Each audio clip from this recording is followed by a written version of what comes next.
First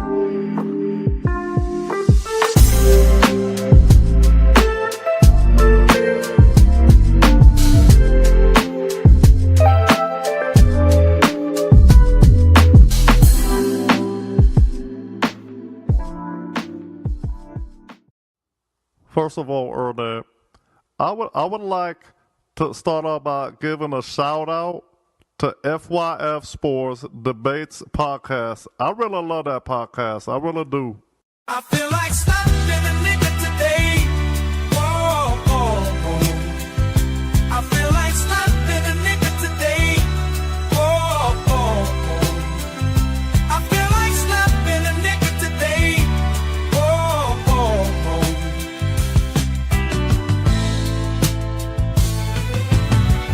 These motherfuckers on the road, where the hell they learn to drive?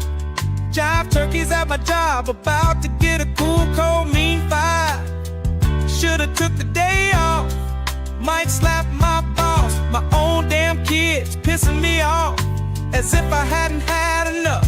Chipotle, fuck my goddamn order up. I'm fed up, I'm fed up, I'm fed up. I feel like slapping a nigga today. Whoa, whoa, whoa. I feel like slapping a nigga today. Whoa, whoa, whoa. I feel like slapping a nigga today. Whoa, whoa, whoa.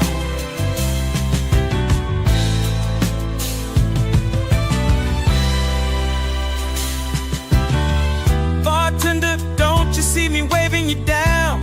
This guy came after me, I was here first, but you serving him rounds. No, I bought the Uber here, my friends expecting me to buy it back tomorrow morning.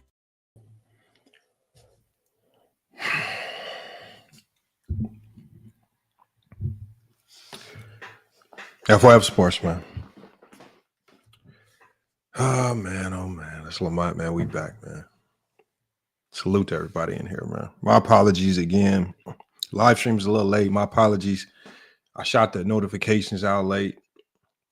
So if people are a little slow getting in here, I do apologize. Salute to Tiffany Ned in the chat, one of the OGs, man. Make sure, if you wanted the OGs of the channel, I got to make sure you mod it up. So, Tiffany, stick around in the chat. Let me make sure I get you your wrench. Salute to Twin Man as well. I want to make sure I get you wrenched up as well. I'm just on a different screen right now, so it's a little more difficult, man. Oh, man, a lot going on, man. A lot going on. Salute to Mahari in the chat. We got Days 88, NBA Talk, Keep It 100. We got George in here, MC, Two Wheels, Adrian tonight. Oh, man. Iron Man, I see y'all all in here cooking, man. Twain Gant, all gravy. Olo.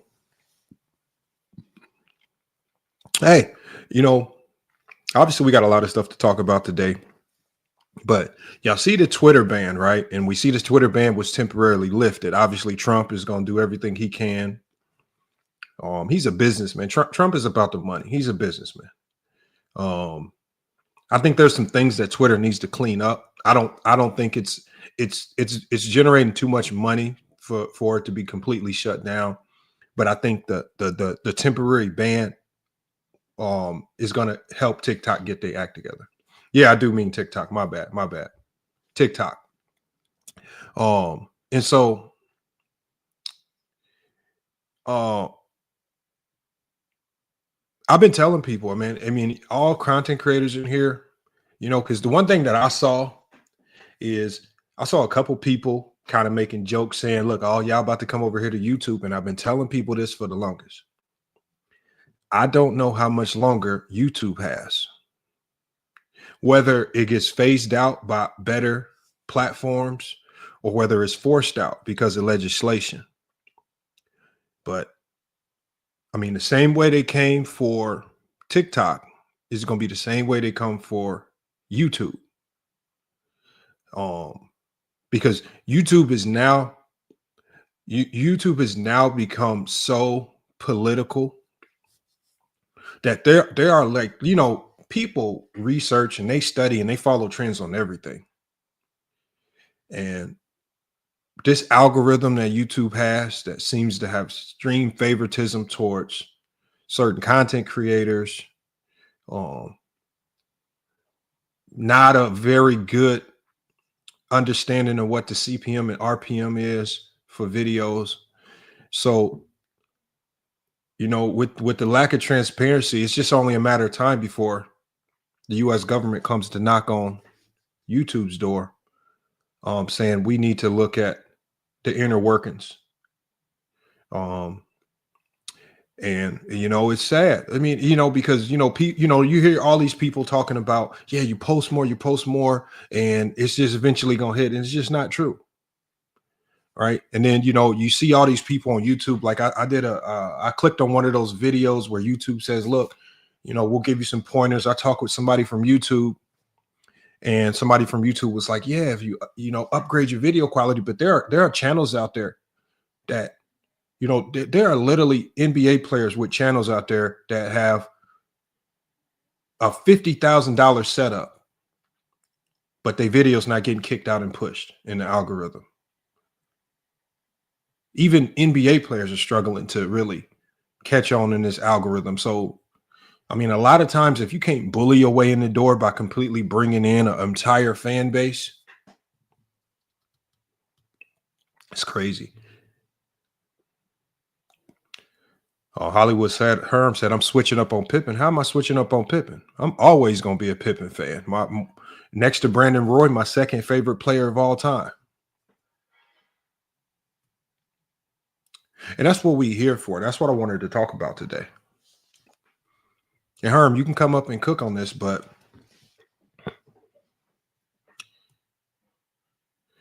when I listened to that interview, right, the PBD podcast,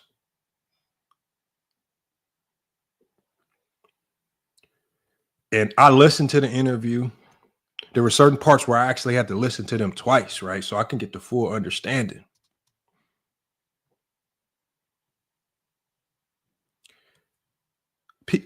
PBD podcast, Patrick Ben or Bet Davis. I don't know his full name. My apologies if I get it wrong.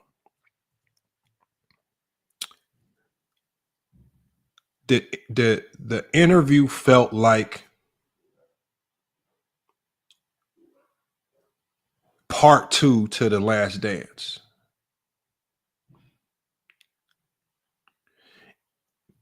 It wasn't a Scottie Pippen interview.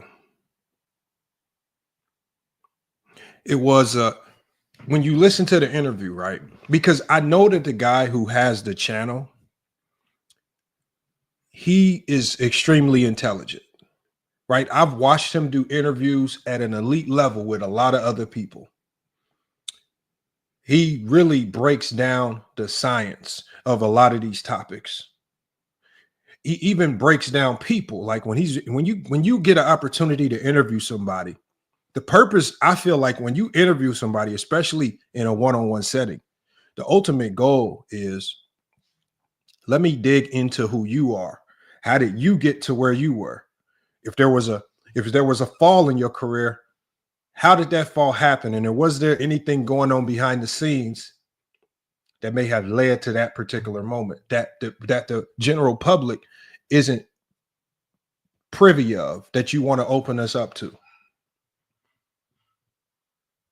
Who is Scottie Pippen is what I was expecting, right? And I'm thinking, okay, PBD podcast, you would presume that they would be non-biased in their approach. You would presume that they would dig into the roots of who Scottie Pippen was and what led to Scottie Pippen's greatness. That's what you would presume.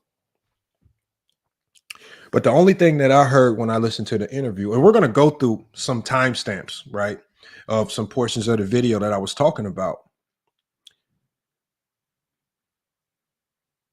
But there were two things that was going on in the video.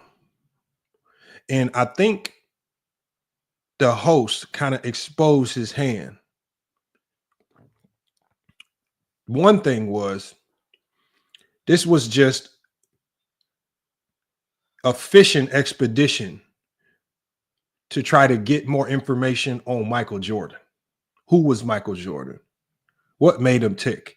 Every question every question, every angle of the conversation, all of it was about, the majority of it was about Michael Jordan. What was your relationship with like Michael Jordan? Did you go to dinner with Michael Jordan? It even got so bad during the interview. It literally got so bad to the point where he literally completely disrespected Scottie Pippen to his face.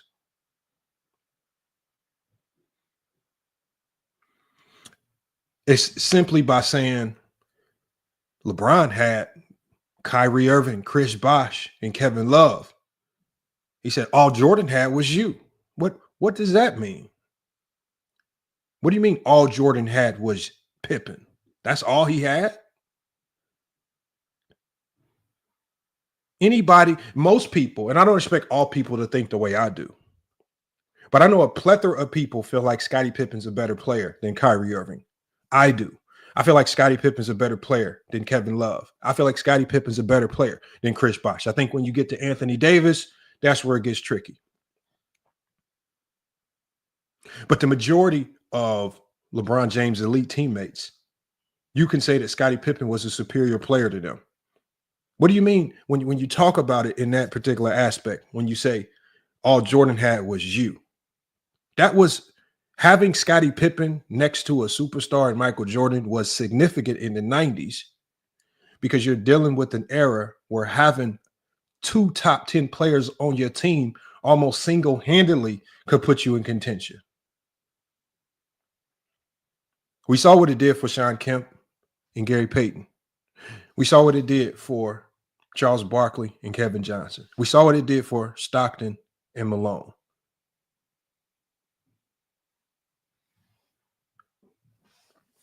We saw what it did for Magic and Worthy in the 90s. We saw what it did for Drexler and Porter. Pippen was a perennial top 10 player throughout the 90s. In most cases, a top 5 player, consistently top 10 in MVP voting. Always first or second team All-NBA. Always first team All-Defense.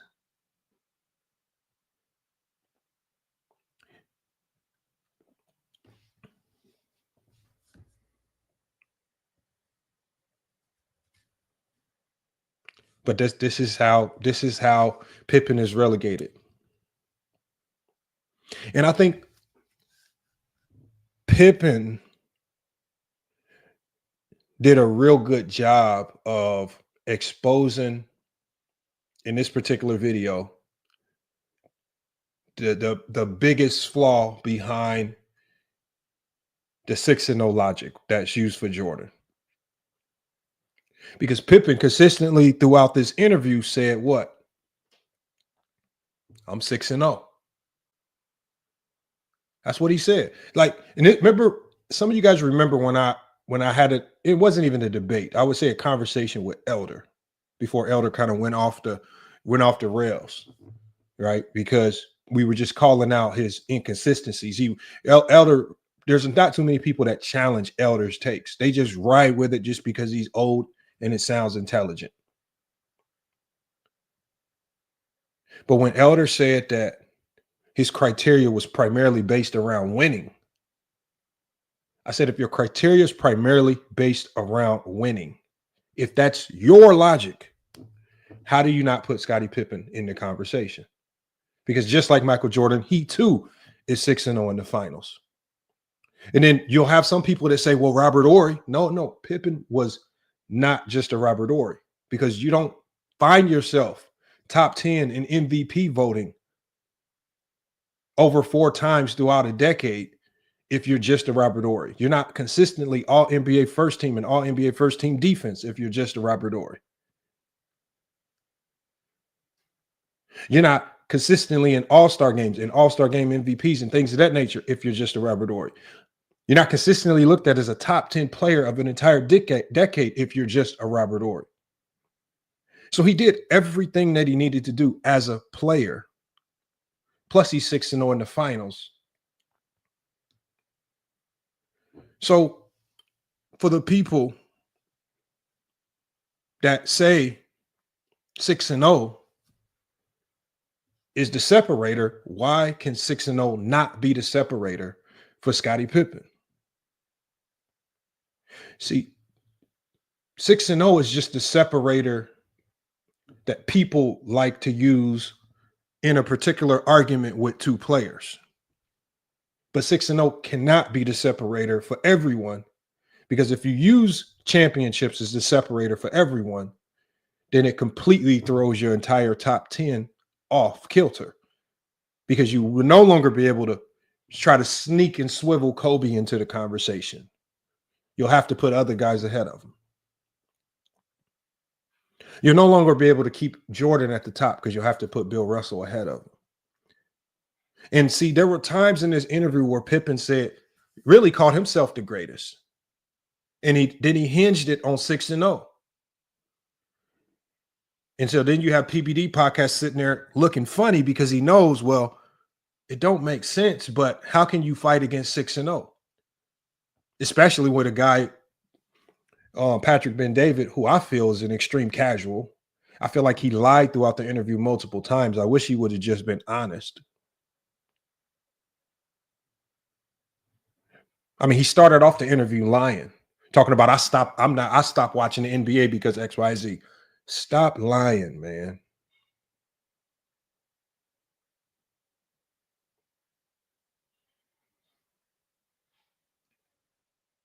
He doesn't watch the NBA today. He doesn't care about the NBA. What he's invested in, especially if you watch his content, is he's invested into the politics. He doesn't like LeBron James because he doesn't agree with LeBron James's politics. He doesn't know about LeBron James on the basketball court. He can't tell you what LeBron James is great at, what he does on the basketball court. Half of the basketball facts during the show that he was trying to recite, he had a researcher looking up the information. Similar to Dreamers Pro. Remember when Gilbert Arenas asked Dreamers Pro about the top defenders at the shooting guard position? During this same episode, when he was trying to come up with the best defenders throughout the 90s, you know what he had to do? He had to ask his researcher, can you Google that for me? You don't watch. He says he doesn't watch the game today. He doesn't even know the game today. He doesn't watch. He talks about how he doesn't watch the game today because this is soft and this X, Y, and Z. No, just tell the truth. A handful of players, more so in particular, guys like Kyrie Irving, because we know that he's Jewish. And Kyrie Irving made his stance, which stood along the lines of being the Hebrew Israelites. And we know that he does not like that stance. So he's tied into the political side of it.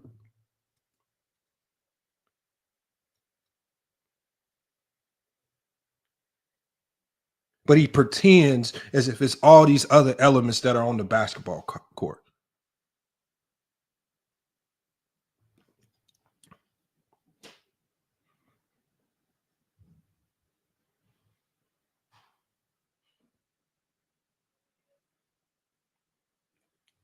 Let me pull this video up. We're going to get through some of these segments.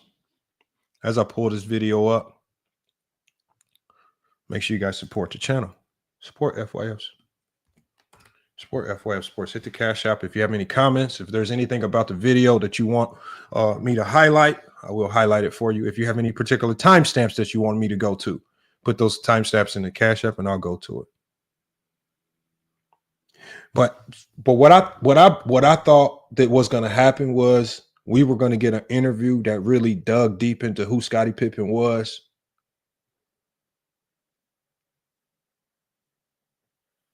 Can we get an interview where somebody actually asked Scottie Pippen about how he ended up at community college? How did he end up at an NAIA school?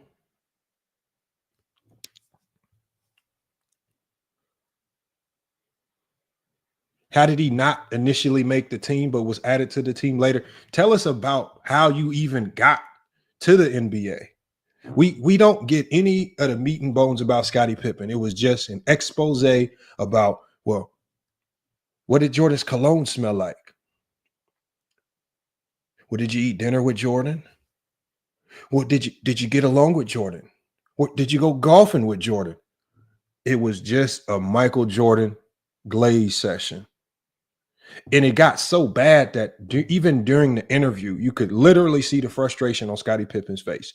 And somebody in the comments, if you go to his own comments on his own video, literally hundreds and hundreds of comments saying the same thing. Bro, you got Scottie Pippen on the show. Why are you talking about Michael Jordan? Why you add everything that comes out your mouth? It was literally just a Michael Jordan glaze session. And this is why, like, he proved why Scottie Pippen will never get his flowers. Scottie Pippen, as a top 10 player of the 90s, he will never get looked at in the same light as a great number 2 like Kobe Bryant when Kobe Bryant played behind Shaquille O'Neal. Because what have I told you guys? Y'all don't care about players that play defense. You look at Kobe. Kobe was great on the offensive side of the ball, and that's where most of his greatness shined, especially as a number 2 option. Scottie Pippen, his greatness shined as a great defensive player as a number 2 option. Both players had a ton of success in their roles, led to a lot of winning.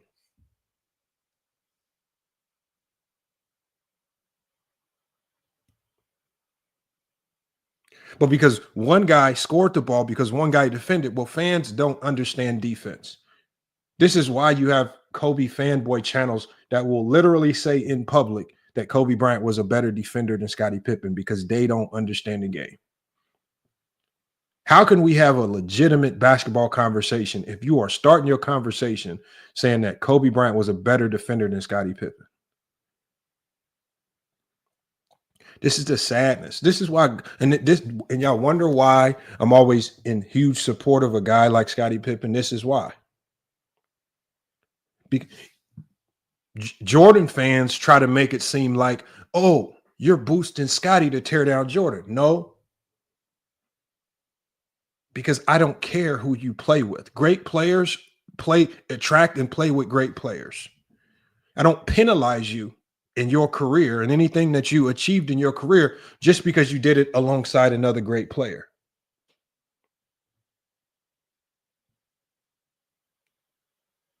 So nothing that I say that uplifts Scottie Pippen has any detrimental effect on Michael Jordan. It just has one effect. But because of the way that Jordan fans argue for Jordan, they pretend that it was Jordan and everybody else was just average. They pretend it was just Jordan doing all the scoring, and Scottie Pippen was just some guy scoring cleanup buckets, barely pushing 20 points per game. Because y'all tell these tall tales, people have to come to the defensive players like Scottie Pippen and actually tell the truth.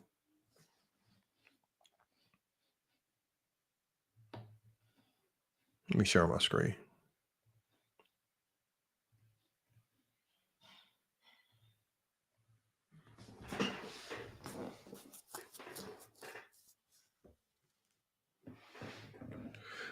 Adrian Knight says Michael Jordan was Michael Jackson. There is little room for the band, just the way it is. Not true. You know how that's not true, Adrian Knight? Because Michael Jordan played with George Gervin. George Gervin was still in his early 30s. He was coming off an all-star season, averaging 20 points per game. Jordan couldn't make it work with that teammate. Jordan played with a plethora of top 10 picks prior to Scottie Pippen. Never made it work with any of those guys.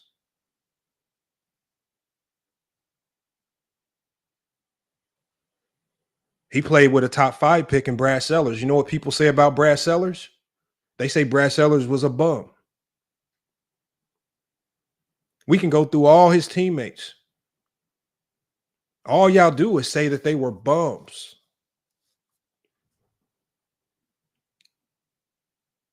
It wasn't until he got elite teammates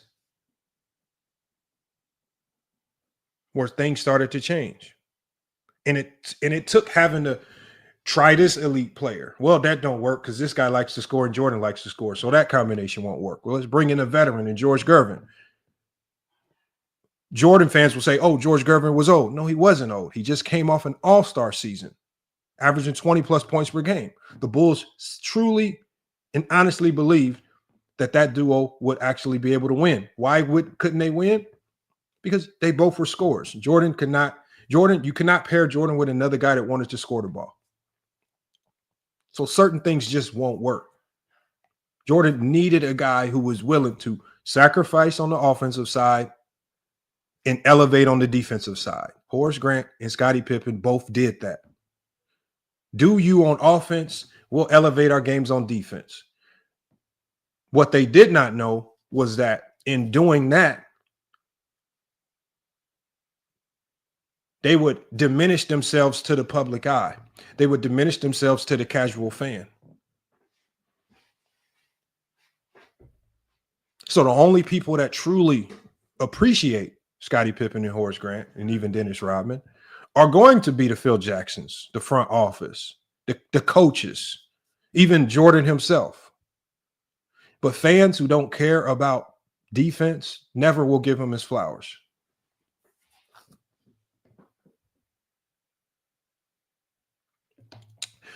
GOAT Podcast says, this is literally what Pat did. David, turn the Scottie Pippen topic into this is not, no, we're talking about the interview. GOAT, Cass, read the title of this video. We are talking about how this guy approached the interview with an intent of bias. He had two intents here. One was just to propagate Jordan. Don't get mad because we're exposing it. And I told you, GoCast Podcast, I saw some of your videos. Don't run around in the comments. Don't be running around doing videos, but you're scared to click links and actually have conversations with us. I don't care if you do videos on me. I don't care who you do videos on, but if you mention FYF, when I drop that link, don't be running from when I drop that link. Don't take talking points, flip and screw them any particular way you want. Run off on your own, do videos without having a conversation with FYF, and I'm right here. I'm not Showtime. We dropped the link. And if you go live, if you're too scared to click the link over here, then I will come to your channel and click the link.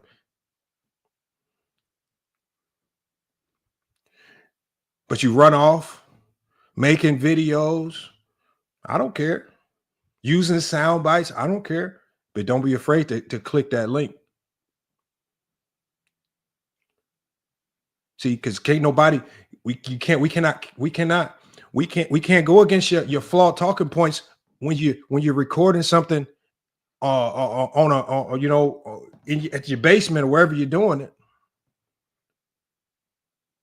Just like your comment, your brain cells is in the garbage can. This show is not solely about Pippen. It's about how this guy approached the interview with a Jordan bias, and not just a Jordan bias, because he had two intentions here, right? Because we've also, if you look at some of his other podcasts, who does he always take shots at? Who is he always throwing shots at? He's always throwing shots and darts at LeBron James for whatever reason. But we all know why. It's and I've seen a lot of people take this angle with LeBron James. It's because of his politics. Now, do I agree with LeBron James's politics and some of the things that he says? No.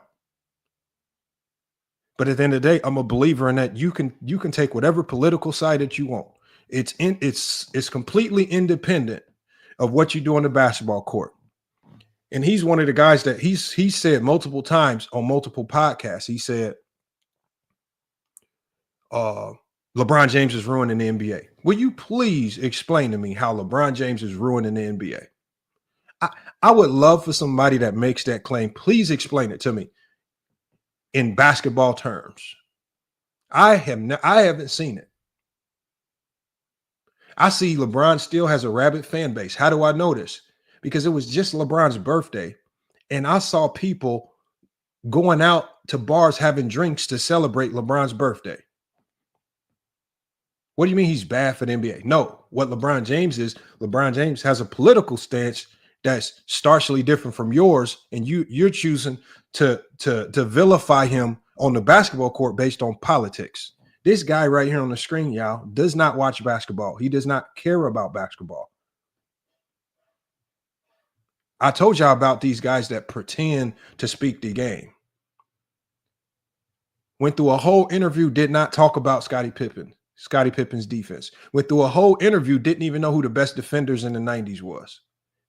Had a researcher on the show live getting information about basketball so he could sound like he knows what the hell he's talking about.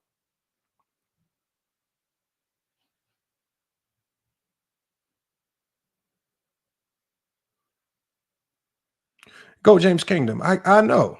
Bro, tag me. I mean, if you're not going to pull up to the show, at least tag.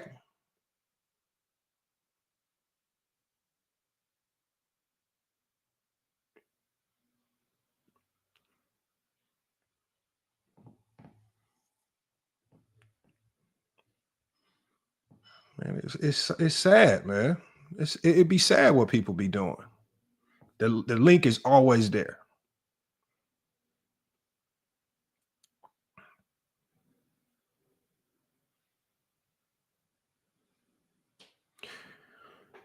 I don't get it, man. Pippen dislikes LeBron personally. I don't care if Pippen dislikes LeBron. That has nothing to do with the conversation. But I just want people to know that when people do interviews like this, it's easy to sniff out what your angle is. And in this particular case, his own fans sniffed it out. Because if you go to the comments of the video, everything that I'm saying is in the comments of his video. When I was listening to it, I'm like, why does he keep asking about Jordan? Why does he keep asking about Jordan? Why does he keep asking about Jordan? And when you go to the comments of the video, this is the worst interview. Why you keep asking? So it's not just me. I knew I wasn't crazy.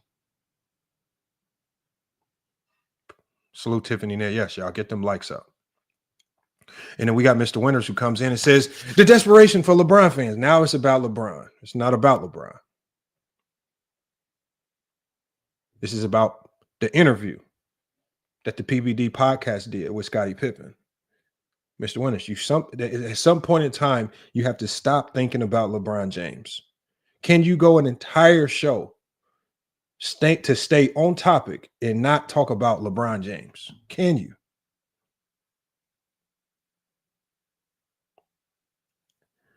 I just don't know what y'all. I mean, it's just odd. I go on Ticket's channel. What's the first thing people say? Oh, LeBron James. He says, you brought up LeBron, fool. Yeah, I know. I did bring up LeBron.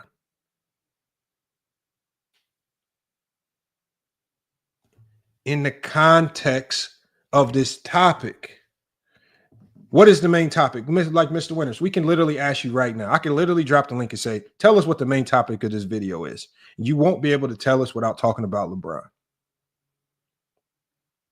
I didn't bring up LeBron because, Mr. Winters, I did not see you go over to this video on the PBD podcast, and I did not see you tell him why you keep bringing up LeBron James in the interview with Scottie Pippen. See, y'all will come over here quick and cry about me bringing up LeBron James vaguely.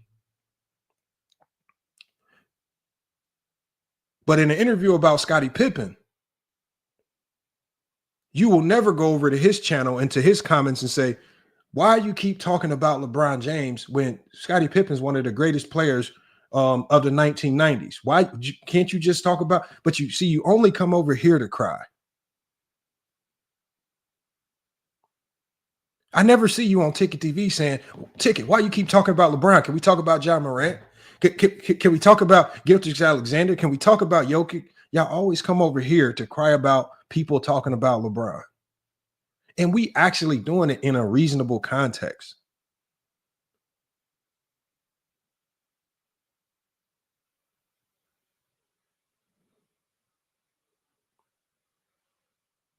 So until I see you going to every platform crying about LeBron, whether they talking about Bron to the good, to the bad, or indifferent, then quit coming over here saying that, because you came to this video knowing that LeBron would potentially be a part of the topic because Patrick Ben-David made LeBron part of the topic in an interview with Scottie Pippen.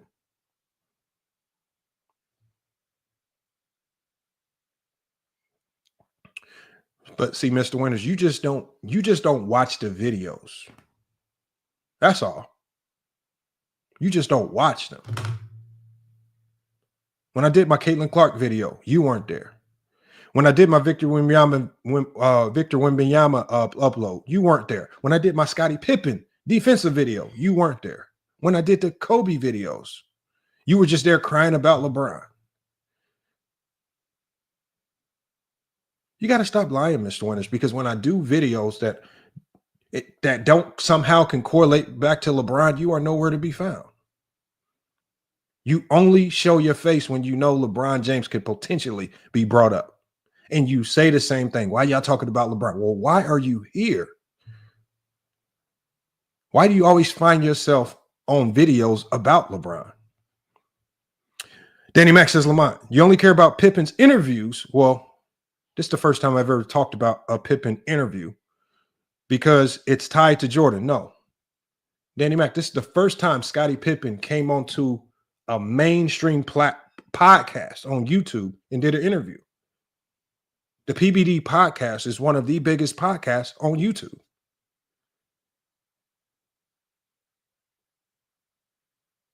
He's done other radio interviews, and excerpts from those interviews sometimes get played on YouTube, but it's the first time he's done a primarily focused interview where it's just focused on him for almost 2 hours on YouTube. Of course, we're going to talk about it.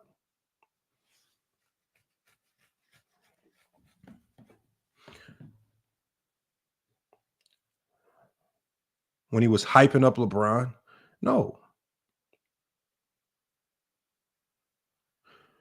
I don't recall that, but I guess, I mean, like Walter, Kuto.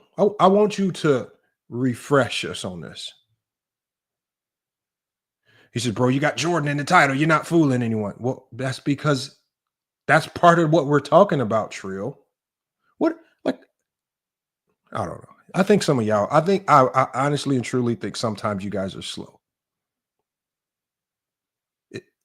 Jesus Christ. Let me refresh the slow people like Jay and Trill. The topic of this video is to talk about how PBD Podcast completely botched this interview, derailed it by only talking about Michael Jordan. And then the only time he mentioned LeBron James was in some type of light to try to say something negative about LeBron, like he's bad for the NBA. And he used Pippen as like a tool to kind of push that message. He never asked Pippen about Scottie Pippen. He asked Scottie Pippen about, did you eat dinner with Jordan? Did you guys get along? Did you guys get along outside of practice? Well, what about when he came back? It was a horrible interview. He did not talk about Scottie Pippen. It was a Jordan Glaze session, and he wanted to get his rocks off on LeBron James because they contradict one another on the politics. Thank you. Thank you, Lo. Lo, I've seen good interviews. This was a bad interview. Thank you. Lo, it's his own comment section completely ripped him apart. See, look at Bobby Moore. See, the fact that MJ hasn't played in 20 years, the fact that MJ hasn't played, Bobby Moore, why did you not go over to the PBD podcast video and say, the fact that Jordan hasn't played in over 20 years and you still talking about him? Why don't y'all go over there and say that stuff?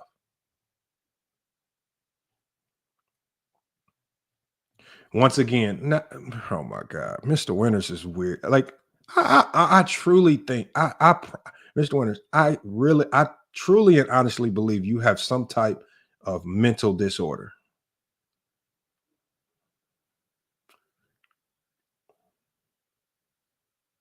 I really believe that. I've never heard you. I've never seen like you can't you refer to LeBron as king so much. Like you do it consistently. This is like that is weird with you, man. You gotta stop this with LeBron. Like you got the same psychological disorder as Dreamers Pro. Y'all are obsessed with LeBron. And it's okay, Mr. Orders. Like, I don't care. I honestly don't have an issue with people that don't care for LeBron James's game. That's the beauty of basketball. It's certain styles of games that you like, certain styles you dislike. I get it. But at the level of obsession that y'all have with hating is wild, man. Let's play some clips from here. This first clip, y'all. Early in the podcast, right? This is PBD Podcast, just completely faking like he watched the NBA. We're gonna go through a couple of different segments. If you guys got any segments that you want me to go over, just put the timestamps in the Cash App, and I'll try to get over to them when I can. If I miss anything, obviously I can't go through the whole thing. It's a long interview. You guys can go over to the PBD Podcast channel to watch this video. Even though I think it's a horrible interview. And it was horribly done with too much of an agenda. I don't know, man. You guys, this y'all, but also check out the comments. Because when I heard this, when I saw what he was putting Pippen through, when I saw Pippen's face as he was asking those questions, it's just like you got Scottie Pippen up there and you completely wasting it. It's people like PBD Podcast that ruin it for smaller podcasts like FYF. Because when we actually try to get these guys on the channel, the Scottie Pippens, they don't want to come down. Because all they're going to think is, oh, it's going to be, if not the same, worse than what I experienced on the PBD podcast. So they just completely ruin it for everyone else because they don't know how to stick to the topic. Tell us about the player. All right, let me get to the show. As a guy that consumed the game 24/7, I never missed a game from the day I came to the States, 1990, till 98. I watched everything. I was a Lakers guy. So I'm talking Nick Van Exel, Sedale Treat, if you know these names, Eldon Campbell. I can give you some lineup of guys we watched at Eddie Jones. Lie. I watched every game. Stop lying, my guy. You watch 1 or 2 games a week, maybe, if that. You didn't watch every game. We all can name Sedale Threat. Most of the time, let me tell y'all, throughout the 90s, most of the time throughout the 90s, the way you knew who players were, because you really couldn't watch that many games like that, is either you collected basketball cards or you played with these players on popular video games like NBA Jam back here. Because every player that he named, Nick Van Exel is on NBA Jam. Eldon Campbell is on NBA Jam. Sedale Threat was on the first NBA Jam. All the names that he named were just video characters on a game. Remember, NBA Jam just gave you almost like 2 to 4 players off each team. That's it. He just so happened to name the 2 to 4 players from the Lakers, his so-called popular team, that were on NBA Jam. Sedale Threat was a bum, but he was on NBA Jam. Nick Van Exel, NBA Jam. Eldon Campbell, NBA Jam. All these guys on NBA Jam. He didn't really know the rosters.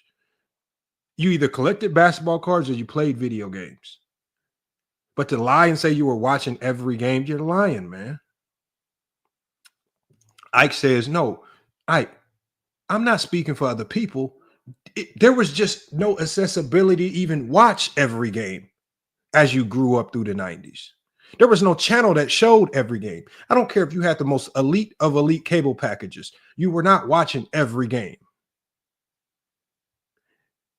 Goat James Kingdom actually pulled up a TV guide from throughout the 90s to show you guys these games were not on TV like you claim they were. All y'all do is lie about these games. Y'all were not watching these games in the 90s. If those games were on TV, then they would be in the TV guide. If they were on cable TV, then you scroll down to the bottom section where the cable channels were, and it would be in the cable section. They weren't there. So this is why we know you're lying. I know that basketball cards was was significant throughout the 90s. Collecting basketball cards, playing video games like NBA Jam, significant. NBA Street, when you go into the 2000s, significant. He's lying. And so now you have a pretender amongst us just trying to pretend. So he's trying to set the foundation that he's fully well-versed at the 90s basketball. Jones, Trevor Ariza came a little later, but I go all the way back. When you watch the viewership of NBA Finals, you guys, what you did, what Michael did, Chicago Bulls, I don't know what the number is, Rob. If you type in NBA Finals viewership, 38 million, 36 million, 32 million, and then you see the stats today, and the stats come out saying the NBA viewership is down 48% the last 12 years. I no longer watch the NBA. Okay, to me, they've lost me as a fan.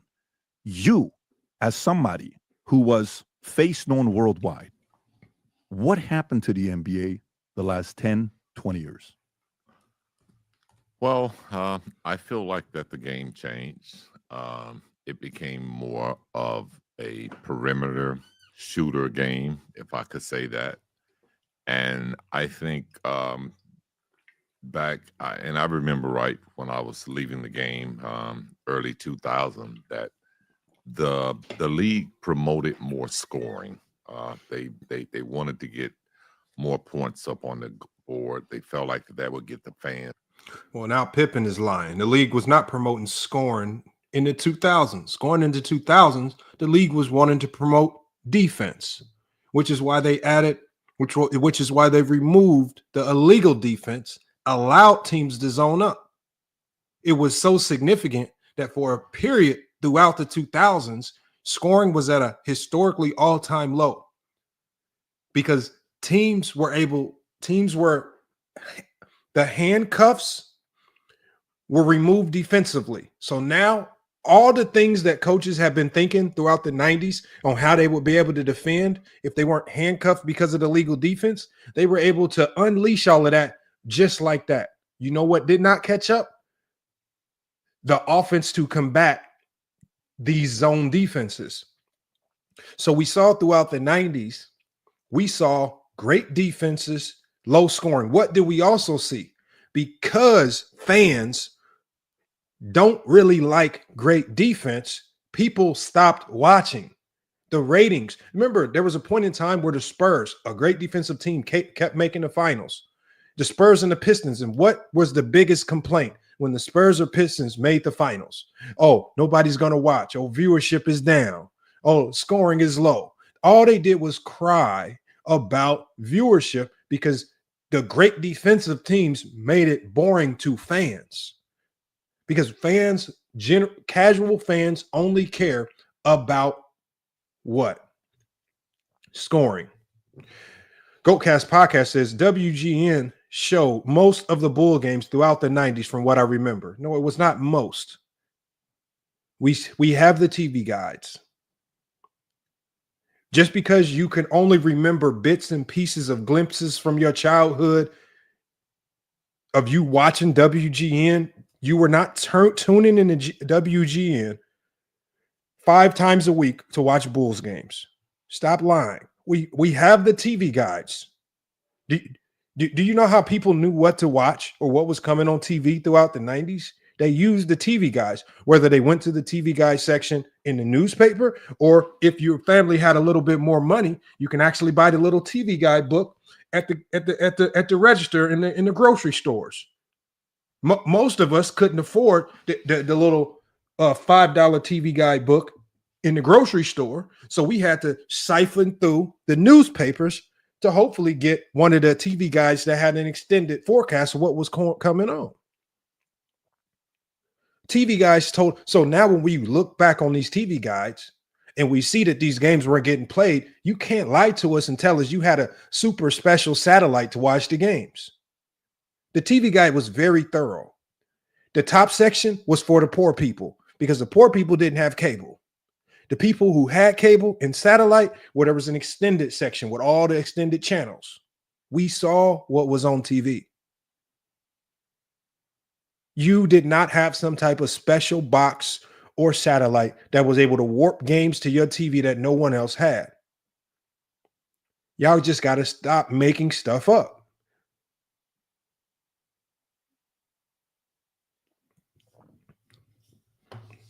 AMG, the TV Guide channel, again, was for the people that could afford cable. I mean, there were times throughout the 90s where I remember there would be some months where we would have cable for about 6 months. Money changes, things change, when we don't have cable. Couldn't afford it. Have to shut it off. I mean, these are the things I remember. But one thing I do remember is, especially towards the late 90s, I collected basketball cards. How did I know about some of these other players? Like I still have them right here. I'll be showing y'all stacks of basketball cards right here from the 90s, right? I'm the only one.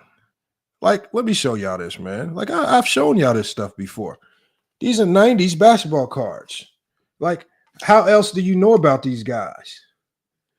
Sanders Marcelonis. Now I know him personally because I know his son. His son's a hooper. Was at St. Mary's last year. Andrew Lane, 90s cards. See, this is how you learned about guys like Andrew Lane, right? Cedric Ceballos, right? This is how you knew about these guys. Anthony Bowie at Orlando Magic. You telling me y'all was watching him on TV, or did you just collect his basketball card? Come on, y'all just got to stop it, man. And you know why y'all so obsessed with scoring? Because you know what's on the back of these basketball cards? Your points per game is one of the most primary stats. There's nothing about defense on these basketball cards. There's no defensive analytics. You guys don't care about that stuff. The only thing that's on these basketball cards, and the only thing that we was looking at was, what's your average? Okay, Sanders Marcelonis, he averaged 12.1 points per game. He all right. When we go to Andrew Lane, he averaged 2.6 points per game. That's how we knew Andrew Lane was a complete bum. 2.6 points per game. We got these. I mean, Fleer, 1992. Okay, Derek Coleman averaged 19.1 points per game. Okay, he was a hooper. That's how we knew who was the hoopers and who was not. Y'all pretending like y'all was really watching TV. Y'all gotta stop lying, man. This is how y'all got y'all stats about players. It was cards like this. See, I still got mine. Y'all don't.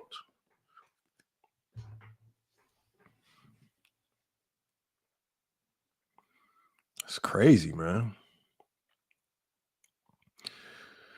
Oh, man. Oh, man. All right, let's get to this video, yeah. It's more engaged. Tail end of your career. Yes. Okay, I got it. So it at that point, to me, it started looking more like a game built for offensive players, guys that did play defense and, took pride in playing defense, were to some degree punished, I felt like, because everything was working in favor of the offensive player. And then they put the circle in there where a guy is not allowed to take a charge at certain points in the lane, at a certain position in the lane. So I think with a lot of things changing within the game, and a lot of it was for the good, looking at, the physicality of the game as to where it was in the 90s. But I think a lot of that got wiped away. And I think that's where a lot of the fans lost interest in the game. So you're saying, because LeBron said the 3-point game, right? A lot of people said the 3-point game. You're saying the defense. Rob, I just pulled this up, which is a very interesting stat, by the way, based on what you're saying. I pulled up what year the NBA averaged the least amount of points, okay, per game over the history of it. Rob, just pull up the link and put it up. Very, very interesting. The last year you guys won the championship together, was it 97-98 or 98-99? It was 97-98. 97-98. So this is interesting. Zoom in a little bit, Rob. So if you look at the league right there and go on to the category of points. Points is, keep going to the right, keep going to the right, keep going right there. There's points right there, right there. Okay. So watch that. In 2024, 2025, right now the NBA averages 113 points a game. Last year was 114, 115, 110. So since 2018, it's been averaging 111 points a game. Then if you go back to 2012, it was 98, 96, 99. Okay. If you go a little bit lower, keep going. Look at the 97, 98. Yeah. Now you see 92 points a game. That's 98, 99, 95.6, 96.9, right? With the points per game. What else do you think it is that turned fans away from the game? Because to me, y'all see how slick he was. You see how he went to he stopped at a certain year, because when you go into the 80s, which is where he was about to go, those numbers started to look eerily similar to the scoring numbers that we see today.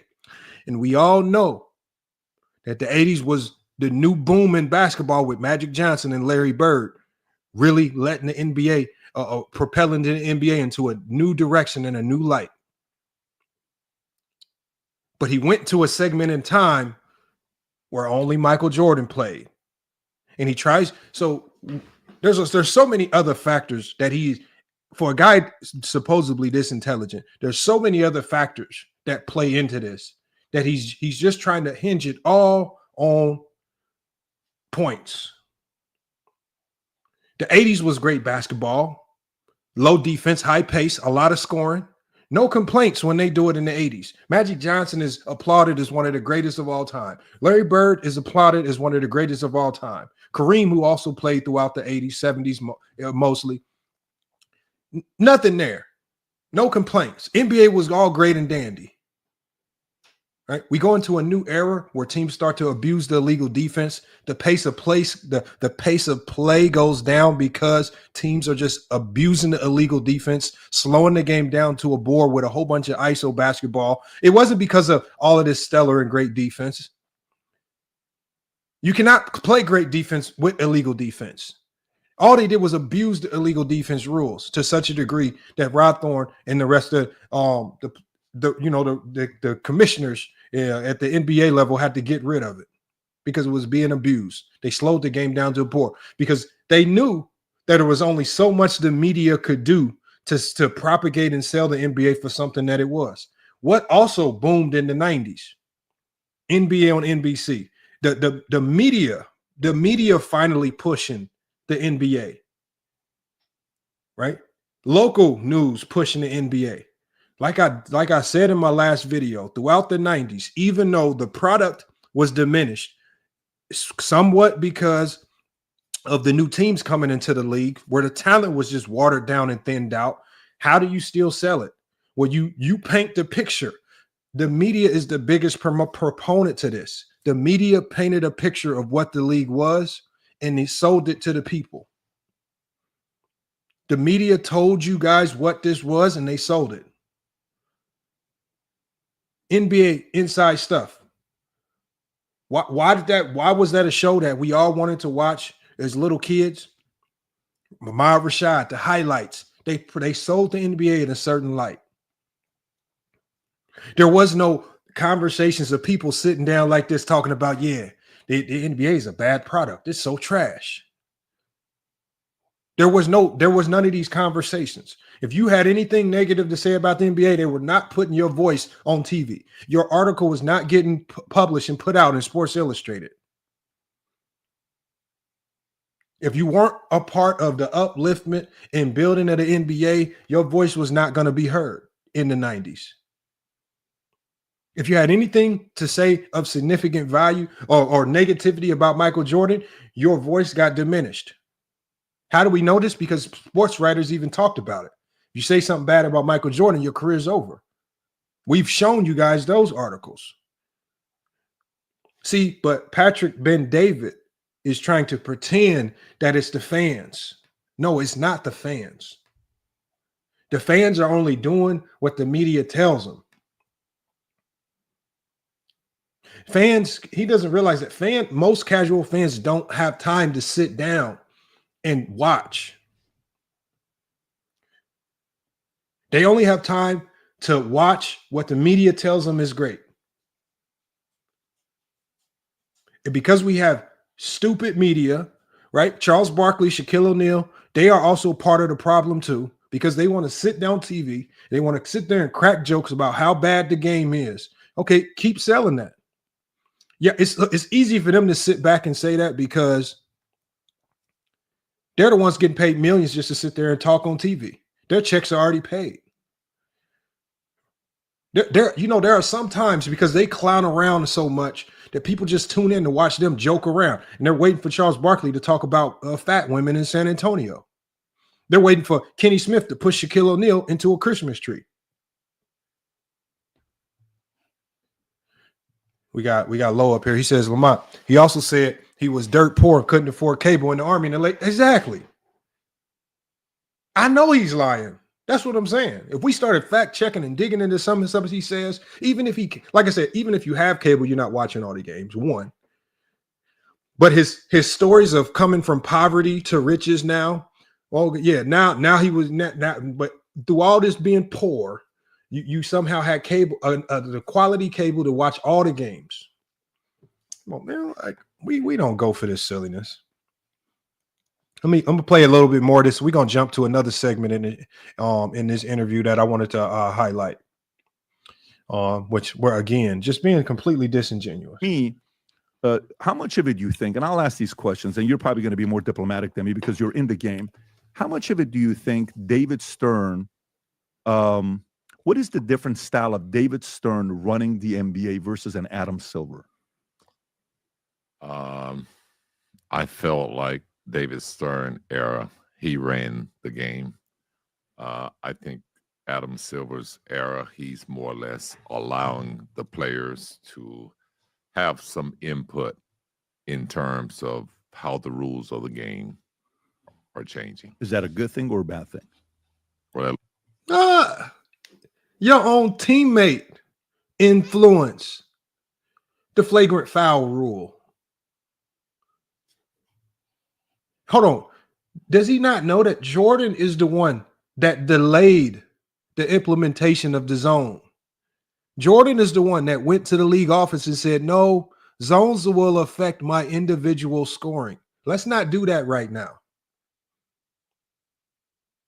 Jordan is the one that went to the league and said, the Detroit Pistons are fouling me too hard. What can we do about it?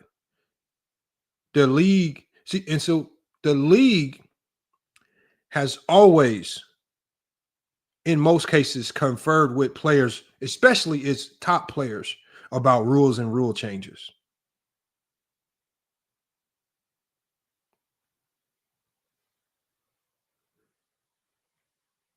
But this is part of the mythicism of the 90s. They try to pretend everything was up on the up and up. They try to pretend that the players didn't delve into the inner workings of player, who gets traded here, who's on the roster here. They try to pretend that players don't have any ties to the NBA front offices about rules. They try to pretend these things are all documented.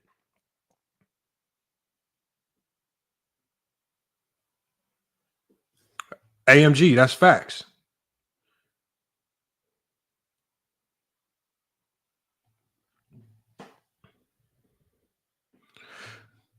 More cap. Looks like it's pretty bad right now. Oh, interesting. But I think from a standpoint of players being healthy, those are some precautionary measures that they've taken in the game where players don't like to play back to back. So I think it's a lot of things. I definitely feel like the 3-point shot has turned fans away from the game because it's just no teamwork in shooting a 3-point shot. There's no teamwork in coming down and taking a shot from behind the 3-point line. But there's teamwork in coming down and executing a play. Everybody touches the ball and you get a bucket out of it, whether it's a 2 or a 3. But it's something that drew people to love the game, to love certain teams that played a certain way. And I don't think you see that in today's game. I feel like the last team that played with that kind of chemistry was the Golden State Warriors. They had sort of a team chemistry where Oh man, what the hell was that, man? See, this is when Scottie Pippen says stuff like this. This is why fans don't take it as supremely trustworthy. The last team that he claims played this perfect style of basketball just so happens to be the team that has the two players that chucked up the most threes in NBA history, which is Klay Thompson, Steph Curry, and then when KD got there, they shot even more threes.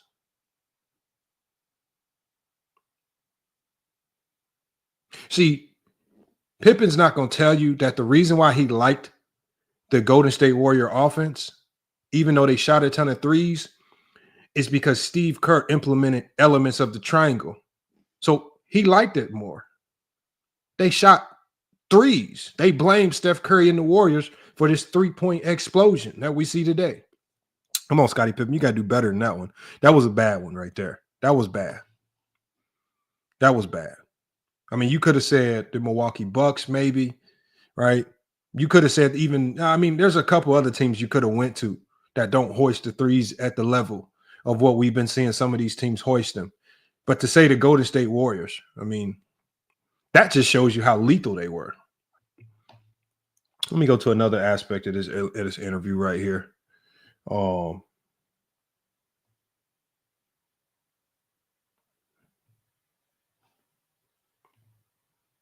Get into the debates of Michael, LeBron, Kobe, all this stuff. We'll get into that here in a minute.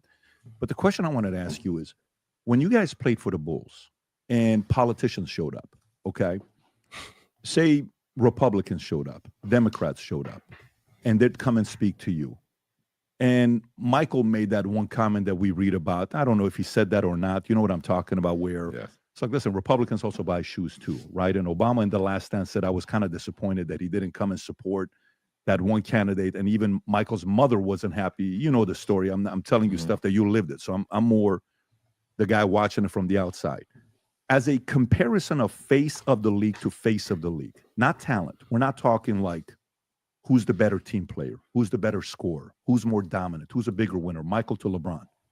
How much of it you think also the face of the league, MJ was the face of the league, then maybe you put Kobe, Shaq the next era, then you put LeBron, Curry the next era. As the face of the league, how much did Michael's approach to the fans cause people to come that could care less about politics, left, right, and center, fall in love with it, versus now the face of the league with social media? Some fans are like, if you don't like me, I don't even want to come contribute to watch a game anymore because you kind of speaking to me in a way that you want to see me come watch and play. That specific debate, what did you notice between those two of gaining different fans? Well, I can say in today's era, especially with social media, players allow the public to know their personal things, whether it's political, financial, family, whatever. They allow the public to get involved in it. So when you ask me to make that comparison with Michael or LeBron, well, Michael never put himself in that position. I mean, his words speak for itself. I mean, he's never gonna put himself in the position. Primetime podcast. It sounds like you have a podcast. I told y'all got to stop being stupid. You said LeBron fans were writing for Scottie. Now they looking at him like he's crazy. Just because I might differ with Scottie Pippen's opinion on a few things in basketball, don't mean we going against Scottie Pippen. My opinion on what Scottie was in the 90s and who he was as a player does not change. I'm not like you idiot Jordan fans, where if a player throws a piece of trash out his car window into your grass, now all of a sudden he's not in your top 10 no more.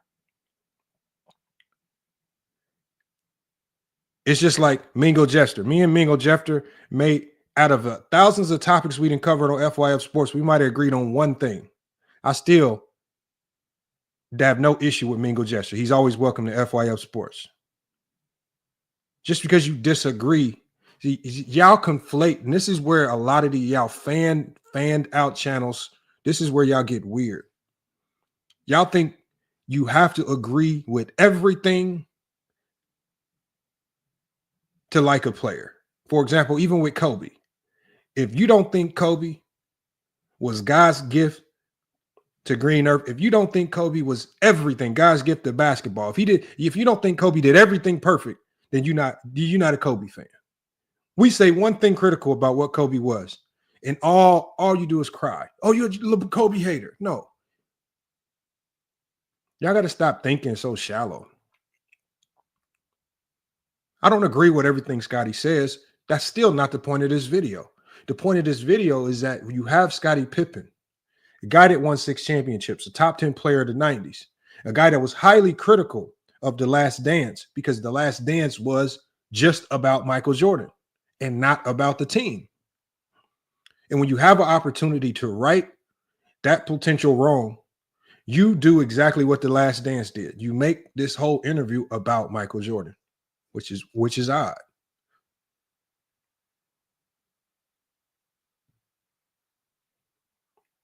He says Scottie Pippen says one little state. I'm not here to argue about what Scottie Pippen said. There are things that he said in this video that I agree with and I disagree with. That has nothing to do with this conversation.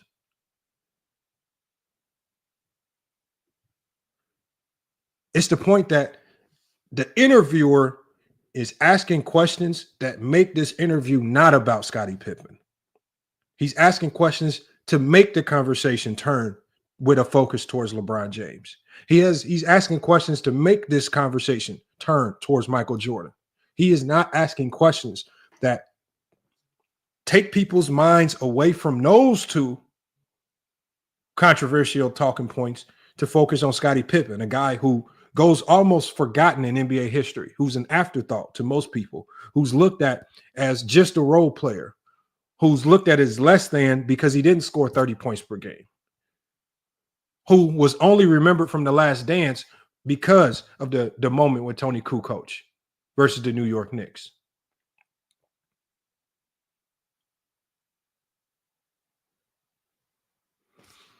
Joe Boy, I watched the whole interview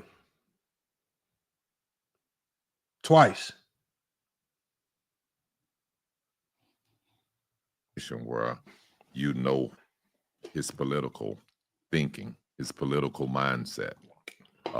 He stays away from that. He's a basketball player. He's not a politician. He's not one that's going to get involved in any kind of debate.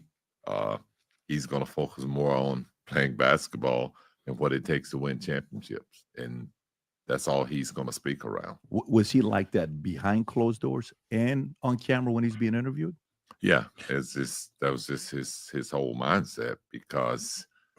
Hold on. Why are you asking Pippen about Jordan?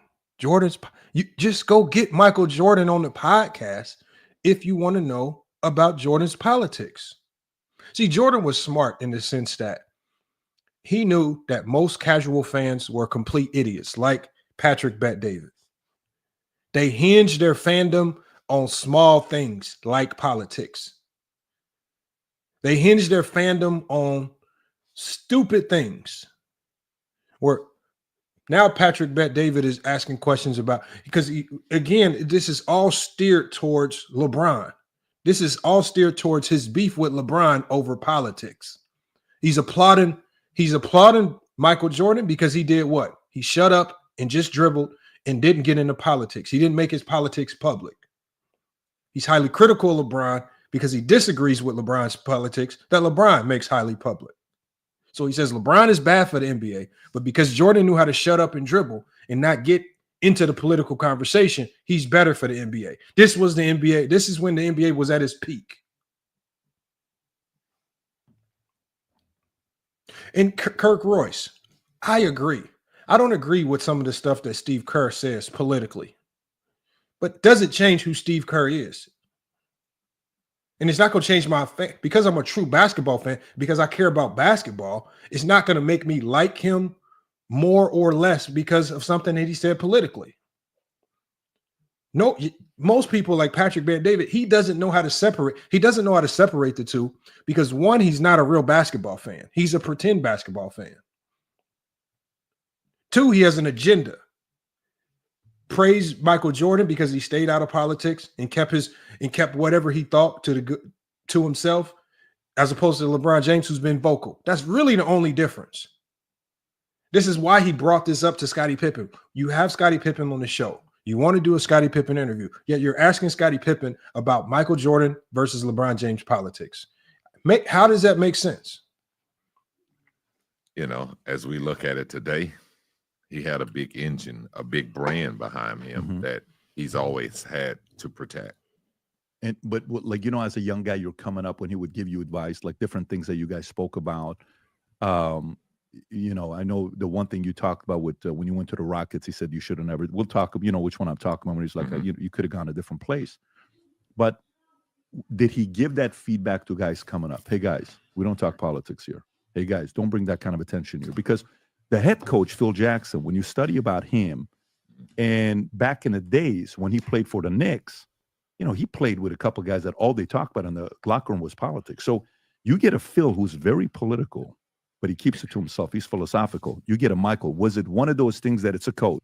See what I'm saying? Very political, but he keeps it to himself.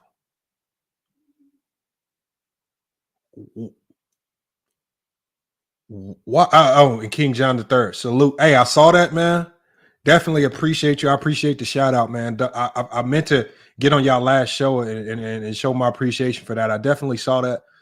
Definitely appreciate you, King John III, man, for shouting this out, man. It's been a grind, man. And like I say, man, y'all up next, man. Right? It's just only a matter of time before y'all get that one viral clip that takes y'all to another level, man. It can happen overnight, man. So y'all keep grinding, man. But y'all see what he's saying. He's talking about, remember, I want y'all to reflect back about 3 years ago when I did a video on this topic and I was speaking on Laura Ingraham in Fox News. And y'all remember when Fox News and Laura Ingraham reported the video because I called this very thing out. But because it wasn't flagrant enough to get my channel taken down, they suspended my ability to go live for 90 days, and they took away my monetization. And I had to reapply to get it back. Because they said it was bullying to Laura Ingraham for me calling them out about this particular topic. Because this is around the time where she was saying shut up and dribble to LeBron James. Just like Patrick Bet-David is saying Phil Jackson's very political, but he keeps it to himself. Jordan, very political, but he keeps it to himself. Well, Patrick Bet-David, you're very political. Why don't you keep all of your politics to yourself? Why don't you shut the hell up and don't talk about your politics online? See, this is his sneaky way of basically saying me talking politics because I'm just smarter than you. You don't know as much as me politically, so you keep your thoughts about politics to yourself while I push the politics on my platform the way I want them to be promoted.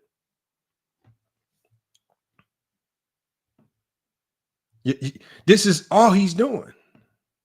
Kirk Royce, he doesn't get paid to talk politics. He gets paid to have a podcast.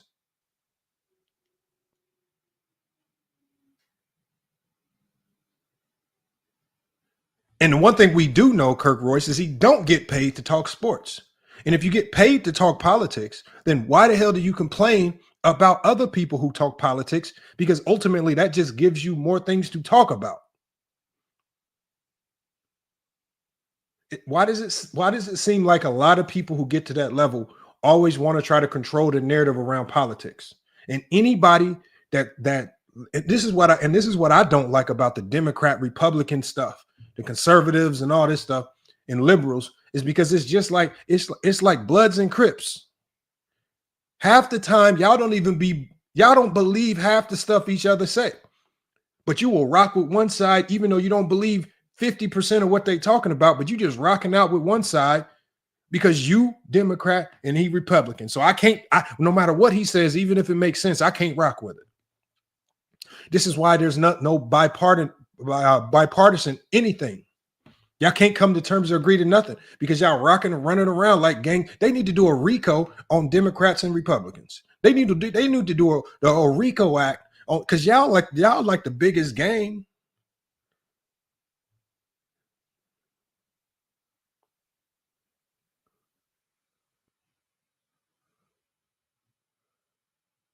Y'all the biggest gang. Democrat, he's part of his gang.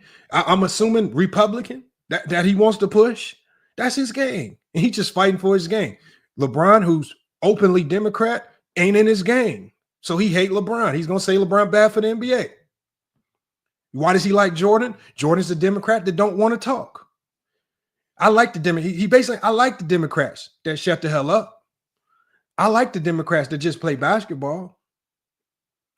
Y'all know his feelings about Kyrie Irving.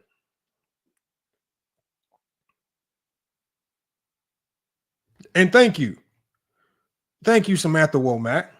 Let's not get into some of the people out there putting out his Ponzi scheme that got him rich.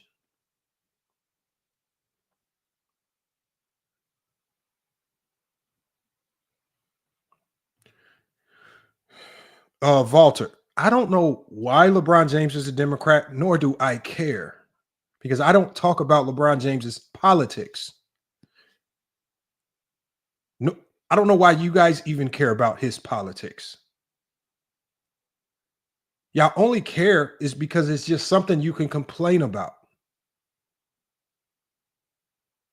And y'all only care about the Democrats, right? Y'all only care when you want to find something negative about a player. Because there are plenty of Democrat NBA players that aren't LeBron James that y'all don't say nothing about. We as a unit almost ran like a mob. We don't touch politics. We don't talk about it. Did he run it that way? I don't think he really ran it. I think he's just led by example. You know, if you don't speak it, then you know that that's not an area. That's a gray area that he doesn't want to talk about. And obviously, if any politician, anyone wants him to, you know, donate or do anything publicly, then he's never going to get involved with that. What a move to make. Good for him to make a move like that. Yeah, do you think that indirectly that position helped the NBA grow its viewership because it attracted all types of people? Yes, it did, because like I said, in the 90s, we didn't have social media. So we didn't have a way to turn fans off, especially from a political standpoint. Yeah. We didn't have a way to encourage them from a political standpoint. So we just had basketball, and it was a lot easier to focus on our craft and our job and grow from that. We didn't have a lot of the distractions that, you know, players have now with social media. We had a lot of newspapers. There were more magazines and things printing stories, but, you know, it takes weeks, days, months for those kind of stories to get out. Whereas social media, it's every day, it's 24/7. It's every 30 minutes, every minute, something's jumping off. Do you think if social media was there back then, like, you know, Ronaldo right now is the most followed guy. I don't know what he's got, 600 million followers, something like that on Instagram. If social media was around when you guys were playing, how big would you guys and would Michael have been? Wow. I mean, Ronaldo's got 647 million followers right now on Instagram. How big would it have been if social media was around when you guys were playing? Maybe Dennis Rodman would have had the most following. Who knows? Yeah, I mean, hey, it would have been different.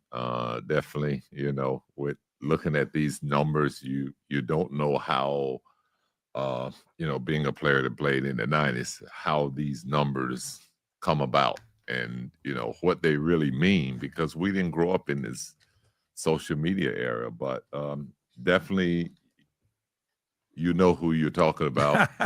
You know that, you know, he's one of the greatest players, greatest athletes in the world, and 647 million speaks for itself. So you think Michael would have been there if social media was around at that time?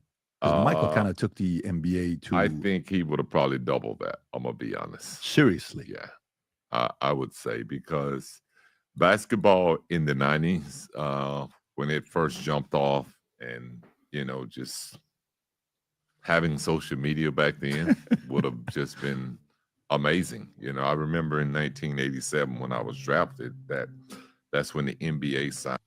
Now, I want y'all to pay close attention, right? Because everything he's been asking about, if Michael would have did this, do you think this would have been better? If Michael would have been part of this, do you think Michael led the movement of players not talking about? Everything is about Michael and what Michael would have done. And if what Michael did would have made this better. Now, you see right here where Pippen basically is trying to reverse course and say, this is about me, right? I'm going to rewind it back about 10 seconds. Watch this. Having social media back then would have just been amazing. I remember in 1987 when I was drafted, that's when the NBA signed a international deal with China, where games were now being shown all over, the world, pretty much, definitely all over China. So the game was growing then. And, at that point, Michael was 4 or 5 years already into the game. So I'm just speaking when I started in the league, that, the growth of what I've seen in basketball. I've traveled all over the world, from Italy, Germany, early 90s, late 80s, really talking about basketball, growing basketball, talking about the Olympics. And lo and behold, 1992, we're playing in the Olympics. And now, 30 years later, there's nothing but NBA players playing in the Olympics now. So things have changed, and, players all around the world has definitely gained more confidence, more interest in playing in the NBA. That's amazing. Scottie, who were some people you saw? Because your last year was it 0304? If I'm looking at this, 0304. So 04 is when Barack gave the speech, right, at the DNC, when he blew up. That's when he came out and he gave one of the greatest speeches of all time. Did Barack ever come watch you play, or did Trump ever come watch you play? Did you ever see either one of them at the games? No, I never seen neither. Really? One of them at the game. Neither Definitely one of them. No. Oh, interesting. Being Barack was a Chicago guy, he probably watched from a suite or something from that standpoint if he came to the game. But I've never met him at a game. Neither him nor Trump. No. So Trump never watched the Bulls? He had to have gone to a Bulls game. I doubt it. Really? He's a New York guy. Well, if you go to the Knicks, that era of you guys going to the Knicks, it would have been something to want to watch. And we about to take it to another section right here real quick. I wanted you guys to hear. And they was talking a little politics there. Still not talking much on Scottie Pippen, just pointless politic better.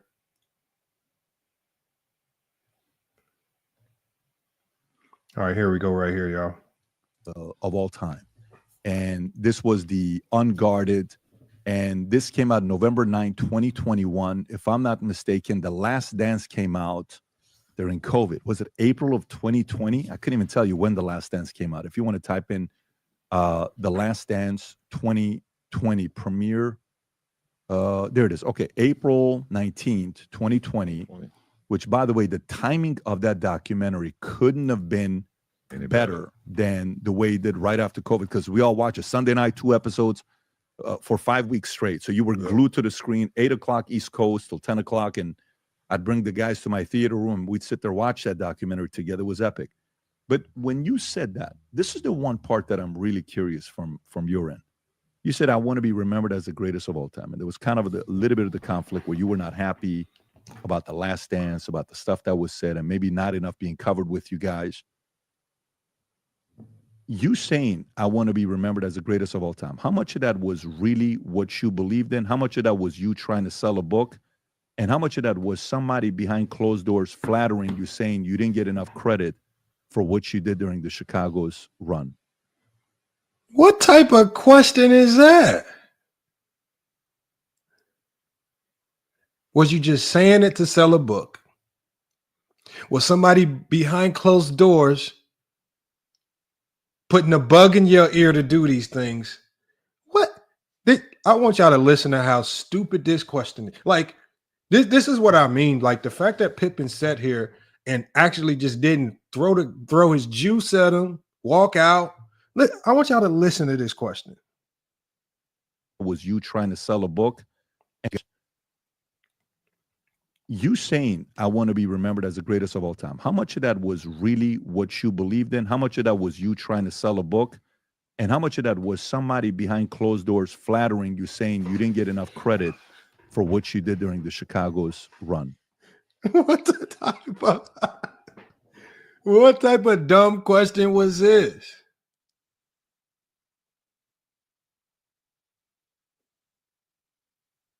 See, how stupid are y'all? Like, how stupid are y'all Jordan fans? Y'all run around and propagate and pump up being undefeated in the finals. And when you have somebody that's willing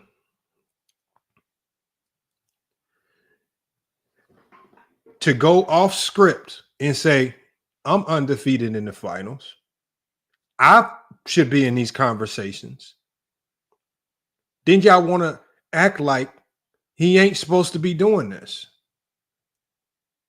All the while, most of y'all Jordan fans will tell us how trash Scottie Pippen was. Most of y'all Jordan fans will tell us about how he couldn't score.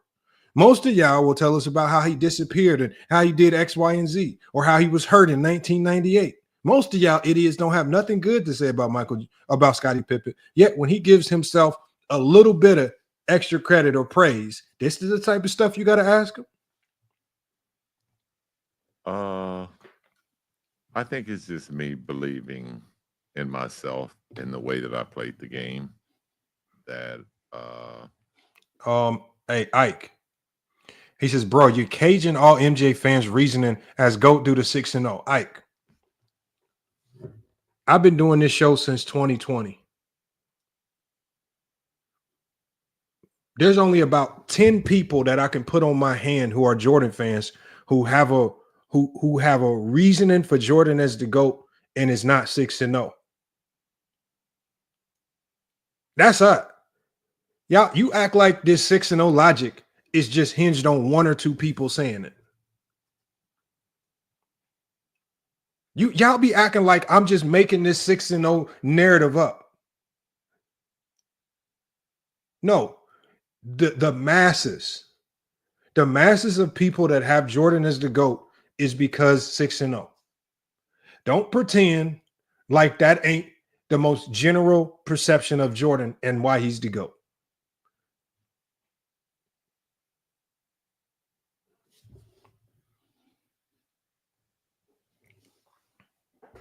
I did it the right way. I did it where I won. I played the right way. My teammates loved the way that I played, and people, my peers, respected the way that I played. And I feel like that I got out of the game everything that I put into it.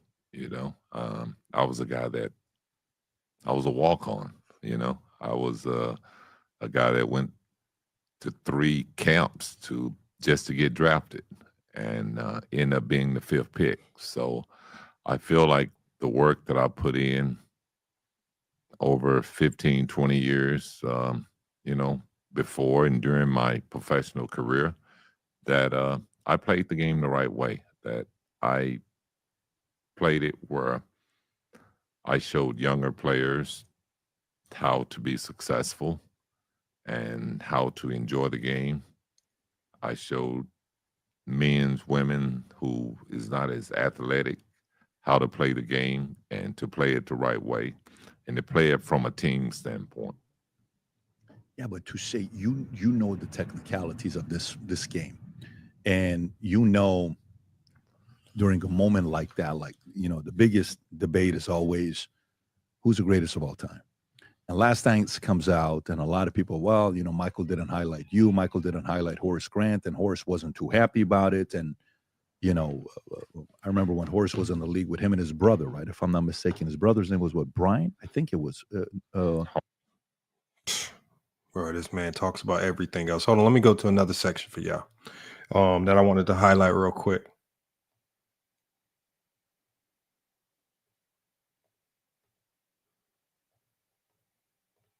Okay, here we go. So maybe let me play this game in a different way with you. You're an NBA owner, Scottie. Mm-hmm. We're going to play a game called NBA Draft Pick. Yeah. Who's your number one draft pick to put a team together? Which era? Any era. Today, to play today, who do you pick as your number one draft pick? In today's era player, I'll take Wembanyama.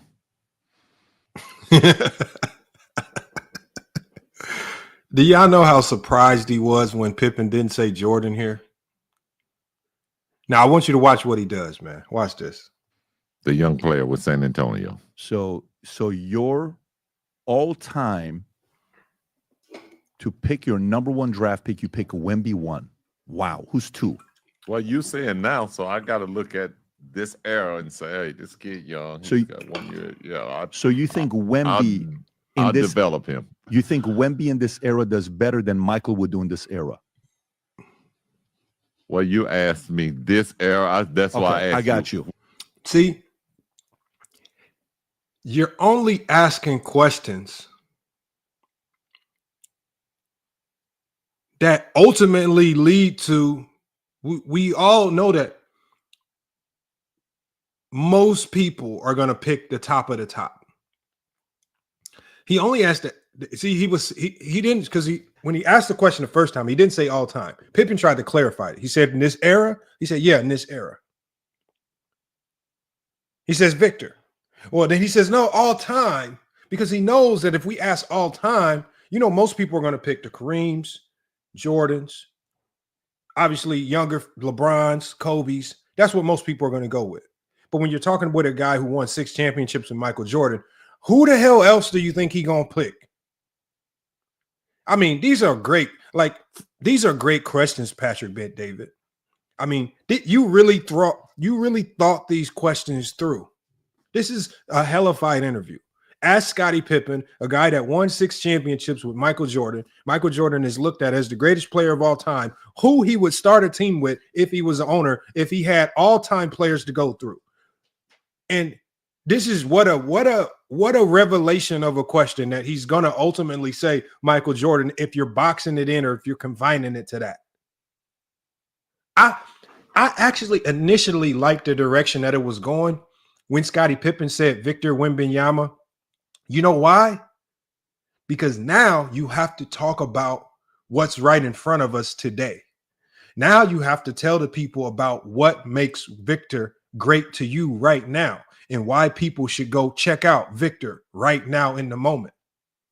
But because you so Jordan fanned out, instead of now focusing the attention on a guy, because y'all always talking about other players, as opposed to just letting this Victor Wembanyama element evolve, and let's hear what you have to say about him and how he would mold and evolve him into a great player today.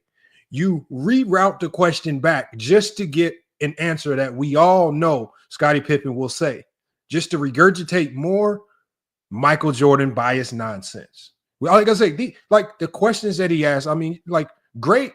I mean, it took you. These questions are just so right. God, Patrick Bet David, what a job with these questions. Which do all time. I'm sorry, do all time. Do all time. Then I'm gonna pick my era. Okay, I'm gonna pick the team that won 6 titles. Who's your number one draft pick player? Well, what do we think he's gonna say? What a revelation, Patrick Bet David. Really, really digging to get information that we don't know. I'm gonna pick Michael. Okay, who's your 2? I'm gonna pick me. I agree. Who's your 3? To put a team that wins, who's your 3? I'm gonna pick Dennis or Horace Grant, whichever era. I see what you're doing. I see. Okay, so let's just say Dennis is 3. Who's your 4? Don't matter. Give me anybody. I'll take you. So let me get this straight. So your mindset is you, Michael, and Dennis will beat any team that anybody puts together. We did it for 3 years. Twice. No, I did it with Horse the first time, but yeah, me and Michael did it. That's for right. 6. That's right. That's fair enough. I'm sorry. Yeah. So that's why I said Dennis or Horace. Okay. But if you're, and I want to qualify this because to me, that could still be a safe space answer because you're still saying that I'm picking us against anybody else. Right. I'm picking the greatest team against anybody. Yeah. But when you say you're the greatest of all time, and the GOAT debate, that's still saying that you're ahead of Michael. So your position is still in the game of NBA, you're the greatest of all time all around. I'm speaking from a team standpoint. Would you put yourself ahead of LeBron? As a team standpoint. Would you put yourself ahead of LeBron as a team standpoint?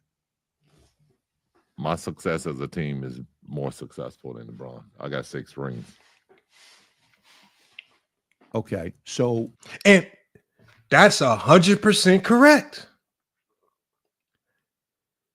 Like, it's a lot of Jordan fans out there that when Pippen said this, they tried to whip and warp it. What Pippen said right there is 1,000% facts. As a team player, him being a part of that Bulls team, it could be argued that he has more success than LeBron James as a overall team winner. You could in a way make that argument. There's nothing wrong with what he said there, but I want y'all to see where he takes this. I want y'all to see, and this is where he absolutely disrespects Scottie Pippen. Check this out. Then if I talk to an NBA owner, by the way, this is very helpful because realize this is very helpful because for me as a fan, I've followed this. So if I speak from an NBA standpoint, owner, and I want to find an all-around player to be my number one, you think the average owner is going to pick you or LeBron? I don't know. Got it. Okay. So that. You want individual accolades or you want championships? Because I didn't chase mine. Okay. And that's an argument that LeBron went to Miami. He went back to Cleveland to win with Kyrie, and then he went back to LA to win with Anthony Davis. All are, Michael never had teammates like that, and you had Michael as a team. Michael never had teammates like that. Let's run this back. You want individual accolades or you want championships? Because I didn't chase mine. Okay. And that's an argument that LeBron went to Miami. He went back to Cleveland to win with Kyrie, and then he went back to LA to win with Anthony Davis. All are, Michael never had teammates like that, and you had Michael as a teammate. But Michael never had teammates like that. When did Michael Jordan not have teammates like Kyrie Irving? When Michael Jordan was winning championships, when did he not have great teammates? Dennis Rodman, arguably the greatest rebounder of all time, consistently led the league in rebounder, top 5 defensive player, if not the best defender. Scottie Pippen, in the MVP conversation 5 times throughout the 90s, first team All-NBA, first team All-Defense. What do you mean Jordan didn't have those types of teammates?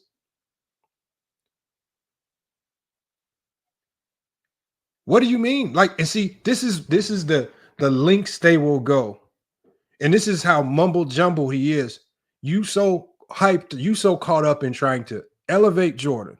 You so caught up in trying to diminish LeBron James that sitting in front of Scottie Pippen that you willing to tell him to his face, when I look at LeBron's teammates, Kyrie Irving, Chris Bosh, D. Wade, Anthony Davis, you willing to tell Scottie Pippen to his face, Jordan never had teammates like this, when Scottie Pippen just told you, if I had to pick an all-time team to beat anybody, I'm going with me, Horace, or Dennis, and Michael Jordan, and we going to beat anybody.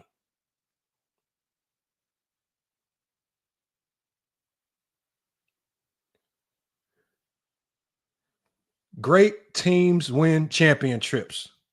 Great players don't win them. Great teams win championships. Great players do not win championships. Don't care how great of a player you are not winning without a great team. Jordan was great in the 80s. Did not win a championship, because he did not have a great team nor great coaching, which is also part of that team element.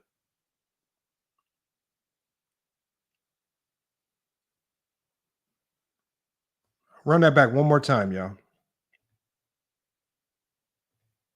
You want individual accolades or you want championships? Because I didn't chase mine. Okay. And that's an argument that LeBron went to Miami. He went back to Cleveland to win with Kyrie, and then he went back to LA to win with Anthony Davis. All are, Michael never had teammates like that, and you only had Michael never had teammates like that. Who the hell do you think Michael was playing with? See, and this is what I mean, and y'all wonder why I try to give Scottie Pippen his flowers to the level that I give him his flowers, because you have complete idiots like Patrick Bet David who willing to say stupid stuff like this. And then y'all be the ones that get mad when GOAT James Kingdom pull out the stats and the facts to show you that Jordan not only played with great teammates, he had some of the greatest help of all time.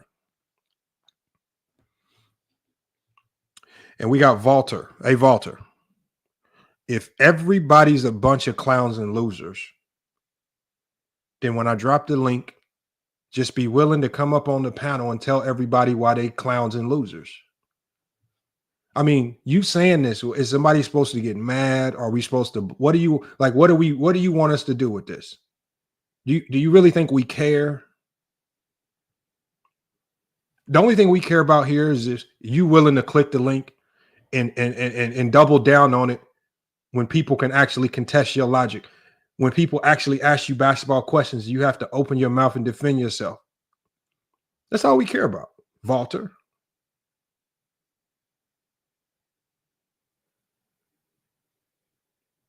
You said people that worship losers. No, people worship, they don't worship anything. They just like basketball and they like talking basketball.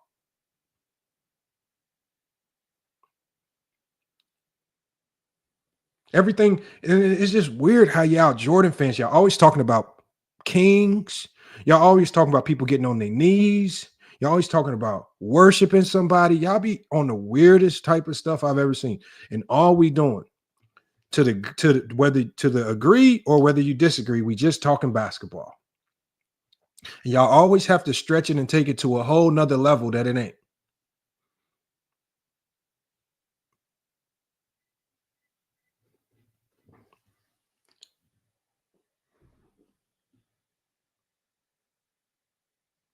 It's weirdos, man. Walter, then just when I drop the link, come up here and tell the people about themselves. But all I've heard most of the time when people hit the link, I just hear people talking basketball, and sometimes we agree and sometimes we don't agree.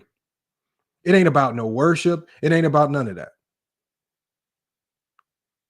But y'all always take it to some weirdo level, man. He says, you can't talk about anything. We talking about Scottie Pippen right now and Patrick Bet David. So who are you talking about? Are you referring to the person that you are supremely obsessed with? Let me assume the one man that you're talking about in your comment probably is LeBron James.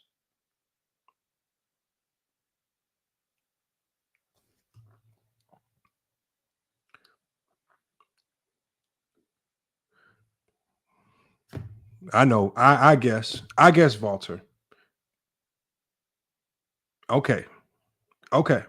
When I drop the link, I hope you come up here. And I want you to publicly, and I won't play the music to troll you or anything. I want you to publicly speak your displeasure to GOAT James Kingdom and all the people in the chat that might disagree with the things that you say, since they're just worshiping.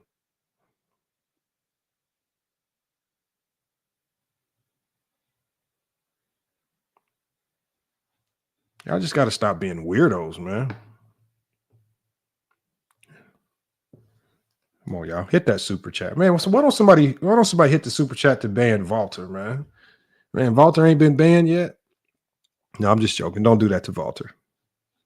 You had Michael as a teammate, but in this specific context, Scottie, I think this is very important because I'm really trying to understand your position. Is specific with you against Michael.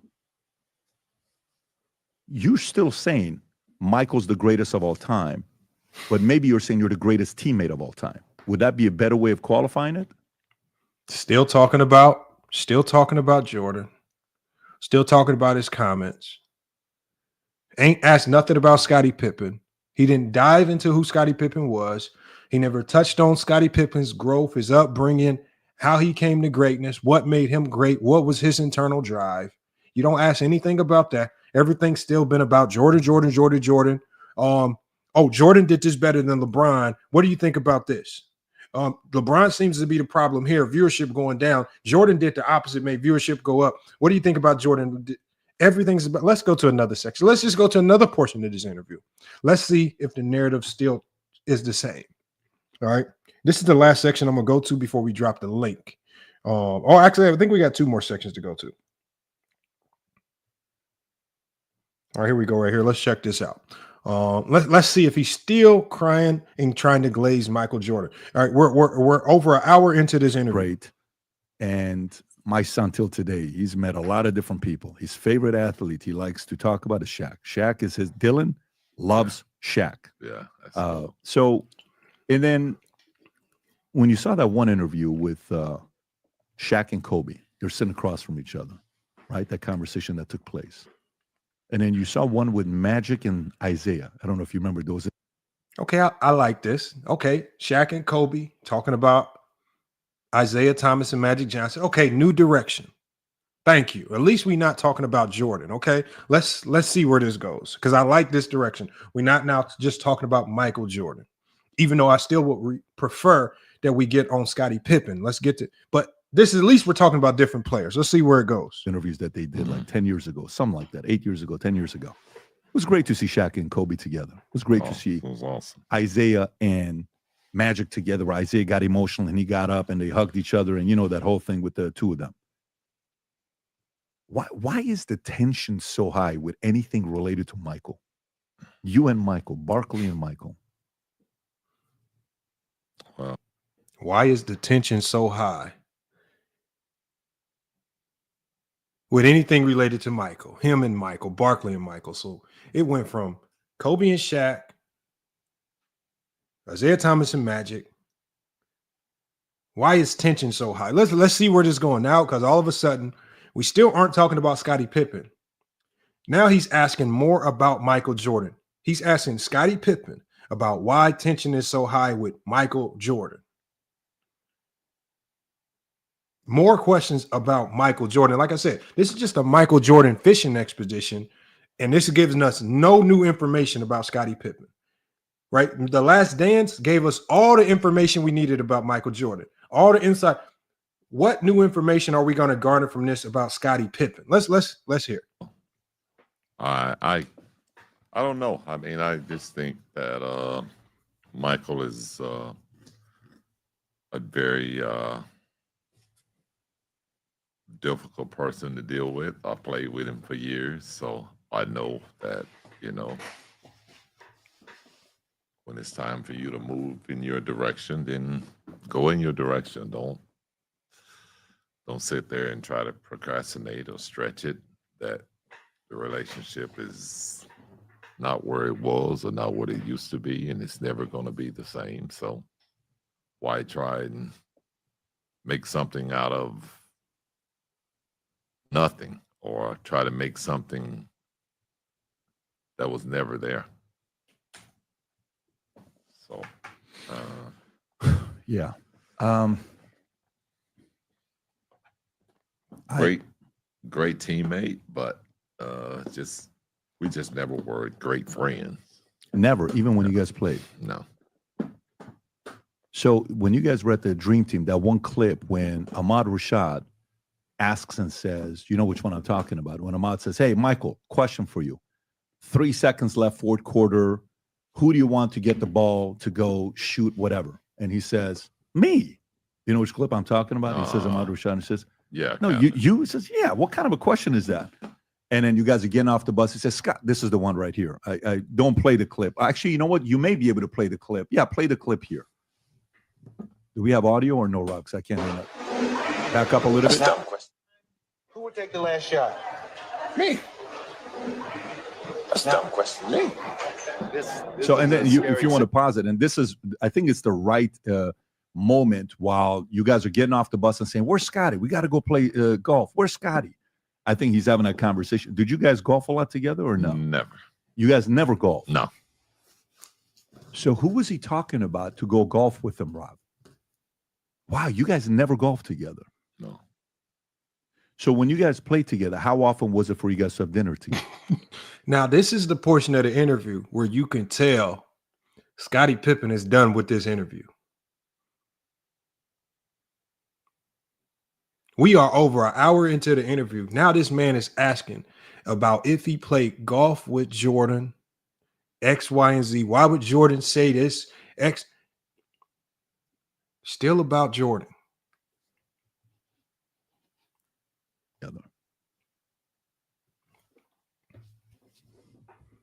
I mean, we may have like a pregame meal or something like that, but it's always a big party of people. How many times did just you and Michael have dinner in Chicago? Chicago has a lot of. Why does this matter?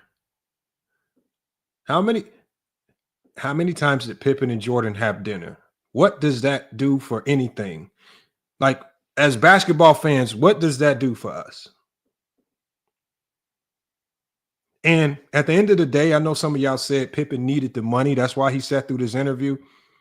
Whether he needed the money or not, if somebody pays you to be there and he wants to stay out the whole interview because that's his obligation because he was paid to do so, then respect to Scottie Pippen for sticking out through this whole interview because he was paid.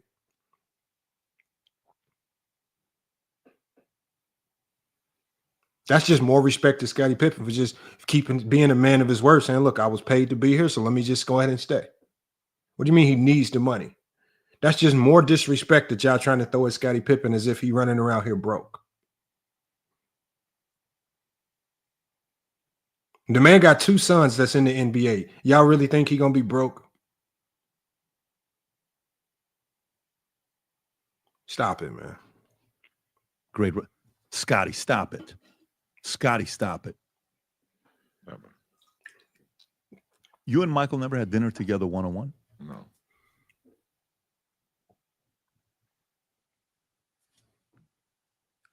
Never. Michael's house just sold, the one in Chicago. Yeah.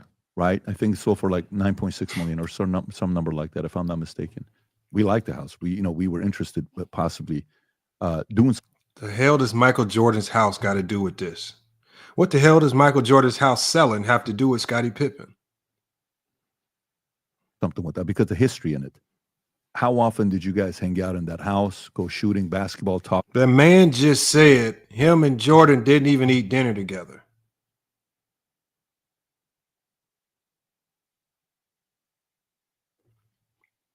Hey, the ones, I've already told y'all that y'all so dumb. Y'all think that the No Bull Tour was about Michael Jordan. Why don't y'all actually go watch one of the No Bull Tour videos? And you will clearly see that it's not even about Michael Jordan.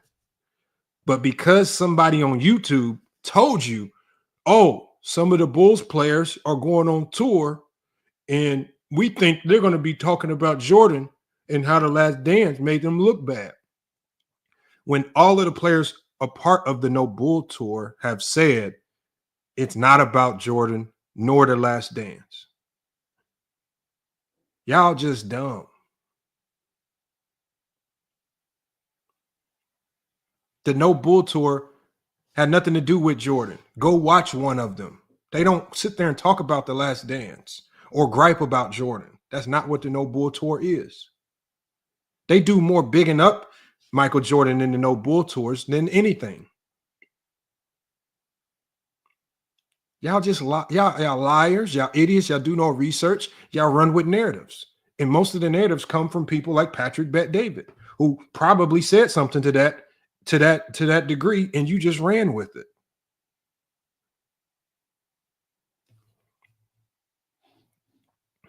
Fucking mentally getting ready for the playoffs.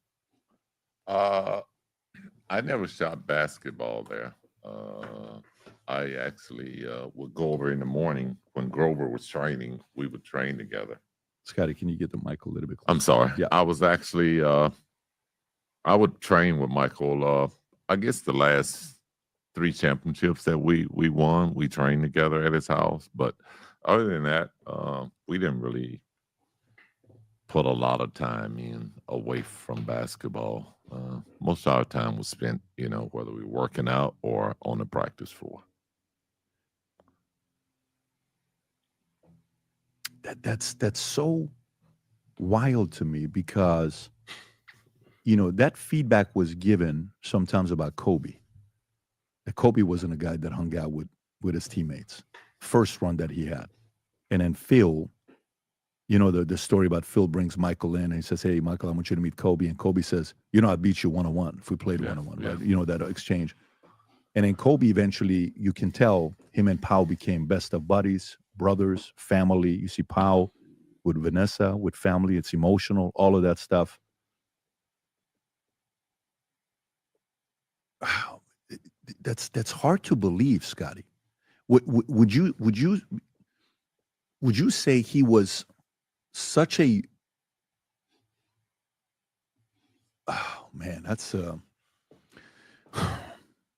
This is just him thinking of more Jordan questions. He's pretending to be emotionally invested in this. All he's trying to do is, how can I ask more questions as an efficient expedition to get more information about Michael Jordan? That's all he's doing. I don't think he, at this point in time, I don't think he cares. I just think he knows so little about the game of basketball. The only thing he knows to ask about is Michael Jordan.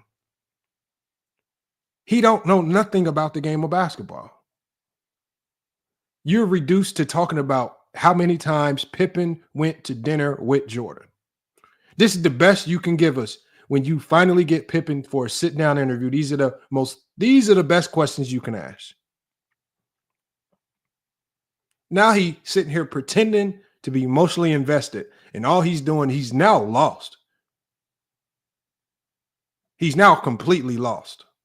Don't know what to ask next. Well, let's see where he goes with this. I'm about to drop the link, bring y'all up here to talk about this, man. Because sometimes when a guy is such an alpha at the highest level,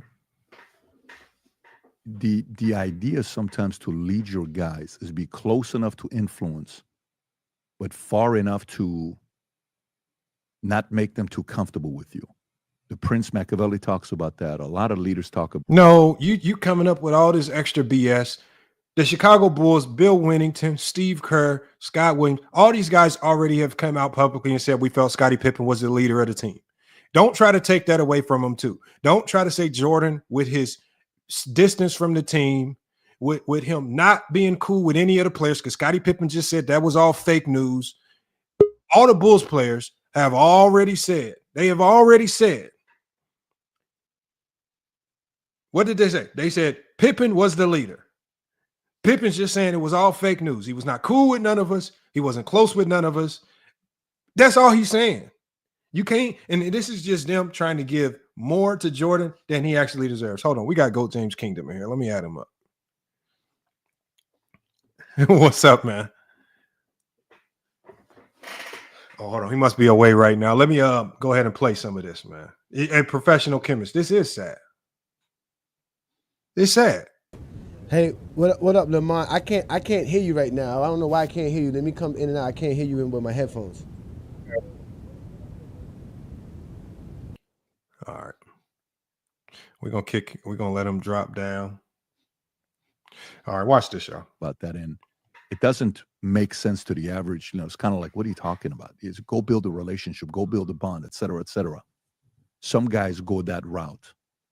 I wonder how much of that was more from his analysis of, listen, I'm above, I'm the leader, I'm the head guy here, and he didn't want to get too close to his guys. Especially if you're saying you guys never had dinner together, Scott. No. And you never golfed because you weren't a golfer? Now you went back to golfing. And you never golf because you're not a golfer? Boy says his page is becoming obsessed with hating MJ. We don't hate MJ. We're literally talking about Patrick Bet David. Can you hear me now? Peace, brother. I can. What's good, brother? I can hear you. All right. But yeah, y'all. Look, Boy. Continue. This is not Jordan hate. We're not even talking about Jordan. We are talking about Patrick Bet David and his inability to interview one of the greatest players in NBA history, in Scottie Pippen. He's sitting here talking about how many times Pippen had dinner with Jordan, and because he has no information on basketball, he's now back to talking about, you sure? You didn't even golf with him? Are you sure? Look, watch this. Are you a decent golfer? I think a little bit of both. I'm decent, but I didn't really care for the game much when I played. Hold on, we got Pride by P. Pride by P. Why do y'all always think something is a play? Y'all act like we think Jordan is a bum. Jordan is arguably the greatest basketball player in NBA history. Some people say 1, some say 2, some say 3. Most no lower than that. What like I don't get what like y'all like what do you think we try to convince you of? You think I'm running around trying to convince people that Jordan's not top 3 all time? What do you think I'm doing? When I talk positive of Scottie Pippen, it's not to tear down Jordan. That's just how stupid and low level y'all think. I'm just trying to tell you that great players cannot win without great players around them. And for y'all to try to put this narrative out there that Jordan was just out there doing it by himself is foolish. Give Pippen his flowers. But y'all take that as, oh, you trying to tear Jordan? Y'all just got it. Yeah, like there's no play. Y'all always try to make it seem like there's an ulterior motive. There are no motives. There are no ulterior motives. I've told you guys how I felt about the 90s and why I don't hold it against Jordan. You can take it or not. Y'all get mad when I tell you I got MJ as the GOAT right now. And y'all tell me, oh, that's just fake. No, I have MJ as the GOAT right now. It's not my fault that LeBron James is just putting up a hell of a career resume that when he retires, it's gonna match or usurp it. Not my fault. Y'all just be getting mad at stupid stuff. There is no play. This is about Scottie Pippen.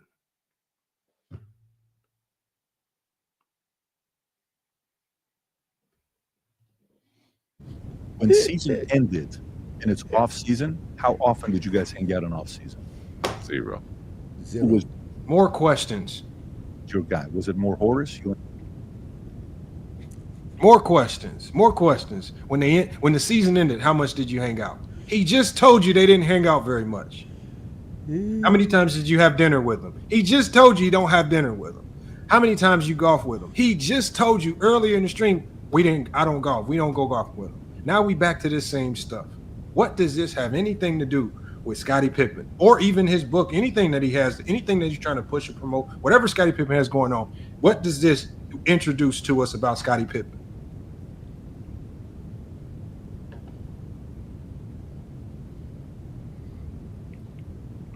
Horace, you and Dennis, you and Probably BJ more Armstrong Horace when I was there. I was probably more Horace. who was close to Michael on the team? Him and BJ were close. I mean, when he came back to that one practice when BJ and him speaking and saying, "Hey, come and shoot a little bit." I don't know about that. If you say so. Well, no, listen. If I'm saying it, I'm just saying it because Yeah, I read about it. I don't know if I have the credibility of having been there. I just read about it. Yeah. I mean, there were times when guys that were brought in that kind of bonded with Michael, Sam Vincent, Earl Walker, but those were veteran players that had been around him probably previously, probably from college, but as far as players that he played with in the 90s, he didn't really bond with players on that team. But I thought he was good friends with Oakley. I thought him and Oakley were very Oakley good. wasn't on that team. No, but Oakley from the beginning era when he was coming up. Wasn't Oakley one of his teammates when they got rid of him? He was upset about it because he liked Oakley and they had a friendship together. Yeah, that's the story that's being foretold. See, what he's trying to do, y'all, is he's really trying to get Pippen to spill the beans on insider information. Like, Pippen's basically saying, look, whatever you heard about Jordan being close to these players, being a great teammate, is all false. He tries to bring up Charles Oakley because that's a lot of people's go-to, that Jordan's favorite teammate was Charles Oakley because they hung out together in those Washington Wizard years. Pippen's telling you, that's the story you want to run with. It ain't true. We could probably ultimately surmise maybe it was Jordan that got Charles Oakley traded. He probably just didn't like what they got in return, which is Bill Cartwright with that sorry-looking jump shot. That might be it. Just like he got a lot of them guys up out of there, like Quentin Daly. He got a ton of them guys up out of there. Right? Went to the front office and got them guys traded. Jordan said this in his own book. There was about 7 different guys that Jordan went to the front office and said, they need to go. He says, because they score too much. They're taking away from my thunder. Got them traded.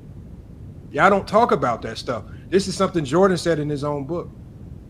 It's okay that Jordan was a completely trash teammate. That's all Scottie Pippen is saying. Patrick Ben-David, just move on. It is obviously something that Pippen's not really trying to expose about Michael Jordan. It's not his agenda right now to try to make Jordan look bad. I don't believe Jordan did not get B.J. Armstrong traded. That's not how B.J. Armstrong ended up leaving the Chicago Bulls. Lofton. If I remember correctly, and I could be wrong, B.J. Armstrong got caught up in that sweep of players who did not get protected in the expansion draft. The Bulls had to choose who to protect and who not to protect, and B.J. Armstrong got swept up in that because they had to protect other players, and he ended up getting moved on because of that. I don't believe he was traded, but I could be wrong. But I believe he was part of the expansion draft because you can only protect so many players, and they had to end up ultimately letting them go. Possibly he wasn't protected because he didn't have a strong relationship with Jordan, and he was the most replaceable type player because they ultimately replaced him with essentially Steve Kerr and Ron Harper.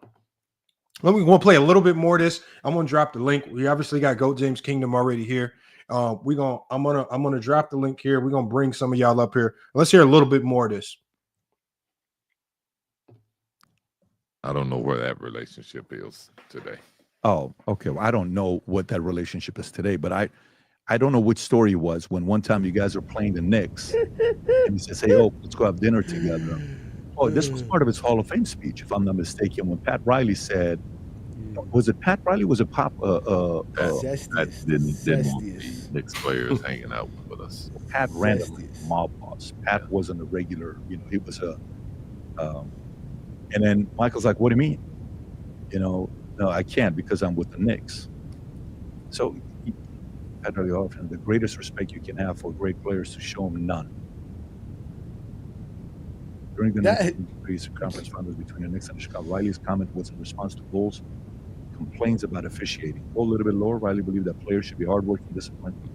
Riley was to work with the Knicks with Matt's 94 final. Riley is considered one of the greatest NBA figures of all time. He won 7 championships. Yeah, he owns the patent on 3-peat, if I'm not mistaken. Yeah.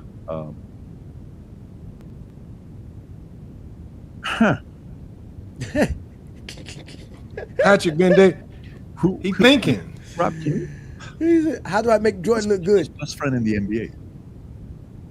Hold on, y'all. Hold on. Check this out. Barkley. He said this is, and y'all can tell, y'all, Pippen is now getting frustrated because he's now switched to another topic About Jordan. And what he's saying, y'all, and Go James Kingdom, you got like just a slight background noise, so I'm gonna mute it real quick. But I'm about to bring everybody up. Just had a slight background noise. But what I'm saying, y'all, is this. So now he hasn't even asked Scottie Pippen who his best friend in the NBA is, right? This is supposed to be a Scottie Pippen interview. Before he even asked who Scottie Pippen's best friend in the NBA was, He's asking Scottie Pippen who Michael Jordan's best friend in the NBA was.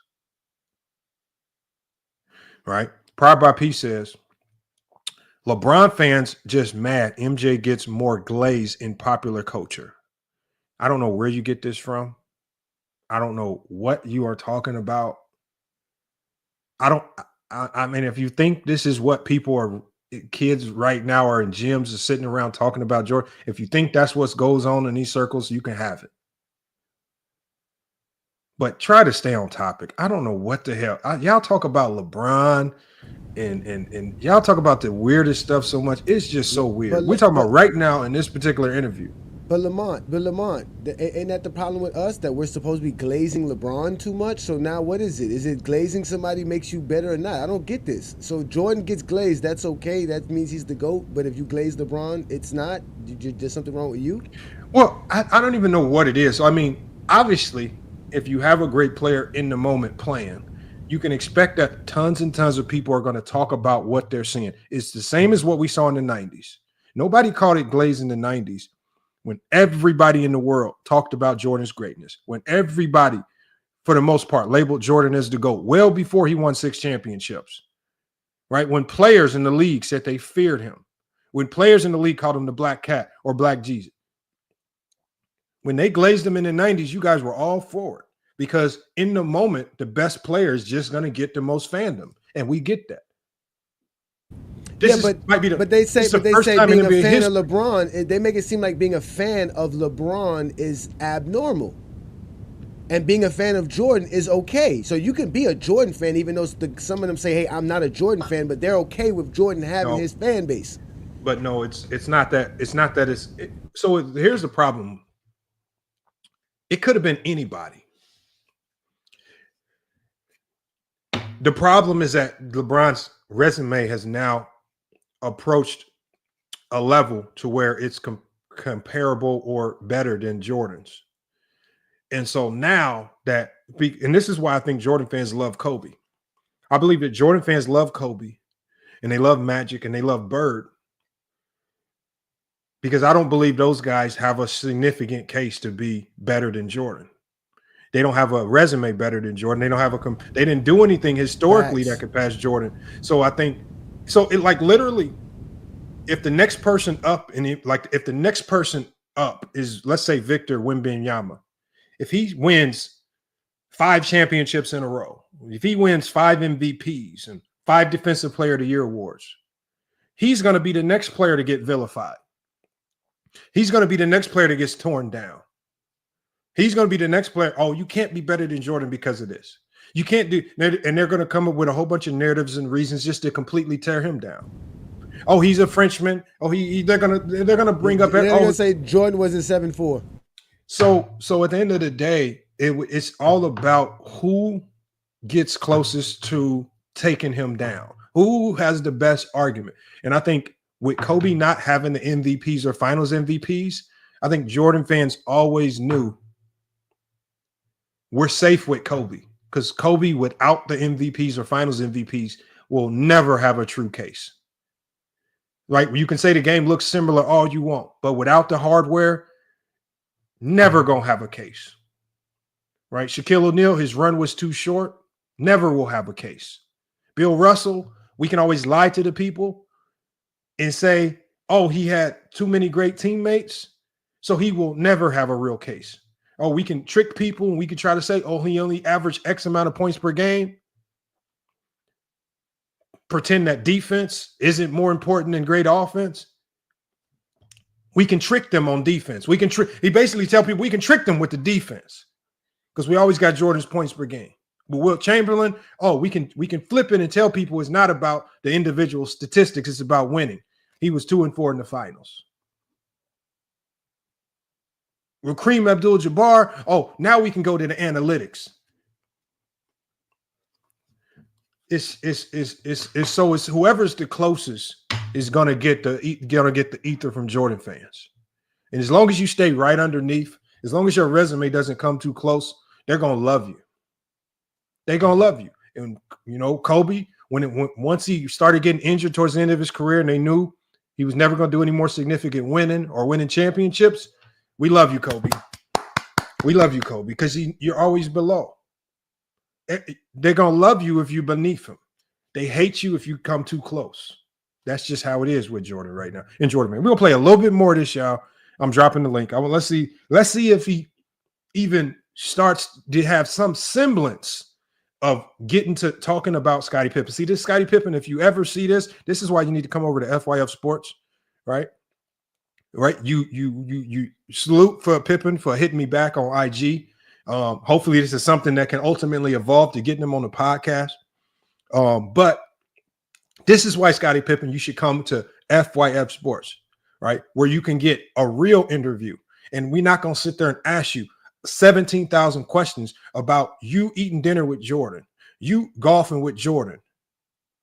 And we can actually get to how you became Scottie Pippen. While they played. I don't know. By the way, so we can, transition to the next story, but I'll tell you how I process this. And Scottie, whatever I say, please tear it apart. Don't just kind of let me get away with saying this here. Okay, I want you to tear it apart and say you have no clue what you're talking about. So there's no way a guy does what Michael did.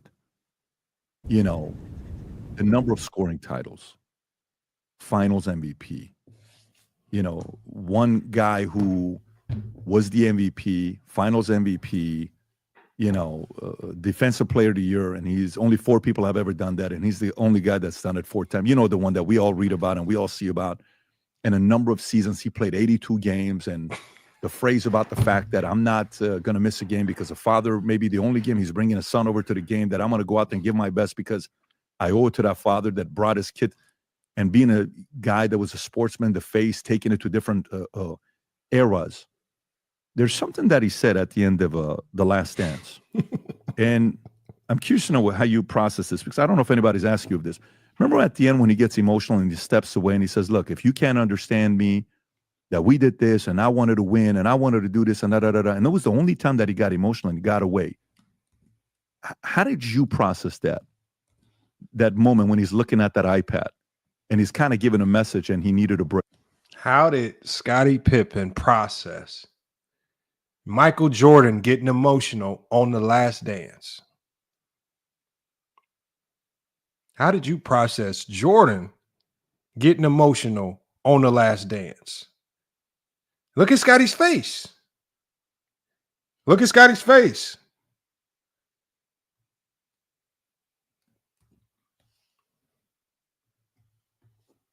All he did for 2 hours, and Showboy was in the chat talking about if you listen to the whole interview, it changes. Showboy, we are an hour and 24 minutes in.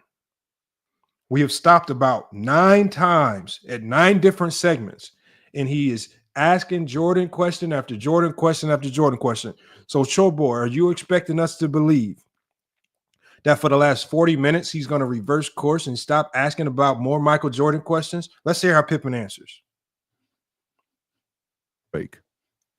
I didn't see it. You don't watch The Last Dance? I didn't see that part of it. So he already told you earlier that he didn't see it. He already told you, Patrick Bet David, he didn't see this. You keep asking him, you didn't see it? And he's on a fishing expedition, really trying to fish out more information about Jordan. He really don't care about Scottie Pippen. He don't know about Scottie Pippen. He don't know about his legacy, what made him great. He ain't asking no questions this is why his own comment section is tearing him up. If y'all go to this video, go look at the comments. Worst interview of all time. You need to stop doing sports interviews. No, there are no comments saying great interview. Thank you, bandwagon. He's a JDR, and he came into this interview with one agenda. And I believe that he only brought Scottie Pippen on because he probably couldn't get a hold of Michael Jordan. So he just found the closest player he could get to that was connected to Jordan, just to bring that person on the interview, just to ask him all about Michael Jordan. That's all they did. Lamont, he is the zestiest Jeffrey ever. He's the zestiest Jeffrey It's ever. becoming evident right here. I'm gonna play a That is little bit serious. more. I'm gonna play a little bit more. I've dropped the link in the chat if y'all want to come up and cook. Walter says if he was glazing LeBron, this would be a great interview. No, it wouldn't. Because I've already said I don't care for the LeBron direction or narrative, nor do I care for the Jordan direction or narrative. I have never seen him do an interview to this degree. I like for example, if let's say he brings Donald Trump onto the podcast, do you think he's only going to ask him about Biden questions, Kamala Harris questions, or Obama questions, or is he going to talk about Donald Trump? When they come up there, is he going to only talk about, well, when Joe Biden, man, what is your relationship like with Joe Biden? Do you guys go to dinner? Do you guys golf? Right? I can't imagine that presidents wouldn't hang out with each other. I don't see that happening.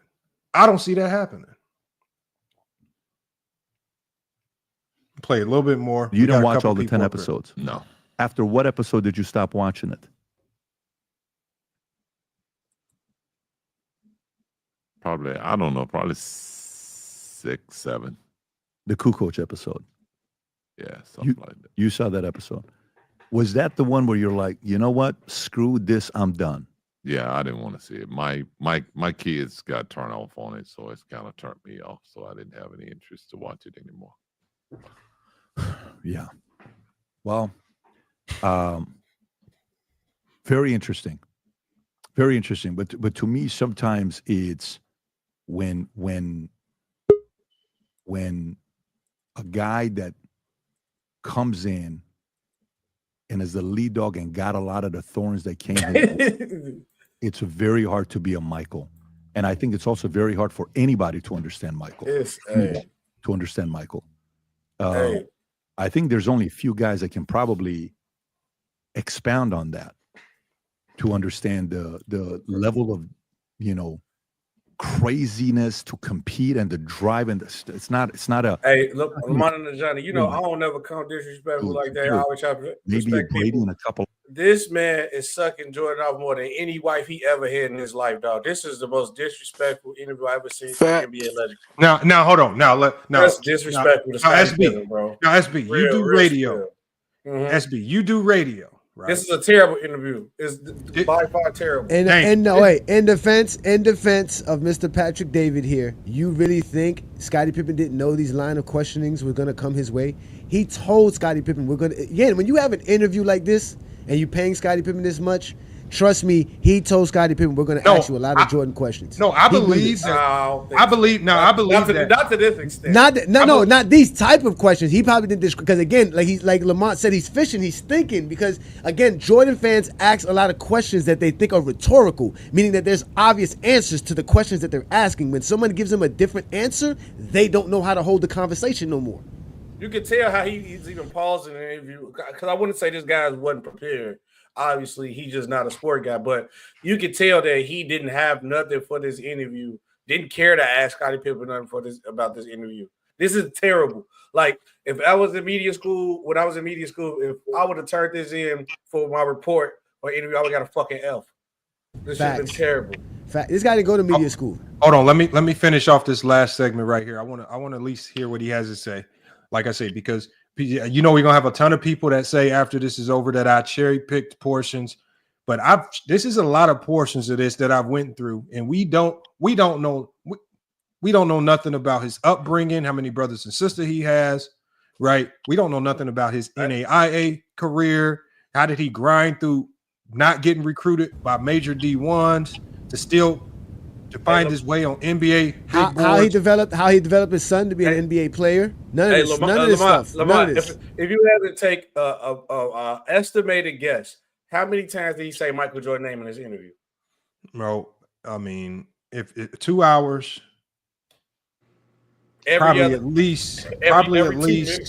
Hey, what if he put it in the contract that he told Scottie, look, every time I say Michael Jordan's name, we'll give you $1,000. Well, I think what happened here, y'all, is I think I think SB is. I think I forgot who said it, but I think what happened was some of his answers derailed where he wanted his comments to go. I mean, where he wanted the conversation to go. Because I saw early on what he was trying to do.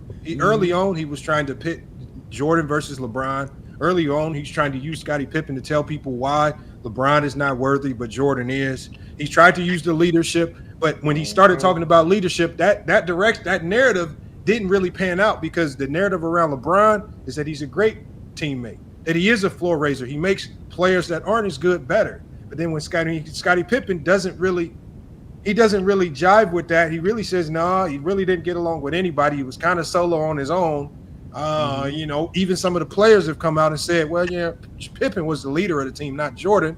I mean, and it's just like, so he's trying to, and then he tries to go, well, maybe he was a leader then he tries to go the route of his presence, his aura. He just lit. Yeah, he says some great soldier from the 1600s said that you can just quietly lead without saying a word and just beat his. No, hell no. This is basketball. Ain't no.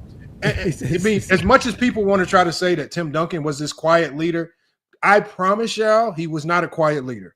I promise y'all he was vocal than a mother-fucker. Very vocal. I know this. So all this quiet leadership stuff, that's all nonsense, right? This is basketball. You can nothing you do on a basketball court. You cannot play in silence. You cannot lead in silence. You cannot win in silence, man. That's all made up stuff right there. And but he's trying to paint this picture.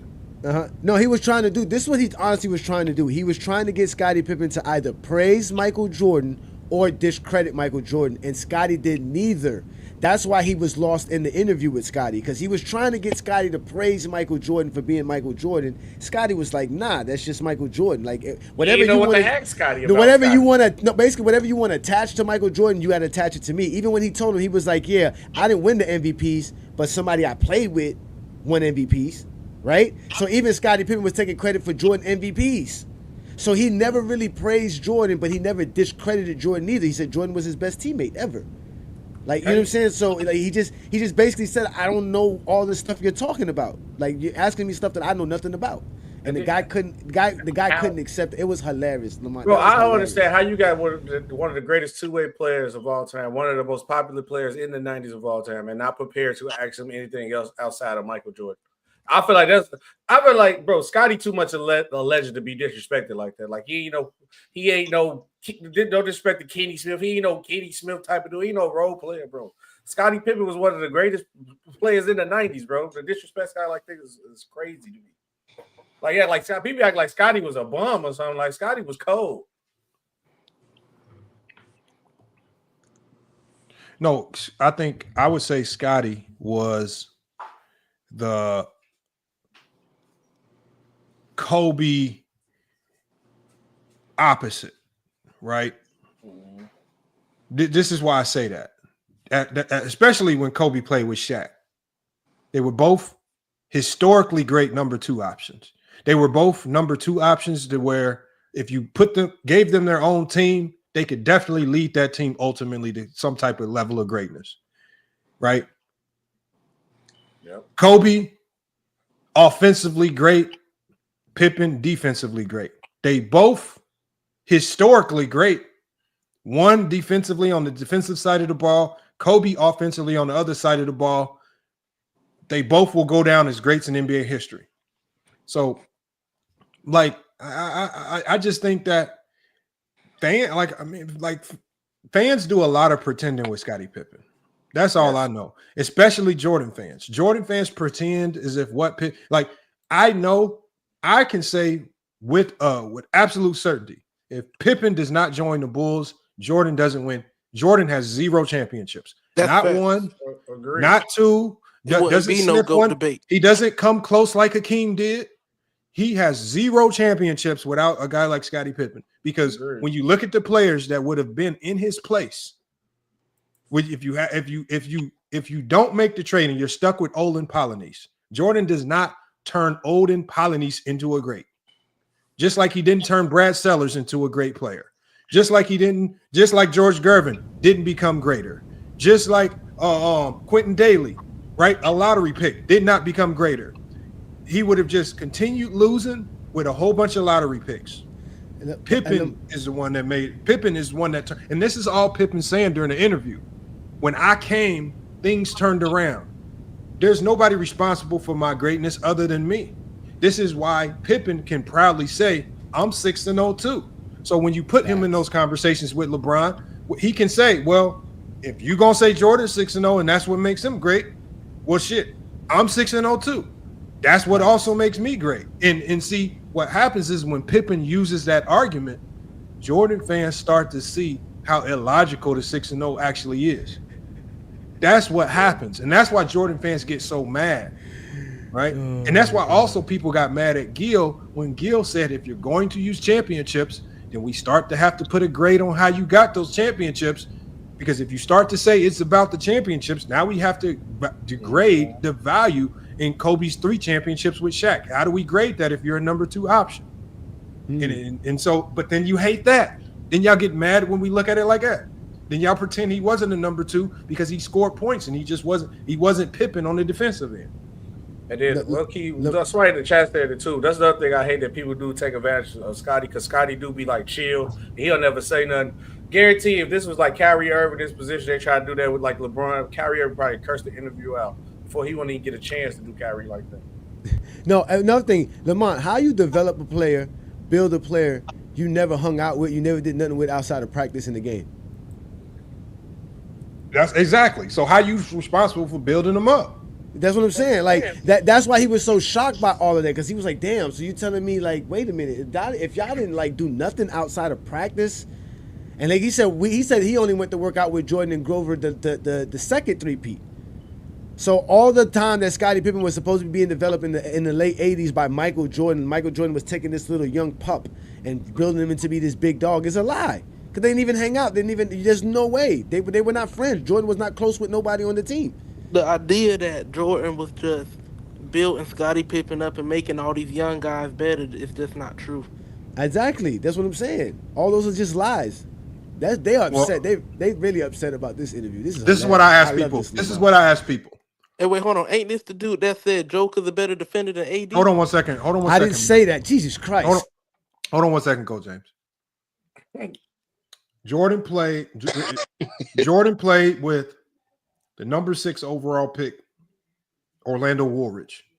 The only thing people say about Orlando Woolridge is that he's a bum, even though in his prime, many people claim that Orlando Woolridge was a better scorer and a better athlete than Michael Jordan. And we're talking about when Jordan came into the league, he was a superior athlete. That was one of the things he was lauded for.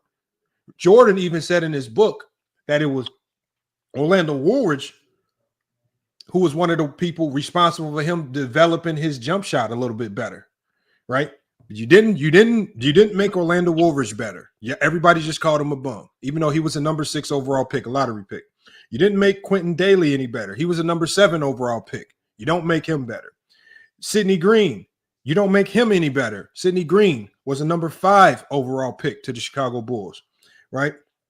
All these players that Jordan played with, right? Jawan Oldham, right? Another lottery pick. Steve Johnson, a number 7 pick. You don't make him better. Dave Corzine, a top 20 pick. You don't make him better. Then you play with George Gervin, right? A guy who had just came off an all-star bid. George Gervin was also the number 3 overall pick. He was just averaging 20 points per game the year before, but you don't make him better. No, in NPR, what we're saying is we're not saying that these guys are the GOAT, but this is how we know Jordan is not responsible for making Pippen better. Because when you had all of these other high draft picks, players with promise, players with the athleticism, all they need is development. When you have them, none of these guys develop. The Brad Sellers don't develop. George Gervin regressed. He went from scoring over 20 points per game on another team, being an all-star. When he played with Michael Jordan, he's no longer an all-star, only averaging 16 points per game. There was always a clash because you know what all these guys did? They scored the ball well. They were scorers first. They weren't like Pippen. Pippen, and they even said it during this interview. As a defensive player, you get penalized. Scottie Pippen said it himself. You get penalized by fans for being a great defensive player. And that's what happened to Pippen. So Pippen sacrificed his reputation and his legacy to win championships for the Chicago Bulls. And no fan is going to give him his credit. Y'all in the chat, y'all are trying so hard to make this about everything else but Scottie Pippen. Y'all, look, these random comments talking about Orlando Warriors to go, that's just you deflecting from what we are talking about. That's why I say when I drop the link, y'all should just hit the link so y'all get a better understanding of the direction that we going. Because you just stay in the comments and it seems like you hear what you want to hear. Walter, there's the link for you. If you want to come up, I don't think you will. NPR, there's the link for you. If you want to come up, Prod by P, there's the link for you. But let me go to Mike. I know Mike was up here. I want to go to Mike. Then I'm going to go to Olo and then SB. Then we got Goat James Kingdom. We're going to let him finish it off. You know he got some heat for y'all because he's been telling y'all about a lot of this stuff for a while. Mike, what's up, man? Well, I was supposed to talk about the interview. I mean, what are your thoughts on the video, man? I mean, I didn't really hear too much of it, but based off of what y'all was saying, it was corny. But I didn't really hear too much of it. That's another thing, Lamont. You know, it's nothing, Lamont. They'll waste their time on lives talking basketball with no information, but they won't go waste their time to go find the information. Just sit for 2 hours and listen to Scottie Pippen talk. No, that is true. Let me go to we got Olo. Yep. What's good, man? What you got on this? That interview was kind of funny. So you can see it just by listening to that guy that he doesn't watch any basketball or anything. He was asking, wasn't Charles Oakley on the team? Wasn't this guy on the team? I'm like, oh my gosh. This guy didn't even do his research before interviewing this guy. And Scottie Pippen just looked there embarrassed, listening to this guy ask these same questions over and over about what did Jordan eat for breakfast every day and all this crap. Yeah. And did you go to Jordan's house? Did you ever have a one night stand with Jordan and all that crap? I'm like, what was the point of that interview? That's what I really want to know. Was it just a Jordan propaganda interview? Was his intentions for Scottie to just love on Jordan like he used to? Because Scottie used to go on national TV and glaze Jordan like on First Take and all that stuff. So I don't know if his intentions was for that to happen or I don't know. I agree, man. SB, man, what you got, man? No, this was just utter disrespect of an NBA great. And also, like, from me, my side of, like, knowing the media side of it, I don't know too much about this guy. Obviously, once I see you talking about it, I went to go, like, look through his channel and see other type of content that he do. But no matter what, if you have an interviewer, even if it's outside of your topic lane, you always supposed to be prepared. You're supposed to have multiple questions going multiple directions, pay the person or not. You got to always be prepared. So it was like bad on the interviewer for one not being prepared. Two, the disrespect to Scottie Pippen. He said, get there, you asking how does it disrespect Scottie Pippen? He literally was asking Scottie Pippen, what does Michael Jordan eat for breakfast and stuff like that? Like, why is that even a conversation? Like, that's why it's utterly disrespectful. You wasting a man's time. If you want to just ask about Jordan, go interview Jordan. Like, the interview was like all around like terrible. Hey, my God. Even look at like, and I went to go look when Lamont said, go look at the comment section. Look at the comment section. This is his people telling him this was a bad interview. This was disrespectful. Look, somebody literally said, I have to agree with everyone. I don't think PD knows Scottie and doesn't care about Michael as much as he does. Scottie doesn't care about Michael as much as he does. This is his people who watch his content are telling him this. And y'all looking at it like it's a LeBron Jordan Glaze thing. No, it's a disrespect. It's a Scottie thing. Why is you disrespecting Scottie Pippen? You wasted this man's time. Scottie looked at this comfortable in the interview, like, bro, go back and watch the interview. Every other 2 minutes or every question he asked, it was Michael in. He played a video of Michael in the interview talking about he taking the last shot. Why does Scottie need to see that? Yeah, that's hilarious, bro. If anybody in the chat, then I'll be like, go Jerry, go out there. Just because somebody in the chat asked me a question. Tell me the one thing he asked Scottie Pippen that was only about Scottie Pippen alone that y'all remember. They didn't watch it, SB. They're ill-informed. I'll talk about even when Lamont played. Lamont cherry-picked. Oh, okay. Yeah, they can make up some bullshit. All right. Come on, man. Hey, look at the last comment on it. Go after this. Feel bad for Scottie. All MJ questions and no question about Scottie Pippen and his life post NBA. That's the same one I was just looking at. Hold on. Why did y'all think that interview was about Scottie? I'm gonna put it on the screen. That was supposed to be about. I'm gonna put it on the screen because they think we lying. Watch this. And y'all can try to say, "Oh, there's somebody from Lamont channel came for it." No, it was that comment was from 3 days ago. Shout out Brett. Watch this. Look. Here goes some of the comments right here. Check this out. Pat, you need to interview Michael Jordan about Michael Jordan, not Scottie Pippen about Michael Jordan. Feel bad for Scottie. All MJ questions and no questions about Pippen. PBD blew this interview. It could have been a great opportunity for stories and game-related questions. Instead, PBD turned it into hours of ridiculously stupid hypotheticals that don't mean anything. Also, let Scottie talk and shut up. This is your own subscriber. That was 2 days ago. Next comment. PBD, this may be your worst interview yet. As a fan of the Chicago Bulls, you asked a legend to be interviewed, and clearly Scottie was uncomfortable with a barrage of questions about Jordan. Pippen was one of the best all-time two-way players ever to play the game. Did you even ask him who was the toughest opponent to guard? You didn't even discuss Rodman, one of the most polarizing players in the history of the game. I just think you disrespected Scottie.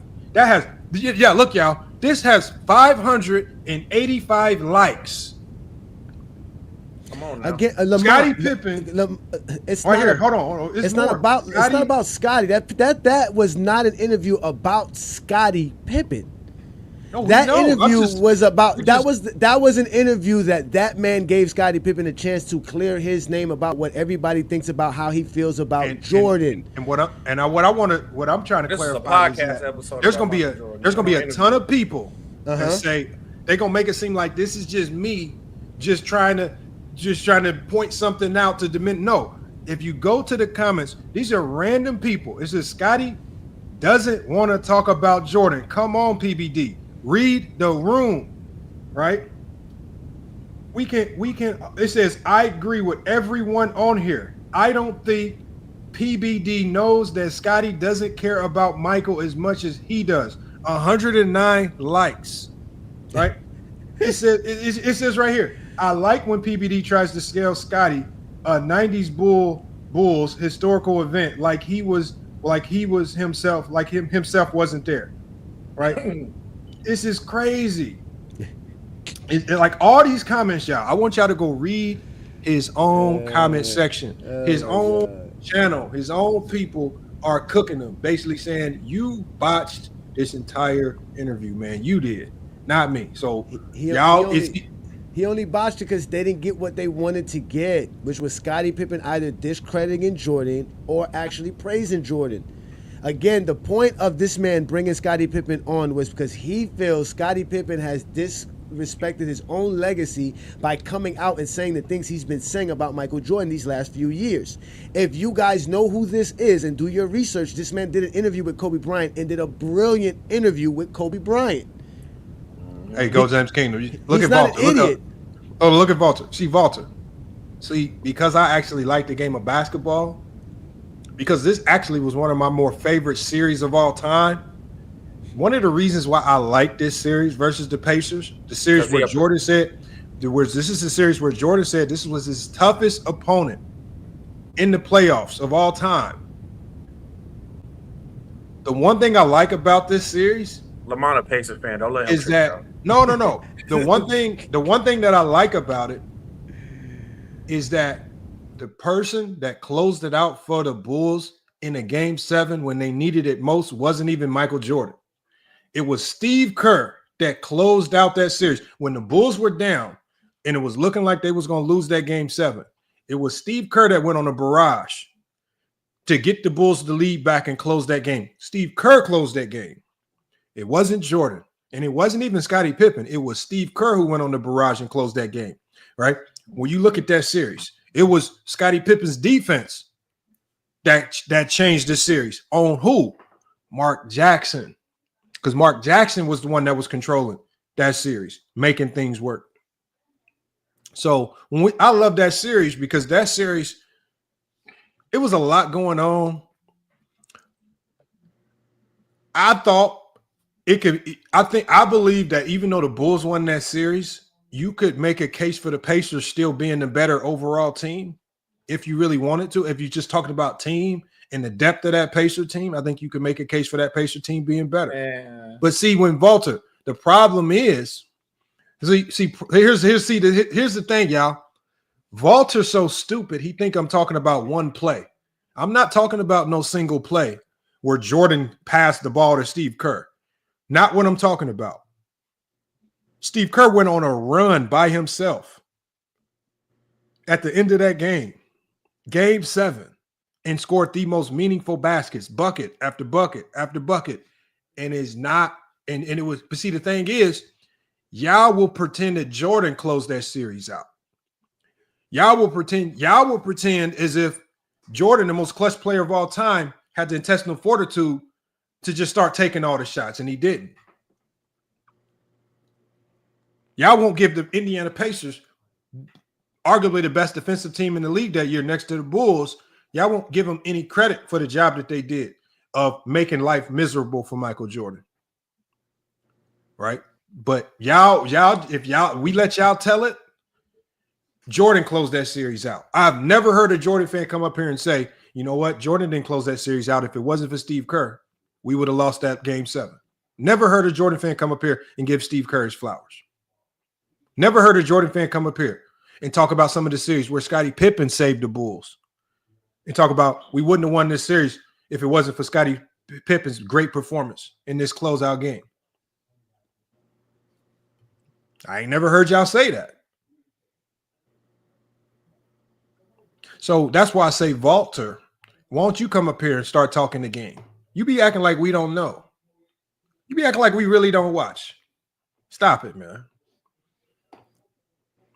Talk about the Pacers like we forgot.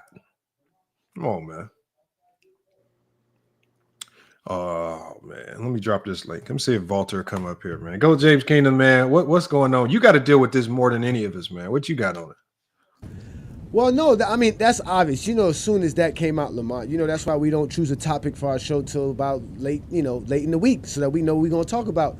And when that interview popped, I think it was Friday night, I had to go do my due diligence because I'm not one of these people that just speak just to speak without having information to actually speak on it. So I sat the 2 hours and watched the interview. And I felt the same way. I'm like, yo, this dude's asking him a lot of Jordan questions. But I understood it from the beginning that it was a GOAT debate interview. And it also was an interview that he was trying to, again, clarify Scottie Pippen's stance. And the fact that he couldn't understand Scottie Pippen's stance stalemated the interview.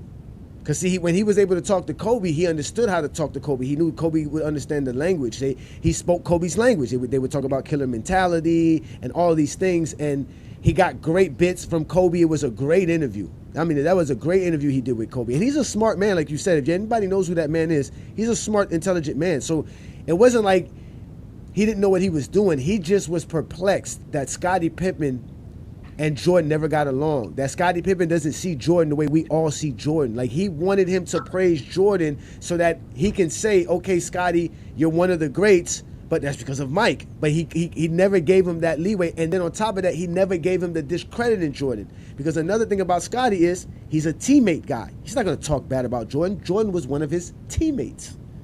That's one thing you're never going to get Scottie Pippen to talk bad about. He tried so hard. He tried hard to get Pippen. And because I don't think Pippen came on that show with the intent to say anything negative about Jordan. Just like people proclaimed that the No Bull Tour was about. Because if Pippen was on the No Bull Tour talking down on Jordan, why wouldn't he come on this podcast and continue talking down about Jordan to a bigger audience? That's how we know that even when y'all talk about the No Bull Tour, it's all a lie. It's not about Jordan. It's not to tear down Jordan. These guys are just trying to also just basically fill you guys in on their role in helping Jordan win 6 championships. Scottie Pippen played a significant role in that. Phil Jackson played a significant role in that.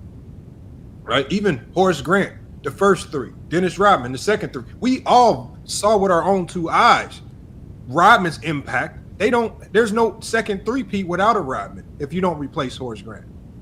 Right? And that tells you how good Horace Grant was, because the only player in the league that could come in and replace him was Dennis Rodman.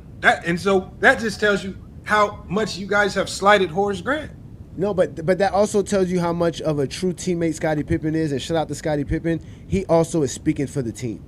Can you imagine how everything that those guys do in their lives from here on out is going to be somehow related to Michael Jordan? Like, that's why they called it the No Bull Tour, because in reality, they were actually touring for the NBA, who had camps and for women's basketball and men's basketball. So they were basically doing a service for the NBA as NBA veterans, as one of the greatest players to ever play the game.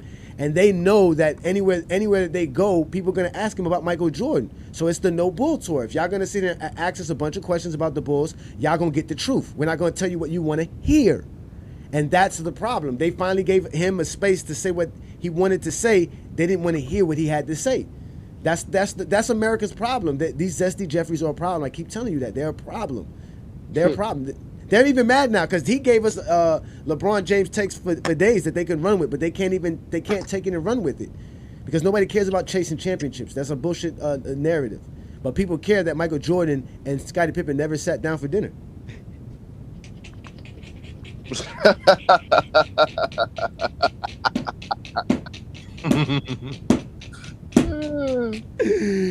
They cared. I guarantee you, Scottie Pippen was like, "Oh yeah, plenty of times. We were out here. I mean, we've been to Roof Chris. We've been in here. We've been there.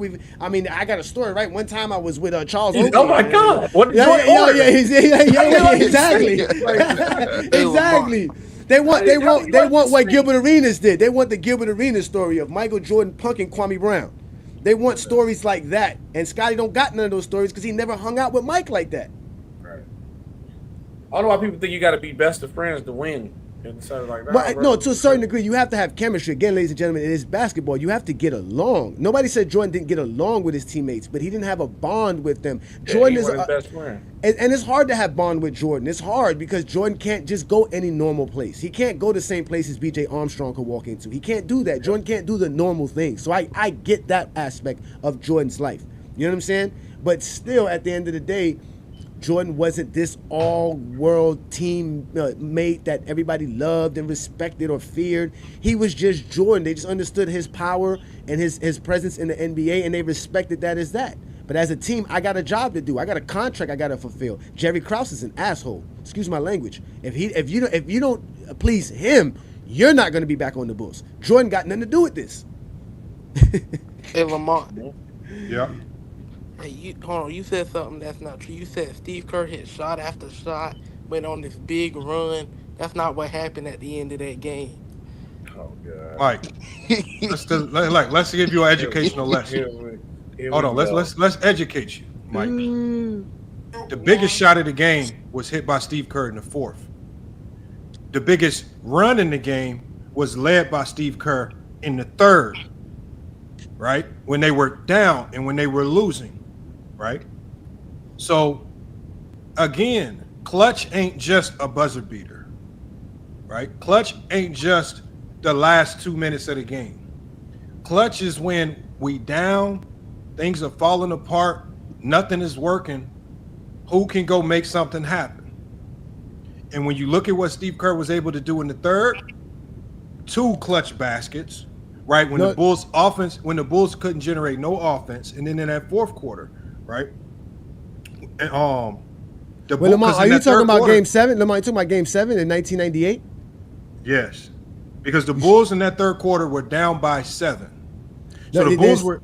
It's Tony Kukoc then. Tony Kukoc was 5 of 5 in the third quarter, scored 14 points for the Bulls. And that, I'm looking at it right now, Lamont. Wait, hold on. Tony, Steve Kerr stats. So he scored 11 points that game. Yeah, he did. When I talk because I remember Kerr because he didn't score a lot of points. He scored 11 points that game. But I remember I remember specifically in the third quarter when they were down 7, they were going on that run. Obviously, Tony Kukoc was huge because he damn near went perfect from the field that game. But when you look at the baskets at the timeliness of the baskets that Steve Kerr hit, it was when the Bulls offense was like sputtering. Wait, are you talking about game Hold on, 7? Mike. Hold on. Well, you got to listen, Mike.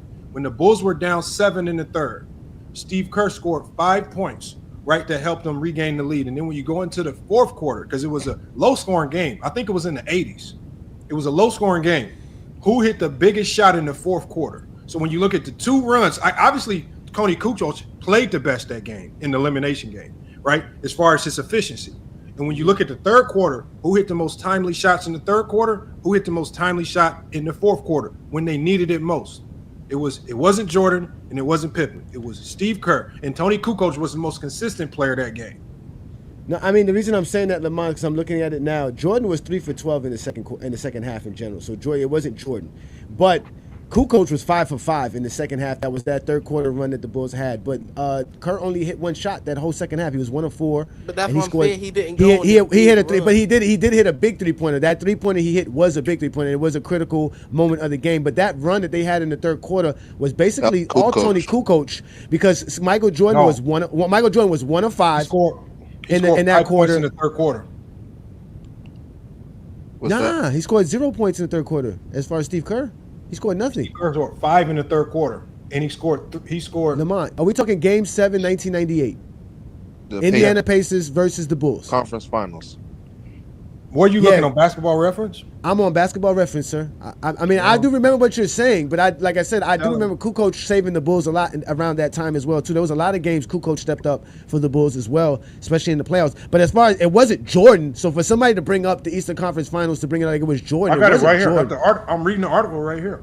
You reading the article? Yeah. Okay, so let me go. 7. This is Steve Kerr. Let's go to play-by-play. I can go to play-by-play.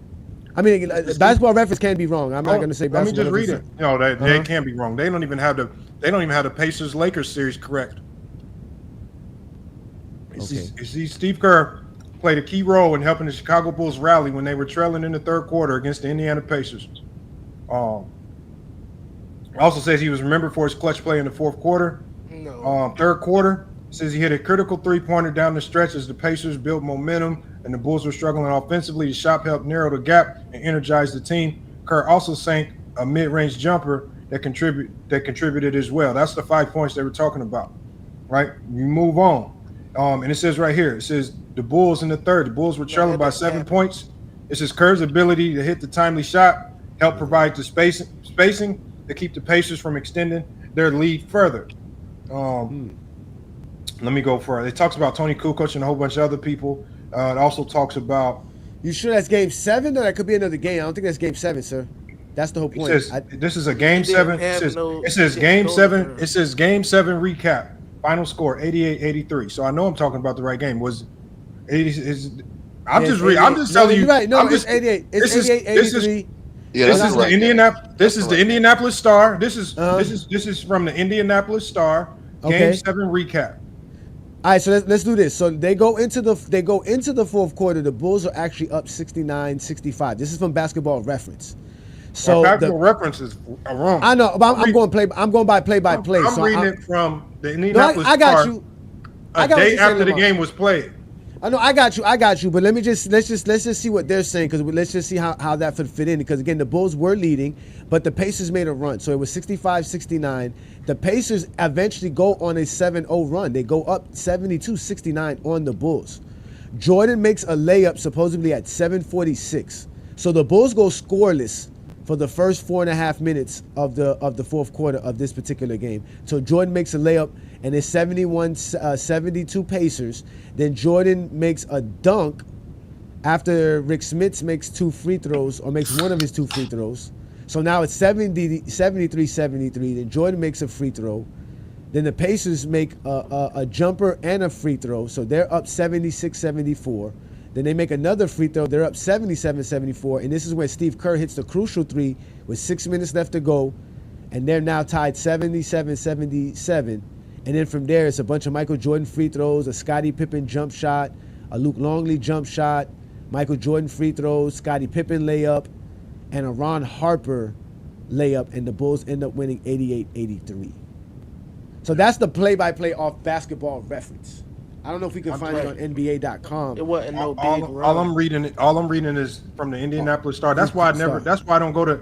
That's why I pulled up the Indianapolis Star, because I know Basketball Reference be getting it wrong. So I just pulled up the newspaper from that's conflicting the day after the game. That's crazy. That's conflicting information, though, Lamont. That's kind of crazy. I'm just telling you what it says now. I hate it because you basically. No, I got what you said. I'm not saying it because, again, that's their job. Their job is to report on the game. So, but I remember that because I remember. So the thing is, and that's why I was talking about the magnitude of Steve Kerr's shot. Like when we just say Steve Kerr made a shot that ties the game, it takes away from the magnitude of how big Steve Kerr's shot was. Because when you watch that game, the Bulls' offense was all over the place, right? The Pacers had the momentum. Everything was going the Pacers' way. And when he makes that shot, it just was like, because the way when he made the shot, the timeliness of how he made the shot clock was winding down. I could pull it up. It was just like the Bulls couldn't figure the Pacers' defense out. And when he made that shot, it just looked like he took a weight off all of the Bulls' shoulders, and it made the game much easier from that point forward because they couldn't figure out how to score on that Pacer defense outside of Jordan just trying to get to the free throw line. But that's what it was. That shot was huge. If Steve Kerr misses that three, we're talking about a Bulls team that probably don't go to the finals. That's how big that three was.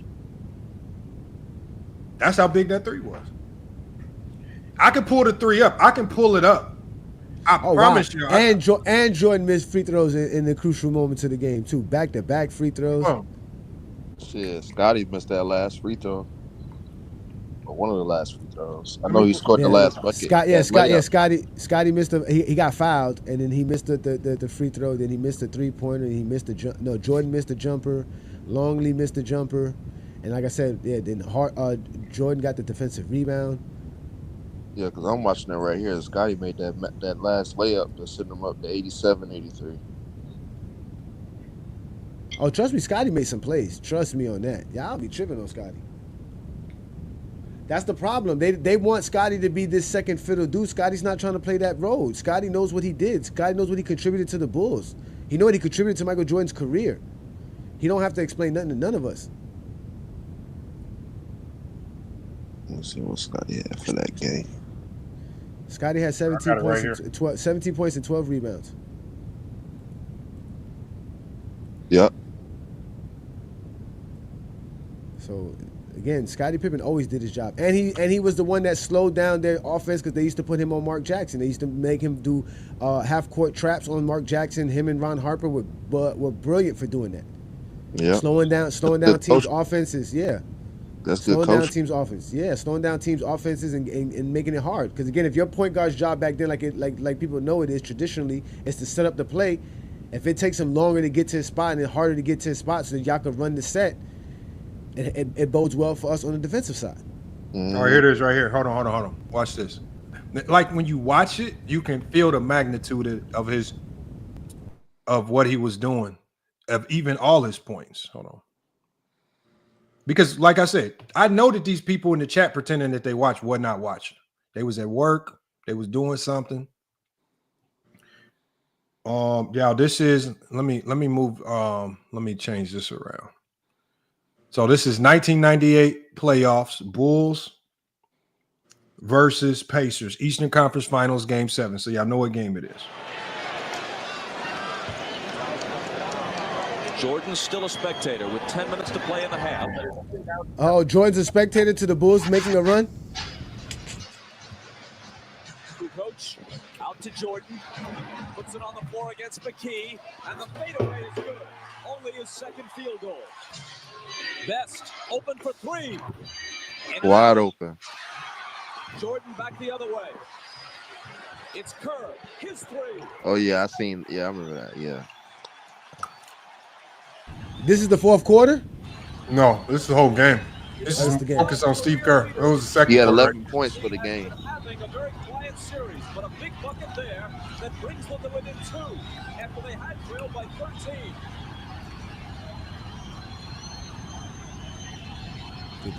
Got Horrible steal, basketball, turnover. bro. Yep. That's horrible basketball. Trash play. Look at that. Breaking. Look at that. So where was the set there with Jordan breaking? But if somebody takes a 3-pointer, that's a problem, right? Come on, man. That's a brick. The ratings are down. Here you go. 1-on-1. Right. Fucking LeBron will barbecue this shit. Ooh, look at go. Look at the aura right there. Go. MJ. Yeah, Kerr, boom. Oh my God. Watch Look at this Kerr. assist. Oh wow. Now Michael knows that he has shooters out on the floor right now. Penetrates, drops it to Kerr. But they don't like the Oh, three. wait, hold on, wait a minute. Is that a 2-on-1 run where they went for a 3? Isn't that what George was arguing about last time? That was a transition 3. Right? That he was saying that they don't do in basketball. Was that a 2-on-1, Michael Jordan versus and Kerr? Why didn't Kerr go to the basket? Watch this. Oh, good job. You know he about to break them free throws. Oh, it's a 2-on-1. Why? Look, why would he go there? Why would he not go to the basket? This is sad. Bang. You got a zesty dude from Miami.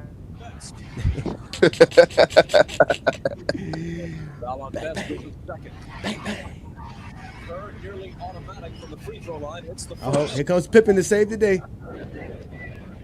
36%? Damn. That's the Warriors coach right there. What y'all know about him?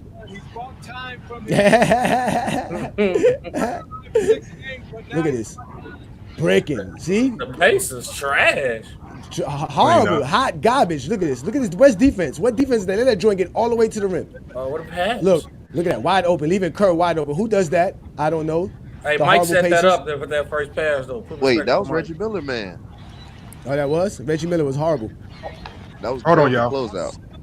Hold on, y'all. Look, Kerr's we done on fire. we got Walter and we got Serge in here with back-to-back homoerotic comments because Oh, yeah. Walter keeps, instead of saying goat James, he keeps saying throat James. Right? I mean, and then we got Serge Lamont protecting his BF GJK. What is up with y'all?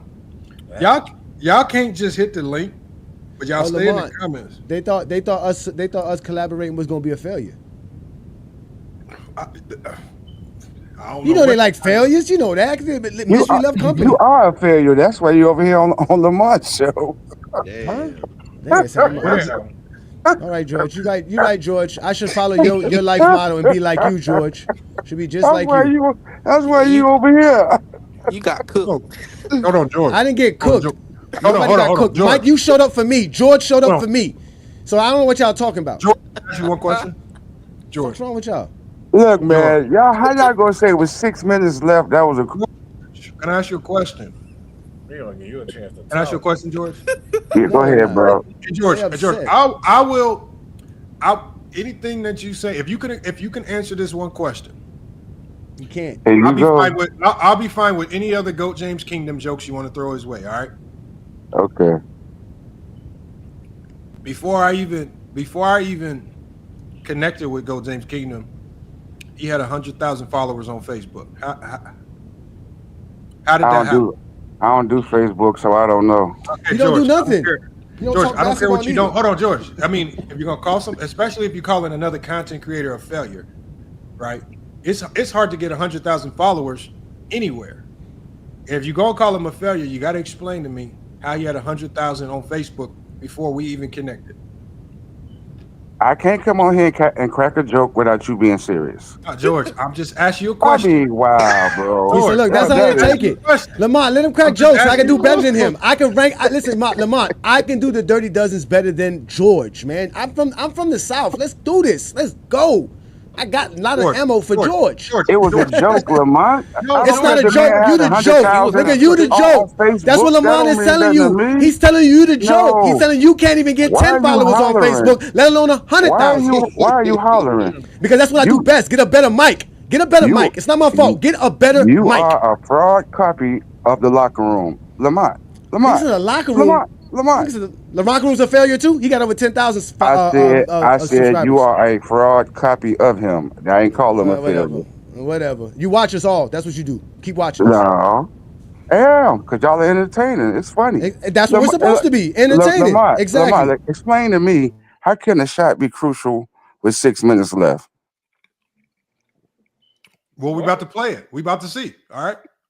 See, because big shots, there are certain shots that can completely change the momentum of a game. So we're going to watch instead of just taking your word from it. When that shot drops, we're going to see if it was a crucial shot based on momentum of the game that we're watching. All right, George? That way, we don't have to go without recollection of our eye test. Okay? Okay. 17-point swing since the first quarter. Chicago by 4. Now you watch Dennis Rodman, who sets an open court screen on Reggie Miller so Jordan can drive off. He nails Miller. Miller falls down, is slow getting up, and they swing across court to Kerr, and he's wide open for the J. Miller Bang. And they say screens don't matter, Lamont. I know. And got to the free throw line. And 8 big points now for Steve Kerr. Michael in the lane. Wow. LeBron would cook that shit. Oh my God. Skips to the 4th. Ain't number 30 Judd Bushler. Man, Scottie was wide open, dog. Hold on. Especially the JDRs. The fourth quarter is here now. Y'all asked a very significant question about the fourth, and as soon as it start playing, y'all get to fiddling your fingers and doing a whole bunch of stuff. George, just pay attention, man. All right? Because we were talking about the magnitude of the fourth. You said, how can a shot with 6 minutes to go have a lot of magnitude? It's the fourth quarter now. It's one of the reasons why when the fourth quarter started, it actually stopped the video and said fourth quarter. Michael in the lane.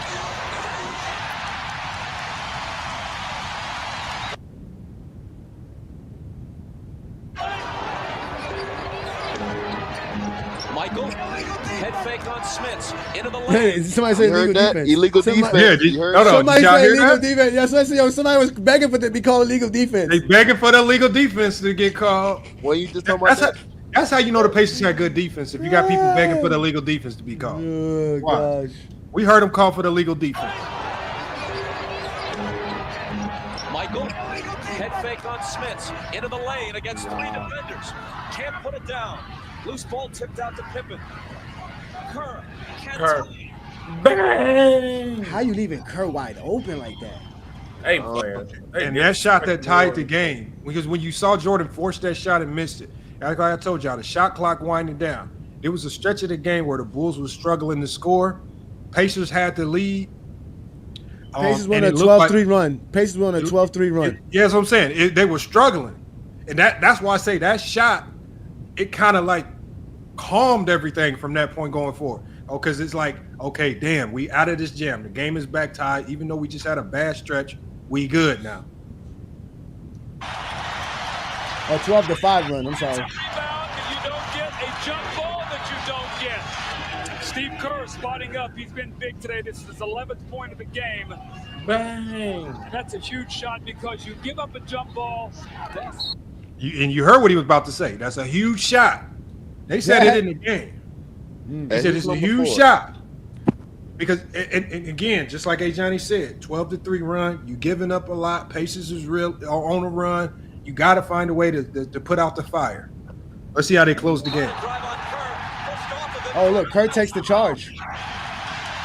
That's Travis Best. The Warriors coach Hoover. Good defense by Kerr. And now Best has 4. Yeah, see, Best was trying to turn that corner. Smith had his man sealed. Best was trying to turn the corner, and he used that forearm just to push Kerr off. Hey, Go James. Do you think they would call that a flop if if that was a player like LeBron, they would have definitely called that a flop. You know that. Yeah, see, Best was trying to turn that corner. they cried and said it was a flop. Best was trying to turn the corner. That's definitely That's definitely a flop. That's definitely a flop. But we'll leave it alone. So We'll leave it alone. Okay, Scottie. Chicago leads it 81-79. 5 on the shot. Scottie's pimping. Oh, what a pass by Mike. Okay, Luke. Longley, Okay, Mike dropped that down though. You got to bring up Mike drop that down. Pippen. That's the bucket right there. Pippen. Oh, Reggie running off screens, but it's Smith with a quick turnaround and miss. Dale Davis. Bruh. Longley has it, protects the ball. hey, Lamont, you got to say nice pass by Jordan or you hating. So you got to go back and be like appreciate. Oh, hold on. Yeah. Oh yeah, let's go back. That was a remarkable pass. I need to see that pass. Hold again. on. That was Which a pass beautiful was pass. it? No, don't go back. No, you went too back. You went too far. You went too far. Hold on. I'm gonna watch them all. Make sure we don't miss Trying to turn that corner. Smith had his man sealed. Best Kirk, clutch. Damn. Wow, that was a serious. That was a foul either way, but This was didn't at the have to do all time that. when Travis Best was that dude, though. Pippen, clutch. Scottie's pimping. Okay, Scottie. Hold on, who passed him that ball? All right, here, Lamont. Go back. It was Kerr. No, Longley. Longley. You missing out Longley. on greatness, Lamont. You gotta come on. All right, hold on. man. Next play. Longley. This play, No, it's this right here. play. It's right here. Look, here we go. Right here. They go Jordan's pass. Ooh, Oh, that good was pass, nice. Jordan. That was pretty. The one and only GOAT. Scottie, close that door. Close the door, Scottie. You said you ain't close. Look at he says I thought Jordan was a ball hog. No, when you're shooting 3 of 12, I mean you still shot 3 of 12 in the second half. You know, I mean it's not like he wasn't trying. You acting like he wasn't trying. You heard the fan. You heard the coaching staff call it out. Illegal, because Jordan wasn't getting them ISOs like he normally do. Pacers play good defense. The refs was allowing them to converge on Jordan. And when Jordan feel that pressure similar to his own, it ain't as sweet. Just like why he struggled in the Olympics. When Jordan went to the Olympics with the Dream Team, he was arguably the 4th best player. He couldn't make a shot. He shot the most shots. He was really the worst right? player, but we'll leave that alone. You're talking about very limited and marginal comp in the Olympics at that time. With zone principles, they were able to make Jordan not look like the black cat. He was just out there chucking up a bunch of shots. Barkley was better. Charles Barkley when he was Chris Scottie Mullin Pippen was and better. Barkley? Mullin was better. Malone and Barkley were all better than Jordan in the Olympics. But if you let Jordan fans tell it, Jordan was out there. They're gonna only show his dunks. He shot horribly. He couldn't make a shot. Couldn't make a 3. And that Zone- the Tony Kukoc game. Zone was and making that's him all they struggle. talk about. The Tony Kukoc game, man. Him dunking. They had to clamp up Tony Kukoc. So it is what it is. Bob said, what did he do in the 84 Olympics? He balled out. He didn't have nobody out there. He didn't have any NBA players out there. He could take all the shots and be fine. Technically, he didn't. I got the numbers. He didn't. There was some games like they don't be You knowing, be man. ready, dog. I keep telling y'all, man. We go James Kingdom, man. Listen. 2025 is not the year for none of you, Zesty Jeffries. Nobody look more zesty than you in that scarf. Hey, George, turn your camera on. George ain't gonna turn on his camera. Hey, George about 60. George probably still got a flip Yeah. phone. Yeah. I would have guessed you was about 45, George. Nah, bro.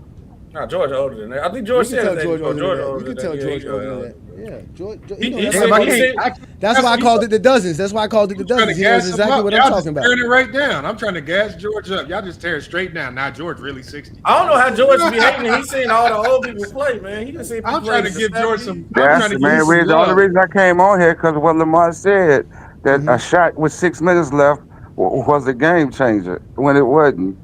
It was. Right. 6 minutes left in the game. It Come was. on, Lamar.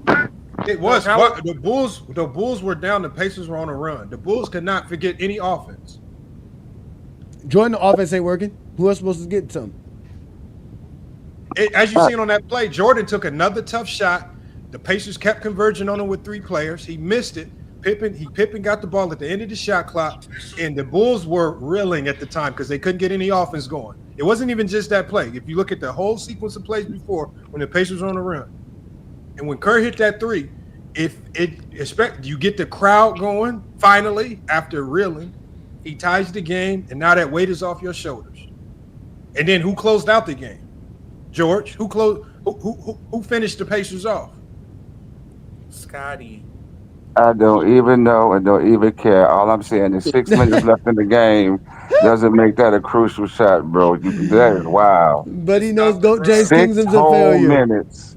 But he knows That was James a Kingdom's joke, a guy. failure. Hey. That's because y'all think buzzer beaters. That's because y'all only consider buzzer beaters. No. 2 minutes. Now, if it would have been 2 minutes left in the game and you said something like that, maybe I can go with that. But not 6. Any shot, game 7 of a fourth quarter is a big shot. Any shot in the third quarter of a game 7 is a big shot, is a clutch shot, especially in a back and forth game where both teams are making runs, your best players not being extremely efficient, right? When you got a lot going against you, and you're playing against a team that might be a little bit deeper than you with a ton of talent, giving you your most toughest playoff series in the entire 6-year and 6-0 run. No team pushed them to the brink like that other than the Pacers. The Knicks didn't? No. The Knicks, the Pacers were the closest team to beating the Bulls. Okay. Hold on. I didn't say the this, Knicks George. did push him 7 in 92, though. They did push him 7 in 92. But Jordan said the Pacers was his toughest competition. I did. Jordan said the Pacers was his toughest comp. So do we go with what George says or Jordan? Because Jordan told me the Pacers was the most significant comp. Well, George, they asked us to play the Pacers game. Did somebody put it in the comments? Kareem went with the Bucks, right? You know what I'm saying? George, you was around during that time. No, hey, get down. No, I was wrong on that. Kerr didn't go on a 5-0 run. That was my mistake. I was watching the Pittsburgh Pirates and the Steelers crush people. You can't pick and choose when to take players' words, man. Either you go roll with it all the time, or you can't pick and choose. What are you talking about, Herm? You can't pick and choose all the time. You can't pick and choose, man. You can, because the thing is, we just talked about that. I don't have to take everything that you say as fact. I can take what's factual and what's not factual. You about to say it right. You could take y'all try to make it seem like you can take what y'all you try. want. No, Herm, you make it seem like just if you like, for example, I don't know everything that Oscar Robertson said on the game of basketball, but I'm sure there's things that I've disagreed with. He said that he feels like, and I don't even agree with this statement, but he said he feels like it's not even close, that LeBron James is the greatest player to touch a basketball, and it's not even close. I don't completely agree with that, but I'm sure, like I say, I can point to any player in NBA history. Basketball, I don't expect just because you say one thing that everything you say now I have to believe it like it's the Bible. With basketball talk, you can pluck and take whatever you want. That's what basketball talk is. Just like you, Herm. Herm, you said some really sensible things about the game of basketball. I can't co-sign you saying you want to turn into a Nazi, turning it to cheer for Nikola Jokic just to go against LeBron James. I can't co-sign that just because you had one or two good takes. Bro, the point is, see, look, y'all just worry about the timing of the shot. Somebody in the comments going to say, Greg going to say, so Tristan Thompson led with 5 minutes and 5 minutes left in the fourth. There's a tie that shot matter. No, the point is, yes. No, wait, but you can agree with that, right? But the point is, he's saying that the Bulls was on a drought, and that shot took them out the drought, and they went on a run after. That's why he's saying the shot was big. Y'all just heard the shot, the name, and the time, and just forgot everything else that was said. Y'all just said fuck everything else that was said. That's true. That's true. All I said was the Pacers were on a run. Go James King pointed out the Pacers on a 12-3 run. How do you stop a run? Somebody has to make a shot. Jordan was already struggling because nobody talks about his struggles against that Pacer defense, right? And Kerr had to step up and knock down a tough shot that really put them in a better situation. If he misses that shot, I don't know. It's hard to say if they win that game. In a game of possessions with a shot clock where the Pacers can then use all 24 seconds, it changes the game. Let's ask this question. Was Kerr wide open for the shot because they was double and triple teaming Mike? It was an offensive rebound. It was an offensive rebound. Scramble. Pippen had the ball. He kicks it. Pippen made the right play. He kicked it across to the weak side. Kerr didn't waste any time. He let the shot fly. He didn't let defense recover and rotate towards him. He did what he's supposed to do. I mean, Jordan collapsed the defense. So to give Jordan some credit, that's what Jordan did. But to get the rebound was obviously the effort of another Bull. Then to get the ball to Scottie, and then for Scottie to see that Kerr's wide open, because the defense is scrambling at that time. They are scrambling because Jordan basically had them collapsed, and that's why Kerr's out there. That's why you have Kerr to create that space to help Jordan out.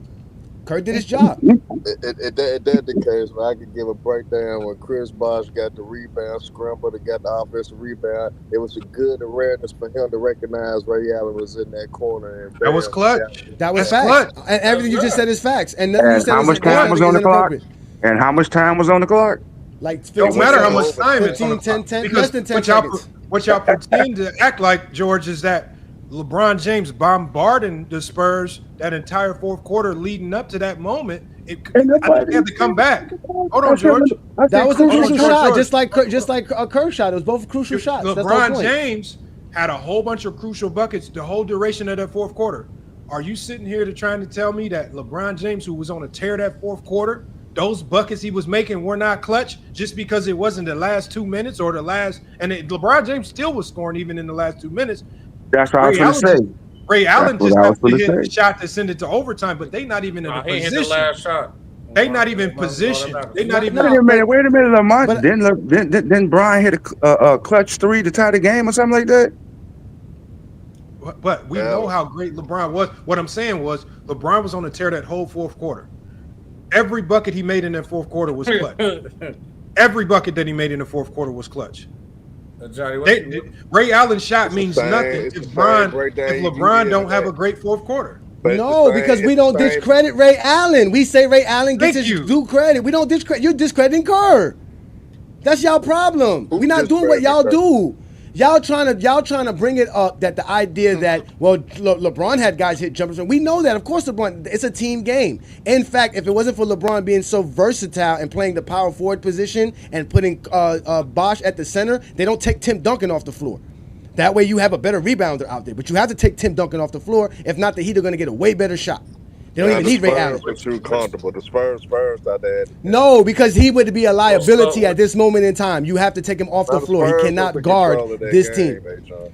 I get that. I get what you're saying, but they missed free throws and the Heat kept playing. What he typically always do around. Tim Duncan was in that game. They would have. No, Popovich did exactly what a smart basketball coach does. I got to take Tim Duncan off the floor at this moment. He didn't have to take him off the floor. Yes, he did. If not, the Heat was going to get a better shot. They didn't get the rebound. That's come they didn't get the rebound. But there wouldn't be no rebound. There would have been a basket. There would have been no rebound. He was comfortable in that game.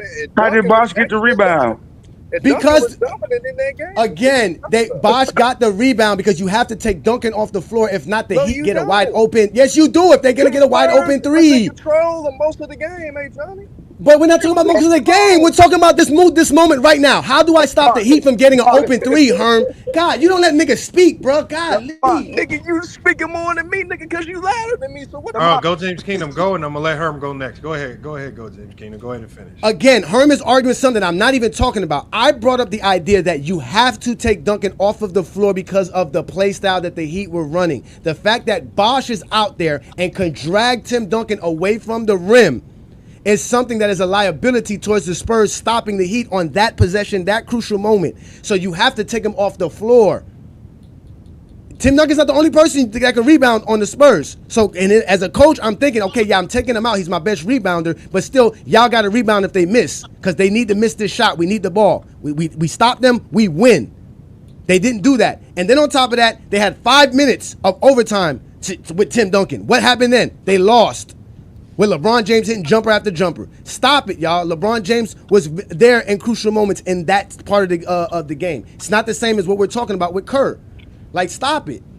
Go ahead, Herm. I hope you realize in that game, Duncan had 30 points, 10 rebounds, shot 61% for the field. He was dominating the game, bro. And then in that instance, you talk about an overtime, you lost momentum because the Spurs had a comfortable lead that most of the time a Spurs team would have closed out that game. Losing momentum is just as crucial as the shit that you talk about. LeBron was doing what he was doing in overtime. The Spurs clearly was going all out in that game 6, and when they got it in control, Popovich took the foot off the gas. At the end of the day, the Heat made that run. They got momentum, and they took off that momentum off of that Ray Allen shot and won the game, bro. Duncan was very So would you dominant. say that If the they Ray would've Allen kept shot Duncan in the game, took they the would've kept momentum Duncan away? Yes, No, it did. Lamont. Time out. He's talking crap because the Heat took momentum off LeBron's clutch moments, like you kept talking about. The Heat got the momentum off LeBron's play, not no shot. Time out. Let's go to the game. Lamont, pull the game up and let's ask a question. After Ray Allen hit the shot, who called timeout? I don't know. Let's ask you the question. Just pull it up and see. Who called time? Then nobody called timeout. They stopped the game. Oh. Because they had to put the rope around the thing. They stopped the game. The rope was already there. The rope was already there. Okay, no. Go, Lamont, pull it up. All right, what am I pulling up? The last minute after Ray Allen hit the shot. I just gotta let Johnny know too. Knowing that same overtime in that finals, LeBron only had 2 points in that overtime. So LeBron was 1 for 3 from the field in that overtime. So LeBron did not dominate in that overtime. The Heat had the clear momentum. The Heat was in shots. And I want you to watch. What's the coach of the Spurs? I want you to watch his reaction after Ray Allen hit the shot, and watch to see what happened. It's his team. When Jordan's team does something great, it has nothing to do with his team. Did not say okay, that, that's what you're saying. Because I know LeBron James scored 16 points in the fourth quarter in overtime put together. That's what I know. They steady talking. Now you want to put it like together. I said. No, you brought up a whole game. You brought up a whole game.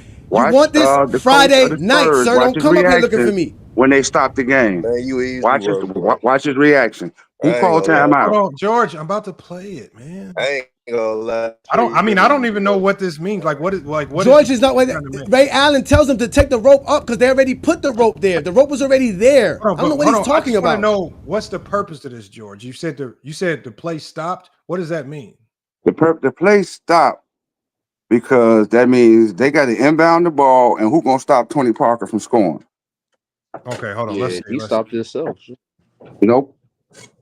Okay, I don't know what you're talking about, but I guess this is part of your conspiracy theory. Ain't no conspiracy. I want you to pull it up and watch for yourself. And for you to be a Heat fan, I'm disappointed. And then you said, how do you know Tony Parker? Did he was at the rim for? Hold on, Herm. Was Tony Parker at the rim for a wide open layup or something? No, I'm talking about the speed of Tony Parker getting down the court. All right, let's see. I don't know. Okay, here's the last play right here. Let's see. Okay. If it captures everything you're talking about. Should the Spurs foul? Should Miami go for the three right away? Just attack the basket. James catches, puts up a three. Won't go. Rebound box. Back out to Allen. His three-pointer. Bang! Tie game with 5 seconds. What happened? Tony Parker ain't doing nothing? Wait a minute. Who called the timeout? Who called timeout? But hold on. Who called timeout? George, you just said let Tony it go. Parker. No, that was petty, George. That was petty. Though. Hold on, George. No, you just not petty. Watch the game. George. Let it go. Let it keep. No, Lamont, let it go. Let it go, Lamont. Let it go, Lamont. Let it go. I'm trying. I just need make sure when I play it, George and Herm ain't arguing with each other. All right, let me run it back a little bit. No, that was petty, though. Three right away. Just attack the basket. James catches, puts up a three. Won't go. Rebound box. Back out to Allen. His three-pointer. Bang! Tie game with the whistle's blowing right now. No, you know the whistle's already blowing. They had to do a review. Spurs. It says Spurs call a timeout. They had to review the shot, though. No. Because remember, they only review shots like that on dead balls. The first thing he said was Spurs call a timeout. He says they're going to review the shot. Spurs called a timeout. Yep. Why would you not call a timeout in that instance? He had to call. What idiot would just let that play out? Please let the film run and stopping it and watch pause reactions. Spurs do not have a timeout, but the officials are going to review to see if Allen was behind the line. Chris Bosh with a huge offensive rebound. And now instant replay, enormous. And Mike, Tim Duncan out of the game leads to the second shot, and clearly a three-point shot. They confirmed that it was a three. Yeah, they had to call a timeout though. Talk this over. Well, wait a minute. If they called a timeout and they didn't have one, that means they helped the Spurs. That's If they what called I'm it- saying, bro. Hold on. I'm gonna tell you what happened. Hold on. Hey, Johnny, I'm gonna tell you what happened. Right. Mhm. So this is a mistake that I've seen refs make a lot. Refs sometimes, and I've seen this happen a ton. In certain moments, they blow the whistle, expecting a coach to time out. Because that's why a lot of times a coach will go to the ref, and I know I've done it in games, and you have to let the ref know ahead of time, I'm not calling a timeout. Like, because in a big game like this where it's loud, that's why the first thing you heard everybody say is they call a timeout. I would assume Popovich is yelling because nobody called a timeout. So what the refs did, I think, to cover themselves was say that they stopping it to review the play. Because I think the refs fucked up, and it ultimately was an inadvertent whistle. Because you early in this play, as soon as he makes the shot, the first thing you hear is that double whistle. Like the refs are trying to stop the play, and everybody says, because the first thing that announcer says is Spurs call a timeout. But I think the refs fucked up. So I think it ultimately was an inadvertent whistle. They thought the Spurs were going to call a timeout because that's generally what the teams do, because that's the only way you can advance the ball. With 5 seconds on the clock, nobody's going to play the full length of the court in the NBA, right, unless you have to. So I believe that the refs fucked up, which ultimately helps the Spurs because now you can draw something up full court as opposed to scrambling down with no plan. Play it though. Play it because when people talk about the Tim Duncan being out, Tim Duncan was never even going to be in position to grab the rebound anyway. Yeah, because it was a three-pointer shot. It was a long rebound. Three-point shot. That's I'll play it again. Because Boris Diaw was guarding Bosh. Bosh sets the high screen, and he has to step up to defend LeBron. Yep. So there's Boris Diaw playing high, and then Bosh dives. Tim Duncan would have never been in position to grab the rebound anyway. I don't know though, because Duncan was It's not. I don't know because if you go watch the but how would Duncan go get that rebound? If you watch the fourth quarter in the totality, Duncan was slow-footed. He was terrible defensively. Part of the reason why LeBron doing that, it's not a oh my gosh. Please. It's not a oh my god. Not only that I've seen it several times. I just like as y'all were talking, I just watched the fourth quarter where LeBron was doing it. And part of the reason why he scored 16 is because again, Duncan was being kept on the other side of the block and was not able to rotate over quick enough to help out on LeBron the entire fourth quarter.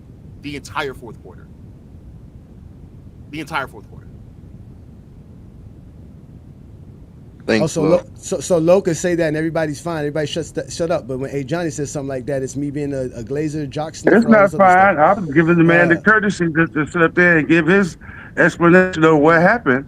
And Lamont gave his. But I try to get you guys to watch and see what they did. Instead of letting the Spurs inbound the ball and let Tony Parker with his speed get down the court, they stopped the game.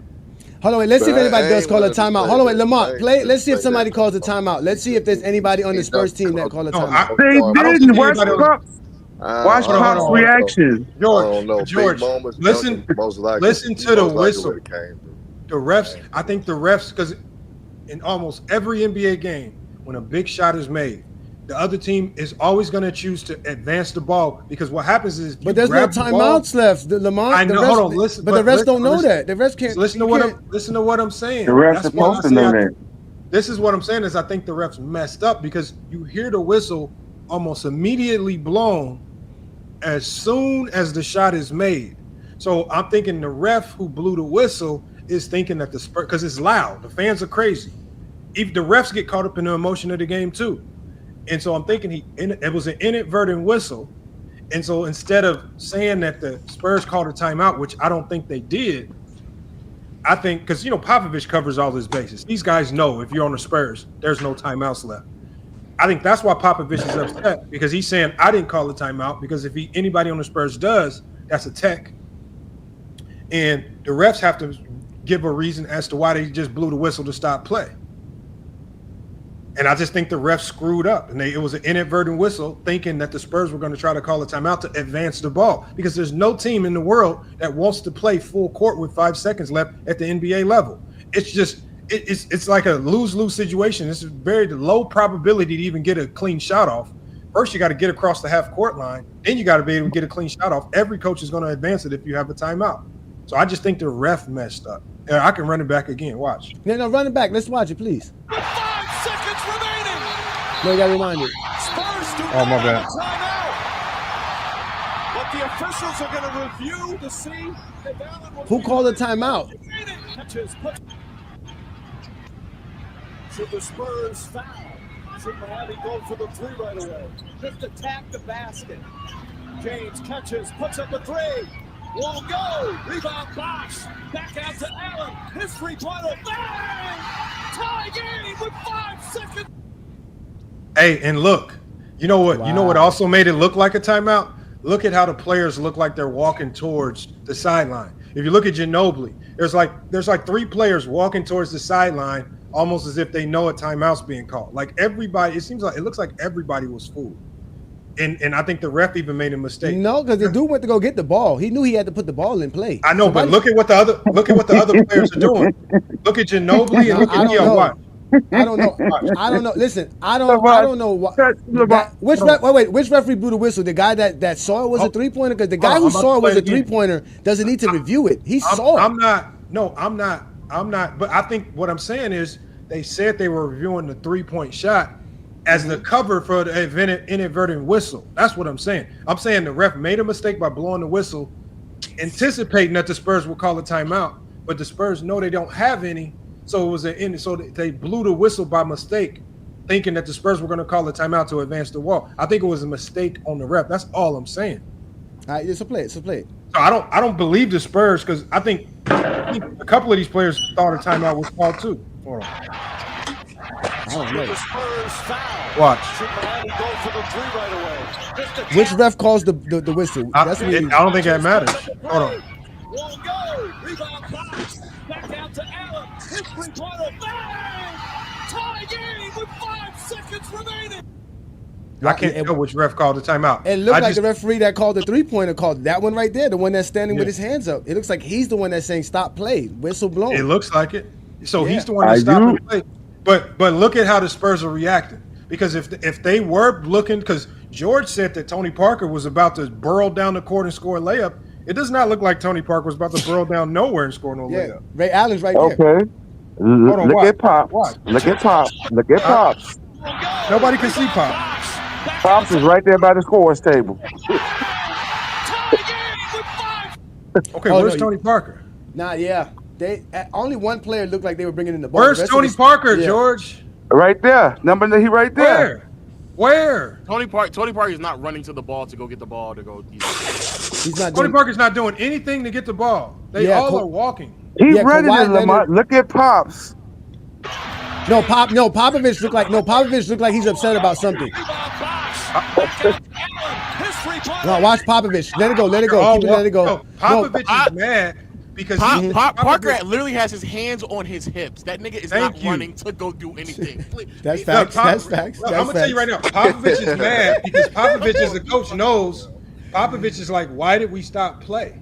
Because Popovich knows they don't have any timeouts. But at the end of the day, that's why I said the refs made the mistake of blowing the whistle. Bro, Kawhi head is down. I'm sorry, Lamont. This nigga Kawhi head is down. Nobody. And Ginobili. That's because the ref blew the whistle. No, he didn't blow the whistle. He blew the whistle right now. That's him blowing the whistle right now. As soon as the shot went, as soon as the shot goes through, they start walking. Yeah, Lamont, pause it as soon as the shot goes through. Lamont, pause it as soon as the shot goes in. Won't go. Rebound box. Back out to Allen. His 3-pointer. You think they no whistle? Parker is not running. The only person who is actively trying to get the ball inbound is Danny Green. See, this is when you have idiots. This is when you have idiots talking. Now we got to be idiots. This is what I'm saying. Why can't we just talk the basketball, bro, without being called idiots, bro? Come on, man. If the ref wouldn't have blew the whistle, and the Spurs know they had to inbound the ball and take the ball out, What y'all think would have happened? The whistle is not blown though. Right now, I'm trying to get you to see. Stop it, sir. If the ref would have grabbed the ball and told them they had to inbound the ball, got the ball and inbound, tried to make it inbounded, what you think would have happened? The ref is not. See, that's what I'm saying. They still would have went to overtime. They still would have overtime. I still would have said Tony Parker had the speed to go down and score. He's not. Run down He's not even in position to even get the ball. You're not listening. The ref has blown the whistle. That stopped the play. The whistle hasn't even been blown right now. If the whistle hasn't been blown, if the ref would have got the ball and tried to make them inbound the ball, what you think would have happened? But the ref didn't. The only thing that would have happened was if the ref grabs the ball, that just buys the Heat time to go set their defense. Why didn't Tony Parker go make that layup in the overtime? Why he go run and make a layup in overtime? Why didn't Tony Parker make the layup running back right now? If what you're saying is true, Tony Parker would have had a sense of urgency the same way Danny Green did. So it's not as if we don't see somebody who has a sense of urgency. Danny Green runs to go take the ball out. He's the only one with a sense of urgency. The only one. If you go look, he's the only one with a sense of urgency. Watch, I'll play it again. Hold on. He's the only one. The things y'all do to make up these fucking hypotheticals is just crazy to me. Okay, hold on. Look, watch. Who has the urgency right here? Here you go. Just let it play, Lamont. Don't stop it. Just let it play. Boom. Nobody. Danny Green is already running out of bounds. He's already out of bounds. Everyone else ain't doing nothing else. As a sidebar. You know what's so crazy? I would argue the Miami Heat players had more urgency because Bosh found himself all the way at the half-court line. That's Kawhi up under that's Kawhi trying to get the ball, right? Who was that trying to get the ball? Danny Green and No. It was two players out there. No. You can't see. I just said the name. Okay, I know it was somebody. It was two players up under there. Danny Green and Boris Diaw. Okay, first you just said Danny Green. Put your glasses on. Bosh was already in the back. You're not listening, George. Lamont, Bosh was already at the half. Bosh had more urgency. Bosh is already going back. Oh, Bryant and Bosh. Bryant and Bosh are already back. Yep. And Bron is telling him. Bron is like, look, and Bron is even telling him, why are you stopping the play? Bron is telling him, Bron is even telling him, why are you stopping? Yeah. Bron is telling him that though. Bron is like, yo, why are you stopping this? And you know why? Go James. You know why? To help the Spurs. Oh, Bron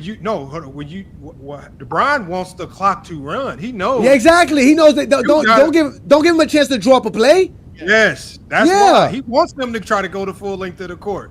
Exactly. We got I want them to go the full length of the court. And that's why you don't know basketball. Better chance. You think they would have had a better chance of getting the full length of the court off a dead inbound with no play after dagger three? Dagger three? Yes. With Bosh and LeBron already beating. That's how y'all lost. That's how y'all lost the LA Fitness Championship game. That don't happen. I can show. If you go look at that fourth quarter, even when Duncan is on the floor, bro, LeBron is practically getting anything he wants because Bosh is either buried underneath the baseline, sometimes even out of bounds, and he has to defend him on the other side of the box, or he's at the elbow, stretched all the way to the perimeter, such as the last shot when he set a screen and Boris Diaw had to step all the way up. The audacity that you think that Tim Duncan would get a contest off on LeBron and then sprint back to the rim to go grab a rebound over Bosh is crazy. That is crazy. That's crazy. George, I don't know what basketball you played where you think trying to do that work. Like the Tyus Edney versus UCLA thing, that's a once-in-a-lifetime type of gig, man. That don't happen often. It's extremely hard to go the full length of the court and score. And this ain't hold on. Didn't the dude from Providence do it? Bro, the most famous coast to coast is Tyus Edney, UCLA in the NCAA tournament. I asked you a question. And we haven't seen that in how many to win a championship, didn't the dude from Providence do it? Bro, in college, yes. This is professional basketball, he just brought up Tyus Edney. Yeah, because that's college. It's professional basketball. He's an NBA player. Don't happen in the NBA. To get a shot off, you don't know what's gonna happen, man. Listen, this the same way. This the same guy. Wait, guys, this the same guy that told me on a 2-on-1 in the 90s, they all went to the basket and we just watched Steve Kerr pull out for a 3 on a 2-on-1 situation. So again, these guys don't watch the game or talk the game. Where you just see that at? And the game we were just watching before. I wasn't watching. Not the 6-minute 3. It was somewhere in the first half. It was one of the shots Kerr hit. It was on a fast break. Jordan was running on a fast break. It was a 2-on-1. And Jordan passed the ball to Kerr, who went out to the side to hit a 3-pointer instead of running the lane. He went out to the side? Yeah, to hit a 3-pointer, like they do today. They go hit a 3-pointer. No. He went to the 3-point. Steve Kerr ran to the 3-point line. That's what you said that you should not do on a 2-on-1 situation. That's what Steve Kerr did. Okay, but that's not what I said though. That's what you said. You said, why are you running to the 3-point line in a 2-on-1 situation? You should be going to the basket. We got it recorded. We got it recorded. Which the guy corrected me and I said it wrong. Is when they on the 2-on-1 fast break and they don't give the ball to the trailer, they give it to the last trailer for the 3. That's what I said. What the hell? So the third man coming down the court is the man who takes the shot. No, it's not. That never happened, George. Wait a minute, Lamont, because he kept saying that the defender, which is the one up under the basket, he's going to take on 2 players at once. No, I didn't. I said he's going to defend the rim like he's supposed to. He's protecting the rim. George, you know how they teach? So the way, we have a drill called 3-on-2, 2-on-1, right? It's how we practice. It's how we practice 2-on-1. So the one thing that they teach that, like when you're that one guy back and you got 2 people flying at you, right? The one thing you're not supposed to do is you're never supposed to leave the paint, right? Your job is to stay down, don't contest anything in the air, keep both players in front of you until your teammates can kind of slightly recover.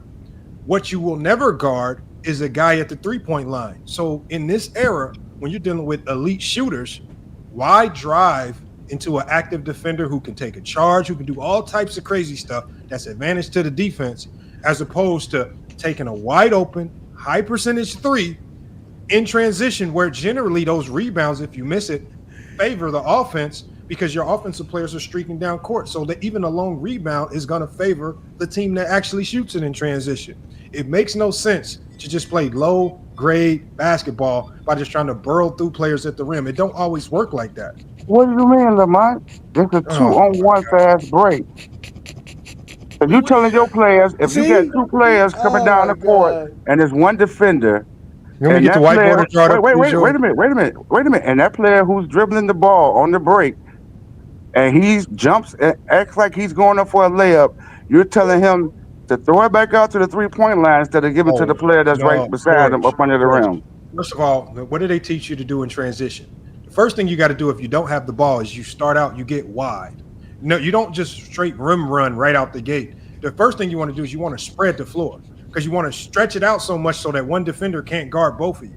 So what better opportunity to stretch him? If I got an elite 3-point shooter with me, I'm going to stretch out to the 3 because you know what's going to happen if you come out here to try to defend the 3-point line? That's not what I said, Lamont. Oh, George, you got George. Man, sometimes, man, y'all, I don't know what y'all be saying, but that's you talk about him trailer. You talk about him in the trailer. Yeah. Right, I'll get a whiteboard. I'll draw it up for you, George. I think that's what you got to do, Lamont. Oh, can I what you call it, or you want to get the whiteboard? Here, let's help George out. Okay.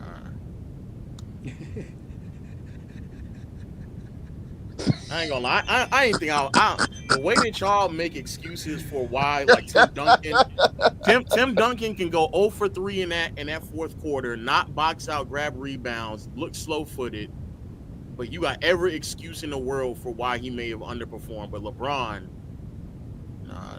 But the thing is, Lo, it wasn't that he underperformed. The only thing I said was that they took him off the floor because of that issue.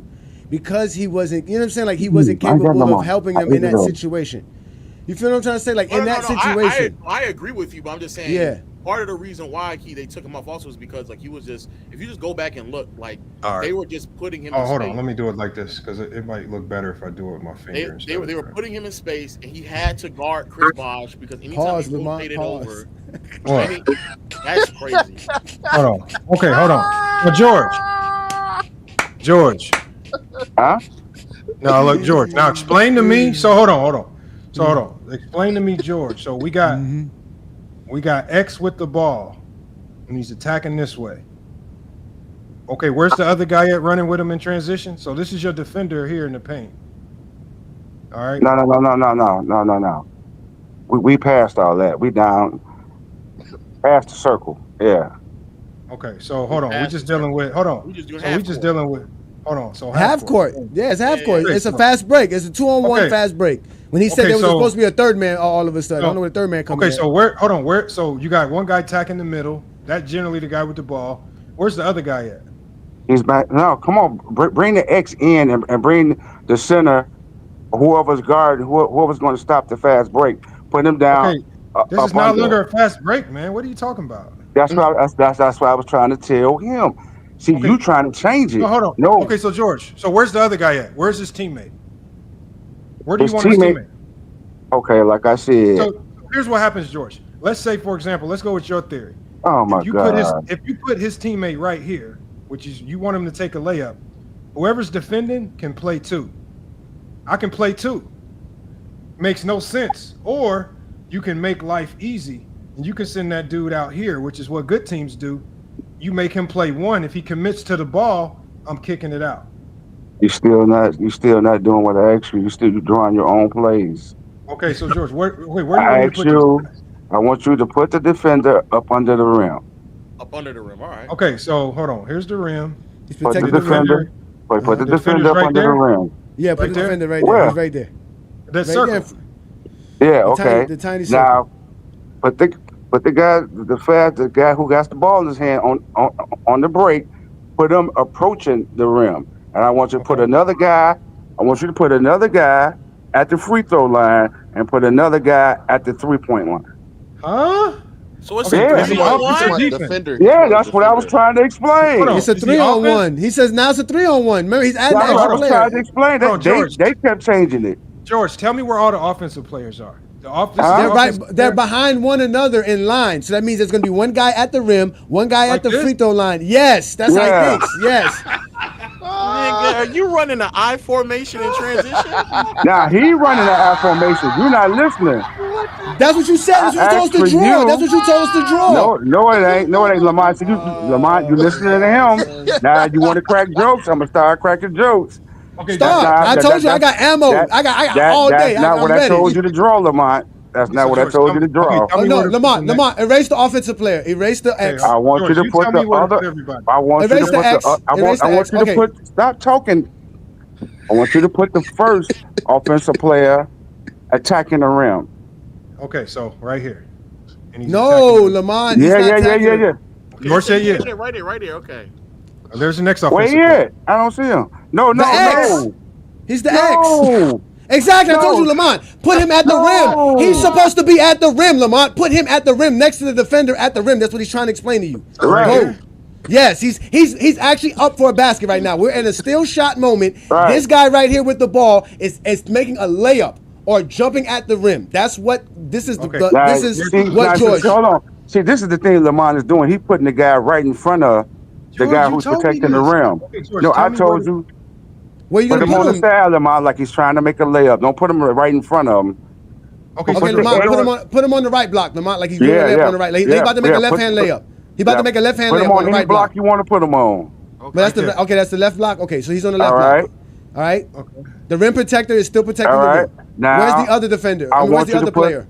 I want you to put the other player at the free throw line. Offense. Offense. Okay, so right here, free throw line. Mm-hmm. Okay. Where you at? Okay, I want you to put the third player at the 3-point line. Where at the 3-point line? Where? Top of the key, wing, corner? Where you want him at? Wherever you want to put him at. No.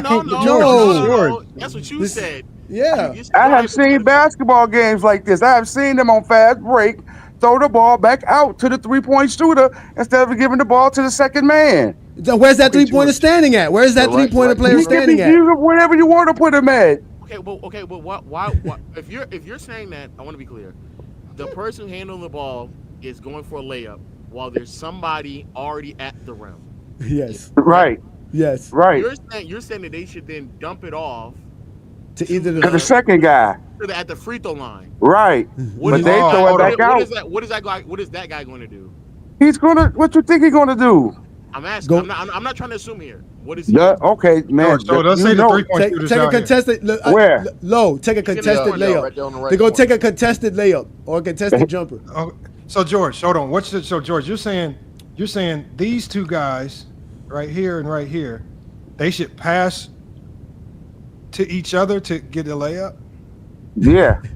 That's the easiest pass to defend. Not to me. No.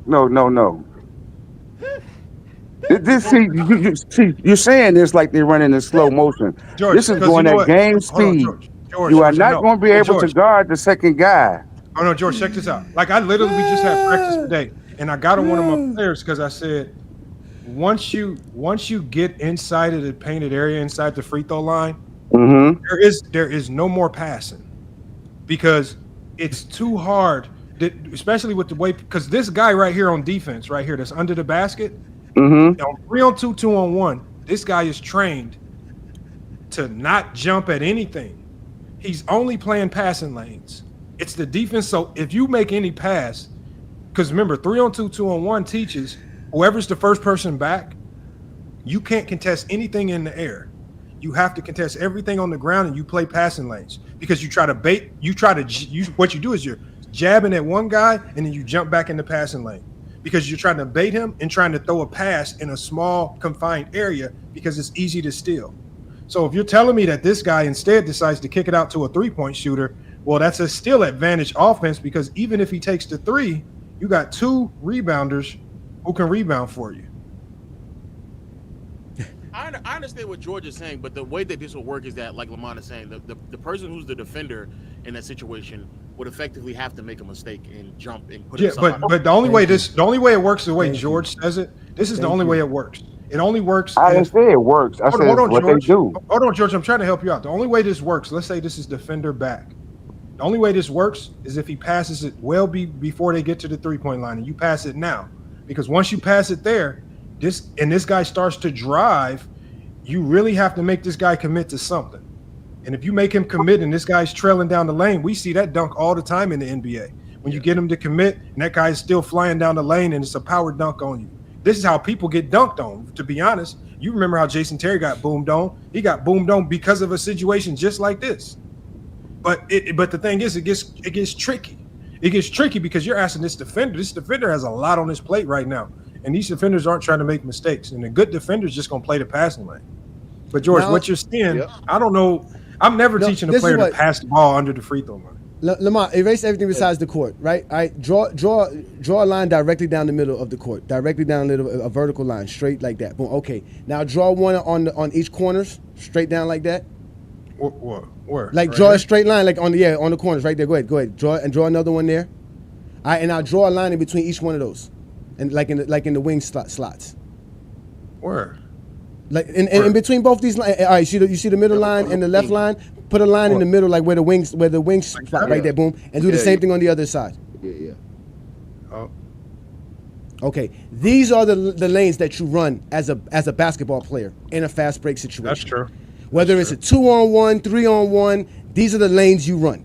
No man you should not have 2 men in one lane. It makes it easier to play defense. Yeah, these are called slots, George. So what he's saying is you always want to have people running in your slots. So these lines that he drew right here, that's your slot. This is your slot. This is where you want your transition to be. And you want your guy who's coming down the middle. This guy, I always tell people, if you don't have a decision made up before you get to this 3-point line, well, you better be looking to go score.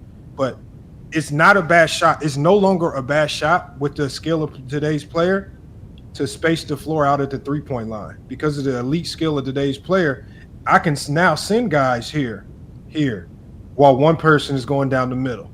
I can live with this because this has now become a new high percentage shot because of the skill of today's players. This is high. This is what we call the new layup.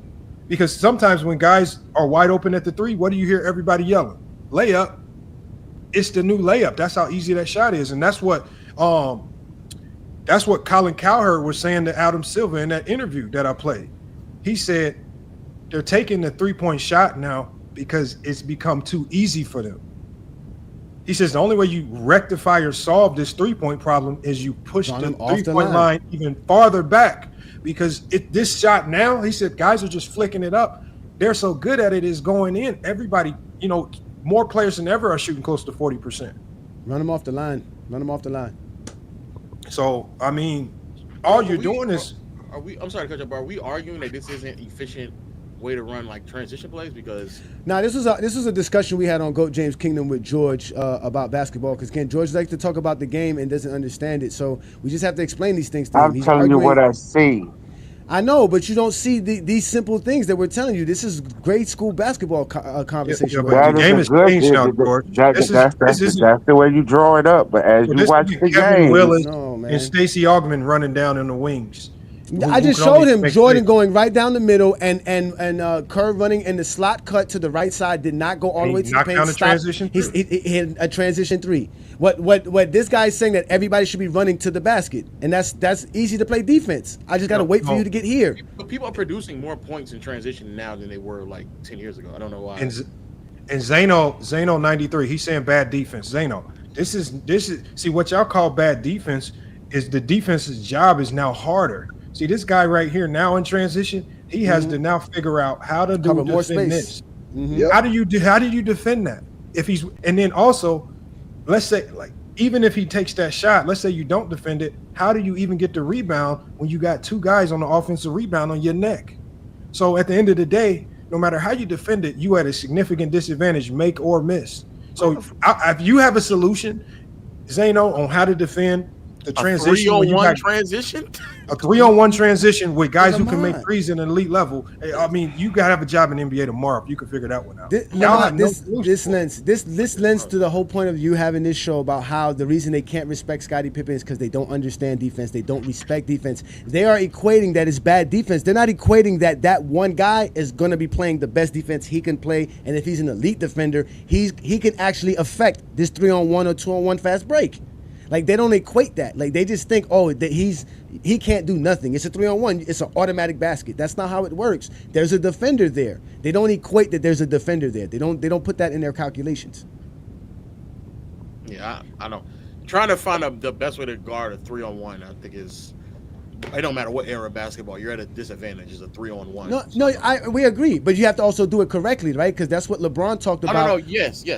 I'm just saying, I mean, we sit here. Hold on, let me show y'all something. I actually had a perfect clip from a game we just played in. It's crazy because I talked to my player, even though the ultimate end of the play turned out to be positive for us. I talked to him in the huddle about this. I'm gonna pull it up real quick for y'all because it was a transition where my guard, because they were kind of running in the slot the way George was saying, how it can easily get disrupted and blown up. Let me pull this up for y'all. It's crazy that just happened. I was just looking at this. But while I'm looking at that, Patrick Bet-Davis should never be listened to in terms of any conversation about basketball. He just used Scottie Pippen as a tool to push propaganda and narrative that he knows very little about. If anybody didn't listen to anything he's been saying over the past 2 months, he's correlating poor ratings to factors that really don't have any impact on the ratings at all. So he admits he stopped watching basketball. He admits he's not a basketball fan. So you got to give him. He wasn't really watching basketball. His story. I know that. We know that. No, we know that. We know that. His story is that by the time '96 rolled around, he was already in the Army. So I don't understand how you say you were watching basketball from 90 to 99 when you also said that you were in the Army from 96 to 99. I don't know how that's and you came from another country in early 90s. So it's like you came from another country, and you were in a you were in some type of camp in 89. You are a refugee camp in 89. Escaped that, came here in 1990. Was dirt poor, but still had the ability, and then complained about how your mother didn't have enough to buy you new Jordans or shoes. That's how poor you were, to the point where you had to beg her to get you discounted Sean Kemp shoes with the wrong shoe size, just so you can have it. But now all of a sudden you watched every single game. You watched every game. Lo, you a savage, Lo. You went deep dive into this man's history. This man broke down. You a savage, Lo. But Go James Kino, I'm telling you right now, it's not hard to catch him lying because when you trying to push a narrative versus a player, it's hard to keep up. It's hard to keep up with all your lies. No, he's a Michael Jordan, Kobe fan. We know that. That we know. He's just. But he has to try to, like I said, he was trying to fake like he had a lot of intel on the Lakers by saying, "Oh, I watched every game." That's him trying to pretend as if he's a basketball junkie. And he's trying to get Scottie Pippen. Now he's trying to just pull real Scottie Pippen in. I'm a basketball junkie. I'm only asking these questions because I love the game. But everybody can see that you pretended. Like, so hold on, George. This is an example of the wrong thing to do in transition. All right, hold on. Before you do that, let's ask George. Which team is your team? The black team? Oh man. Oh wait. Yeah, my team is the black team. Hold on. No, I was gonna say you had it perfect. You had it at a perfect spot. Yeah, I know. I messed up. I hit the wrong button. Oh man. Here it is on this next play right here. We made him call it right when you get. Okay, here it is right there. Yep. All right, so they're gonna go on a fast break there, right, George? We got the steal.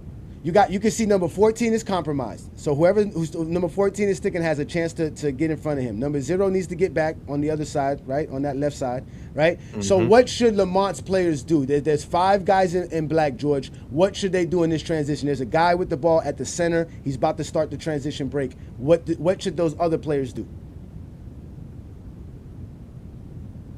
What do you mean, what should they do? We're asking you, what should they do? They should get down court. But where on the court? Where? What slots should they run? Where should we told you? There's 5 slots. Let's watch to see what slots they run. Okay, so the way I explained it to my team, right? This is where they went wrong. What happened was, normally I preach run wider lanes than normal. So instead of running the slots, because my players, especially the 2 players that are out ahead of the ball now, they both can make threes. So I always tell them, you want to get as wide as possible. I trust y'all to get to the rim whenever, but if these 2 players, like 14 and 0, if one of those guys are able to get back, I want to have the court so spaced out that they have to completely compromise themselves to guard the basketball. That's what you want them to do. But what happens is my players run too tight of a slot. So watch what happens. Oh, wait, before you do that, Lamont, the guy who has the ball, can he dribble? Okay. Yeah, he just got a steal. Hold on. Oh, that's a bad pass. My God. No, yeah, I'm gonna show you what happens though. They ran tight. Yeah. So what happened was, they're running straight up and down the court. You have to get wide. It ends up turning into a steal. So the only thing that saves them is just a hustle play right here. He gets a hand on ball. I think he rolls over. Yeah, and he just goes up and gets a dunk. So so we got bailed out. But I told him in the timeout, because they called a timeout right there. I said, hey, on the break, we gotta get wide, right? And then as a point guard, what do I say? Don't pass the ball until after half court. Make somebody commit to you, because we know that lone guy in the backcourt. Make him commit to something other than just playing passing lanes. We want him to play the ball. Once he commits to the ball, everything, y'all have whatever y'all want on the wings, but you cannot let him sit in that gap under the rim and just kind of play wherever he wants. You got to make him commit to something. Lamar, go back to where we was at before the right when the steal happened again to show you like what to help George understand a little bit more. And you gotta help me understand. Then the guy who had the ball made a bad pass. No, okay, stop it right there. Okay, stop right there. Stop. They're running wrong. They're running wrong. Okay, no, exactly. They're running wrong off the top, because this is what ends up happening. Okay, so the guy that's on the left block, right? He needs to stay wide. Like Lamont said, he needs to stay in his slot. He needs to stay on that corner slot. Because you see here, this man right here that's next to the ball handler, he's also in that slot as well. I remember I told you can't have 2 men in the same slot. It's easy to play defense. Yeah. If he widens it out, that defender is in a limbo, because he has to protect the ball. Somebody has to stop the ball. And also, the guy that's in front of the ball, man, what I said, you can't have 2 guys in the same lane. He's in front of the man with the ball. So he's helping the defense. He's slowing down the ball carrier for the defense. He should be running further to the right. He should be running out on the corner like Lamont wants him to, because he's a 3-point shooter. If he does that, hit play and pause it real quick again, because just right before he makes the pass. If you can. Keep going again. Right when he makes the pass, because he kind of skipped. But he makes that pass because the guy's going to the middle of the floor. He's not supposed to be running to the same slot that the man that's dribbling with the ball is doing. So see, instead of him running, he's running to the free throw line. You're not supposed to run to the free throw line. That's what I'm trying to see. He does what George wanted him to do, run to the free throw line. He was supposed to run to this spot right here, where the referee is at. He created that steal. So the guy running up the middle of the court, he allowed his defender to play too. So he was able to get to that passing lane faster, because now when you condense the court, it's easier for him to guard a smaller space. He got into the passing lane, they got the steal and went the other way. So that's what I'm saying, George, is if both these guys get to the 3-point line, there is no stealing that pass because that defender won't be able to play the passing lane. He won't. Can you play my screen real quick? Because quite literally what he's talking about, it happened a couple years ago with Draymond. So this is quite literally a 3-on-1. Your guy is coming at an angle. The other guy is running behind him at the free throw line. He passes it over, and Draymond doesn't have to move. He's not having to jump at anything. Yeah, you're taught on 3-on-1 to not jump. You're not supposed to jump at anything on 3-on-1. Look, he stays down. That's what you're supposed to do. They want to make a 3-foot pass? They want to make a 3-foot pass. And you never pass. Like, you should have just took the layup. Yeah, what was that? That's them bad spacing. That's bad spacing. That's exactly what you told him to do. Literally what you told him. Number 5 should have kept the ball and kept going to the basket, then made the pass. For what? Look, there's a defender there. Why am I running at the defender? Because he got to draw the defender to him. I know. For what? You're going to the basket. But Draymond, I keep telling you that. Oh, man, stop it. Draymond's not going to commit. I understand what you're saying, but like even what you're specifically talking about is like, number 5 would have to be extremely fast and jump high enough to have Draymond commit. And then the trailer would also have to be a super athlete to where he would have to also be able to catch the ball and still be able to finish over Draymond as well, just in case he doesn't jump at that. Like you're talking about very unique players to do those things to get done. No, but you don't run a 3-on-1 possession to get a contested shot. You're supposed to get that's the point. So with you. Yeah, I still agree with you. No, I still agree with you. But that's why he passes it there, because it's better to get an open shot. Like he said, that guy should take the jumper right there. He should shoot a jumper right there. In reality, he's supposed to pass it to the guy to the right. He's wide open. Pass it to the guy to the right, and then you got a basket easily. And it's a mid-range jumper. But they're all trying to go to the basket, which is why there is no shot, because there's a defender at the basket. Because number 5 gave the ball up too early. But Draymond was Draymond's there. That's what you fit. Draymond's I want him to draw Draymond to him. He can't. Draymond's going to stay at the rim. No, he's not.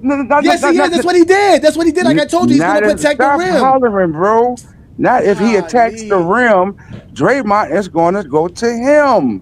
Why do I have to go to you if you're coming to me? I'm already at the rim. You're coming to me. Okay. Why am I going to you for? That is also true. You're coming to me, so I don't know why. I'm waiting for you to get here. Exactly. Right. I'm waiting for you to get to the rim where you want to come. Right. That's why you don't go there. There's a defender there. You pass to an open man that's open for a 3. Okay. George, Draymond Green is successfully able to defend 2 people because they did not space the floor. He killed all. He followed the simplest on a 3-on-1. What did I say before I even said this clip? You cannot jump and contest shots. You just play passing lanes. All Draymond Green did was play basic, traditional 2-on-1 or 3-on-1 basketball. Stay down, jab at a passing lane, and recover. And sometimes you can bait them into throwing bad passes like that, and you can get the steal or force a turnover. But you will never win that battle if you do what George said, which is step up to the ball and try to contest one person. All you're going to do is get dimed off. Somebody's going to dunk. You got to stay. Draymond Green played it perfectly, just like you're taught. That's why he was an all-league defender. He played it perfectly because number 5 didn't attack the rim. No. What they do, George, is they hope that people make mistakes like you said, which is either commit to the ball. Because what did I talk about? You want to make them commit to the ball. Draymond Green, as that one lone defender back, never committed to the ball. He stayed back, he jabbed and played passing lanes. You have to do that until your help comes. That's all he did. Here, I got one more, and then I gotta go. Here's another one where Draymond does it again. Hold on, you gotta share your screen. Here it is, right here. Lo, you're a savage, Lo. See? Look, contesting a big man. Not that. They're on a fast break, 3-on-1. He cuts it off. Draymond's still able to recover because they're all going to the paint, and that's exactly a contested shot. Exactly. Like quite literally, it's the same. Now, why he didn't give it back to the guy in the middle? He made the next play. Even why shows he didn't give it back to the other guy? Hold on, Joe. Hold on. Low, play that play that was about to play. Why he didn't give it back to the other guy? Draymond committed to him. Why he didn't get the ball to the other guy? Draymond Green didn't commit. He pass to the guy. Come on, man. Who he's supposed to pass it to? Okay, go ahead. Oh, who is Jordan Clarkson supposed to pass it to after the trailer? The The trailer. That's what he keeps saying. That's why. Look, no, he has the trailer covered there too. No, keep playing it. Stop stopping it. Keep playing. Okay. Now, once Draymond is committed to him, you see him moving towards him. He wants him to dump. Now, why he didn't dump it off? Because you don't commit to a shot without knowing what you're gonna do. So you want him to jump to make a jump pass. Oh my God! What are you talking about? I understand what he's saying, but again, you're asking. This is what I'm saying. This is like a very unique circumstance where the player would have to be able to do something or have already committed to something that like now the guy got to turn into magic. Exactly. He got to do a head fake, do a no look pass to get Draymond off his feet. You know what I'm saying? Like no. That's not what he's asking. No. That's not what he's saying. No, what he's saying is that the numbers 00 should be jumping up to get Draymond Green to actually contest the shot, but he's not really taking a shot. He's only jumping to get Draymond Green to jump, and he's supposed to dump it off. So he's basically saying the guy was supposed to have the preconception that before he was going to actually jump, that he was going to make that pass. That's what I'm trying to explain to him, that guy who's taking that, he's jumping because he's really trying to take a shot. He's not trying to pass in that situation. So you're asking him to make a jump pass. That's what he's basically asking the guy. Bro, that's even worse. I know that's worse because you don't jump in the air without knowing what you're going to do with the ball. Yeah, that's even worse. That's all of this is basketball 101. As soon as he decides that he's going to jump with the ball, he has to decide whether he's going to jump pass or jump shot. Shows you 2 plays of the guy making him commit to him and passing the ball off to the other person. These are bad defenders. So yes, you're right. When you're dealing with the transition with a bad defender, you can get away with a lot. They're gonna bite. But if you, and there's good spacing here. Look, there's good spacing. This is also good spacing. But then the next play, when it's a 2-on-1 and it's Marcus Smart, he just plays he jabs. Look right there. Look, passing lane. Exactly. Play the passing lane. So pass. This is what you want. Pass fake. For the nigga that you want him to do something extra to make the defense commit. He did even, like I said, he didn't even attack. He passed the ball before he even attacked the rim. But that's Jordan doing a pass fake to get somebody. I understand what you're saying. I'm just saying that you're asking him to make a decision mid-air as well. And at that point, you're asking somebody to do other, instead of just getting wide on the lanes and running transition correctly, you're asking to do something that most players just can't do on the fly, especially against a good defender like Draymond or Marcus Smart. But hey, man, that take was terrible, Johnny, earlier, and I am going to make it. It wasn't. You heard it before. So hold on, Johnny, what'd you say? You heard it before. Bye. You heard it before, sir. I'll see you next time, sir. It's always great having you on, sir. It's a terrible one. It's a terrible one. Hold on. We always know that, Lo. I told him that Anthony Davis is a defensive liability. I can. Well, I think you heard me say the same points before. No. I believe. So this is what I think about that statement. It's because of how good of an individual defender he can be at times. It's hard for people to hear and accept that, but I think there's more truth to that than people want to believe. You know what, Lamont? Oh, I'm sorry. Go ahead. I'm sorry. My bad. Well, I'm just saying, so we're talking about a game of team defense, where team defense is always going to be superior than individual defense. And so when you look at Anthony Davis's defense, if this was a game of one-on-one, he might be the greatest defender of all time. But when you talk about team defense, the scary thing, the one thing that has always worried me about Anthony Davis's defense is that no matter how elite we say he is, it don't seem to make the Laker team defense better. Isn't that? And it's weird to me that it feels that way. Now, I know some of the numbers, especially like when, and I'm mainly talking about the years after 2020, after they won the championship, because I think in 2020 they had better perimeter defenders, and that also aided in Anthony Davis being better. But I'm talking about in the years where they had like the Austin Reeves out there, guys that D'Angelo Russell's guys that we know are poor perimeter defenders. Is he able to be a good enough defender to help make those guys better? No, he's not. And I don't think he is. And I don't think his defense has done anything. I think he's made some hellified blocks, and he's done a few things defensively that wow you, but has improving the overall team defense. Man-to-man defense versus some of the league's best bigs. I mean, even against some of the league's mid-tier bigs. Post defense, on-ball perimeter defense, all suspect. I mean, it's just like even if you just looked at yesterday's game, Zubac had an easy double-double. I mean, it was kind of nasty, Zubac's numbers. And it's just like Sabonis always has godly numbers, right? When you go to the league's bigs, I mean, and I know he has a hell of a time because of all the screens and all the sets they run for these guys, but I think it has some truth to it, as hard as it is to say. I just think a lot of people are not willing to accept it. Again, Lamont, everything that you just said was exactly what I said on PC today. So shout out to Ron and all those guys at PC for giving me an opportunity to be on there. And the conversation was that about how the Lakers' defensive woes were based on this guy's defensive liabilities, right? And I mentioned the same points that you brought up. I even explained it to them and everything. So what happened was they asked me, well, who would you put in for the Lakers defense to be better? And I named a slew of guys that I thought that would help the Lakers defensively, as we mentioned, in a team defensive concept. And they couldn't accept it, but what they held on to was me saying I would put Joker in that position, and Joker would have the Lakers in a better defensive. He would be a less defensive liability than Anthony Davis. So from there, the zesty Jeffrey they don't hear is, well, are you saying that Joker's a better defender than Anthony Davis? And like you said, when we're talking about individual defense, that's a different subject. We're talking about team defense. Right, and I'm glad that you brought that up, Lamont, because just before I joined the live with you, we had our GOAT James Kingdom members chat, and one of the GOAT James Kingdom members was asking me about the Pippen interview and about how Pippen was saying that there was no GOAT before 1990. And I was explaining to him that there was really no GOAT in 1990 because basketball was really a team game. So it really y'all were arguing? No, we were not arguing, man. It's GOAT James Kingdom members. We don't have people like you involved. It's about three of y'all, right? So when the idea of the GOAT of basketball really wasn't a big conversation prior to the 1990s because basketball was still a team concept. So players like Bill Russell was praised for being a team player, Mike and a team player.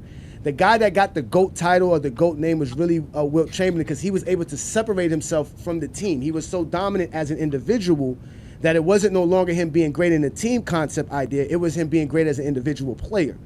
So now the conversation is that's what led to this conversation. They wanted to have the conversation, who's the better individual defender, while I was having a conversation about who's the better team defender.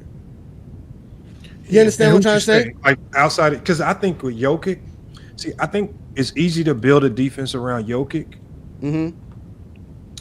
because he's simple, right?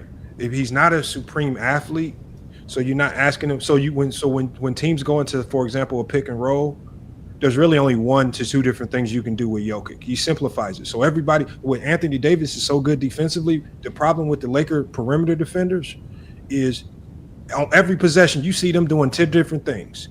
Gabe Vince is going to go under sometimes. Other times he's going to fight over. Sometimes they just completely give up after hitting the screen. There's nothing consistent that they do. So one, that tells me that there's no communication from Anthony Davis. Boom. So no communication from Anthony Davis to the guards. This is one of the reasons why the guards look so horrendous. Because the back line of your defense has to be the loud. Basketball, Lamont. What are you saying, Lamont? You don't know basketball. What are you talking about? That's not basketball. Shut the fuck up. But you can see certain things like when the I'm Lakers. I'm sorry, but that's how they did me today. That's how they did me today. Saying the same shit you just said. But the people, I think a lot of times people they're so committed to just saying that AD's this great defender. Individually, great. Team wise, I don't know how impactful he is. And I think I've always said I think the Lakers can make drastic improvements to that roster if they capitalize on moving AD right now, as opposed to holding on. Oh my God! You did not just say that. You did not just say that. Did you just say that? But the thing is, he's as good as he is. He's only good. His defense is only highly impactful if you got great perimeter defenders on the court. It just don't look the same when you got a different team, right? And because you had good defenders, they didn't rely on AD's good communication, right? When you got elite defenders out there, that will actually defend, like the Danny Greens at the time and some of these other guys that were really good defensively, they just know what to do like clockwork. They don't need AD doling out instructions defensively. A great, like Draymond Green is elite defensively because of the instructions that he knows how to give out from the 5 spot. And all you do is you hear him talk. He's a defensive anchor. That's what I was telling him. AD's not a defensive anchor. They got mad that I said Joker was a better anchor or basically better at playing team defense than Anthony Davis. And I think Rudy Gobert sometimes has the same problem. He's a good rim protector, just like AD can be a good rim protector, but that's no longer as valuable in today's game because now your 5 needs to be the best communicator.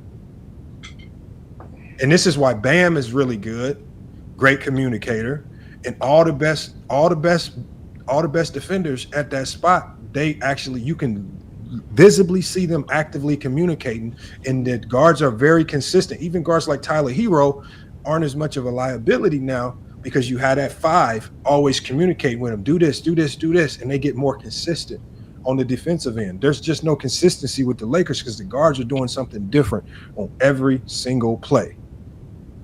Every single play. And I think it starts to become frustrating because they don't know what to expect. Lamar, I said the same exact thing. Now, my bad. Go ahead, bro. Again, this is always. I must have sparked some because I know our PC must be big, but I sparked some, Lamar. I said the same exact things you saying. I said how Joker. I even gave him an example about how earlier this year when the Minnesota Timberwolves were playing against the Denver Nuggets on a last-second play that was drawn up by the Minnesota team, that Joker knew the play. They didn't call the play out. There was no single. The players were not talking. It was from a timeout. So all they had to do was go out there and run the play. And from them being in position before they even actually inbounded the ball, Joker called out the play and told the defenders what to do on the defensive side. That's a strong defensive anchor does. Like you said, communication is very, very important. Telling them how to go under the screen, when to go under the screen, when I'm going to help, when I'm not going to help. I broke all of this down, Lamont, but they didn't hear nothing. All they heard was me say, because they couldn't help it, that Anthony Davis was a defensive liability. Well, let me tell Lowe something. So Lowe says that's a lack of continuity, not an AD problem. So here's the problem with that. Continuity is a term that's just really only works on the offensive side of the ball. Defensively, don't expect continuity because defensively, you have to communicate even more. This is why you don't hear teams talk about on the offensive end communication as much because continuity carries your offense. Communication is what carries your defense because on every defensive possession, something changes. The attack changes. A guard might hit you with an in and out cross and go one way. He might hit you with a behind the back cross and go the other way next time. Or one guy might just slip and be out of position. One guy might open up no middle instead of being no middle, and he might be slightly out of position. Because things change on the fly on defense, you always need an active communicator just always talking. Okay, do this, rotate here. Hey, be in help. Hey, slide over. You in help. You got help. I need.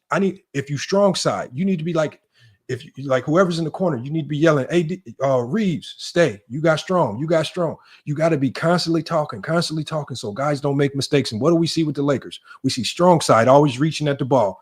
Oh, kick out to the corner, wide open 3, bop. And it's just mistake after mistake after mistake. And the 5 spot in today's NBA game needs to be your most vocal. It has to be your communicator. And I just don't see that, unfortunately, from AD. Great sometimes in his own matchup, but as far as doing what he needs to do to impact the overall team defense, I don't think it's his forte. And I don't think this Laker team is going to ever be good defensively if he's your best defensive player. Respectfully, that was a bunch of bullshit. No, it's not. My team is elite defensively. How do you think I do it? I got my numbers. Go ahead, Lo. Wait, can you hear me? Yeah, I hear you. Yeah, the lack of continuity isn't just from the fact it's a bunch of new players. It's also players that are lacking experience as well. Almost every single time someone has a breakdown or a foul, you can see Anthony Davis communicate with them immediately after it occurs. It's just that certain players are just making the exact same mistakes like Rui over and over and over again. Now, I think Max is better than a lot of other options, but earlier this year, we had Dalton Connect, a rookie, trying to get playing time. He does not have the reps or experience to go out there and defend at a consistent level in the NBA. Before that, it was D'Angelo Russell. Then it was Cam. Then the other 3 players in the starting 5 has consistently been LeBron, Reeves, and Rui, all 3 of which are never going to give you consistent effort on the defensive side of the floor. Reeves has gotten slowly worse because he's picking up more offensive responsibility. And Rui, I think, is in a better job crashing the glass to kind of help conclude possessions, but a lot of it still comes down to the fact that they're just asking AD to do a lot. The scheme also that is being used puts Anthony Davis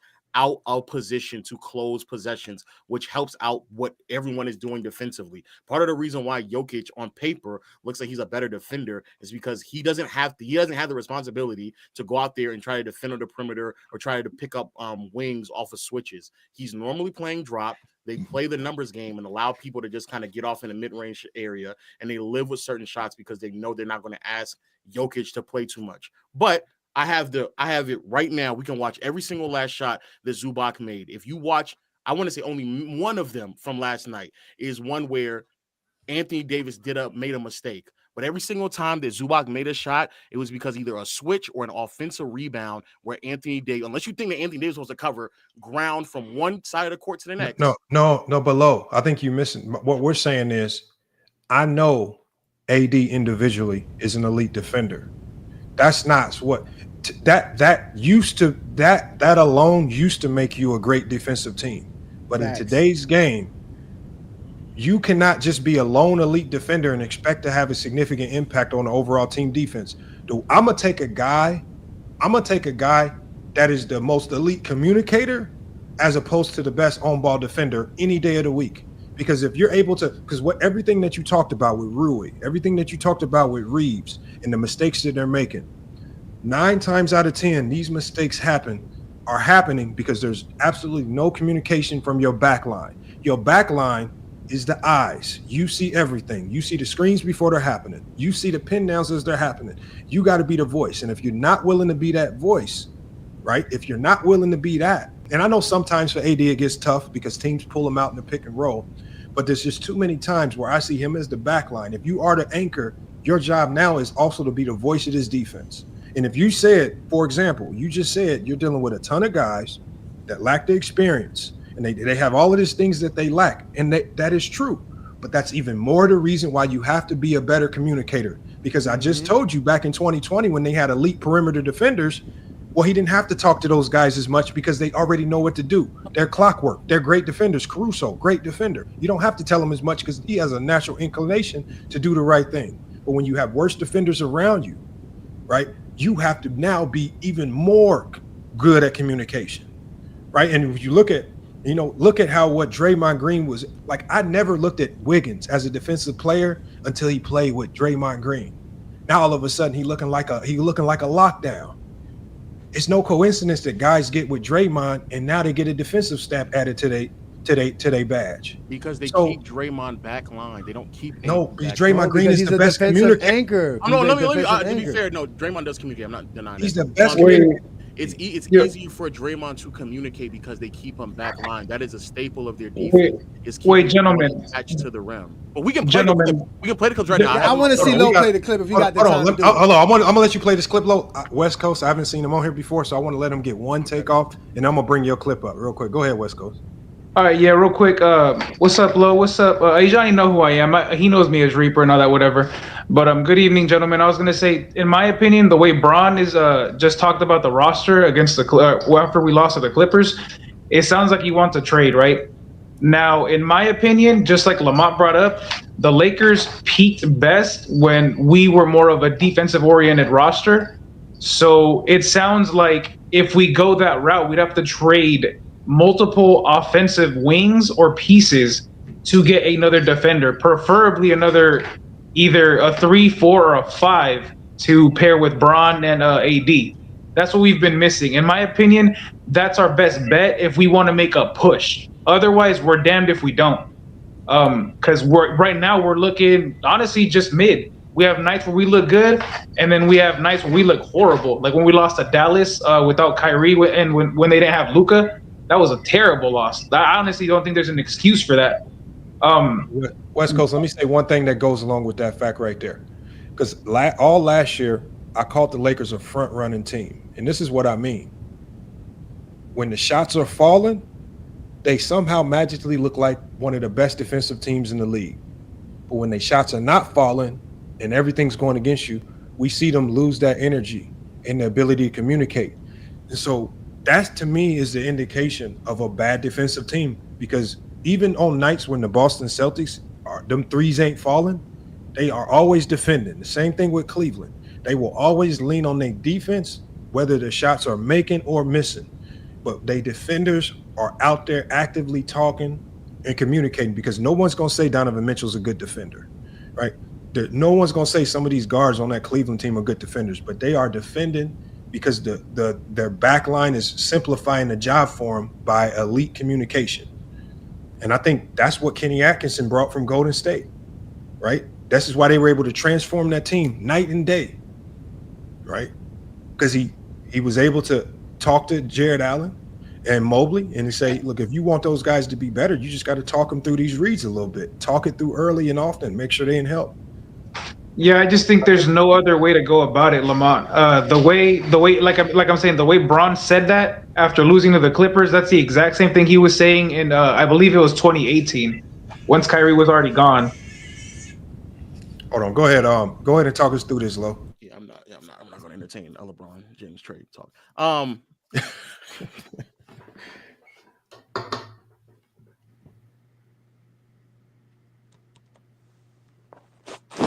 I believe that might be the only shot right there.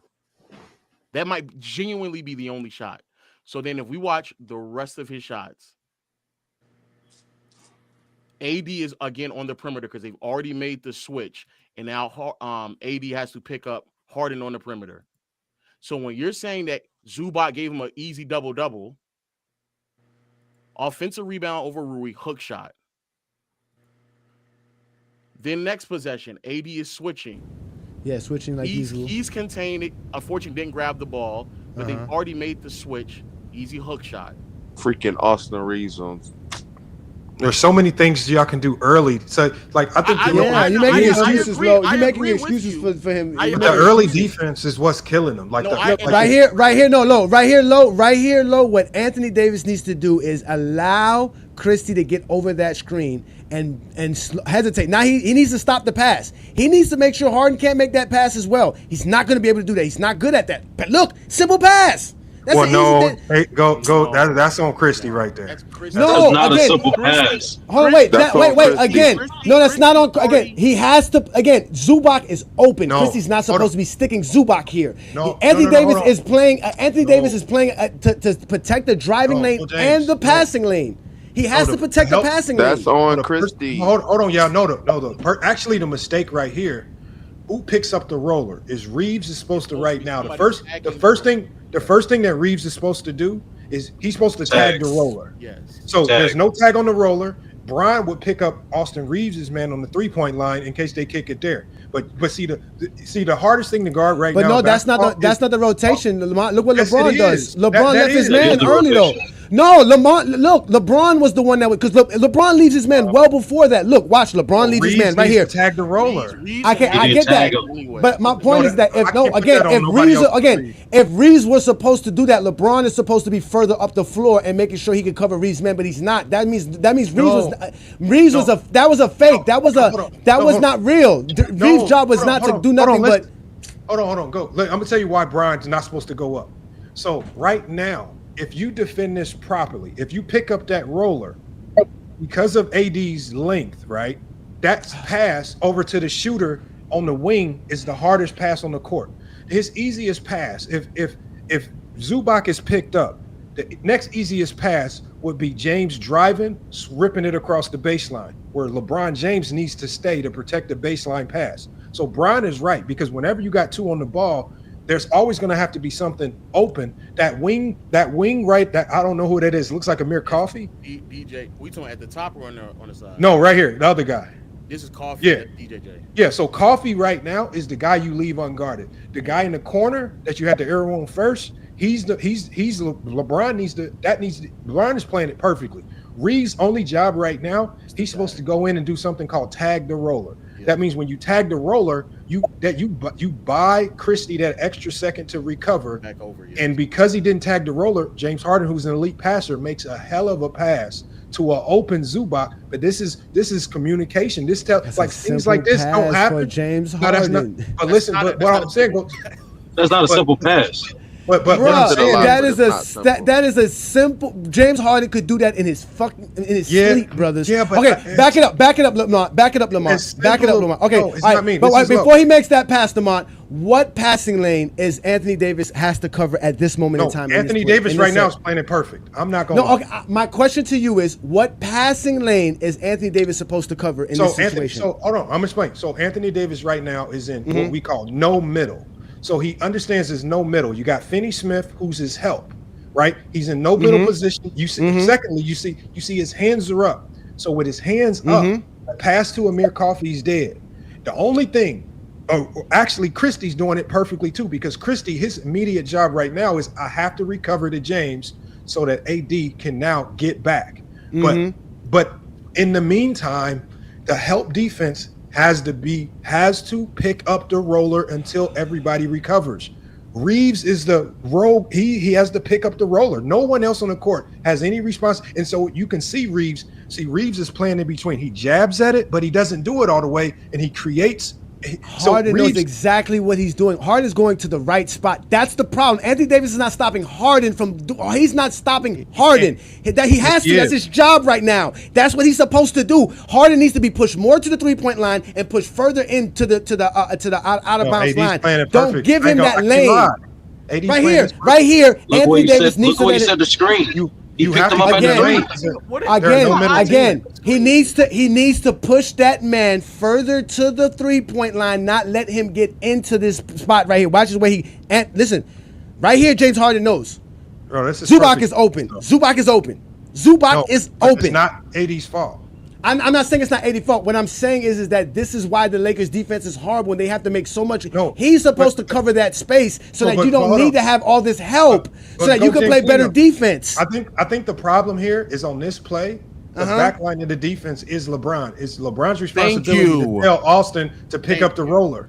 And so unfortunately, AD isn't you would have to blame Bron and AD on this play because Bron needs to be communicating to Reeves, get roller. Bron has safety on the corner 3-point shooter. Dorian Finney-Smith is perfect in help position to help AD on the baseline drive. And Max Christie looks like he's busting his ass to recover. And that's why it's AD's fault, because at that point of the play, exactly, you're proving my point. Everybody's doing everything right, but Anthony Davis, which is allowing Harden to get to his spot. Harden's going to get to his spot to make the pass. That's it. That means Anthony Davis didn't do his job. That's it. I'm sorry. Hey, Johnny, on this play, AD's perfect. I can't lie. It's not. Watch what happens. It's not, because it's going to be a simple pass. That's simple. That's Harden. That's the point. You should know that. As a defender, you should know who you're dealing with. You should know Harden can make that pass, and you have to stop Johnny, it. I'm sorry, man. That's Reeves. It's Reeves. Hold on.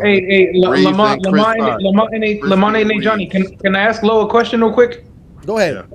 Hey, Lo. Okay, so Lo, what do you think? So you think the Lakers should just stand pat and not make a trade? Like, what do you think is a solution to? The Lakers need a 5. Because the problem with the Lakers is that they use AD like he's a switchable, versatile wing. So what Johnny is talking about, even in this play right here, is that AD needs a, because really what Johnny's trying to say is that AD should be more so either playing high or playing drop to play the passing lanes from Zubac. However, they don't defend that way. AD is committing to the switch because that's what they play. So when AD commits to the switch, Christie is also trying to recover to a man that's already been switched to. So Reeves is supposed to tag to then halt the ability of Zubac to get to his spot so then Christie can rotate over. Or if AD is going to play this high and commit to effectively playing on ball or switching or trying to disrupt the drive, there can also be someone that's bigger than Bron that can also contest, such as a 5. But because we don't have a 5, the people who are supposed to be backline help communicating, like we said earlier, this is what y'all said earlier. Now you're realizing that AD is not actually backline help. The person who's on this play is Bron. Oh my God! Oh wait, go back, Lamont. Okay, look, Lamont, keep going. Stop when he makes the pass. If Harden Reeves has to pick up roller. No, listen. If Harden is 3 feet further to his left, that pass is not that easy to make. Reeves could play better defense. That's because you can't allow Harden to get to that spot. That's what the play calls for. Hold on. Lamont. Let's start. The play calls for him to get there. Go back to the beginning of this play. Go back to where Harden right here.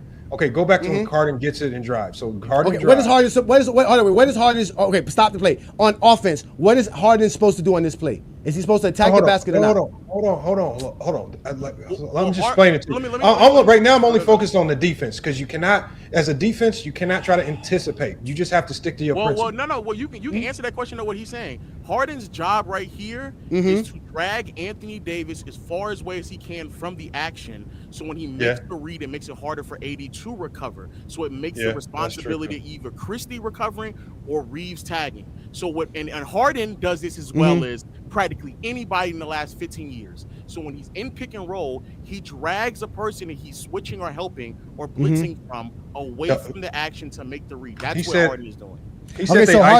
So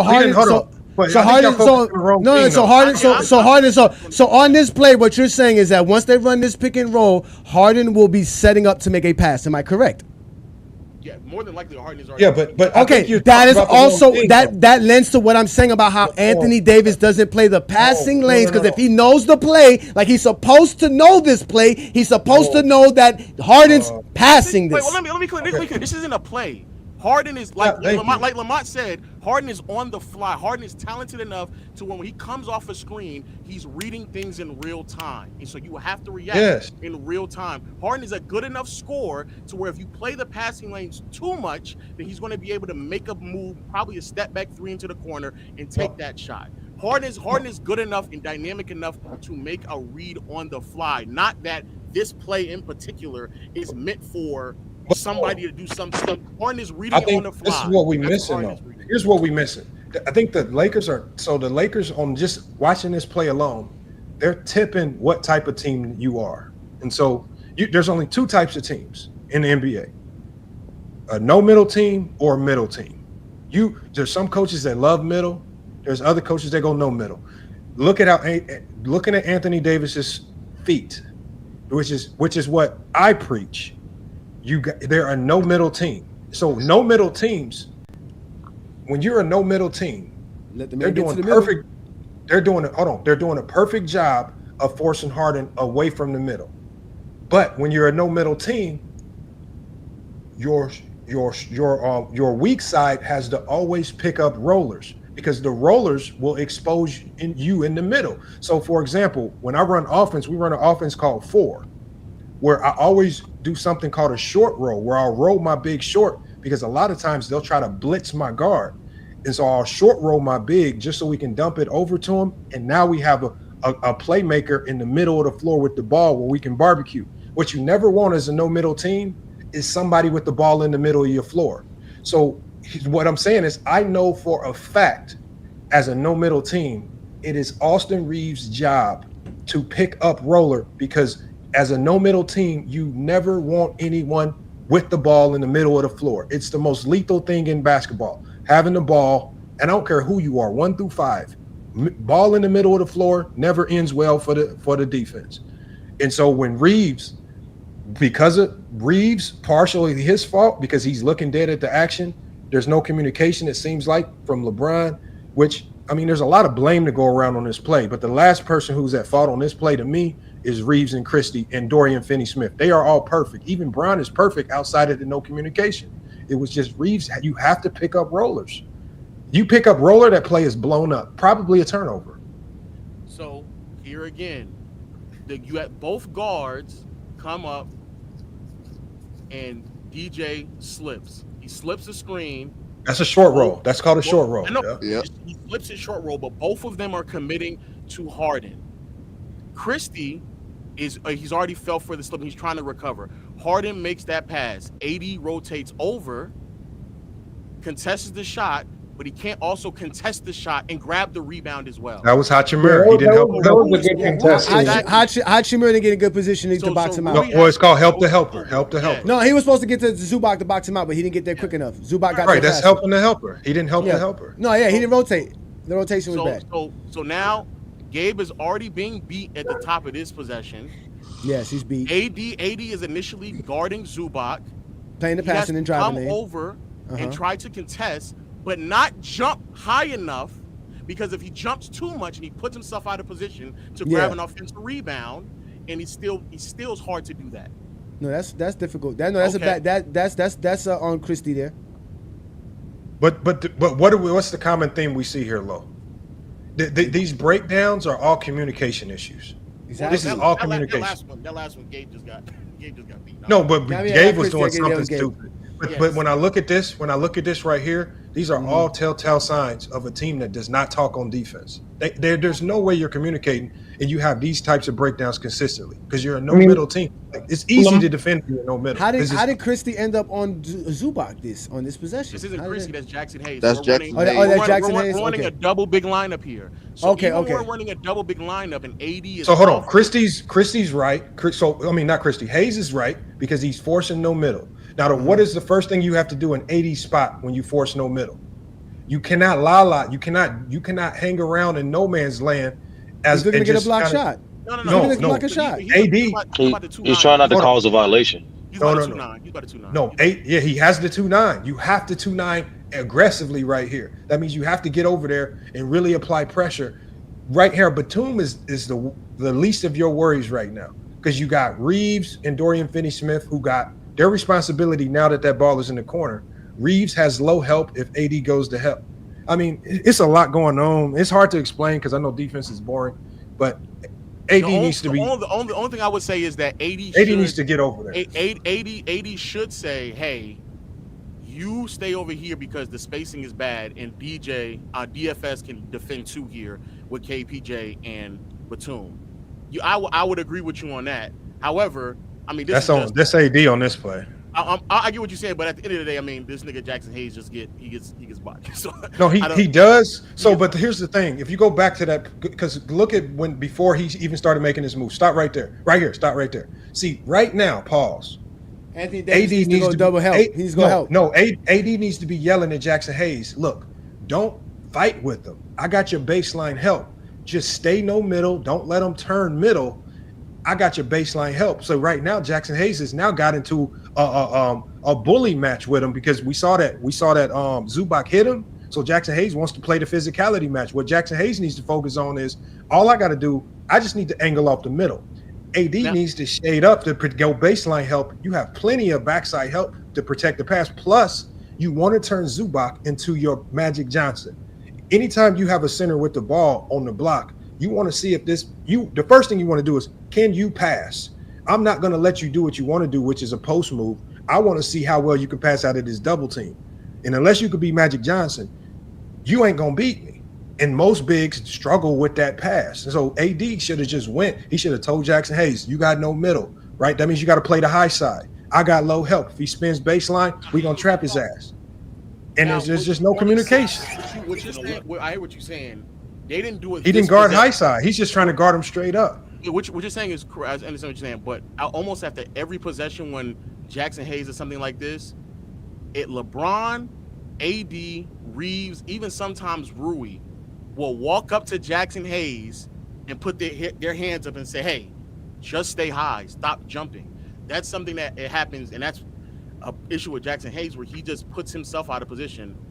Where he's a foul merchant like a motherfucker. I give you that. He's a foul merchant, and so a lot of times they do just come up to Jackson Hayes and put their hands up, like, nigga, just stay down and keep your hands up. You're doing too much. So again, right here, Rui gets blown by. What do you want AD to do? Norman Powell is coming down. Yeah, you're right. He has to contest. His contest puts him out of position for the rebound. Now, let me tell you one thing that I also would. I mean, I don't want to completely blame AD on this thing, but what AD is doing wrong, and I've even said this on other videos, and some people may remember, if you are consistently contesting at the rim, it's a losing battle. AD needs to start fighting these battles outside of the lane lines. So, for example, we know somebody got beat. Show the drive. Oh wait, my bad. Go back to that last play. Rui gets beat. Okay. Yeah, Rui got beat, which happens in basketball. That's fine. Okay, so right here, when you get beat, you always have to help outside of the lane lines. You cannot always contest at the rim, and just because you're 7 feet tall, think you have an advantage. In today's NBA, you no longer have an advantage contesting at the rim. So AD's problem is that he's playing the rim too much, when in this particular case, You want to try to turn Norman Powell into a playmaker by stepping up.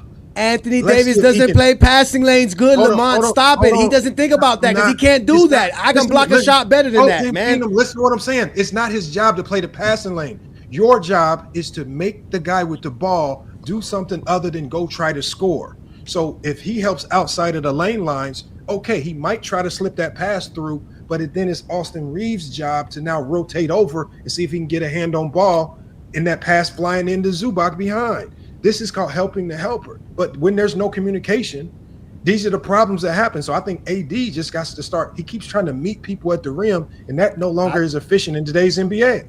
But that's what I've been saying. That's all I said. That's what I said. That's all I've been saying. On that play, Lamar, even like AD did not step up and help outside the lane. Exactly. He doesn't prevent the driving lane. He doesn't protect the driving lanes or passing lanes. He doesn't do a good job at that. Lamar, before he helps at the lane line, like you said before, he has to communicate to Reeves to cover what? He can't communicate to Reeves. Reeves just has to go. No. I'm saying because it's too late because he got beat. Rui got beat at the top too quickly. So meet him at the free throw line. So meet him at the free throw line. Meet him at the free throw line. You have to tell him. No. Hey, Johnny, and it's too late. Play's already gone. So no, but the point I'm making is to show another example of this is also what AD has to cover. So now there's a double on James. That's still kind of on AD though. Yeah, wait. There's a double on James. Dalton is rotating to the wrong person. How is this? That was bad defense on AD. That's bad defense. What you mean? That's bad defense. Bad defense on AD by rotating over to Coffee. No, but the way he did his clothes, his position. He's in bad position. There's a part about these. He's in bad position. And he allowed middle, so he look open back. Exactly. Look. Come on, man. This guy Anthony Davis is a. So hold on. It's a block. And he recovered. No. He recovered. No, that's the end of the. Yes, he can block shots. That I never agree with. Yeah, he can block. That's the end result of the play. Look at the play. Like go back to the beginning of the play. This is the beginning right here. Right. So. This is like, and I'm not using this play to say he's a bad defender. Like this happens all the time. This can happen to the best of the best, right? Sometimes you over pursue and you compromise. But when he over pursued in this instance, he gave up the middle. The middle is what created all the action. Like so, you have a guy like Amir Coffey who's able to attack and create simply because you gave up the middle. And what is occurring here, Lamont? Just get a little bit of background. Coffey comes and sets the screen to get a LeBron in action. Now Dalton and LeBron have decided to blitz and throw a double at Harden. Yes, that's what's going on. But AD picked up the roller. He did a good job there. And AD is initially guarding Chris Dunn over in the corner and picks up the roller in Coffee. Right? None of these two rotate anywhere. LeBron nor Dalton, they just stand there. So they are already anticipating that AD is going to have to defend. Dalton Connect did rotate over because he's the one that kind of disrupted. Right now, he's not. No, but it's still a split second. Like because Dalton did get over. Yeah, as soon as he got there, look, and Anthony Davis is out of position. Anthony Davis is supposed to play the middle, like Lamont said, he's supposed to play the middle. Is that not a lackadaisical closeout? No, you are right. That was a lackadaisical effort to recover. No, that is true. No, and AD what is Anthony Davis is doing? I'm done. No, because then you get an open shot. Then it's an open three-pointer by Batum. No, Dalton Connect did his job. Anthony Davis recovers, makes him go middle, where Dalton meets him middle. That's literally what he does. Then after he forces him to go middle into Dalton, he then recovers all the way back to the other side of the block to get the block. That was good defense. No, wait, go back. Go back because because this was going to happen. Oh wait, what's happening here? What's happening here? What's happening here is they're going backside. They're going backside. They're rotating it because obviously you can see the Lakers have more defensive players on the strong side. So now you're gonna right here. Anthony Davis is supposed to allow that weak side pass because you have that help man that's gonna come help in the corner. And that way you can have Dalton, who is obviously not in the right position, which means he has to cut to the basket or go to the guy in the corner. But Anthony Davis is not supposed to allow this man to get to the rim. This ain't to play. Because you got to think. So here's the one thing is sometimes you over pursue on a closeout. But what do you watch for on an over pursuit? How do they recover? because a lot of people give up after the over pursue. AD's still able to fight back into the action, get back to his rotation, and get the block. That's a hell of an effort right there. I can't say that on this play. I can't. You can gripe about the over commitment on the rotation, but Dalton Connect did close it off. Anthony Davis, and then AD didn't stand. AD rotated down. No, that's more than just shot block. What he does best. He didn't do nothing but shot block there. He didn't do nothing but shot block. All right, look, you gotta give credit is due. He closed out on one. No, Lamont, real on one. I'm just saying, I got to call it even, man. That's a good. Lamont, real shit. We need more defensive breakdowns like this. Let's be clear. Anthony Davis is guarding 3 players in this possession. He starts off. No, he's not. Yes, he is. You don't see he's on call. This nigga's not guarding 3 players, man. He's guarding right now. He's standing in the paint like he likes to be. He doesn't even want to go out there. No, he's guarding Chris Dunn. He has to rotate over and tag Coffee. Yes. How is he guarding Chris Dunn? Chris Dunn is 10 feet away from him. He's not guarding Chris Dunn. He's in the paint, y'all. He's in help. He is, again, he's helping to protecting the paint. That's what he likes to be. He's in the paint, ladies and gentlemen. He is in the paint, ladies and gentlemen. He is 10 feet away from Dunn, and he's going to be another 10 feet away from Coffee when Coffee catches the ball. He is not guarding nobody. Pass the ball. Pass the ball. Watch this. Look, how far is he? Look how far is he? That's an open God damn it. That's an open shot. Listen, if Anthony Davis right here, again, what Anthony Davis is trying to prevent here is that corner pass. That's why he's doing that, but he's not guarding the man. Dunn is. Dunn is on the corner.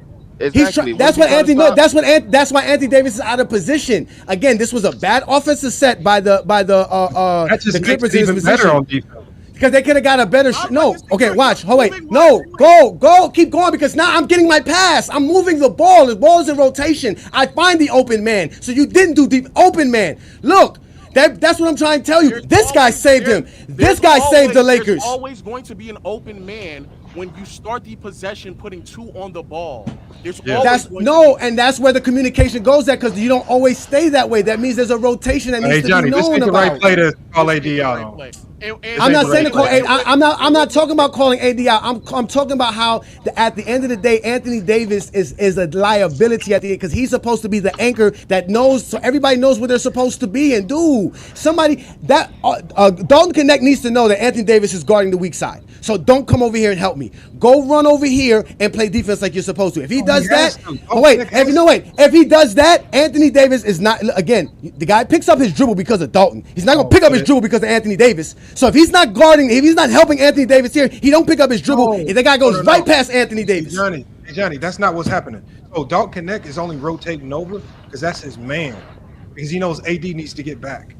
So where is AD supposed to be at? Where is AD supposed to be at right here?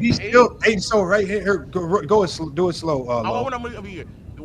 It starts off mid possession, but in the beginning of this possession, AD is guarding Chris Dunn. He's helping off of Chris Dunn.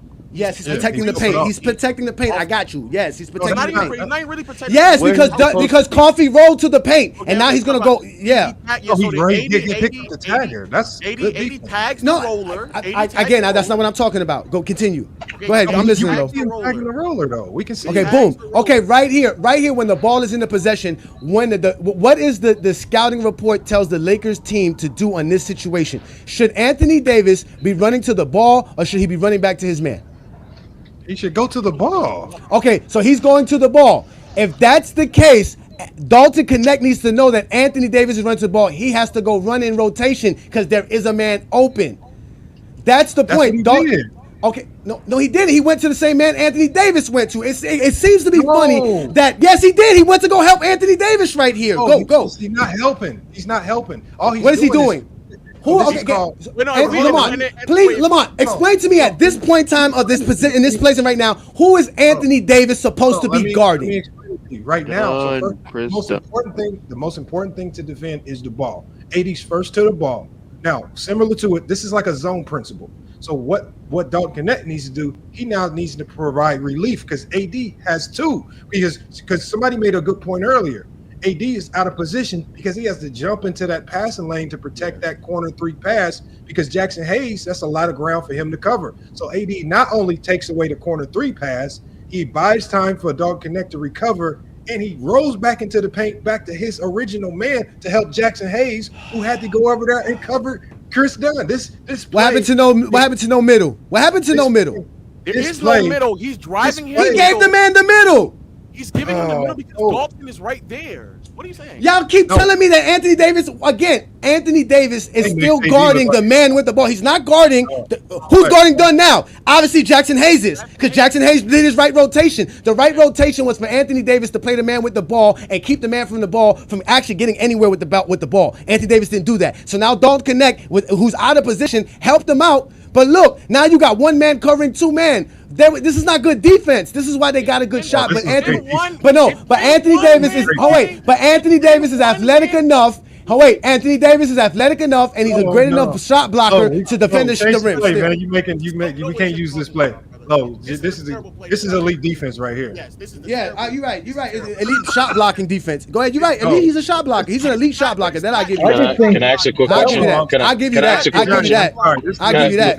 Can I ask a quick question? Just a quick question. Low, do you need League Pass to have access to these clips on NBA.com? No, this is NBA.com. Okay, bet. Hey, Low. No, this is elite defense right here. I'm sorry. It's just elite defense. There's no other way to put it. I thought that was a hell of a pass, though. That was a hell of a pass when he had that dude open. He ran 23 feet to recover for that block. Thank you. Nah, that was elite defense. That's effort. You know how much shape you got? I'm not gonna say that wasn't a bad block. That's not what I'm talking about. No, I'm talking about everything he did. I'm talking about team defense. That was horrible team defense. Anthony Davis saved him with a block at the end. Okay. That was great team defense, Johnny. I'm sorry. It was. It was great. Okay. Like if film of that, if my team does that, I have no complaints. What it look like getting on my team and I see a play like that? That was perfect defense. Perfect defense. I can't lie. What are you saying? What are you saying on the other side? What are you saying on the other side? That's my question. What is the offensive coach saying? He's gonna say, Zubac, you had him out of position, and you could have made that basket easily because Anthony Davis, like you said, had to cover so much space, and he was out of position. Yeah, but Zubac saved him with a horrible hook shot.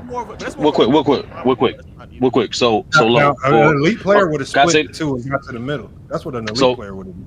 So Low, for content creators such as Lamont and Johnny, and for anyone else that's listening after this is done, can you just give a quick tutorial how to get to that to the clip? That's it. No, you just go. For example, you can go to one of these games. So Heat versus Warriors. Go to the box score, and all the numbers that are in blue are just effectively hyperlinks. That's all that it is hyperlinks. Yeah, you click the numbers. You can click it, and it'll just go to the possession here. You like that, John? That's it. No, y'all can't tell me nothing, man. I watched the game. I watch these games. I'm saying for content, like these are easy reference points. Yeah, I know, but we get flagged for showing this type of stuff. Too much, a little too bit much. But like, when you film play breakdown, no. I want to be clear. This is the difference. So when in here, what Miami does is they play Bam drop. So Bam isn't playing that high. So Bam plays drop, and he's trying to play. He can cover two while giving Rozier the time to try to come back and recover. They don't play drop with Anthony Davis. So Bam, even though he does get scored on here, Bam can effectively guard two, hopefully hold it long enough for Rozier to come back, and then also recover to give a good contest at the center. They do not play that when it comes to the Lakers. They play more switchable lineup. Well, I think right here, this is like heavy scouting report because when you look at Schroeder's not a pull-up like jump shooter, and I think the Lakers get barbecue because when they run drop coverage, they'll do it against Gilgeous-Alexander or somebody that has a nasty mid-range pull-up. Jamal Murray. It just seems like the Lakers going to drop at the wrong times. But yeah, Schroeder, I'm dropping every time because Schroeder is looking to facilitate. He's not looking to really get to his mid-range bag. But I think even now, teams have started to recognize if you go in the drop, whoever he's dropping on, just get to work. And it just seems like when players start to go to work against the Lakers, Bam's never out of position. Bam's always in position. Bam's incredible. He was just out of position there. Well, out of position where? Right here. He's playing. Yeah, he didn't help. Yeah, he helped late for sure. No, but the man got beat well before he couldn't help. He's playing. His man's in the corner. Remember, his man's in the corner. His man's in the corner. Yeah, his man is in the corner. His man's not even in the screen. His man's in the corner. Hypothetically speaking, Why would you be defending him over there? It's Trace Jackson Davis. Why would you be defending him anyway?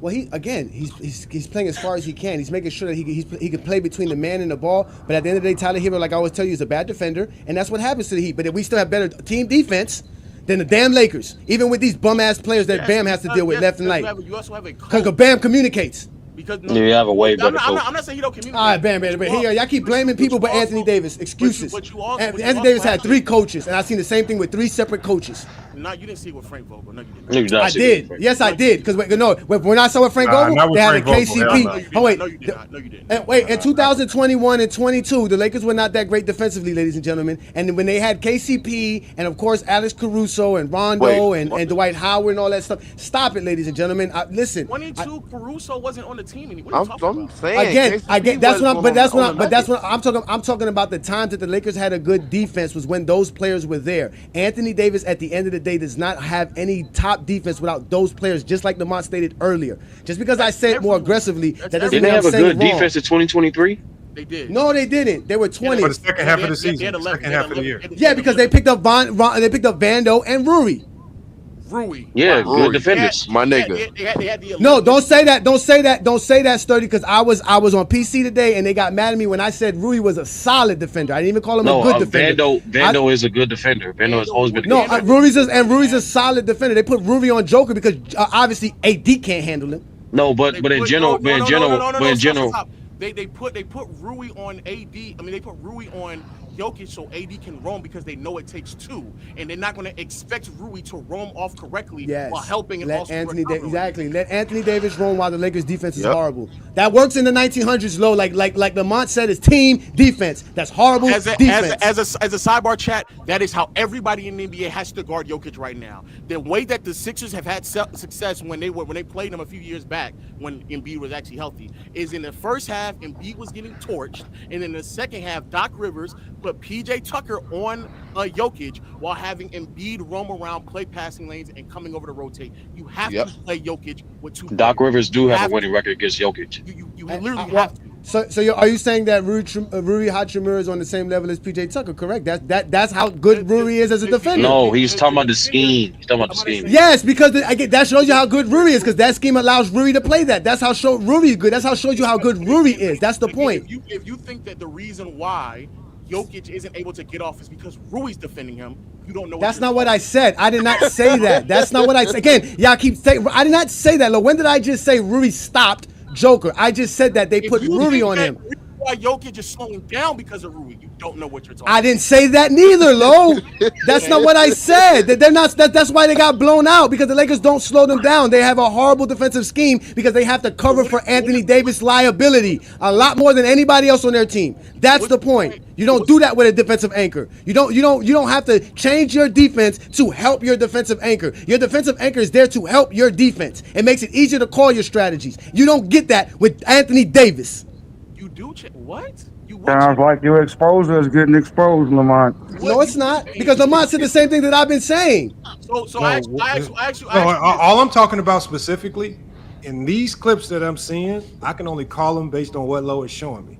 So who's that fault here, Lamont? Who's that fault here? Hold on, go back to the beginning. Let me hear it. Go back to the beginning. Curry's coming off a pin down, and Bam is playing that low. Who's that fault? Well, knowing that it's Steph Curry, Bam has to step up and show. But here's the difference, though, Lamont. The way that Miami plays, though, they are willing to concede a lot of these shots to make sure that Bam is attached at the basket at all times. Bam ain't even looking to come up. Yeah. Facts. Yeah, Bam is in no man's land. Yeah, no, he's playing.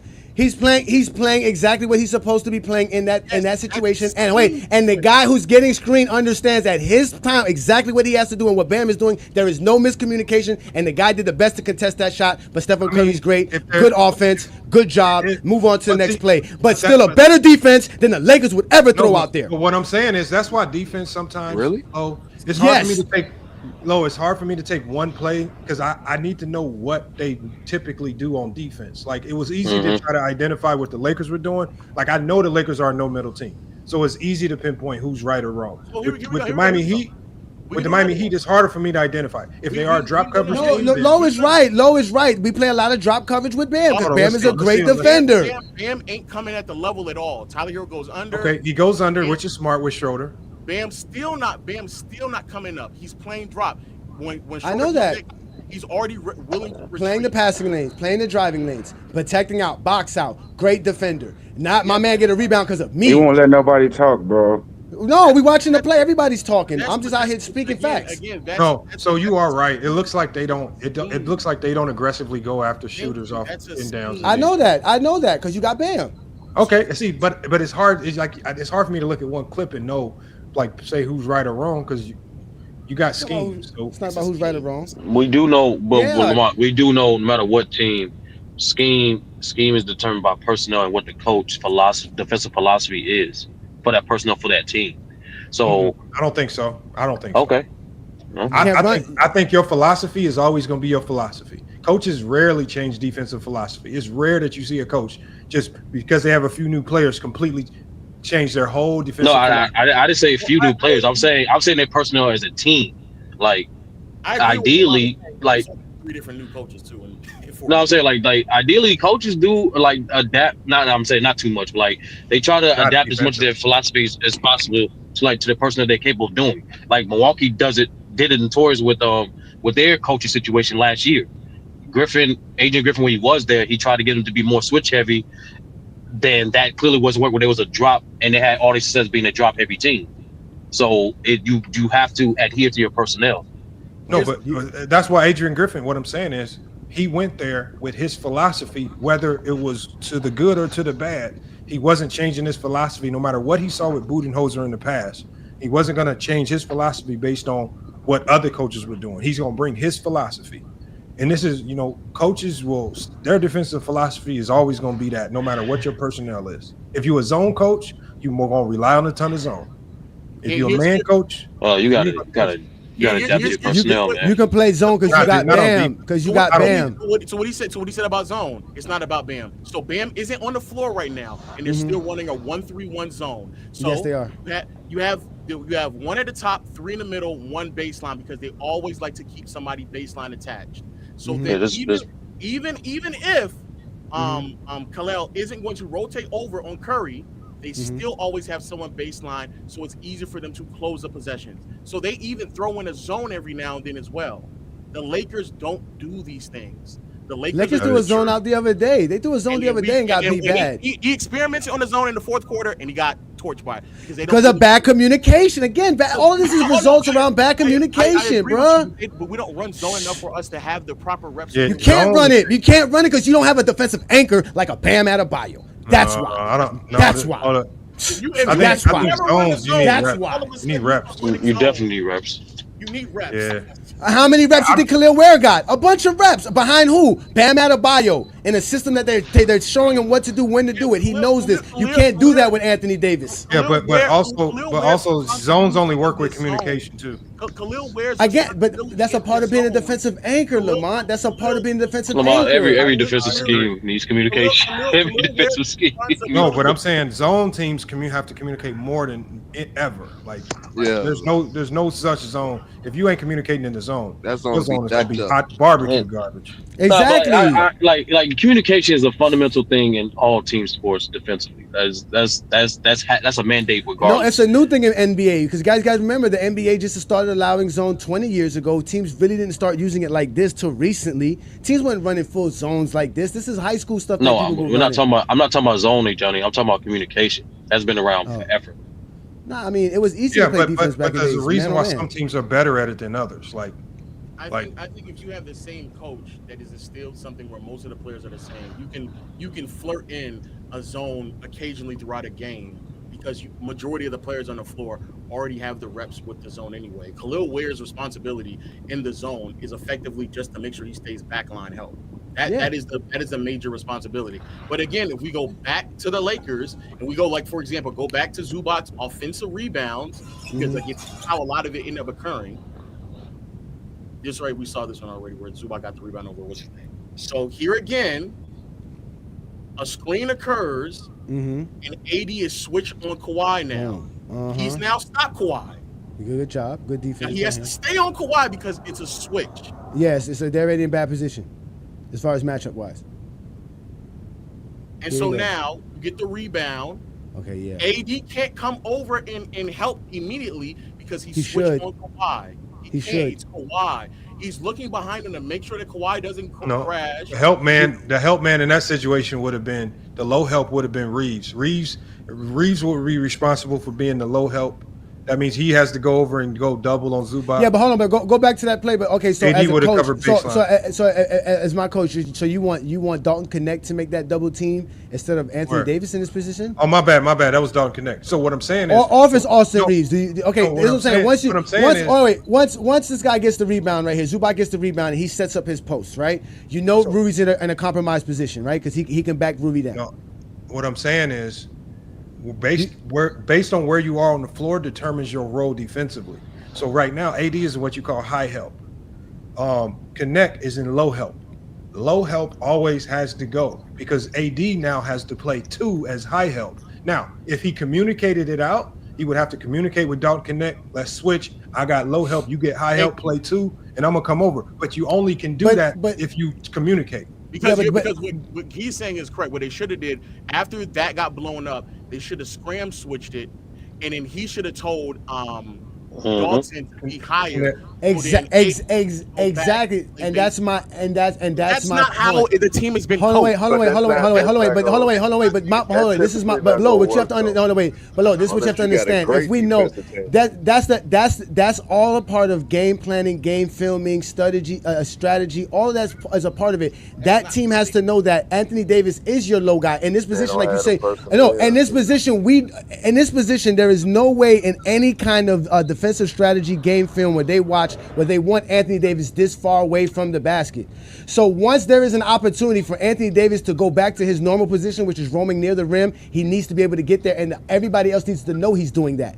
And that's why once Zubac gets this rebound, Anthony Davis has to double team. That means Rudy's going to protect the baseline, and he's going to force him to pass the ball. He's going to have to make a tough pass to either the 2 weak side open men, which is Dalton Connect's job to either protect. But Anthony Davis is not that good at doing that. He starts worrying about something he shouldn't be worrying about. He is when he got the right personnel around him. I agree. Listen, it's easy to play defense when you got good perimeter defenders. That any big man can do that. That's what Zubac got the luxury of. Zubac got the luxury of that. So again, AD gets switched on the perimeter. Mm-hmm. The ball. Yeah, this is automatic. See the perfect defense. They double. Yeah. Bad play by LeBron. LeBron was bad. That was bad defense by LeBron. That was bad. LeBron didn't cut off the baseline. That's a rebound on Anthony Davis. I think that's the only offensive rebound that he got on AD. So out of all of that great double-double that y'all was yapping about earlier, we can highlight to 2 to 3 plays where AD gave up something on Zubac. Let's be for real. The way But Lo, I still think that's what Lamont said. But Lo, I still think I think defensively, I think sometimes we measure it too much in the end results. So I think me saying Zubac had a double-double is just me kind of nitpicking. I'm not saying it's all the way the fault of Anthony Davis, but what the problem is when and it was worse last year, but when I'm seeing big man after big man after big man, no matter if they're a mid-tier big to a star big or superstar big, it doesn't matter who it is, from the Sabonises, bigs are constantly having their way with the Lakers. And if we're going to call him a top 5 defender in the league, you have to be able to anchor your defense somehow, and you have to be able to mitigate some of these things or some of these players with your ability to communicate. And I think the Lakers' biggest problem is they don't have any communicators on the court.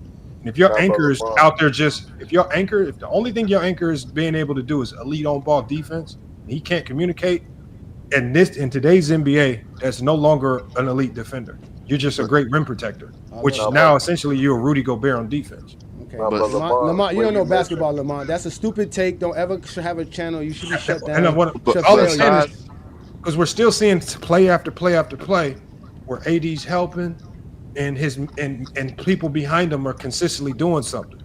Your anchor needs to find a way to mitigate that. You got to find a way to talk your guys through that. It's a reason why these guys are consistently rotating late. Your anchor can fix a lot. Even with bad defenders, your anchor should be able to make bad defenders look like decent. Like defenders. Bam does. Like Bam Adebayo does. But Lamont, you know, all those big men that you was naming, like Sabonis and I don't know, what all they have on their team. They had great guard play on their teams, right? What the great guard play means you need elite communication. That's all it means. It sounds like, but you definitely need elite communication, not just for one person. I disagree that one person. You can't put it all on one person. Like one person is the sole responsibility to communicate for majority of the team that uplifts them. Nah, it's a team effort. Just like because it's scenarios where that anchor is out of the play or where he has to be ball. So who's communicating on the back line? I can't have eyes behind my head. I can't talk for you. So you're right. Maybe Lo knows the answer to this question. The backline plays, Sturdy, are the end result of the play. Good communicators talk things through before things get bad. Like good communicators will talk things through. Yeah, but something. So you don't find yourself in a situation where you have to react late. But Lamont, you know, in the ebbs and flows of basketball, there's situations where you're not in the ideal situation for your defense to get set up primarily. Transitions, breakdowns, like it happens. So by all means, communication is not just on one person. But why does it happen at the level it does for the Lakers? Because I agree, because they don't have the personnel to are constant communicators. It's not just one person. Which includes Anthony Davis in that personnel. Yeah, it includes LeBron, includes Brewery, includes all. Again, we're talking about defensive anchors. None of these guys are supposed to be defensive anchors. Defensive teams. But we're talking about defensive anchors. Again, the conversation is being a defensive anchor and how they affect defensive teams. You can't anchor the defense if you're constantly. You can't individualize. Lo, let me ask you this, Lo. I may be ignorant to this, Lo. I may be stupid. I may not know basketball, like some people say. Let me go ahead and ask you this, Lo. Can you please tell me an elite defensive anchor that had a horrible team defense in NBA history? NBA history? Yes. Name me a player that's considered a solid, elite defensive anchor in the paint, big man, and his team had one of the worst defenses in basketball. I mean, I'm sure it's happened. Draymond in what 2020? Draymond. When everybody got hurt. Yeah, when everybody got hurt and he had. Yeah, when the personnel was missing. That's 2020. That what happened. No, I know what happened. No, hold on. But what happened that year? I want to know. So Mutombo, you guys gonna pick Draymond Green over Mutombo, Zoe, Hakeem? You asked me to. No, I said the defensive anchor, like a defensive, like a big man. No, I know, but he plays that as a hybrid. That's not the normal guy. Nobody's gonna go get a 6'6" guy to be a defensive anchor. Like that's how good Draymond Green is as a defender. That gives us a credence to his defensive prowess. But I'm talking about guys like a David Robinson, guys like a Rudy Gobert, elite rim protectors, guys like what Anthony Davis is supposed to be. Again, if this was the 1900s, Anthony Davis would be one of the greatest defenders of all time. How can Anthony Davis be that if they're asking him to be on the perimeter? Because again, it's still about how good you are as a defensive anchor, as a big man, because everybody's trying to get to the paint. Offensively, everything is drawn to get to the paint. No, teams are consistently putting AD in the pick and roll. Yeah. See, but they do that with every big man. They do that with everybody. They do that with every big. Even if they attempt to, they know they're not going to get Bam to commit that high because they have Bam playing drop. So if you have AD, who also defends drop is the worst defense in basketball. I agree to an extent, but obviously we all know it depends on the personnel in the matchup. Exactly. You can't do Anthony Davis. You can't do nothing with Anthony Davis on the perimeter. Only thing Anthony Davis could do is stay close to the paint and protect the paint. That's his best, and that's all he does good. Everything else outside of that becomes a liability for the Lakers. We literally just saw him stop Kawhi from getting to his spots and force him to pass the ball. We literally just watched that. Okay. Anyway, like I was saying, one play is enough to say he does that on a consistent basis. You're right. Draymond, the problem is that when he makes those stops, you're not going to see them because there's nothing for me to actually go from a statistical standpoint to show it. AD being able to conceal and make the ball handle retreat and reset. And I just showed you a play where he didn't, and you argued with me. I showed you a play where he didn't. And you didn't. That's what I'm saying. I showed you the same thing. And even if you want to say he didn't, he still recovered to go get the block. So I don't know how that's. No, the other play where he didn't, the one where he made when I told you was a simple pass for Harden. He didn't do his job. He let Harden get to his spot. He let Harden make a simple pass. It was a very easy play. Again, we've now seen even more footage. They play a switch game. They switch it. So AD is switching on Harden. He's switching on them. He's not trying to stop the drive and then recover. He's switching. That's what they play. They don't play the let me double and force the let me double and blitz and ice, force the ball handler to pick up, and then AD recovers back to the big. They don't play that. They don't do that. Okay. And that's the Lakers' problem. They got AD, and every team takes advantage of all of that right there because AD again is a liability. Hey, Stefan, you can come up here and tell us about Bron's defense. I don't care. Just show me why they won't let him play drop. Why they won't let him play drop? Then that's my question. Why won't they let him play drop? No, they just do it wrong. Why? He had 3 separate coaches. Show me why they don't let him play drop. Well, they did with Frank Vogel as a sidebar, but in 2022, they did that. Vogel was there in 2022, wasn't he? Yeah, they do. Yeah. Okay, they did that. They had a great defense. Okay. No, 2021. I'm sorry. I meant Vogel was there. Well, he played what 30 games, and again, how elite was the Lakers defense then? Come on, man. Hey, Johnny, if you want to talk about elite big man, do you consider Kevin Garnett one of the elite defenders? Bing. Yes, indeed, I do. So why was their defense then mid? In 2001, for Minnesota Timberwolves, in his prime, in his best years, they was ranked 16th in defense. Okay. He's elite, right? Okay, I agree with you. Okay, I actually, so I said, did not say I was ignorant to it. So let's go look up Kevin Garnett. Y'all can continue talking. I'm gonna go look it up. You said 2001, correct? No, but I don't think you can. I think every great defensive players have been on teams where the team hasn't been great. Because we all know great defense. Majority of the time, you need more than one. You definitely need more than one. Like what I'm saying is, when I look on the court and I see this Laker team, I don't see a team that should be this incompetent defensively. I agree. When I see this team struggle at the level that they struggle to defend, and they consistently have the same problems, even with Darvin Ham rolling in the JJ Redick era. Okay, you can only switch coaches so many times before I see the same errors over and over. It's a personnel issue. Struggling to defend the 3-point line. And so what I'm seeing defensively, I'm seeing something to me that's fixable if you put a focus on it. And if your players commit to it defensively, I wouldn't go to drop. But I think with the way teams are targeting AD in the pick and roll, trying to lure him out the paint because the Lakers don't have another big, I think Lowe's right. They might have to go back to being a drop team because you cannot keep baiting them out the paint because they get compromised too much. So there's a couple different things. Look up 2005 for Minnesota. No, I'm looking at it right now. The worst defense they had was in 2003. They had the 18th defense, and again, I told you I go by points per game. I don't go by 2005. Again, if you go look at 2005, they had the 9th ranked defense in basketball. They gave up 95 points per game. 2005, 2006. They were 8th. They gave up 93 points per game. No, he goes by points per points allowed. You can do 2007. 2007, their defensive rating was 21st, and their points allowed was 19th. So they were a bad. Yeah, no, they were 19th in 2007. I do agree with you that I agree with you. But most of the years that they played, he had them at 8th, he had them at 9th, he had them at 7th. All the years prior. Then he had an 18th in 2003. He had him at 16th in 2002. He had him at 14th in 2021. And again, it was a different brand of basketball. But he's also an elite defender. Which, again, nobody said that was the conversation. Nobody said Anthony Davis was not an elite individual defender as a team concept. And the way if you anchor your defense around him, and when you anchored your defense around Kevin Garnett, you had some success. Again, there is no success with Anthony Davis as an anchor of a defense. I think everybody talking about defense is right. I think the only thing I'm saying and what the thing that Johnny was saying was that in today's game, the way teams are attacking offensively today, what AD does well defensively is no longer as impactful as it used to be. Because Johnny just admitted, if you put AD in the 90s, he might go down as the greatest defensive player of all time. I agree. But in today's game, what he does well, because we see it in front of our eyes develop with Rudy Gobert. He went from an elite defender to where everybody's calling him a liability because the game is now changed. And now it's about versatility and communication over your individual ability to win your matchup. And I think that's where the game is changing. Anthony Davis is more versatile than most of these bigs that we're talking about.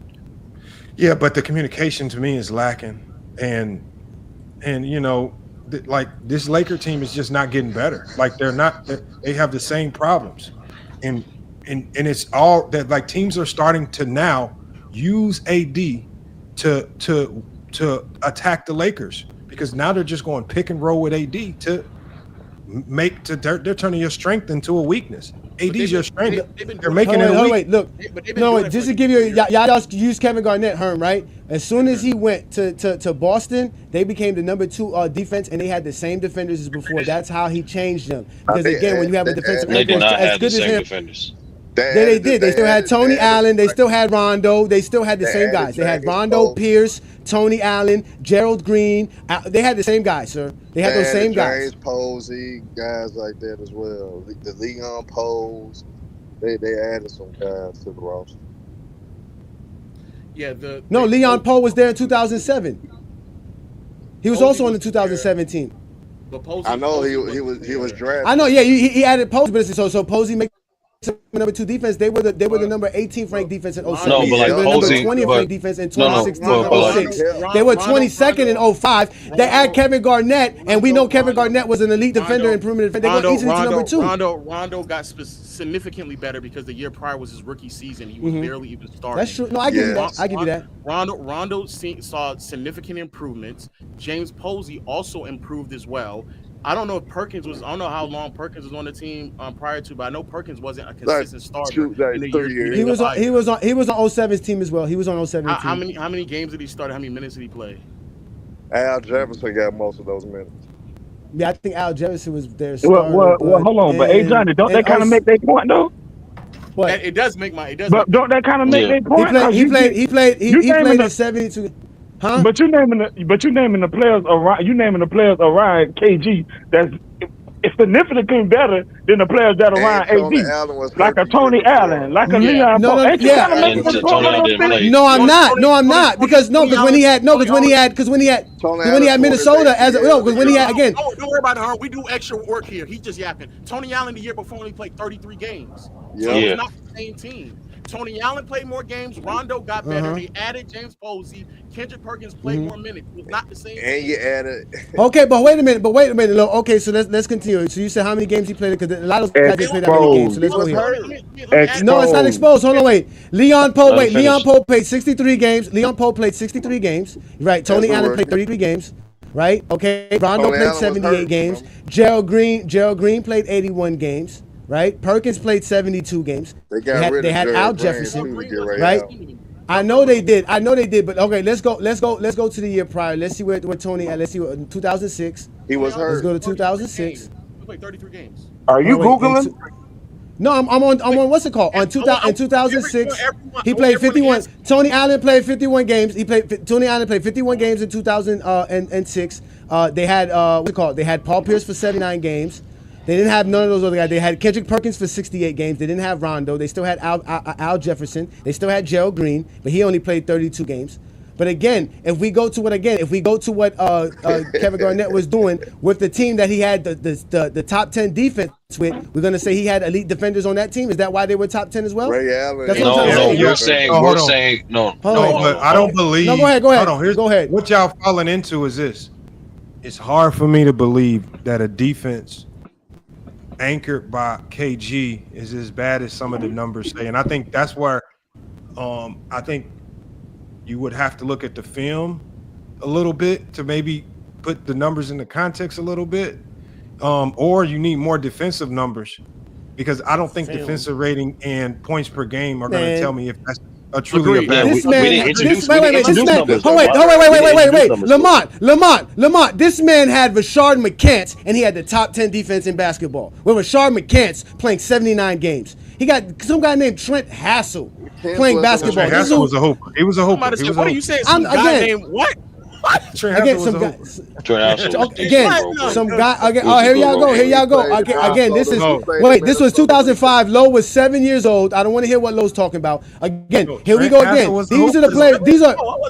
Wait. Okay, Mark Madsen, Eddie Griffin, Anthony Carter, Mark Blunt. Defensive player. So all these all of them do small things. They drunk. Okay, but that's what we say. But that's what we say about Ruri. That's what we say about Max Christie. That's what we. Come on, y'all keep blaming Anthony Davis. He cannot anchor a defense. He has Rashard McCants on the floor. Hey Johnny, what we trying to? Hey Johnny, what we trying to? He has Marco Jarvich on the floor. Marco Jarvich. Who the hell is Marco Jarvich? I'm talking about 0506, Minnesota's defense. That was the year after, right before they traded him. This is let's go to 05. Let's see how he's the 9th best defense in basketball. Kevin Garnett. Well, let's see who's helping Kevin Garnett to make that a 9th best defense. That's what, again, he got Trent Hassel, Wally Zerbiak. Okay, he has Latrell Sprewell, Troy Hudson, Fred Hoiberg, Eddie Griffin, Anthony Carter, Michael Olowokandi, Sam Cassell. These are the guys that's helping him make a top 10 defense. In 04, a top 10 defense in 04 with Kevin Garnett on the roster with him. Okay, same guys. Latrell Sprewell, Cassell, Hoiberg, Matson, Gary Trent, Irvin Johnson, Oliver Miller. We all know what Oliver Miller was weighing. They was physical that year.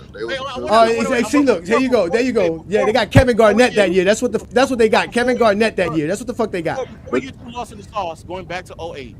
Anybody who knows anything about that team, they know who actually was the one who implemented this the scheme to help them out defensively that was not there the year prior. Does anybody know that question? Tom Thibodeau. Thibodeau is the one who introduced the scheme to make sure that they were blitzing and icing on pick and rolls while having someone like KG roam around weak side to play the passing lanes so it wasn't there. Thibodeau is the one who implemented that scheme, then left Boston, went to Chicago, they fell off after the same scheme, and once Thibodeau left, they fell off defensively.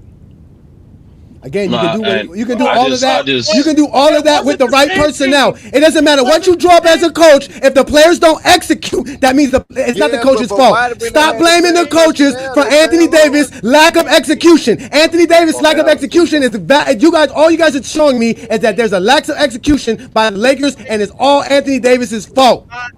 A hit dog will holler. Bad coaching. No, but like, first of all, it's always bad coaching. When everybody has great defense, it's because they're great defenders. But for Anthony Davis, it's not that.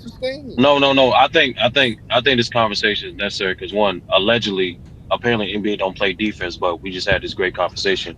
But also, that's why thanks to GOAT James Kingdom. Thanks to GOAT James Kingdom who talks basketball and watches it.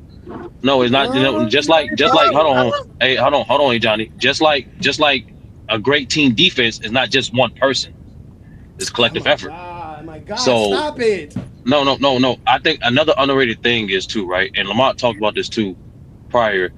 The underrated personnel in regards to accountability. For anything that know about James Posey, especially in 08, he was regarded as one of the vocal leaders for the Celtics as well.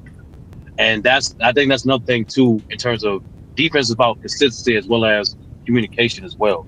And consistency, you need accountability on all levels. It can't be just one person trying to hold everybody accountable.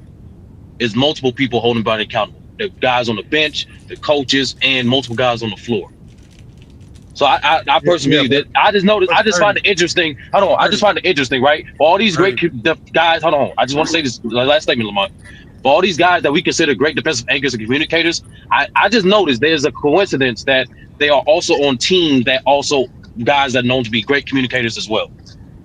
Well, but here's 30. You said one thing that I've talked about with the Lakers over the last couple of years, and I think one of the struggles of this team is that no one has the balls to hold AD or Bryant accountable on their defensive woes. Facts. Like, can you imagine Austin Reeves getting on AD about something defensively? Like, none of the players are going to hold, like, who's going to hold them accountable truly and honestly? And so the fact that AD's able to spam a whole bunch of things over and over that don't work, he's able, like, I know we got a few clips here and there that make him look a little bit better. I still believe that his defense lacks the impact that other defenders in this league does. But I just think that, like, there's no one on the Lakers who can hold AD accountable or Bron accountable. Like, AD, if anything, if he's a great defensive player, he is yet, as a great defensive player, to hold Bron accountable for some horrendous defense that we've seen over the last couple of years, which ultimately led to some lapses that cost them the series last year against Denver. Lamont, you love AI and Chat GTP. When I enter in the computer, defensive anchor in basketball, what does it say, Lamont? Should I bring it closer? you want me to bring it closer? Is this your screen? Yes, it's my screen. Oh, I can see it. As defensive area is a player who's responsible for anchoring the defense and communicating with teammates. They are often big players who defend deep in pick and roll situations and protect the rim. So yeah. Should be AD. Continue. What did it say? What did it say about responsibilities? Say about responsibilities. Go ahead, continue. No, the conversation was about defensive anchors and how Anthony Davis is a liability as one. Continue to read. Lamont, continue to read. Continue to read their responsibilities, please. Defensive anchors are responsible for seeing everything on the floor and what other team is trying to do. Call plays. Defensive anchors call the scheme and coverage to communicate with teammates about screen and cutters. I agree there. Call it out early so it doesn't become a problem later. It protect the rim. Defensive anchors often drop to protect the rim, pick and roll situations. I agree there. AD does that. But again, I think where AD lacks out of all of this, because he does a lot of these things well, I think he just lacks the communication. I just think he knows how to get shit done on defense. He doesn't know how to communicate to others to help them get shit done. That's where I don't think I just won't waver. If you want to say that, if you want to come to that conclusion, but I guess, but the concept of him being a liability is a lie. No, he's not a liability. No, I'm not saying liability is different. I'm not saying that's what you said, and then also saying that Jokic is a better defender is also no. What I'm saying is, I said I can see how teams with Jokic have better team defenses. Lamont. Right? Way better perimeter defensive personnel as well. Lamont. There's a reason for that. I mean, you got Jamal Murray and Michael Porter Jr. on the perimeter. You also got Aaron Gordon, Christian Braun. They just had KCP. Like, what you talking about? They didn't have him this year. The Lakers got Vandy. The Lakers had some good defenders. Vandy's not. And the Denver Nuggets. And the Denver Nuggets had a top. And the Denver Nuggets had a top 10 defense when they had those players because Joker's a great defensive anchor. Now, Lamont, read what it says about being a rim protector. Okay, so it says rim protector. It says hold on. It says a lot. It says rim protector. Man, they get desperate, man. Hold on, where? Is it a device that prevents the Go ahead. Lamont Go ahead, Lamont. It's the same thing you read before. Lamont's no different. It says AI view. It said a basketball rim protector. Go ahead, Lamont. Go ahead. All right, I'll read it. It says a basketball rim protector is a device that prevents the ball from going through the rim. Rim protectors can be used to protect the rim from damage and to discourage play when the hoop is unattended. Hold on, wait. I got a question. Don't let AJ when the Miami Heat won with Shaq and D Wade, was Shaq doing all that, or was UD doing it? Hold on, George. That's not. No, that's why they went and got Alonzo Mourning for. To help Shaq protect the rim, because Shaq's not that great of a rim protector. That's not. He's looking at. I typed in rim protector so we can find a definition of what a rim protector was in basketball. Hold on, wait. You better read it, Lamont. No. Lamont, don't let A. bully you. I didn't know they had a device. Here we go, Lamont. I didn't know they had a device to protect the rim. Here you go, Lamont. Here it is. This is better. Okay. How am I supposed to? I'm just Googling shit right now. Hold on, because again, y'all don't know basketball. I got you. Read it now, Lamont. A rim protector is a player. A rim protector who's a player who defends the rim and blocks shots. They are a key part of team defense. Can help cover up mistakes by the player. That's what AD does well. I'll give him that. Block shots. After alter shots, AD does that well. Protect the paint, AD does that well. Cover the teammate. He does that well to a certain degree.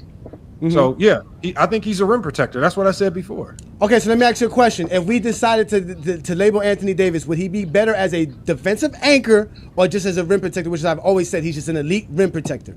No, I said that earlier. I said I think that's all I've been saying. He's not a great defensive anchor. How you been saying? That's what I said. I said that. No, he did say that. That's what I've been saying from day one. How does this correlate to Joker again? That's because Joker communicates better than Anthony Davis does. That's why he communicates better. Hollering, bro? Because they're not listening. That's I specifically stated this. You think Jokic is a better defensive anchor than Anthony Davis? Yes, and I think he would do a better job with the Lakers defensively than Anthony Davis does because he communicates better. He covers Lamont, space better. do you agree with that part? The Nuggets got better. Hold on. Did you say cover space better? Cover space better? Again, because he's going to know exactly because he has team defense. He has his perimeter players to help him play defense. He knows how to play team defense. Hold on. What I was saying with Go James earlier, y'all. Like I say, it might sound crazy, but the reason why there's a little bit of truth to what he's saying is because of Jokic's inability to move, right? Because of the team, because the coach knows he can't put Jokic in a whole bunch of crazy situations on the perimeter.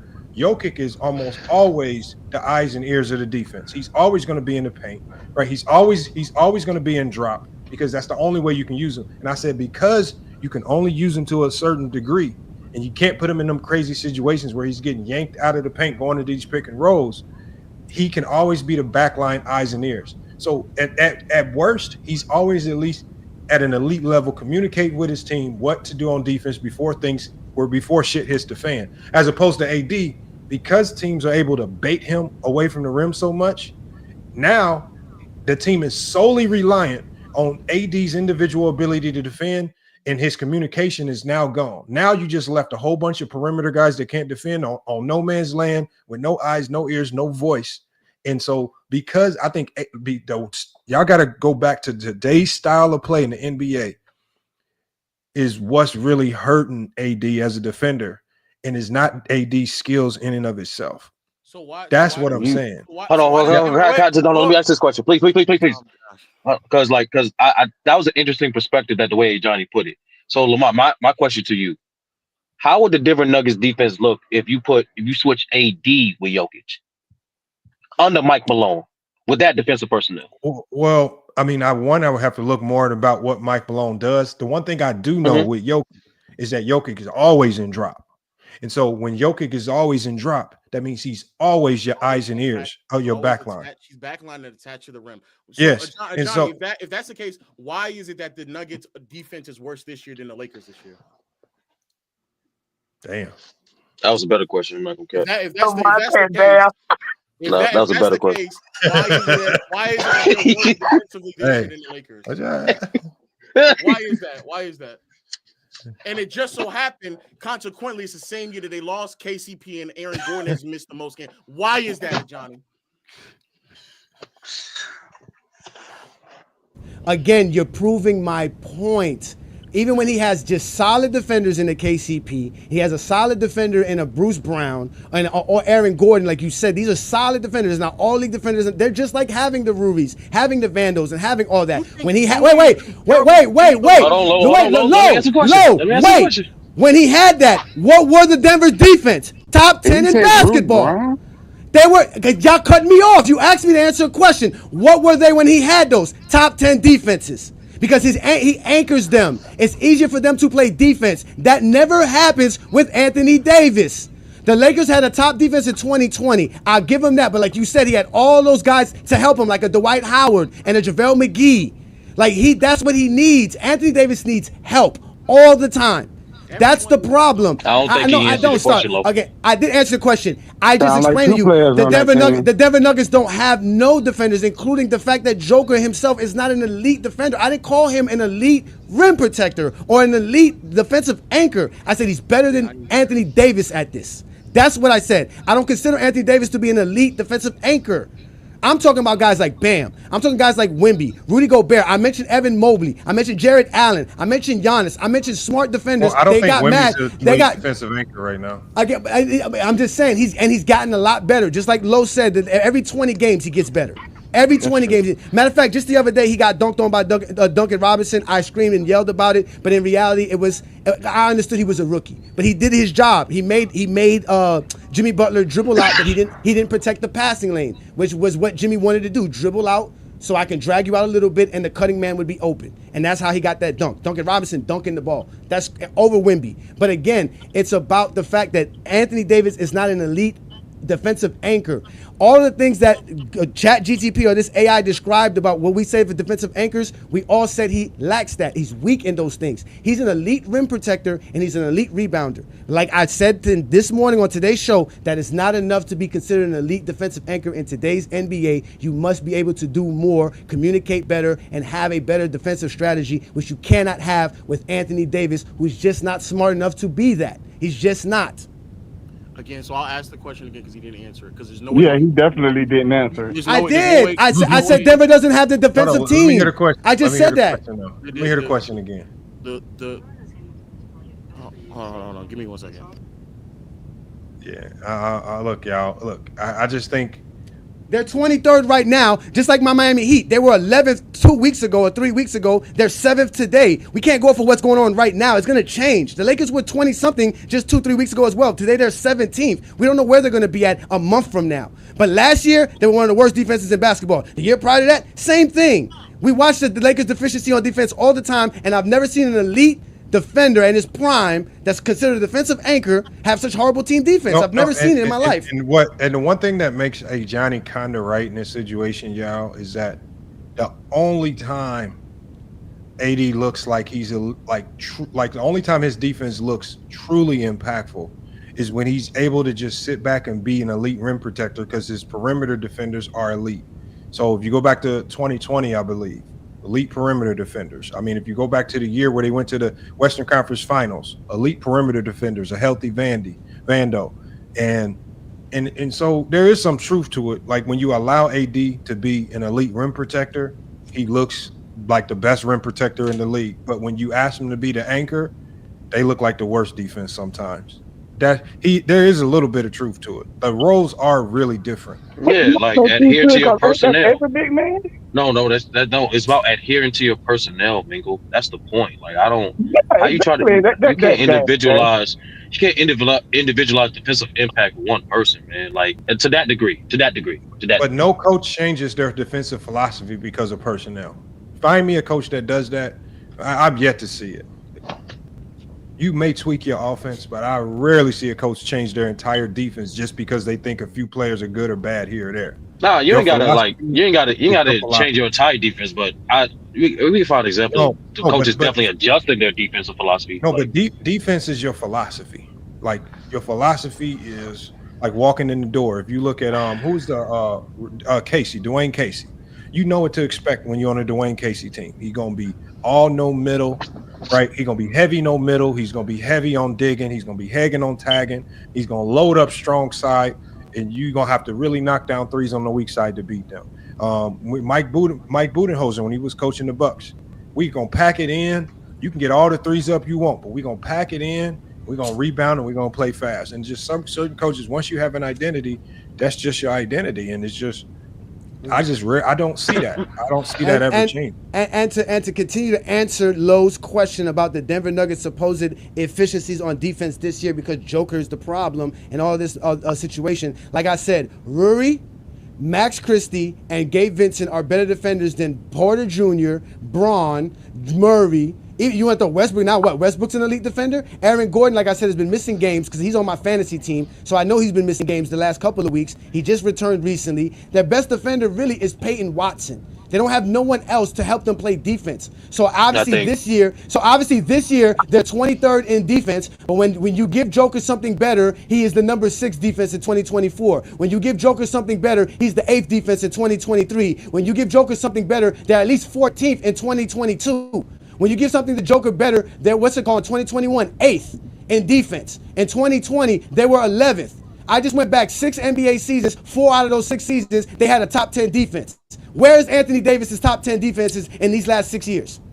Because he hasn't had the personnel. Wait, I'm back. Yeah. He hasn't had the personnel. Here we go with the personnel. Here you go with the personnel. AD is relying on personnel because he's not an anchor. No, his whole argument. Please stop. If that's the case, then why isn't Jokic leading them right now to a top 10 defense? Why isn't their defense right now? But it's hard to say that in the mid. They would be worse if he's not there. That's the point. If you put Anthony Davis right now on that team, they would be worse defensively. That's the point.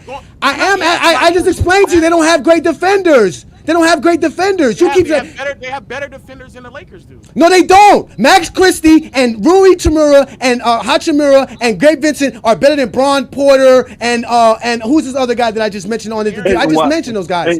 Aaron Gordon hasn't been playing. Aaron Gordon just played 21 games this year. I know. Chris Brown's a better defender. I got all the way. Listen, I got all the way down to. Wait. Every player you just named. Listen. He's a better defender than every. Listen, here we go. Again, the guys who played the most games in Denver, Michael Porter Jr. Is he better than Rui or Max Christie or Gabe Vincent? Better than Rui, yes. Yes, he is. Okay, that's what you want to say. Westbrook? Are we going to say Westbrook's a better defender? I gave y'all Peyton Watson. I say Peyton Watson. They got some dude named Julian Swather. He's played 42 games. They got another Christian Braun. He's better than everybody you just named. Julius Struthers. Julius Struthers is a really great defender. Yes, bro. He's a really great defender, but I can't. But wait, this guy's a really great defender, but I can't say Rui's a solid defender. No, well, let's be clear. Not only do I know he's a great defender, Rui is a solid defender, y'all. Thank you. Like, come on, man. They're making excuses for Anthony Davis, man. Defensive personnel. I'm not taking Julian Swather over Rui Hachimura, y'all. Come on. You need to watch more Denver games. Thank you. Just to get exposed by the exposure. Y'all gotta stop this shit, man. It's 2:00 in the morning, and I'm exposing y'all with this bullshit, man. Rui is not that good of a defender, bro. Stop it. Who has a better, not that good of a defender? Who has a better defensive personnel around him right now, AD or Jokic? I just told you, Anthony Davis. I'm talking. I think I don't know if you had to ask me. Come on, Lamar. Unless Aaron Gordon is healthy, I gotta say the Lakers. Lamar, you all right, bro. Hey, Lamar is Lamar knows he's capping, bro. All right, bro. Lamar fucking up because they Johnny bringing that cash in. Where? And like I said, the video will be made, and I will expose all this. There's no way that anybody. Thank you. Make the video, and make sure you tag us, Lo. Make sure you tag Go James Kingdom. Hold on. Hey, hold on. I'm gonna pull up. Let me pull up the Lakers. Swather. There's no way that you think Christian Braun, Peyton Watson, and Julian Struthers are worse than Rui, Max, and who else? Who else? And Gabe Vincent. Gabe Vincent. Man, when Gabe Vincent had Bam, we never had this conversation in Miami, sir. Gabe actually looked like a good defender on Miami. I ain't gonna lie. Because he knows his job in Miami. Bam's got my back. Yes, Anthony Davis don't got my back. I gotta have my own back. I need a contract. Because he's playing backline help. Exactly. Anthony Davis can't pay no help. There is no help with Anthony Davis. He's not helping. He can't help. He can't help. That's how it goes, Lo. I've been watching basketball for a very long time, Lo. That's how it works, Lo. That's defense, Lo. Can't do it when they've done it before. Yes, but Swather can. Mr. Julian Swather can do it. Correct. You're right. Christian Braun can do it. Christian Braun can do it, right? Come on, man.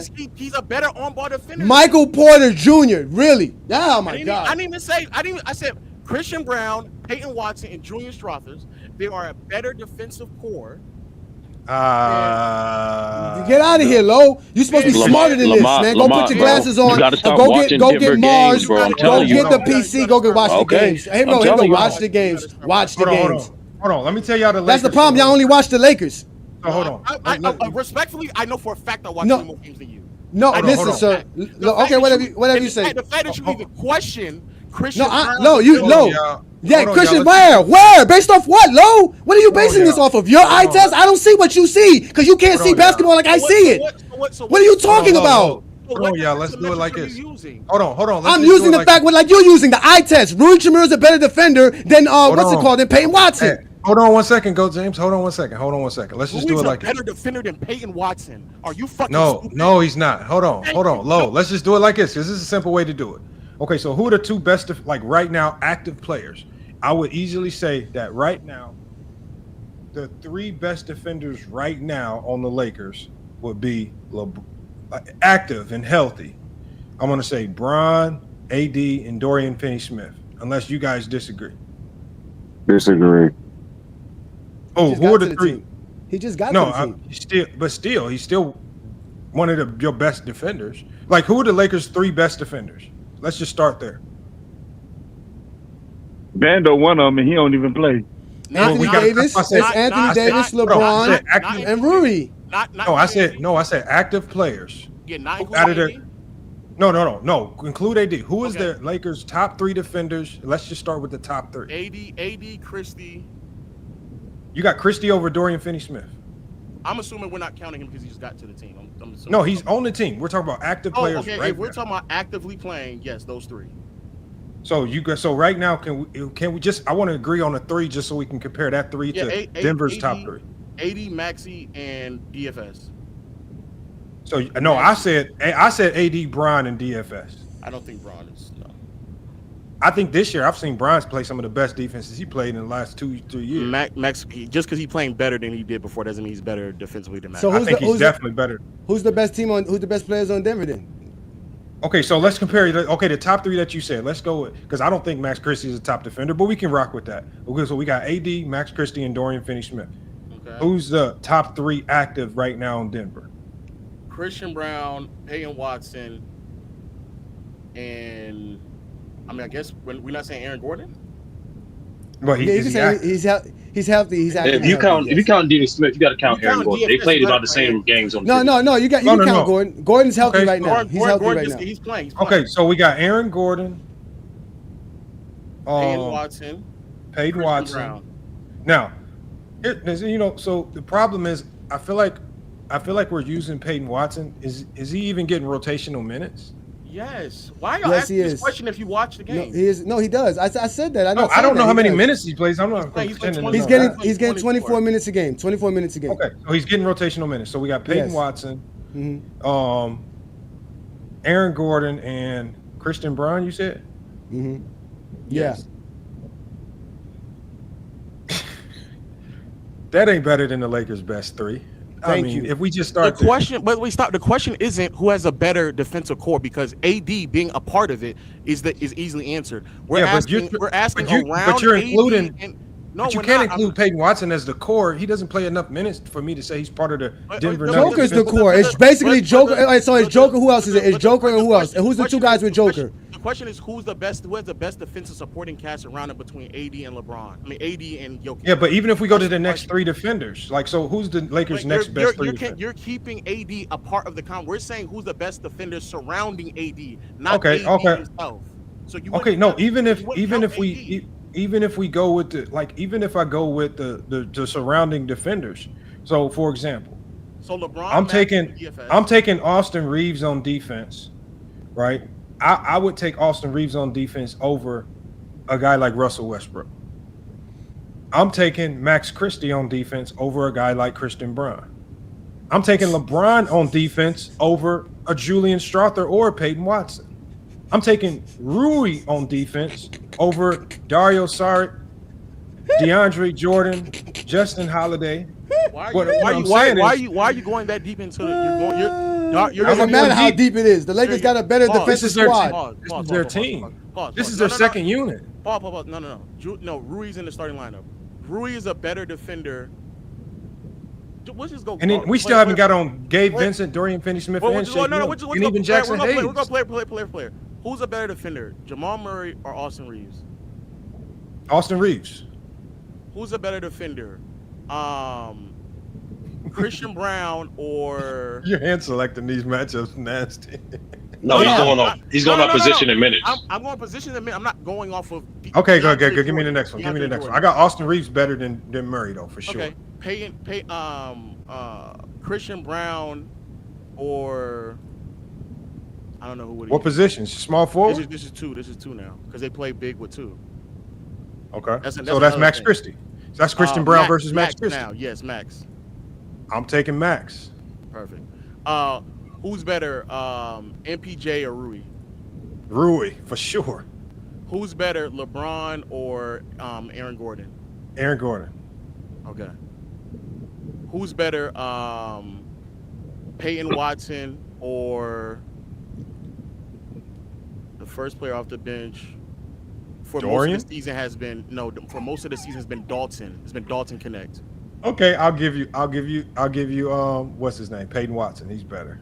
Who's a better defender, Gabe or Julian? I don't know nothing about Julian. I'm not gonna lie. Okay, and that's all I needed. I just needed for everybody. Hold on, but you still didn't go to Dorian Finney-Smith, who's in the rotation. It's only 7. You still didn't go to Jackson Hayes, who's in the rotation. These are 7 minutes being played. 7 games being played with DFS, and Jackson Hayes has played 19. Most of he missed a massive gap throughout the season. If I were to just use a 7-game sample size that he's been on the roster, the defense will look significantly better when he's there. Yeah, but also what you got to account for is that when you're missing guys that I could consider to be like when Dorian Finney-Smith gets integrated into this rotation, and he, right now I believe that this Laker defense improves. Right, I think that's when AD is optimal AD, when you put players like Dorian Finney-Smith around him, right? And when Vandy comes back, but that just makes AD a better rim protector. It's not going to make him a better anchor. An anchor don't need good defensive players around him to be a good anchor. A good anchor is always going to be a good anchor. Give me an example. Draymond doesn't need good. So why didn't he do it in 2021? So because 21 they were visibly trying to tank to get the pick. So I can't take a year where the team is visibly trying to lose games. So what year did Draymond not have good defenders around him and they were still in elite level defense? I believe the year they won the championship. I don't look at that roster that they had and say that's elite defense, but they still were able to play elite level defense, especially against the Boston Celtics when needed, because their anchor was very consistent. Wiggins, a guy who I had never looked at as an elite defender in his career, gets with the Warriors, and now we're looking at him like he's an elite stopper because the anchor behind him is really good. And then we saw Gary Payton evolve. Number 3 we defense. saw Steph Curry. People were even saying Steph Curry was better defensively. And now obviously Curry got in the weight room and got stronger. That's improvement on his part. Yeah. That's but he definitely got stronger as a player. He wasn't getting pushed around as much. So we give some credit to Curry. But even at the end of the day, that team that won that last championship with Golden State, you don't look at them players and say this is an elite defensive team. But Draymond should get a whole bunch of credit for that defense. Because Kevin Looney was a shell of himself. So let me ask you a question. So why is it he missed half of the season? They were still top 3 defensively. Y'all sit on that, and I'll talk to y'all later. Oh, Draymond, he missed half of the season. They were still top 3. How is that possible? But who came in for him? You got to talk to me about that. Kevin Looney. Because Kevin Looney's a hell of a defensive player. You just said he was a shell of himself. Yeah. I'll tell y'all later. He still was. Hold on. He's still defensively, because an anchor is still an anchor, and your philosophy is still your philosophy. And then you say you got to give me their defense during that gap. You can't just say they were top 3 defense in that gap when you just made that up. You can't just make stuff up and run low. That's what they do, Lamont. That's what they do. Instead of just having a conversation about basketball, this is what they do. No, what Lowe did was Lowe says, they were top 3 defense. Okay, yeah, but one of the reasons why they were top 3 defense is Draymond, right? And one thing we always seen with the Warriors is that when Draymond is out, they struggle. That is no secret at all. They struggle mightily when Draymond is out. And that was the year where what happened? When Draymond was out right before the playoffs, what were they doing? They went from 1st and they dropped to like 4th because their defense suffered. They did struggle without Draymond. You said struggle, Lamar. You just said 1st to 4th. All right, bro. No, hold on. They dropped from 1st place in the conference to like 3rd or 4th. They might have dropped lower, but they remember they had a stranglehold. I thought you were talking about their defense. No, they had a stranglehold on the conference. When Draymond got hurt, they went from 1st in position. I think they dropped to 4th. I don't know what seed they were when they won it, but they definitely weren't the 1 or 2 seed. I don't even think they were the 3 seed. I believe they were 4th, if not lower. So yeah, they definitely struggled. Nah, but overall, Lamar, I think conversation like this is great for basketball discourse in general. I like that whack ass interview that Scottie Pippen was part of. That dude was just probing for hot takes, using the GOAT debate, and clearly Scottie Pippen wasn't keen to that. He didn't want to entertain it as much as possible. That's why he gave inconsistent answers throughout the entire interview. But regardless, I thought it was a missed opportunity to explore what made Scottie Pippen great as a player. Why is he Scottie Pippen in the individual? And come to find out, that man had been waiting years to get an interview with Scottie Pippen. And so he waited years to get an interview with Scottie Pippen just to do that. I personally think that was a waste of but he, as you can see, he never had any true intent on speaking to Scottie Pippen about Scottie Pippen. It was always just to go on a fishing expedition about Michael Jordan. That was clear from the comments. And like me, we not crazy because he literally has hundreds and hundreds of comments from regular people that are saying the same thing.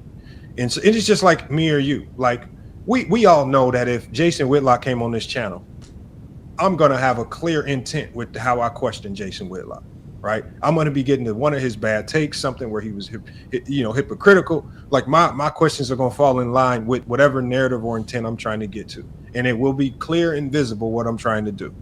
All right. It's the same when he went on Ticket Channel. Ticket walked him right into the trap. And you saw it from a mile away, and Jason Whitlock didn't know how to react to it. But is it just like this? We're not dumb. Our eyes aren't lying to us. And I just think he missed the ball. I think Pippen before the interview started should have really set some groundwork for the direction of the conversation. And I just think he allowed PBD to control the narrative as opposed to him setting the groundwork for the conversation before it started. I have a theory, Lamont. I think the reason why guys like Scottie Pippen get underappreciated is because what he was best at, it isn't advertised so much by the NBA like that. And so that's why you have these blatant lies being spread. Oh, guys don't play defense today. Oh, people aren't physical today. People just aren't educated enough to be able to identify that shit. So I think that's what really pains me about it, because anybody that had intent to actually progress like the discourse of basketball would have utilized the opportunity of Scottie Pippen to highlight those aspects of that game. And I think defense especially needs to be more talked about and discussed more in basketball discourse, because they won't. It's individualized, bro. And to be honest with you, it's the hardest part of basketball, in my opinion. Especially today. The fact that so many offenses are more skilled and their forces defense to cover more ground and half court stints. It's harder to play defense today as a team. So I don't know, man. Well, coach told me, he was like, when you're on the court, you spend 80% of your time on defense, 20% with the ball. I mean, he says you play more defense in a game, way more than you actually do on offense, being an integral part of the offense and making that work. And so, fans, like you said, there was an era, even in the greatest defensive era of all time, the 2000s. There was just complaints that there wasn't not enough scoring. That's all it was. Nobody gave any of those teams real appreciation. They just blamed them for the ratings being down.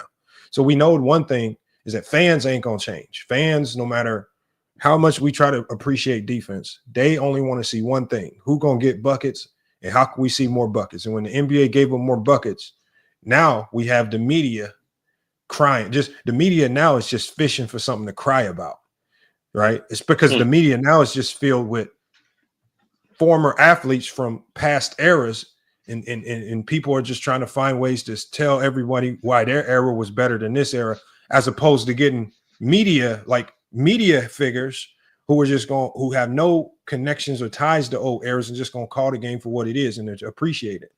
And that's what's happening. Barkley, he's washed up. Him and Shaq and all these old guys, they're gonna pretend like they like this era of basketball, but they have one agenda. That's just to make sure everybody thinks that their era is better than this era. And that's just ego. Basketball players is just ego. They don't want to say that what's going on today is better. So their ego's kicking in. So I don't know what you expect. You put a whole bunch of athletes in the media. No, but I think you can kind of trick that and manipulate that ego towards education wise, right? Like, for example, the fact that we was going over defensive principles and basic shit like communication and identifying a guy like AD and what teams like the Lakers and the Heat are doing, there was still entertainment in that. There was still passion in that. But most importantly, niggas was learning about basketball. And I do believe and that's the main difference between, I think there was way more of an effort in comparison to the mainstream media of past years in regards to educating the fan base than opposed to now. Now it's more so about clicks, shots, polarizing headlines, as opposed to educating the masses as you providing the entertainment. But I think you're right. I think it's possible. That's why Lamont. That's why I say you should do the film shit, because Lamont, let's be honest. No matter what you say, no matter how much information you provide, it's proven no matter what. People gonna come over here and say stupid shit regardless, right? But He told At them least, lies. man, my girl's beating the shit out of me right now. So y'all, I gotta answer this question real quick. In the time in which Draymond was absent, the Warriors had they were worst team. They were losing games. They were top. They were top. Just defense. They were top. They were still a top 10 defense still. Okay, and they actually weren't losing games. They had a winning record in the span of games in which he missed. Hold on, when Draymond went out, they went down in the standings. It was right before the playoffs, wasn't it? I didn't say they got worse. I'm saying that they were in the 35 games that he missed between, I think one of the games he may have played in this span, he might have played like 7 seconds or something like. But for the most part, this is like he may have played 2 games in this span from December 28th, 2021 to March 12th, 2022. There's a 35 game sample size. They were still a winning organization, albeit game or two above 500, but it wasn't that big of a deal. And how many points they allowed, because we're talking about defense, was 108, which was effectively 8 or 9th in the NBA in that span of time. They were still a top 10 defense without Draymond. If you need me to show it on my screen, what all you're doing, what I'm saying is this right here. I'll show it. If you're telling me that Looney was able to come in and hold them down temporarily so that they could be slightly above average while Draymond was out, if they successfully accomplished that, I believe that Looney could do that over a short period of time. It's not slightly above average. It's the top 10. When Draymond was out, they were not. Obviously the numbers, because they have to come down from something. Their numbers went down. They did not stay as a top 3 defensive team. They got worse. I didn't say 3. I said top. Okay, 10. so wherever they were at when Draymond was there, because Draymond was on the way of winning. Before he went out, he was on the way to win Defensive Player of the Year. Yes, no question about it. So we know he was the best defensive player in the league, in the game at that time, because they were the best team and they were surprising everybody. When he got hurt, I promise you, all of those metrics got worse. I don't know where it dropped from where. I'm not saying it didn't get worse. I agree with you. I'm not saying that. What I'm saying is within the time frame that he was missing for the team that didn't have this defensive personnel, they were still good enough to be a top 10 defense in that 35 game sample size. I'm not saying that they still weren't competent. What I'm saying is when he was gone, there was a decline in productivity, and there was a decline in the numbers. There was a decline in win-loss, their ability to win games and win percentage. I'm almost even if we look at the defensive analytics as a team, everything went down. Now it might have went from top 5 down to top 10, but it went down. Nothing got better defensively without Draymond. No, I'm not saying it got better. No one's not saying it got better, but the argument of their defensive personnel around Draymond not being that good, but still being able to sustain a top 10 defense, that doesn't mean that they're bad. That means that either the defensive system is good enough to still sustain a top 10 defense without Draymond, or the personnel is better than what No, that means they were still good enough to be a top 10 defense until Draymond came back. But it doesn't mean they were playing top 10 defense during that span. That's what you feel. No. That's literally what that is. Okay. 35 games that he missed. 35 games. Yes. Exclusively to those 35 games, they had a top 10 defense. Yes. Not from the average of the season, just in those 35 games. 35 games. That's factual. You can 10 defense. Okay. I didn't hear you say. I thought you said that they went from 3 to 8 and when he came back. That's what I thought you meant. But go ahead, continue. When he was there. Okay, hold on. No, here, so I have it right here, and I know this number still doesn't tell everything. So that season, 2021, according to StatMuse, with Draymond, the team was 2022. No, well, hold on, 2021, 2022. Okay. Am I correct on the correct year? Yeah. Yes. With Draymond Green, the team's defensive rating was 104.2. Without Draymond Green, the team's defensive rating was 112. That's on off. That's StatMuse. No. You use StatMuse, bro. But I mean, also, is that just on off, or is that in the? This is games? So the team. This is with Draymond Green in 2021-22. The team defensive rating was 104.2. Without Draymond Green, it was 112. Okay. That's a worse defense without Draymond. No one's and it's saying not. the defense wasn't going to get worse. We're agreeing that it's worse. We're saying that we're arguing that the defense, the team to make up around Draymond was still good enough to be a top 10 defense without him. That's what we're saying. Yeah, but for 35 games. But for example, if that 35 games was 72 games, how far did they drop? I don't know. I mean, it's because they dropped from wherever they were to a lower number in almost all defensive metrics without Draymond. If you extend that 35 game period, what was that? Because y'all going by defensive rating. What was the points per game? No. I'm going difference between those 35 games. I'm going points per game. Oh, you're going by points per game? Okay, I just want to make sure. When I'm doing it for you, Johnny. So when I'm saying that they are top 10, they are top 10 in points allowed within that 35 games. What you're saying, Lamont, is correct. That they potentially could have been worse as time progressed. But I think 35 games is a large enough sample size, especially if we're comparing it to the 46 that he played. I think that's, you know what I'm saying? I think that's a, hold on. That's a fair. Here's another thing right here. With Draymond Green that same year, the team had a defensive net rating of +1. Without Draymond Green, they had a defensive net rating of -6.8. That's a significant difference as well. Wait, you got to show this on the screen because if it's a negative with defense, that's a good thing. No, not with net rating. Then it's just like Kobe. You're saying defensive net rating. That's why I need to see what you're saying. I need to see. It says with Draymond Green. It's because it says right here. It says the net rating dropped to -6.8, indicating challenges on both ends of the floor without his contributions.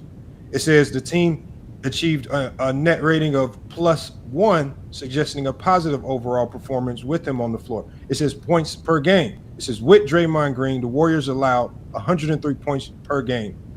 Without Draymond Green, the points allowed per game increased to 111.5.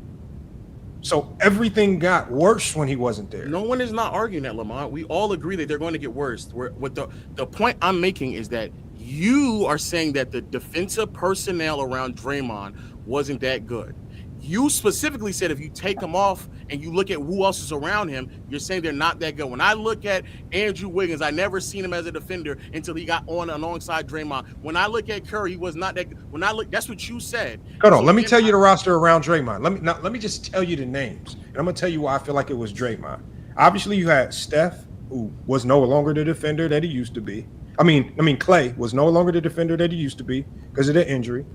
You have Curry, who's never been an elite defensive player. You had Jordan Poole, who we know is just a cone, right? You had Wiggins, who prior to that particular year was not really looked at as a two-way player. He was an elite scorer, but I never seen this two-way that we saw. So some of that is on Wiggins on his own too. I'm not going to credit that all to Draymond.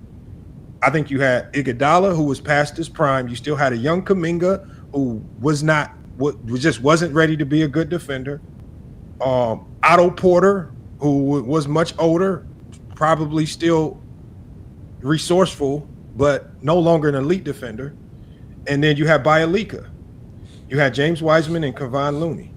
You also had the only other people who were great, I would say good defenders, Gary Payton.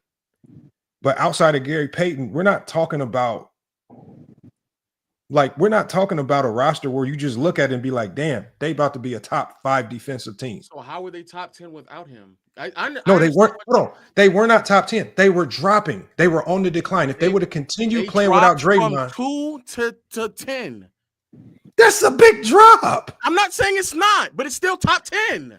No one is saying that it's what's a big or not. But Lo, the issue is they weren't able to maintain being the number 2 defensive team in the league without Draymond.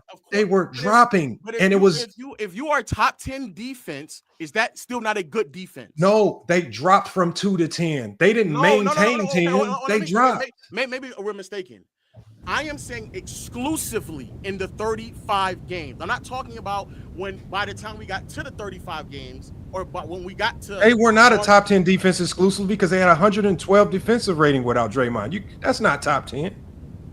You have to show me what because Okay, hold on. It says hold on. I'm gonna put it on screen. It says so you think that they could have held that top 10 defensive presence without Draymond for the rest of the season? I think a 35 game sample size is large enough where we're talking about 40 to 46 games from Draymond.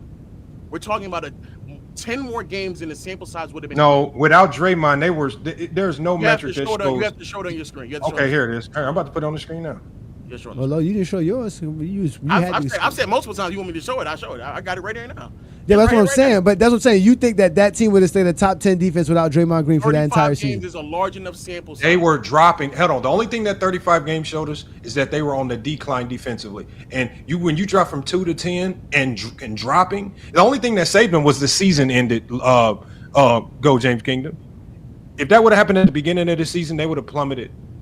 No, he way deeper. He came back. He came back way before. He came back last season. Hold on, you talking about the year they won the championship? Again, my point is that hold on. Remember the big three hadn't played a game together. No, he had played like the last 12 games of that season. By the time we got to March, he played the last. But he still wasn't himself. I'm just saying he still came back. That's what I'm just saying. He came back. Yeah, he came back, but. So I'll ask you, Lamont, if I were to look at the 10 games leading up to the end of this 30-game sample size, you're telling me it would have gotten worse in those last 10 games? Hold on. What do you mean the 10 games? In the 35-game sample size we're referring to, you're saying that all I'm saying is, out of all the games that Draymond missed, which includes his 35 game samples, whatever games he missed, the large chunk that he missed in a row, their defensive rating, all of their defensive numbers were significantly different. And you can't tell me that the defensive numbers that I'm seeing, from points per game allowed, from net rating to defensive rating, they all look supremely different without Draymond on the floor. And you're telling me that they would have been able to maintain a top 10 defensive rating if it was any longer than 35 games? They dropped 8 spots and it was on the decline. We're nearly talking about half of a season. Like, what are we saying right now? Half of a season. Half of a season. 35 games is not half of a season. You dropped 8 spots. If you go another, but again, if we take the same trajectory, right? Those same half a game, you took another 35 games. They don't drop. They don't decline to 14, down. 15, 16. So again, you're arguing that it should have got worse. So that's what I'm asking. If I were to look at the last 10 games of this 35 game sample size, that means that you are arguing that as time progresses, it would have gotten worse. That's what y'all are arguing. So if I look what at the 10 game sample size you looking at? The 10 games before he came back. Okay. So is that a part of the 35? Yeah, it'll be a part of the 35. I'll look at exclusively the 10 games before he came back, and what were they looking at? Why are you doing that? Why are you going to do exclusively those 10 games? Because by y'all's theory, that as time progressed within this 35 game sample size, they also should have gotten worse. But you're comparing it to the same 10 games that are played at that time. That's not comparing it to the rest of the season, Lo. Wait, no. The 10 games. Take those 10 games and where would they be ranked compared to the league at that season? That's what you have to do, Lo. You have to compare it to the rest of the season. You have to take what they did within those 10 games and see where they would be ranked compared to what they were for the regular season to other teams. Will they still be a top 10 teams playing that style of defense? In 2022. Well, we don't know. No, we can. They got the numbers. Man, we gotta look at it right now. In 2022, if you allowed 108 points per game, even for the totality of the season, you still would have been a top 10 defense. Okay, so 108 points per game is top defense. What did they give up those last 10 games, Lo? Okay, I'll look at it. Hold on. This is points per game, correct? You said points per game, correct? This is your metric. No, hold on. Without Draymond I know. Thank you, Green, though. I appreciate that.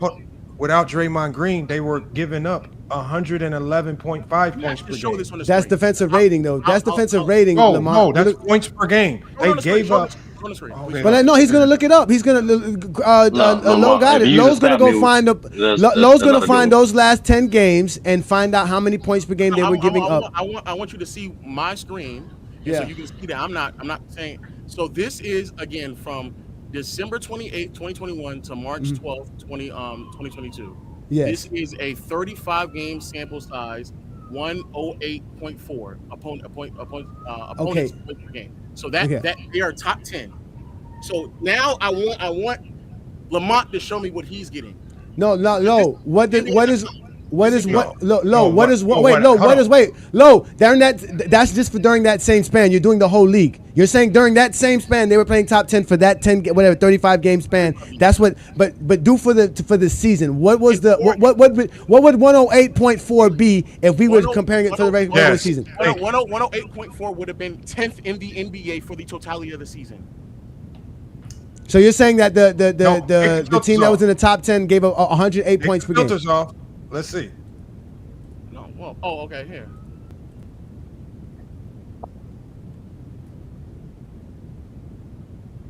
So they would have been 11th, right there, right above them. Then it wouldn't have been a top 10 defense, correct, sir?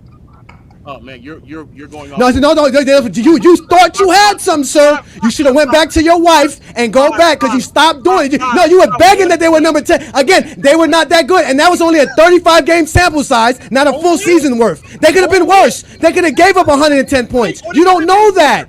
You don't know this. Hey Johnny. Hey Johnny. No, you it's not. are No, because they get wicked, and that's why I'm not like Lamont. I'm not nice. I'm not gentle because they don't respect my intellect. Why can't you respect my intellect? You respect Lamont's. See? And mind you, I wasn't the one who brought up Draymond Green as an elite defensive anchor. I think both of y'all are wrong. No, I never said Draymond Green. The names that I mentioned, I never mentioned Draymond Green. But y'all can run with it all y'all want to because y'all like to beg for Anthony Davis to be something that he's not. Okay, he is not that dude. Hold on. Let me ask you this. Slow. Is Draymond Green the reason? Is Draymond Green the 4-point difference as to why they were either 104 defensive rating versus 108 defensive rating? Oh no, let's be clear. It's a 3-point difference because we're going to get down to the point whatever decimal to be the difference between 107.5. We can make sure we get this straight. It is a 3-point difference. What was there? We got to figure out what they were when he was on the floor. That's what we have to figure out. Wait, show me your screen because I need to understand what you're looking at. All right, hold on. I'm just about to put it on the screen right here. It still proves the Warriors had a good defensive personnel. I don't get it. No, because hold on. What you're not taking into consideration. So first of all, in the beginning of an NBA season, all the teams start from 0 and work their way up. So if you're telling me that the Warriors, when let's say for example, when Draymond Green went out, they're starting from the top, and when Draymond Green leaves, they start to work their way down. There's a start there. Once he leaves and he's out those games, what we start to see in all defensive metrics is a decline down. This is not maintaining something, because if they were able to maintain, they would have stayed top 3. No, that wasn't the argument. No, this is no one is saying that they're going to. No, we're not. No one is saying that they're sustaining. No, but what you're doing is so what you need to account for is the algorithm, and this starts to become math now. What you need to account for is how sharp was their decline. They were declining at a specific rate defensively without Draymond because they weren't able to maintain top 5. They weren't able to maintain top 8. They were fringe top 10, right? So during that 35, we're talking about 35 games, which is a huge chunk of the season. Which is it's a chunk, but it's not even half the season. So in 35 games without Draymond, they dropped from 2 to 10, which is 8 spots. That's a lot of spots. I don't care how you like it. That means that means you're not accounting for with Draymond out. There was nothing evened out. They weren't even. They didn't stay the same defensively. There was a decline happening that only would have got worse with time. That decline is what theoretically. No, there's not theoretical. It already happened. It happened. Theoretically, what you're saying is true. That in theory, it might have gotten worse. But it was getting worse. In this 35 game sample size, they had stretches where they won 10 games in a row without Draymond. They looked really great without Draymond. Then they had stretches where they didn't. Early on in the season, they were 19 and 17 without Draymond. Oh, that's a 500 team. You guys are missing my point. You guys are missing my point. You're missing my point, Lo. Go ahead, Lo. Go ahead, Landis. But you're missing my point, Lo. Go ahead, Lo. Like I said, there's stretches where they were looking really good, where they went on stretches where they were winning, and there was also stretches like right here where they were also losing as well, right? So they had stretches up and down throughout the totality of the year. Are those home stretches? Are the other teams at 100%? All these there's so much. That's on the road right there. That's a road trip. You know what? That's even better. You don't ask any of those questions about this section either, though. You don't know about the availability of these players. You don't know the strength of schedule. You don't know how good any of these teams are. You're just taking on its face value. When he was there, they were second. You're not asking any of those questions. All I care about, Lo, is they were 19-17. That's barely a playoff team. We're not talking about what they were record-wise. We're talking about exclusively defense. Okay, I am. The points per game without Draymond, 112. No, 111. Please show on the screen. Just show on the screen. All right.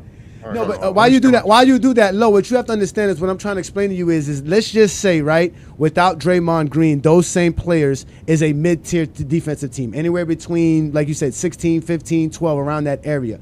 With Draymond Green, they become a top 5 defense. That's what I'm trying to explain to you. So if Anthony Davis gets a real horrible defense, at least he should be somewhere in the middle of the pack with that defense. If he gets a semi-defense team, he should be in the top 10 if he's that good of an anchor, but he's not.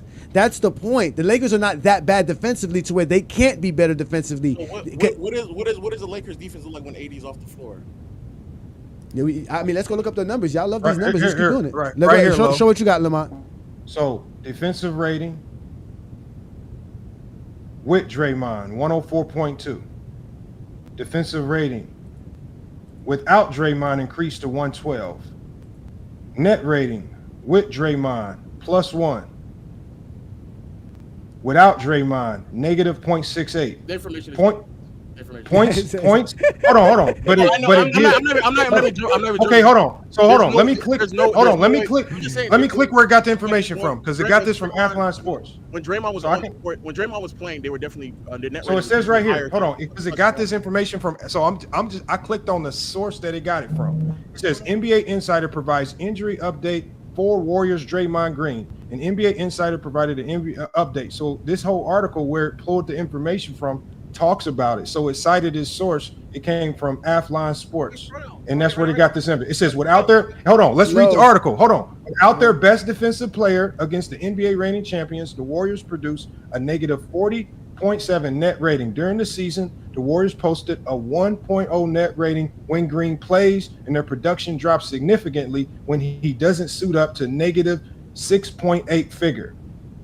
This is from Athlon Sports. Green has what? Scroll up where? To the top? No. Just to understand what the context is about this. The paragraph right before what you just read. Scroll down a little bit.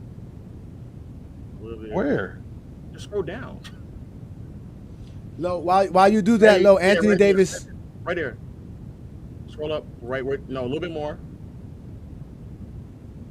Right there. After the Celtics destroyed the 21-21, only Sacramento Kings, Stanley Lakers, without their best player, champions.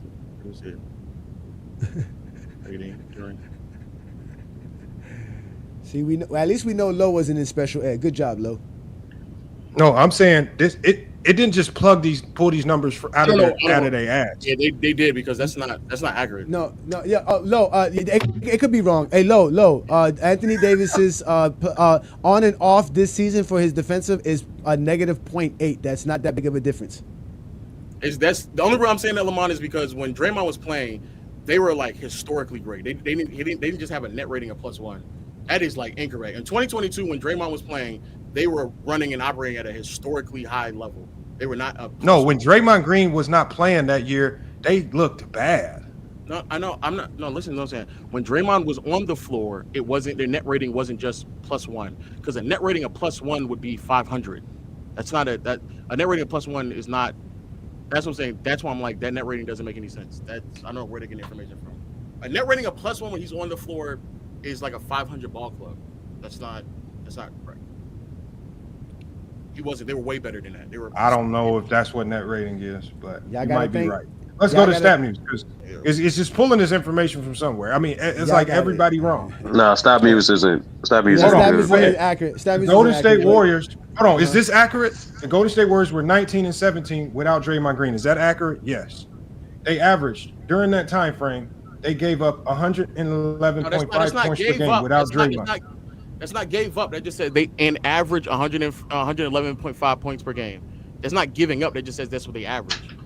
You gotta go look at. You gotta look at their defensive give up, which you're not gonna find on StatMuse. Okay, let me. But Low can do it because Low's already. Go to NBA.com. No, Low, you can do it. You're right there already. You already got the basketball reference. You already got it. You already got it up. Just pull up those games. NBA.com. NBA.com. Hey, Johnny, like it does. No, I know that. NBA.com does a great job, like sectioning this stuff, like I know in that. general. Yeah, of course, I know that. Okay, yeah, Lowe knows what to do. Lowe's doing his thing. He's finding out. I don't know You officially being exposed. Hold on, it's still hold on. It says during the 2021 season, it says what was the points against without Draymond. It says the Golden State Warriors allowed approximately 111.5 points per game. Now, I mean, if NBA.com says something different, let's find something. Because he said it's 8.5 points. Yeah, I'll share my screen. Yeah, on NBA.com it's saying when Draymond was playing in 2022 when he was on the floor, they had a net rating of 7.2. They were like, that's what I'm saying. Like they were operating at a way high. I don't know where those numbers are. Okay, I'm talking about points against. Well, that you just said net rating. That's why. No, I just said points against. Y'all said the 111.5 wasn't accurate without Draymond. And remember, this is accounting for every game that he missed, not just the sample size that you selected. So I don't know what sample size you've selected. It was this accounts for every game that he missed that year. This right here accounts for every minute that he was on and off. That's what this accounts for. No, that doesn't account for all the games that we're talking about. Specifically, every game that he missed. Were the Warriors significantly better or worse defensively? This accounts for every minute that he was not on the floor, regardless if it's injuries or just because they subbed him out. That season, he was on the floor for 1,329 minutes. He was off the floor 2,000. That's individual net rating. We're talking about team net rating. Which one do you got? No. That's two different things. No, it's not. This is what the net rating. That's player net rating. I'm not talking about player net rating. This is what the offensive defensive rating and net rating looks like when he was available versus. No, we're talking about team net rating, not player. It's not. That's not what it is. Yes, it is. What are you talking about? Okay, go put up team net. When you're looking at on-off rating, when you're looking at on-off course. No, you finding metrics. I know what net rating is for individual players. I didn't say his individual net rating was 1. I said the Warriors' net rating was 1. You're looking at two different analytics because I'm looking at the team defense, not in individuals. You can't tell me Draymond Green's individual net rating. That's a different analytic. That's why I told you, Low. That's why I told you just go to Basketball Reference, clip up those games that he didn't play in. It'll tell you. It doesn't do that. Yeah, it does. No. When he misses the game, that you can't highlight those games and what they did. It doesn't tell you. Yeah, it doesn't tell you the points per game. It does tell you the points per game. It does tell you that, just like everything else. It says right here. So it says team net rating is way different from player net rating. You pulling up player net rating, comparing that to the team net rating. I have it right here. On-off numbers are not individual net rating. It's what the team looks like when the player is on the floor, in contrast to when he's off the floor. That's what on-off numbers are. Bro, I'm looking at the formulas for both. It says player net rating is team offensive rating with player versus team defensive rating with player. The team net rating. You just said it. Say it again. Hold on. That's player net rating. So it says right here. Say it again. Explain what you said. Team net rating. So the rating that I showed you for the Warriors, not for an individual player. Team net rating is offensive rating minus defensive rating, right? It says the purpose of this is to measure the overall efficiency of a team on both ends of the court. The player net rating is team offensive rating with player minus team defensive rating with player. So you just said team. You just said it again. You're saying team. The team offensive rating without the player and team defensive player without the. You just said it. I'm looking at a chart. It says here are the differences between team net rating and player net rating. It says team net rating measures the team's overall performance. It averages. It says the context is it averages over all possessions of a team, and it says it is influenced by the independence of any single player. It says player net rating. It says measures team performance with the specific player. Is limited to when a player is on the court, and it says is affected by teammates and opponents on the floor. They're two different ratings. No, say. You just said it one more time. No. No, read it. Individual net rating is what the team looks like when that player is on the floor. Okay, so all I want you to do is I pulled up the Warriors net rating. Don't compare Draymond Green's individual player net rating, which is a a completely different metric, to the Warriors team net rating.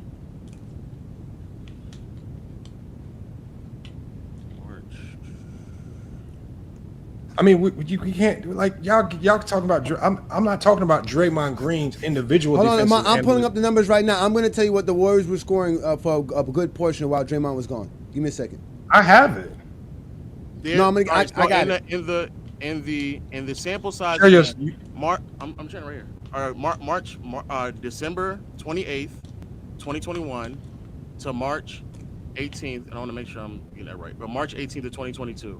That's the sample size that I've been referencing. In that stretch. Well, he came back after the 12th.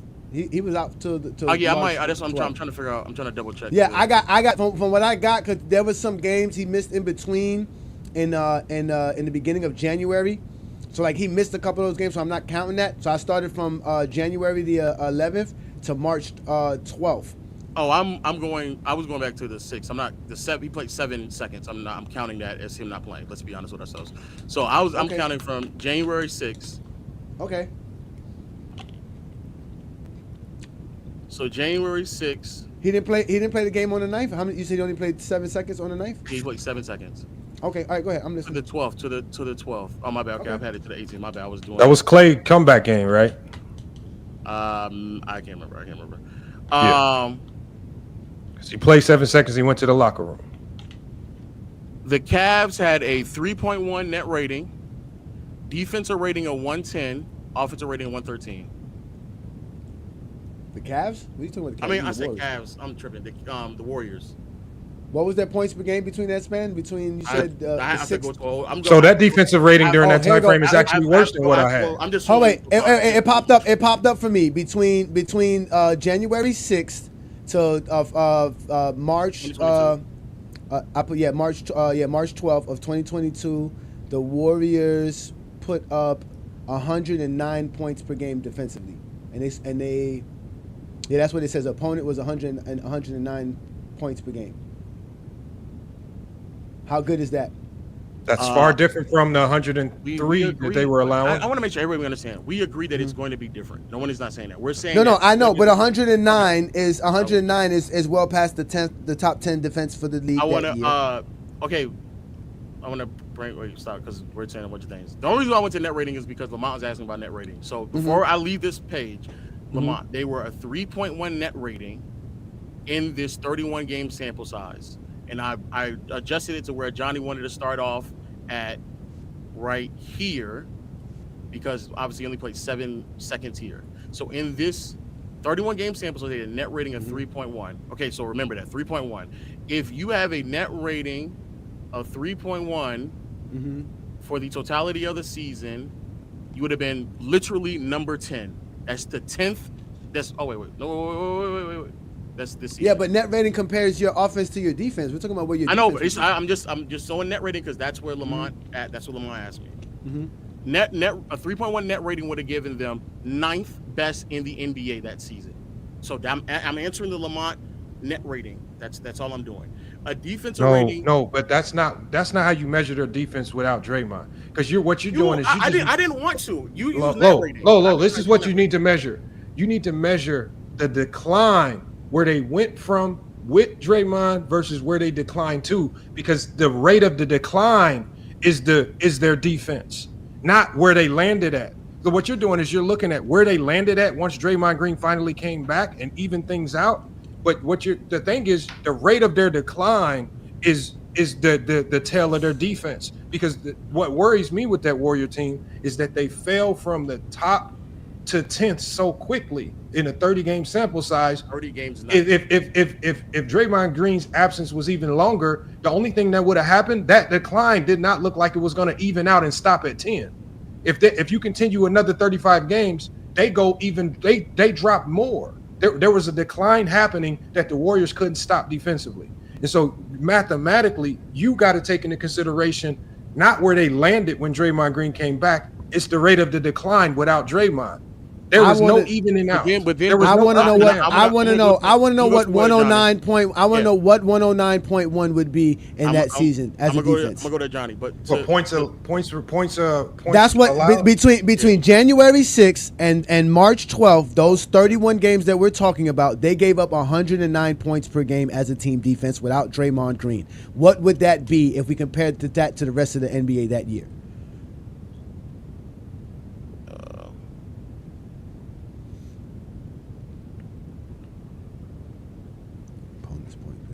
It's still a decline because with Draymond, No, they were but he already admit that it's a decline. Low already admit that it's a decline. It'll be around 11 or 10, depending on 11. It'll be 11 or 12, 11 or 12. So that says that's 12 is 109.9. No. Yeah, well, but it's the rate of the decline. Well, yeah, that's what I'm saying. Number 12, the Clippers, the Grizzlies would be 110, and then the Clippers is 108. Okay, so they would have so they wouldn't be a top. It's like I said. So Draymond Green would take a team that would normally probably be, like I said, a mid-tier team defensively, and make them a top team defensive team. That shows his defensive anchorage prowess. Again, I still wouldn't use Draymond Green in this conversation, but again, Draymond Green is a great communicator. He also does a great job playing defense and on-ball defense, but he's not a great rim protector. You know what I'm saying? Like there's certain factors he misses. He is a great rim protector. Back then, I'm about to say back then he was a great rim protector. I'm talking about blocking shots. Like, I mean, yeah, he again, he's going to contest shots. He's going to, play, he's good at driving lanes, passing lanes, and contesting shots. But he's not an elite blocker. That's what I mean by rim protector, like a blocker, like an Anthony Davis, like a Wemby, guys who can block shots, like a Kim Olajuwon. But the blocks is what. See, the problem with Anthony Davis, I think, is the blocks and the steals that muddy up his defensive analytics, because most defensive analytics are heavily relying on blocks and steals, which we know Anthony Davis accumulates a lot of. But the problem with Anthony Davis's defense is that we have a trouble identifying the impact translating into overall team success. It always translates into Anthony Davis having great defensive numbers. But we will look at a game and Anthony Davis will have 5 blocks and 3 steals and they'll lose by 15. And it's just like, I don't get this. But why did they lose by 15 though? Yeah, but what I'm saying is there's a problem going on with this Laker team where players can have ridiculous individual stat lines and nothing translates to overall team success. To me, it's a broken team. Something's not connecting. There's something, to me, I just feel like it's what Johnny said. They don't have a defensive anchor, which is why they're begging for a defensive big. But even if you can't just get any defensive big and expect that big to save you unless he's a defensive anchor, right? That's why they wanted Clint Capella so bad. And Lo, just to give you a reference, the last 10 games between March 12th and February 16th, they were giving up 113th. So they were actually getting worse as the season progressed. Who did they play? Well, no, they did have a bad stretch. They had a road stretch where they had to play Denver. But they lost that game. They played Portland, won that game. Then they played Dallas, lost to Minnesota, lost to Dallas. Now, from Minnesota on, these are all on the road. You got Minnesota on the road, Dallas on the road, Lakers on the road. Oh, no. Yeah, we look at the Lakers. Denver on the road. So those are 4 straight games on the road. Then they went to play the Clippers at home. Then they went back to Denver on the road. But they won against the Clippers. So they lost 1, 2, 3, 4. They went on a 5-game losing streak in this span. And they won basically 500. They played 500 basketball. They were 5-5. But they gave up, like I said, they gave up 113 points per game with these teams. So it's basically Denver, Portland, Dallas, Minnesota, Lakers. And that takes you to the 111 that I said. Because if you incorporate all games, because it was 109, then you said 113. That gives you about an average of 111, which is what I was saying. Okay, that's where they land. Who do they play? If they play, yes, they can look good against the Clippers when nobody's playing for the Clippers in 2022. Well, no, I know that. No. Against the Clippers, they beat the Clippers 112-97. That's good defense. They kept them under 100 points. They beat Portland 132-95. What I'm saying is, look who played though: Reggie Jackson, Terrence Mann, Nick Batum, Marcus. You know what I'm saying? Like.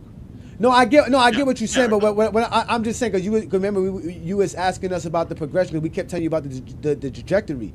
You used the 35-game sample to say, okay, well they would sustain this for the season. Lamont and I's stances is that no, there's no way we could think that they're going to stay at a top 10 or 12 defense. They might be a 15, 16, 17, 18 defense if we stretch this out for 70 games, 80 game season. That's why I said Draymond. I said the season ended, it saved them. No, but that's why I said anywhere between. That's why I said there would be a mid-tier team. That's why I said mid-tier. Or they could get better defensively. No, I don't know. With who? With what? With what players? How? The next game they go up against Washington, then Boston. That's a good team. But then the Spurs, Orlando. They already beat Miami here without Draymond. Then Atlanta, Washington, Memphis. What was the score? Winning and losing. Hold on. What's the score? What's the score? Winning and losing don't mean that. We know they're going to outscore. Oh, hold on, wait. Don't do that. I got it already here, Lo. What game? I'm gonna start it right here. Okay, that Miami game, they gave up 100. They gave up 104. They gave up 112 to a bad Wizards team, even though this is with Draymond. See what I'm saying? But still, they gave it 112. With Draymond. Okay, but we know with Draymond, they're a top defense, though. We know this. We're talking about give me the games without Draymond. Okay. Give me the games without Draymond. Okay. That's what we gave him. We showed you the games without Draymond. We showed you 31 out of the 35 games Draymond didn't play in. Is 109 good or bad? Against the Bucks. The Bucks in 2022, they had a good team. Yes. Okay. If you hold the Bucks to 109 points, is that good or bad? Come on. These are That's very average. simple questions. That's average. If you hold the Bucks to 109, that's average. Okay, let's go. Hold on, wait. The Bucks in 2022 only averaged they averaged 115 points. Yeah. If you hold That the dropped. Bucks to 109, Okay, go to the next game. We got that. No, but that's so they played. They had one good game. You know They was said only again. good. He said Bro, he's hinging his argument on one game. He went to one game, Low. This is why. Hey, Lamont.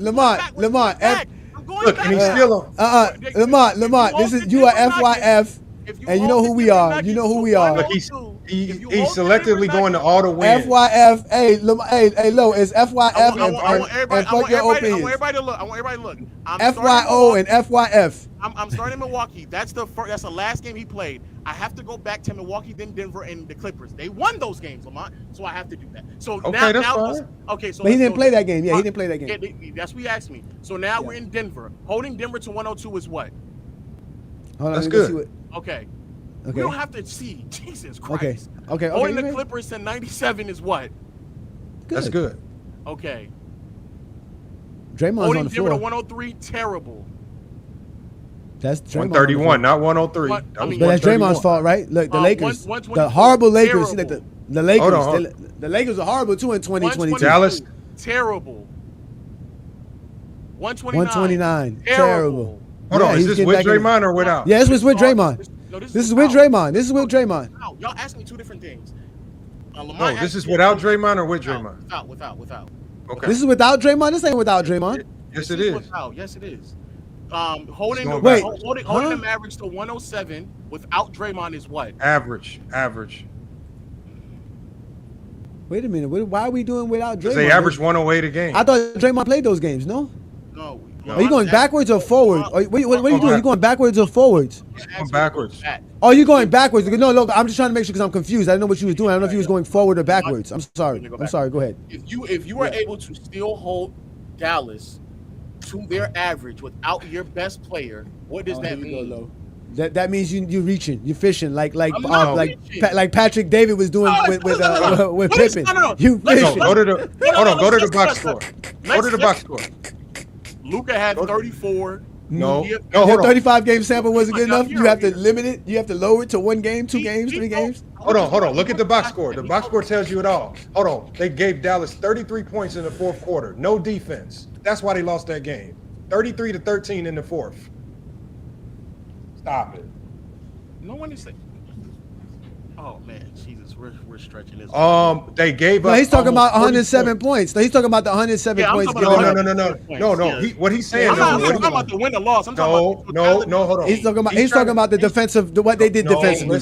Hold on, go James. This is what he tried to do. He tried to say, oh, they held Dallas to their average. No, what it looks like when you look at the box score is it looks like Dallas just got off to a rough start and they bombed them in the fourth quarter where it matters most. It's dropped 33, outscored them 33-13. That's what it looks like. Lamont, you wicked, Lamont. That's nasty work. Lamont's nasty work right there, Lamont. Nasty work. No, I'm not reaching. It helped Portland in 95. Everybody did that to Portland. You can move on from Portland. Nobody don't care. Damn, Lo, but wait a minute, Lo. So now the 35 game sample wasn't enough. You trying to break down each game one by one for us? Lamont asked me to go to the 10 game. No, look, Denver Nuggets at 117. No, you said no. You said you were gonna go find those 10 games. I did find those 10 games, and they scored worse than the 109 they did in their average. The same bad Clipper team, 119. Yeah, because what's his name still wasn't playing back then. They gave up 4 more points in those 10 games than they did during the whole 35 game stretch. Or 31 game stretch. The Lakers who couldn't score 150. With LeBron playing center. The Knicks, I the wouldn't horrible be Knicks surprised. team. I wouldn't be surprised if LeBron didn't even play. The Utah Jazz, horrible Utah Jazz team. 85, 100, 111, 98. That's good. Oh, good. Oh, wow. That's good defense. 98 points is good. I'll take that. Yeah, OKC at that time. You lucky. Nah, 114 is not good. 120 is not good. 120 to a horrible Spurs team. 108 is. Wait, 108. Okay. It's good. 108 is a lot for a bad Houston Rockets. 106. That's good because it's 105, right? 103 for this season. Only Kyrie played, so I'll give you a break. What about Kyrie? What you mean? Kyrie hit that shot in 2016. What you talking about? No, but it wasn't. This is supposed to be Kyrie, KD, and Harden. Nah, he hit that shot in 2016. It's Kyrie. I'm not going to. Next game, let's go back. They're getting bombed. This bomb squad. 115 is bad to an average Minnesota. Hey, just remember, all this started because I went on PC this morning. Shout out to PC. 92 with Luka and Brunson available and Porzingis playing. Okay. Let me see that box score. No, not Luka. Go ahead. Hey, when we get to one of these games, he's like, I need to figure out. Hey, Low. I got low. Whatever advice you need to make up with your girl. Low, whatever advice you need to make up with your girl tonight for making a mistake for challenging Lamar and I with this basketball talk, I got you, brother. I'll give you some advice. I'll tell you what to do. Utah to 92. Oh, this is a good Utah team. You said they were bad. This nigga Lamar. Nah, they were good. That's Rudy Gobert. Hold on. Y'all love Rudy Gobert. That's Rudy Gobert and Donovan Mitchell. Yeah, they were beasting. That's a low game. Look, they couldn't even score. 92, 103. That's good. Bad team, though. I'm not going to be nasty like Lamar. Oh, here you go. 121. That's a bad team. That's a bad team. There goes a bad team. 121. There you go. But they make it up. See, look, they make it up. They made it up. 10 win the Pistons team. Okay. There you go. Look, boop. Look, 96. That's not bad. This is DeMar DeRozan team? Oh, man. DeRozan and LaVine only played 3 minutes. I'll give you a little break right there. Don't worry about Lamar. Nah, that's good defense. We'll give him that. Oh, okay. All right. Oh, you're being fair now. Okay. He said we're being fair. We're helping you. We're helping you. See what's the Bucks just bombed them right there, 118. Oh, my Memphis God. bombed them right there. Go to the game where the GOAT was playing center. Go to that.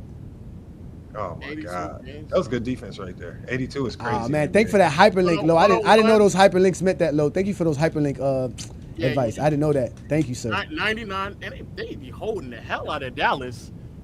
No, that's crazy. Holding? What you mean? Dallas held them. They got 82. Dallas didn't even need to score. Dallas took a break. We're talking about defense. Holding Dallas. Yeah, I know. Yeah, because Dallas took a break. We don't need to score no more. It's mercy rule. It's a mercy rule. It's a mercy rule. Let's see the box score. Look at this nigga being nasty. Let me see that box. Let's see the box score. Show us the box score, sir. 20, 26 in the fourth is about. I mean, that's average, bro. Come on now. And Jimmy played. Come on. Yo, Jimmy, that was average defense right there. That's average defense. Average is 108 is not average? Yes, it is. No, we already went. It's top 10. It's top 10. It's top 10. No. Already. It is top 10. That's what I'm saying. It's top 10. It's top 10. It's top 10. It's top 10. The 10th best defensive team in the league is still kind of average. Oh my God. Let's go, James Kingdom. Really, the only elite defensive teams are your top 5. Outside of that, they're really average. This is nasty work by Lamar. This is nasty work by Lamar. Let's team to the Jazz is crazy. Yeah, this is nasty work. It's crazy. I gotta say, I'll say again, 12 between 18 is average. 12 between 18 is average. How night and day they are without Draymond. This is crazy how night and day they are. They have one game where they drop 130, next game they drop 86. This is crazy. They held the 22 Suns to 107. That's a 60 win. The 64 win. The Draymond's on the team that game. That's December 25th. That's Christmas Day. He's there. He was there. You went too far. He got hurt right before right after the year started. He got hurt in he got hurt the first game. The beginning of January. Yeah, the beginning of January. See right there. Yeah, right there. January 21st. Yeah, okay. But I mean, he really got hurt. What's it called? What's that? January. Oh, and look, the games where he played that Miami game, those 2 games right there that we credited for good defense. Them was Draymond games. Draymond Green. Look, Draymond Green there. Look, that's Draymond game. Yeah, that's a Draymond game. That's Draymond. The next game, that's a Draymond game. Hey, FYF and FYO, Lo. We still got number of respect for you, Lo. You just. This is when he only played 7 seconds. So now you checking the box score. Now you checking the box score. I want to make sure because I did get too far. Hey, listen, Lo, to be honest with you, Lo, you know how I feel about this, Lo. I'm a basketball fan, bro. The fact that I can't have my own takes or I can't have an opinion and y'all got to come down on me because I'm a LeBron fan because I have my own take is why I go in on people, bro. Because I only like to talk basketball with people that respect my intellect in the game, because they know I'm talking the game, bro. I'm not saying it just to say it. Like, I have logical reasons to explain why I say the things that I say. I always tell people that. And I use stats, accolades, and achievements for everything that I do. No, Lo, I've been thinking this for a while. And I also thought this about Embiid, even when Embiid was an MVP. I think that style of big man, like the Embiid AD style, they just become overpaid like cap guzzlers, because they numbers look beautiful, but it's hard to get that style of play to translate into winning. Because I feel like the way AD plays, teams will live with AD getting 40 versus a guard who's going to bomb you from the three-point line, get to the middle of your defense consistently, get you in foul. Like, all types of crazy stuff get to happening when guards go crazy on you, right? Mixed up in pick and rolls. Other guys get hot because they hitting them. And it's just like with AD, if AD get hot, it's like, oh, well, by the fourth, he's going to be tired as hell anyway. True, right? True. But I feel like the only thing I'll differ is that AD this year, and I feel like this way about Embiid, but specifically AD this year, he's getting to the free throw line much more often, and that puts the entire team at like a massive disadvantage. He slowed down recently, but I remember the first part of the season, he was getting to the free throw line like 10 times a game. It was kind of like ridiculous how he was getting to the free throw line. I think that helps them. I think that helps the Lakers. I think that helps the Lakers, to be honest with you. What I'm saying is, it'll put the opposing team goes in a bit of a fritz when he gets to the free throw line often. So I understand what he's saying. Like, the three-point shooting puts a lot of pressure on opposing team to have them stretch all the way to the perimeter to try to catch up with what's going on when it comes to the Lakers, or just any team in the general sense. Like, you stretch a defense to go all the way to the perimeter, that's harder to defend than what AD does. But I also think that AD being able to take advantage of like smaller lineups also kind of hurts a lot of teams, because at the end of the day, there are a lot of teams that just don't have the matchup with AD.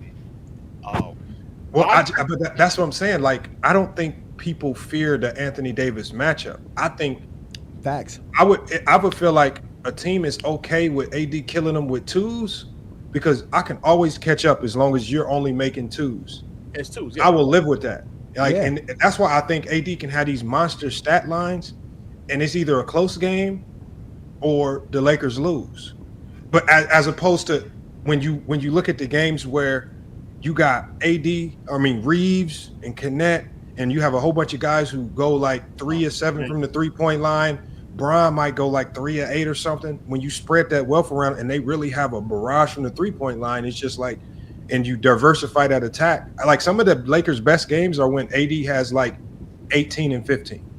But the team doesn't have enough 3-point shooters to rely on that, though. That's the problem. No, they don't. But they okay, I get that. But I just think that the only way you can go get the type of players you need to win games is you gotta parlay AD into that. I just don't think you can win with him. You mean trading AD for what?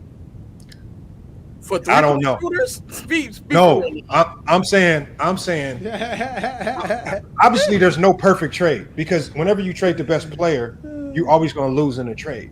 But I'm saying that style of playing through AD, unless he can be like, until he can turn into like a really inside out consistent force like Giannis, it's just hard for me to see him. Like, Giannis has kind of changed the game with it. But Giannis did. I understand. It's just hard for me to like. AD is a great player, but he's like his numbers like Embiid's.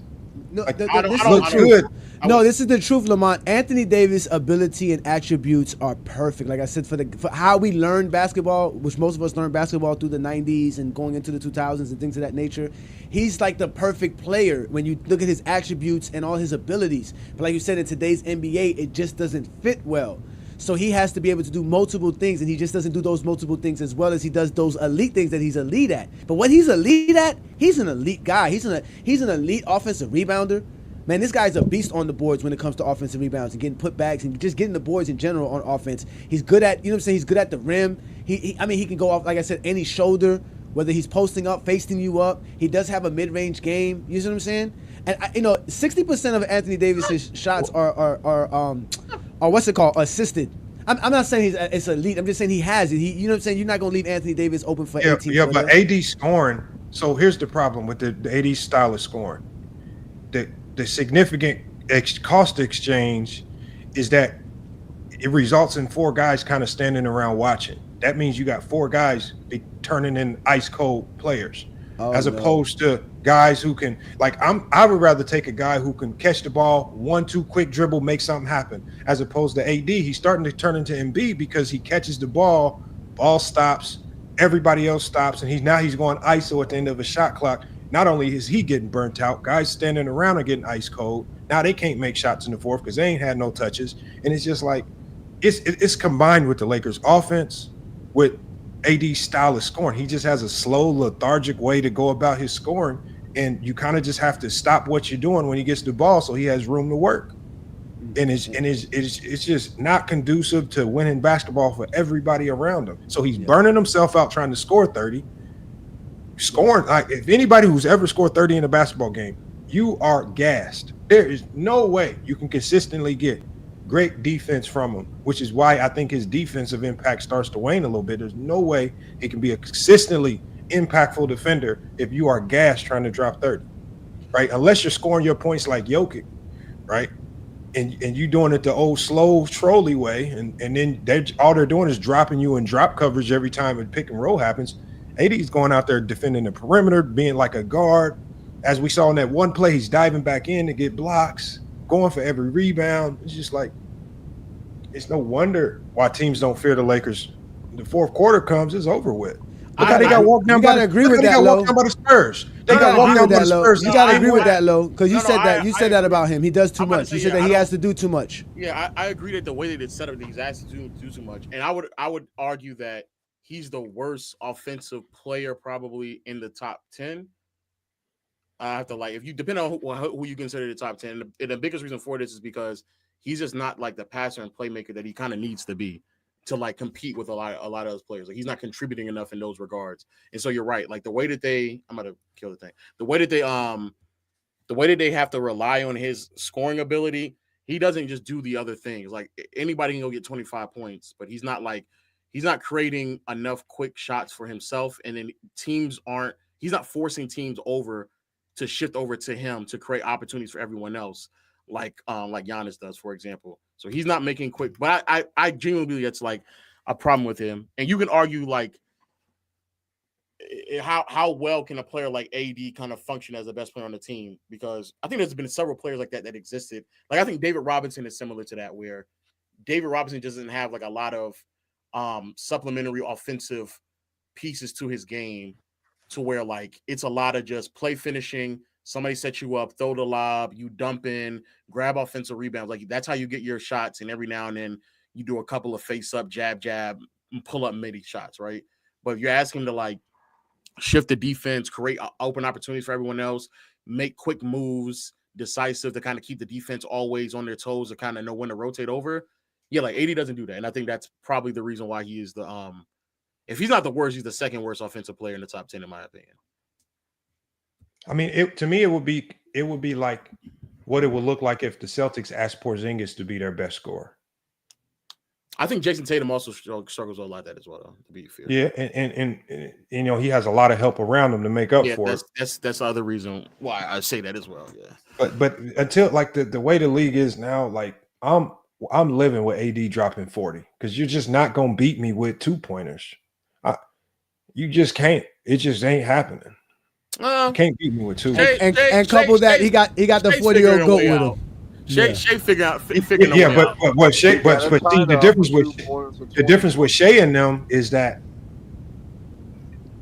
remember, it used to not look as good because they weren't an elite defensive team. Yeah, but because now they can defend, them two start to add up because they actually getting legitimate stops as a team.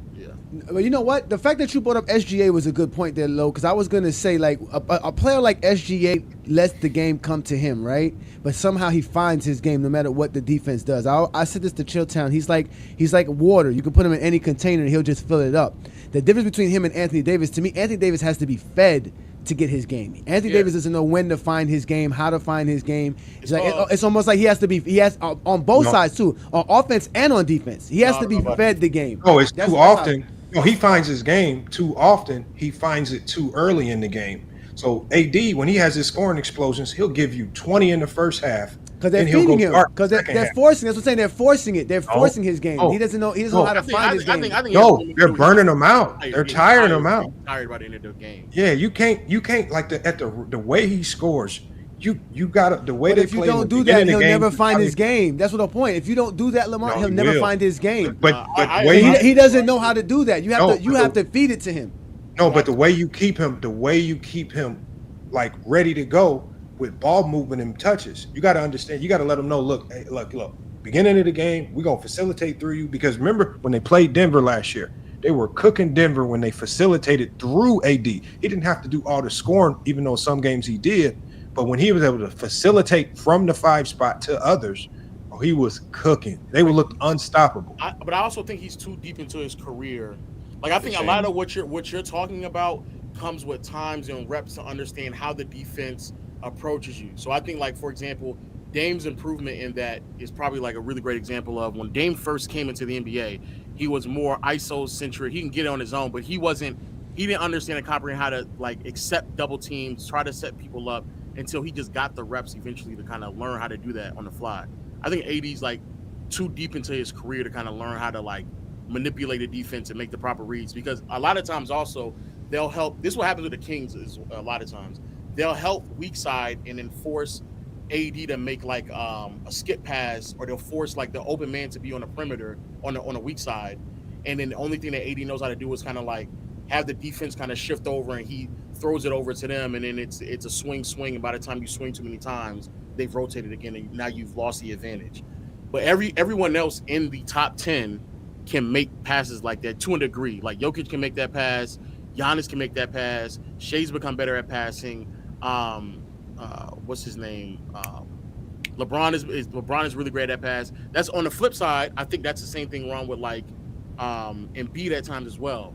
Where Embiid needs to, because he can't make those reads, that's why they put him at the elbow so he can actually see what's going on, because he doesn't have the feel for it like a Luka does. Luka's another name I'm just saying. Like Luka already knows I can drive here, I know where the defense is going to come, and I can make the read immediately. AD can't. AD doesn't. He's not at that stage where he can. And I think he can. He's improved over the past 2 years, but I don't think he's ever going to get to the point to where he's as good as these other players. And that's kind of just always going to be the separator. And that's why I said, like, the best teams are the teams that's able to part ways before it's too late. No, but you just give him better playmakers, because the truth of the matter is that Go James is referring to what we called a play finisher. Like AD is a play finisher, not necessarily somebody who's like making and generating plays to the degree of like a Luka, Jokic, Giannis, like that degree. And I understand what you're saying, but you just have to put better playmakers around. But what we're seeing though, Lo, is that the players that you need to put around Anthony Davis are now come at a premium. Oh yeah, they used to be the cheap guys. The players that you need now come at a premium. You have no way to get them with the roster that you have. I agree. You don't have any way. So at the end of the day, the Lakers gonna have to make a tough choice, which fans are gonna hate it. But a good GM is gonna have to say, we're gonna have to cut ties with something to change this team, because whatever we're doing right now, you're just having the same consistent patterns year in and year out. We're having the same problems defending the 3-point line. The defense, as good as AD has been, no matter with Vandy or without Vandy, we're still finding the same struggles. And it's just like, until you start you're going to have to give up something. The good teams can part ways before it's too late.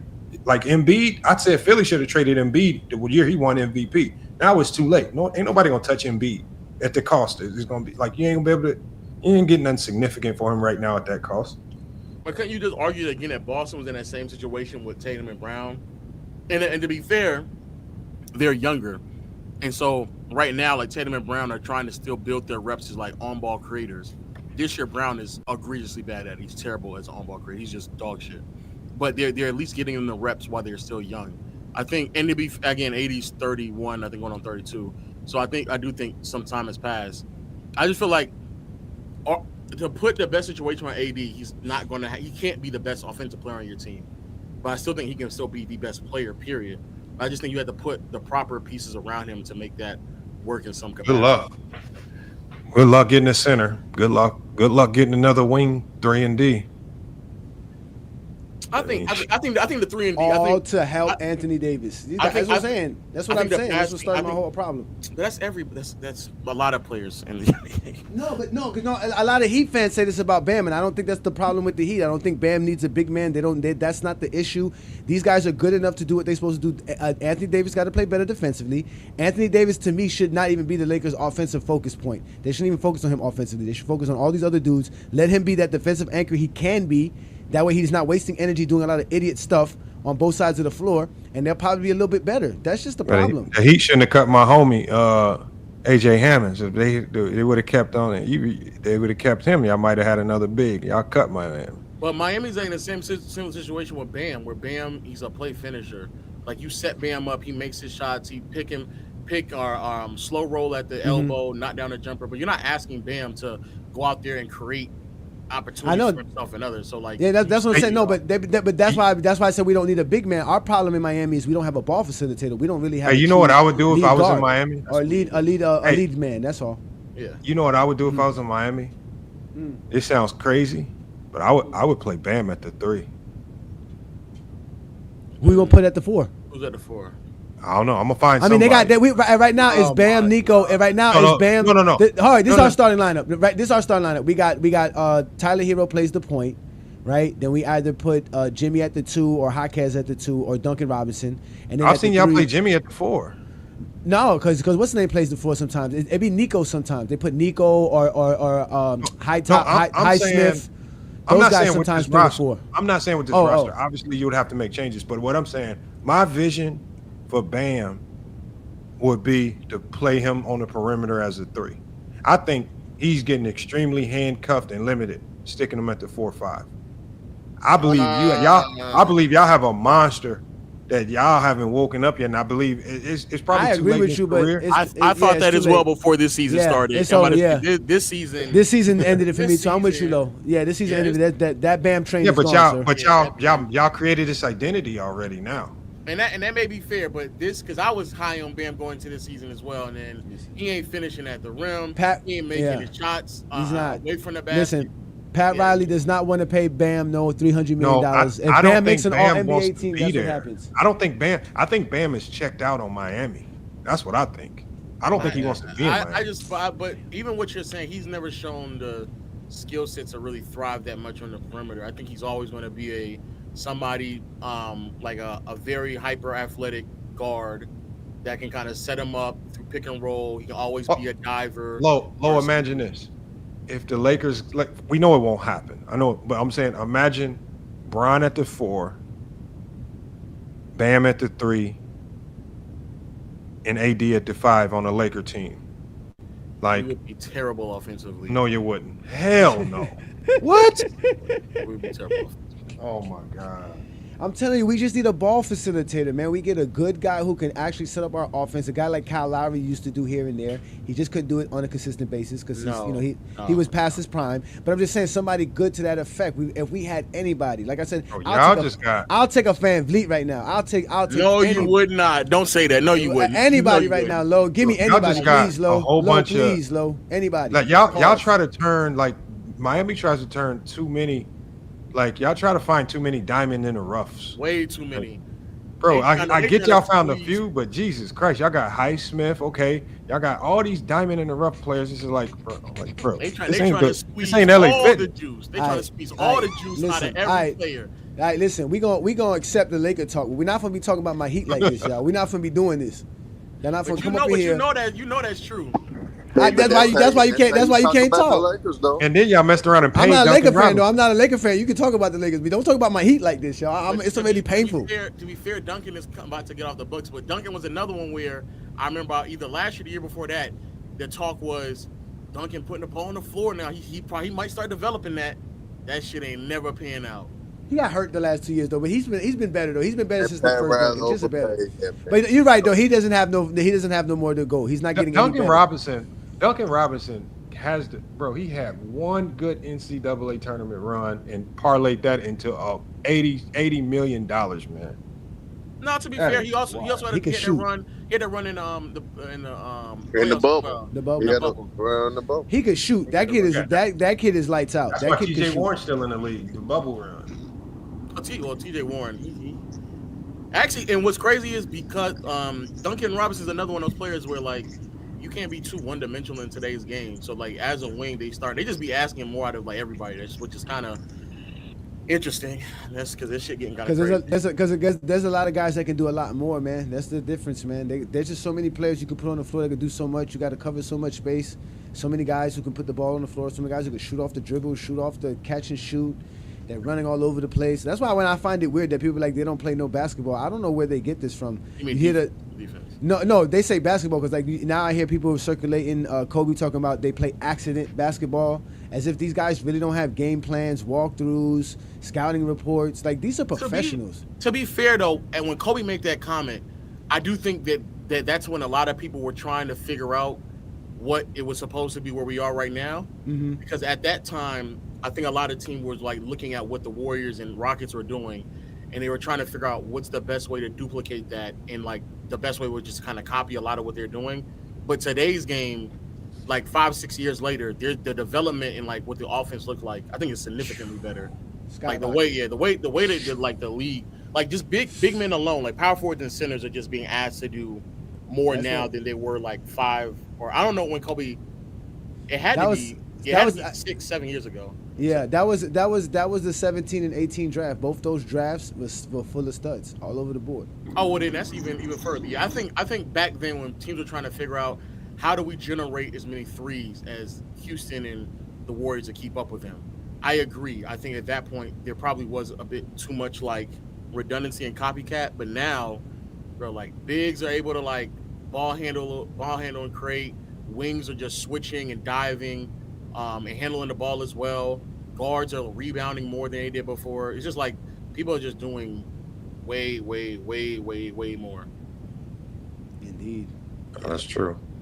Hey, y'all, I'm gonna shut this one down though, man. I've been live for a hot minute, man. All right, man. Y'all did get exposed. Look, go James Ingram. This is your fault. See, you always talk about me doing these long lives. I meant to stop this around 3 hours, and you came on and you made it get extended to this long. Lamont, I don't get this, Lamont. I don't know why people hate me so much but love to talk to me so much. It don't make no sense. I mean, you do be saying some things. Lowe's starting to get hated too. People coming in here with hate. No, they be hating Lowe for no reason though. They be making stuff. They be saying stuff about Lowe that I'd be like, man, if I was Lowe, I would definitely. I heard, bro. Hold on, Lowe. I heard a rap song, and I almost am positive they took a shot at you in the rap song. Oh my gosh. Hold on, it was a content creator. Hold on, what's his name? Send it. He just did a song about rage. You know what I'm talking about? Fousey? Fousey too? Yes. You have to show me that. You got name dropping rap battles, Low. Go listen to his somebody would have told me that though. Look, listen to his most recent diss song. It's about you, Low. You cool with raging him, right? Yeah. I'm almost positive he said something about you. I listened to it twice. It's called BBL Rage? Yes. First of all, why are you listening to this? Bro. You said you listened to it 4 times. Listen, because it actually is the track is kind of go crazy.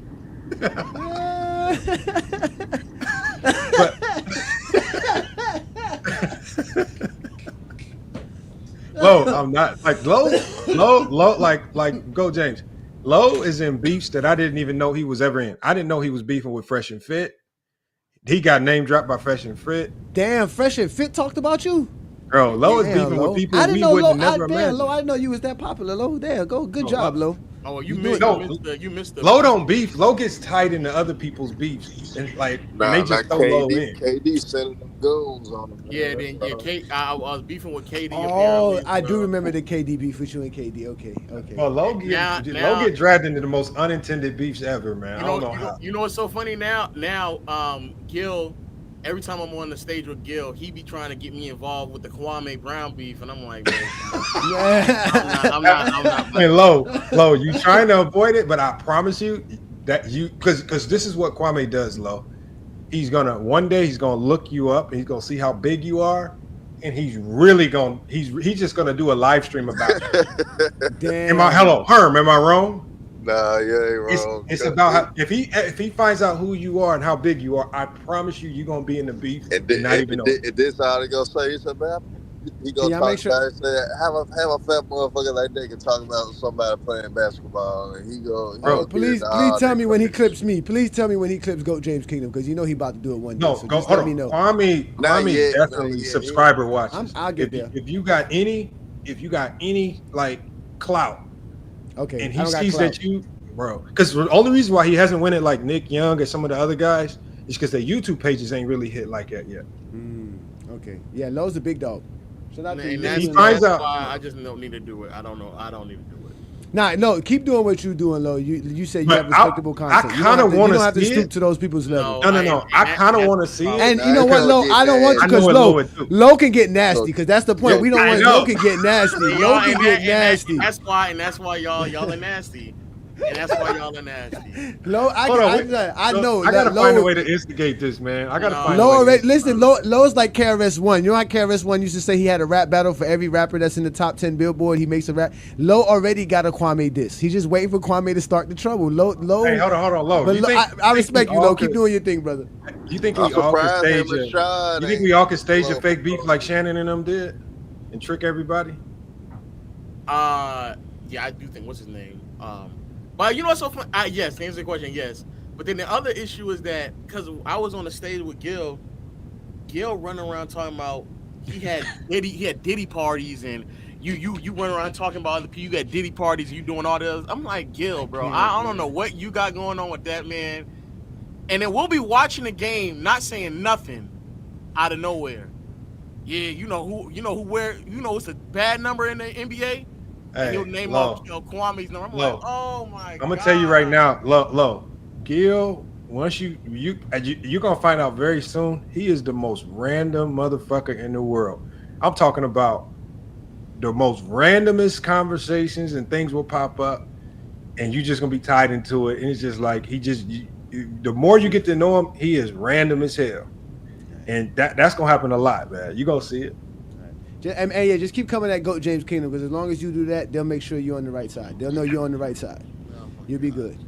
I can take it low. Don't worry. I can take all the talk. I can take it low. No problem. I can take it low. I know you respect my basketball intellect, so you can make fun of my bad takes.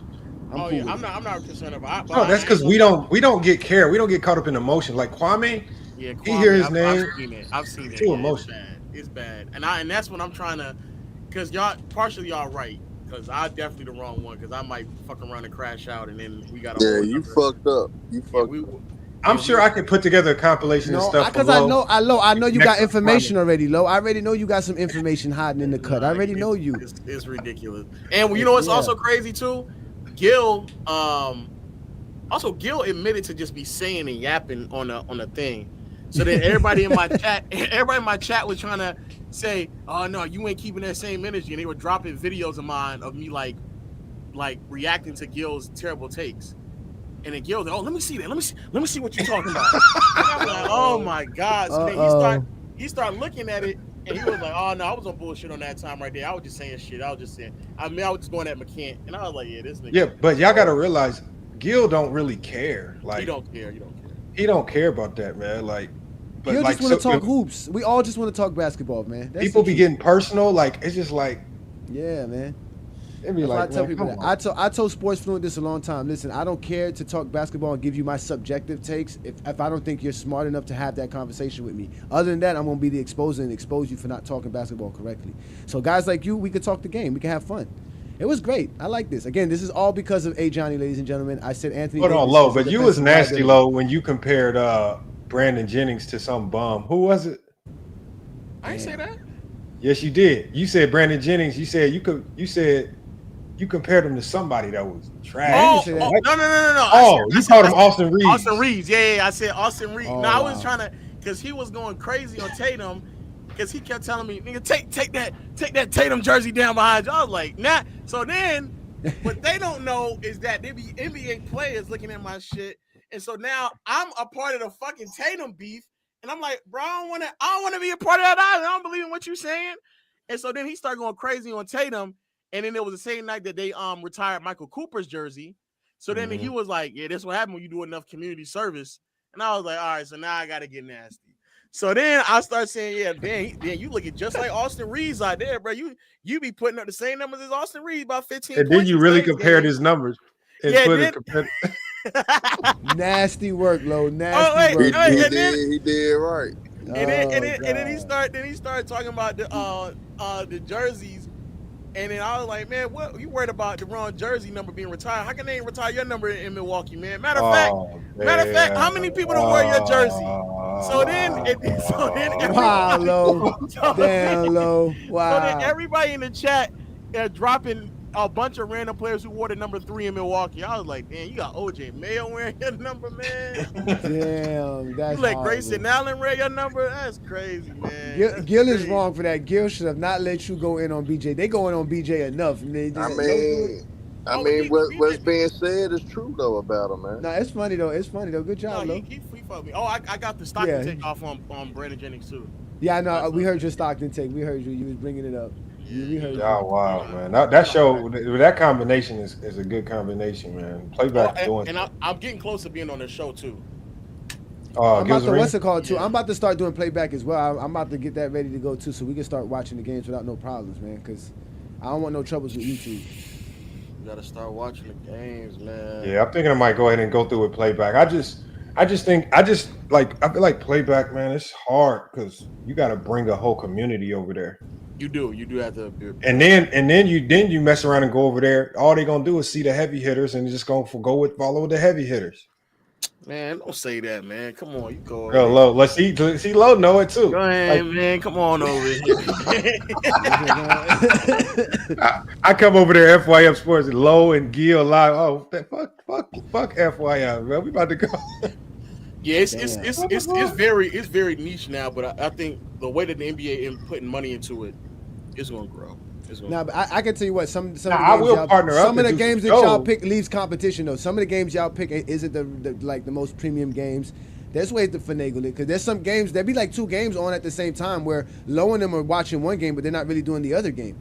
So like you can really, there's enough space for this. You can switch though. You can always switch. No, I know you can switch, but I'm just saying. But you guys usually promote it as okay. We're gonna watch this specific game. You see what I'm trying to say?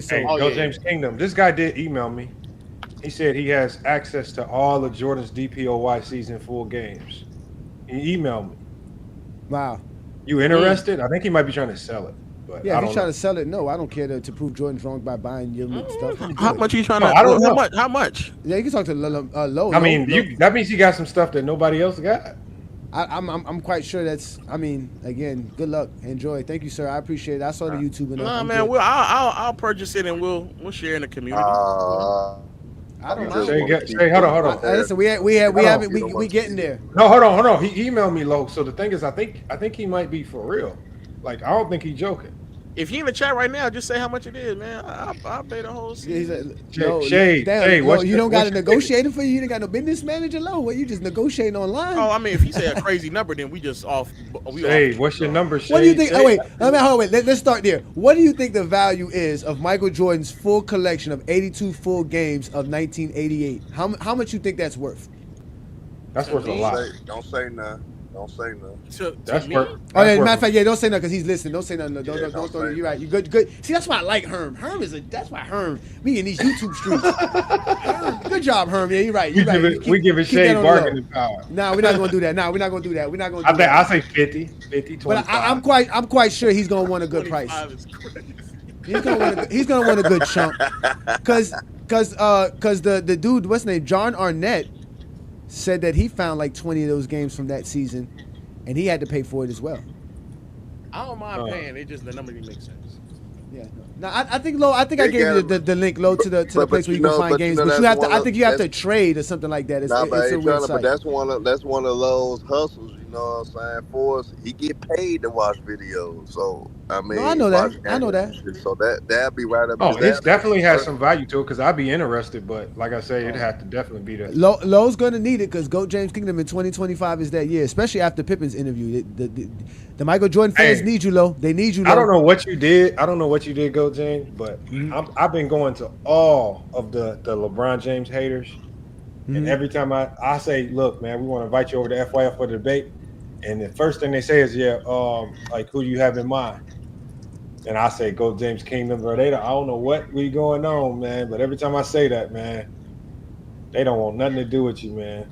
I don't know. They just start saying, nah, he this, he that. I ain't gonna debate him. I'm like, it's just so I went to a couple channels, man. That's crazy. I told you I'm the one, but not the one. It's so funny. I can't get him. I can't get him to bite. Man. Well, I'm at to go cook your ass again, man. I know, Hearn. We gonna set it up, Hearn. We gonna get round 5 going. We tied 2-2. We get 380 days left, man. 383. Where we get 83 from? Damn, we adding extra. I'm gonna talk about the amount of. I mean, LeBron might play only one more year. Then them channels. I don't know how they gonna survive, man. Oh my God. They'll still survive because they're gonna have GOAT James Kingdom. They're gonna be like, man, we gotta. They can trust me. They're gonna rally for me. Bro, Bronny James ain't gonna hold him down. They gonna have to hold on to Bronny James for dear life. That ain't gonna hold you too long. I'm gonna promise you that one. Damn, if LeBron retires 42,000. And watching Bryce play, I don't even know if Bryce gets on the draft board. Don't let LeBron win a championship. Oh man. Bro, have you seen, like I'm telling you, the fact that Bryce has a D1 offer to Arizona is wild. It is. Like, I can't imagine him on a court with that level of D1 players next year. And they got a pretty tough schedule this year, so I can think that. No, hold on. I don't think people understand how good high major D1 players are. Bryce can't even play on his high school team. Like, at least Bronny was a starter his senior year and like was actually a ranked recruit across the board. But all I know is that Gil's son is crazy. And Elijah he's different right there. I don't know where to like. That's crazy how good he is. But he did just get cooked by the white dude. That's what the guy was supposed to ask Scottie Pippen about. Like, okay, what's the difference? You was in the draft in '87, and your son was drafted was supposedly drafted 3 years ago? How did that correlate? What was the difference you saw? He didn't talk nothing about none of that. We didn't learn nothing about Scottie Pippen, nothing about the game of basketball, nothing. Did you show the comments? I know you talked about him. Yeah, bro, the comments was nasty. I showed them. Comments are all just. But you did see the Kobe interview. He did a great job with the Kobe interview. Like, but at that time, there wasn't a narrative to push, so you could sit down and talk Kobe and get a life story about Kobe. Yeah. And Kobe ain't gonna let you steer the conversation just about like Shaq. Like, if he wanted to sit there and talk about Shaq for 2 hours, Kobe is smart enough to not allow that to happen. Like, he'll talk his way out into a whole nother direction. I think Scottie just allowed him to control it. Like, all them pauses, like you could literally see him pause sometimes just to think of another dumb question to ask. Like he had. Yeah, that's why I think he paid Scottie Pippen to talk about Michael Jordan. Scottie Pippen knew that a good part of the debate was going to be about the interview was going to be about Michael Jordan. That was, like I said, I think he called him up so that Scottie could clear up all of the rumors about Scottie saying he's better than Mike, or Scottie Pippen saying he's the GOAT, and how all this bad stuff talk about Michael Jordan. And at the end, he didn't talk bad about Jordan, but he didn't praise Jordan, so it left the guy in limbo. He didn't know what to do because he was like, wait a minute, if Jordan's not great, but he's not bad, what is he? I thought, he couldn't handle it. It was just, I thought it was brilliant by Scottie. Scottie did it. And then the part when he said, if you were on another team, how many championships would you have? Scottie was like 6. I'll still get my 6. He said my 6. He said I'm still getting my 6. Boy. Scottie is nasty work. Nasty work. Scottie what Jordan got? He said Jordan might have got 1 or 2. No. He said he probably would have got what LeBron would have got. He threw salt in the womb. He said he would have got probably what LeBron would have got. He made sure he threw it in the womb, about 2 or 3. That was nasty work by Pippen. That was nasty work. He probably telling the truth though. And mind you, that's a 2-bit, right? Because the Zesty Jeffries could run that and say, "See, look, LeBron only really won 2 or 3 championships. About what Jordan's career looks like without Pippen." That was also a nasty video. That was nasty work too. That was nasty work too. That FYF Fred shit, you crazy. That was nasty. I didn't make it. Fred made it. Yeah, Fred made it. That was a nasty video. That was nasty. Jordan played with Drexler. That would have said something like that. Jordan went to. No. It was some random. No, it was a lot of stuff. Yeah, they were talking about how Jordan again kept winning scoring titles, but they just kept losing. No, it was Olden Polynice because that's who. It was Olden Polynice. Okay, yeah, that was hilarious. That was again, Lamar. You got to stop doing this. This is why they don't think you think Jordan's the GOAT. You got to stop it. Bro, and you know what? And this is what I'm gonna do, Lamar.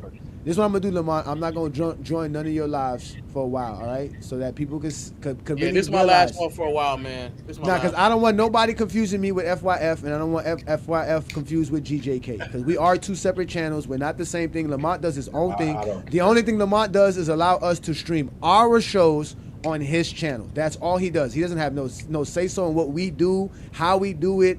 All he knows is what we're going to do as far as what we're talking about. And he knows we're going to bring good content. That's really it. So thank you, Lamont. Herm, we got to get your show back going, Herm, man. Hey, you know my boy bailed down on me though. You remember we had one of the best things. Hey, Herm, let's negotiate a host price. Come holler at your boy. Negotiate a host price over here. Come on. Negotiate with me too, man. How much you spending? Hey, stop stealing black people money. Stop stealing brothers' money. No. Herm got bread, y'all, so he can afford it. I know he got bread. That's why I said that. I know Herm got bread. Look at that. Herm got bread. All right. Yeah. Herm got bread. Herm gotta act like he don't. Like them chains on his neck is 99% chance they real. They real. Look at that. I can see the diamond shining from here. Because I'm struggling, brother. So hey, hold on. Y'all don't know that's a Bentley. He's in a Bentley in there. That's a Bentley he's inside of. Y'all don't know what a Bentley look like? Look at it. That's a Bentley. They're billionaire, man. Nah, low drive a Tesla. He chilling. Y'all got all this money. Can y'all hit the cash app, man, and help me out? I'm driving the Toyota, man. Stop lying, Lo. We seen you. Let me drop the cash app. I need Low to hit it. I need Go James to hit it. That was a rinse. Hold on, wait. I donated to your basketball club. Go get some new jerseys. Leave us alone. I donated too. Yeah. Donated last year. Go get some basketball jerseys. Never mind. That's true. Low did donate. Yeah, I give you that. Just for you to not teach him how to run lanes. No, wait, Low. We did all of that just for Lamont. Just for Lamont to not be able to teach him how to run lanes on fast breaks. Hey, you know what I'm gonna do one of these days? I'm gonna set my camera up. I'm gonna bring it. I'm gonna live stream one of my practices. I'm gonna live stream the practice, man. Do that, man. They need so it. y'all can hear today's practice. I'm glad I would live stream it. I got on a couple of them, but sometimes you got to. I don't really get on them like that though. I really don't. I call them trash every now and then, but nothing too crazy. If the YouTube doesn't work with me, then I'm gonna start coaching myself.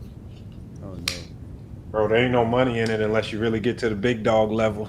At least I'm glad you said you weren't gonna go to being a rapper. That's a good job by you. Good job by you. No. I'll start coaching, man. But what's good money though? Yeah, we always talking about good money. So what I'm saying is I'll put it like this. At the level that I coach, which is just low collegiate level, you lose more money than you make. Yeah, you might have to cost. That's if you want to have a good team. Like the time that you put in it ain't worth the pay that they give you. So you end up at a loss on the coaching. And you just gotta hope that you can make up for it in other places. Yeah, donations. Like it's true, you gotta make it through donations. It's nothing wrong with that. I'm confused how that works, but I mean, he has to get alum. He got to do stuff. No. For example, like this. No. You don't get it that way either. Like you just gotta hold the L. Like so, for example, like what I make coaching at GCU is it would like for the work that I put in, it's what most would say was a laughable amount, right? So you got to think all this, like a lot of the stuff that we got, like the extra gear, the shooting machines and things like that, like a lot of the stuff that you need to build a winning program, like there's no budget. Their school has no budget for it, right? So you got to find a way. Okay, if you really do want to have a winning program, one, you got to commit the time. You got to be there a whole bunch more than normal just to be there to practice. Two, you got to keep the guys committed in the gear, games, the travel. That keeps them committed. And then you need the equipment, the shooting machines, the basketballs. Because basketballs for us seem like they get stolen every other day. So now we got to pay for basketballs that get stamped and everything. And then so you got to always up the quality of everything just to retain players. So your salary is the budget. That's basically it. The basketball budget is no. There's there's obviously a budget which involves your salary and all that stuff, correct? So for us, like, and I signed up for this knowing that it wasn't like a lucrative thing.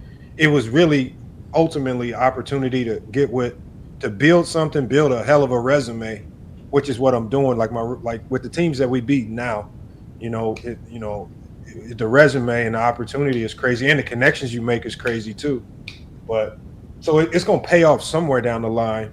So it ain't always about the money, but if you get into coaching, if you want to be good at, like, if you want to like win, like don't chase the money. Like just focus on winning first, knowing that you're gonna have to take an L in the beginning. Because it's hard for me to do this. Like, it's hard for me to do this and lose. Like, ain't no way I'm just gonna sit here and do this and just be losing. Damn, man, that's tough, man. And that's at any level. Until you get to, like, I would say the level that starts to pay where is the D2 level. Like, D2 coaches can make up over $100K a year. And so that's the level where you're making enough money to where you don't need another source of revenue to absolutely make sure everything is covered. Only 100K. Well, I'm saying 100K for most people. You got to think 100K for most people is like when you're talking about. I guess I need to figure out how to make this YouTube stuff work. Hey, low. That TikTok is back up, me and Herm. And y'all got to realize it takes people years just to get to the D2 level, and a lot of it's all politics. It's about who you know and who you network with. Like, because I went to a coaching seminar one time, and it wasn't even about, like, I went to a whole coaching seminar. The one thing that surprised me the first time I went, I was like, ain't nobody here actually talking about basketball. Everybody just trying to network who you know. Let me get your number. Like, they just trying to network to be buddy for the next job pops up. That's what we go for. And then I was hearing stories of, like, certain coaches he coached at this school for 2 years, another job offer here. Now he goes.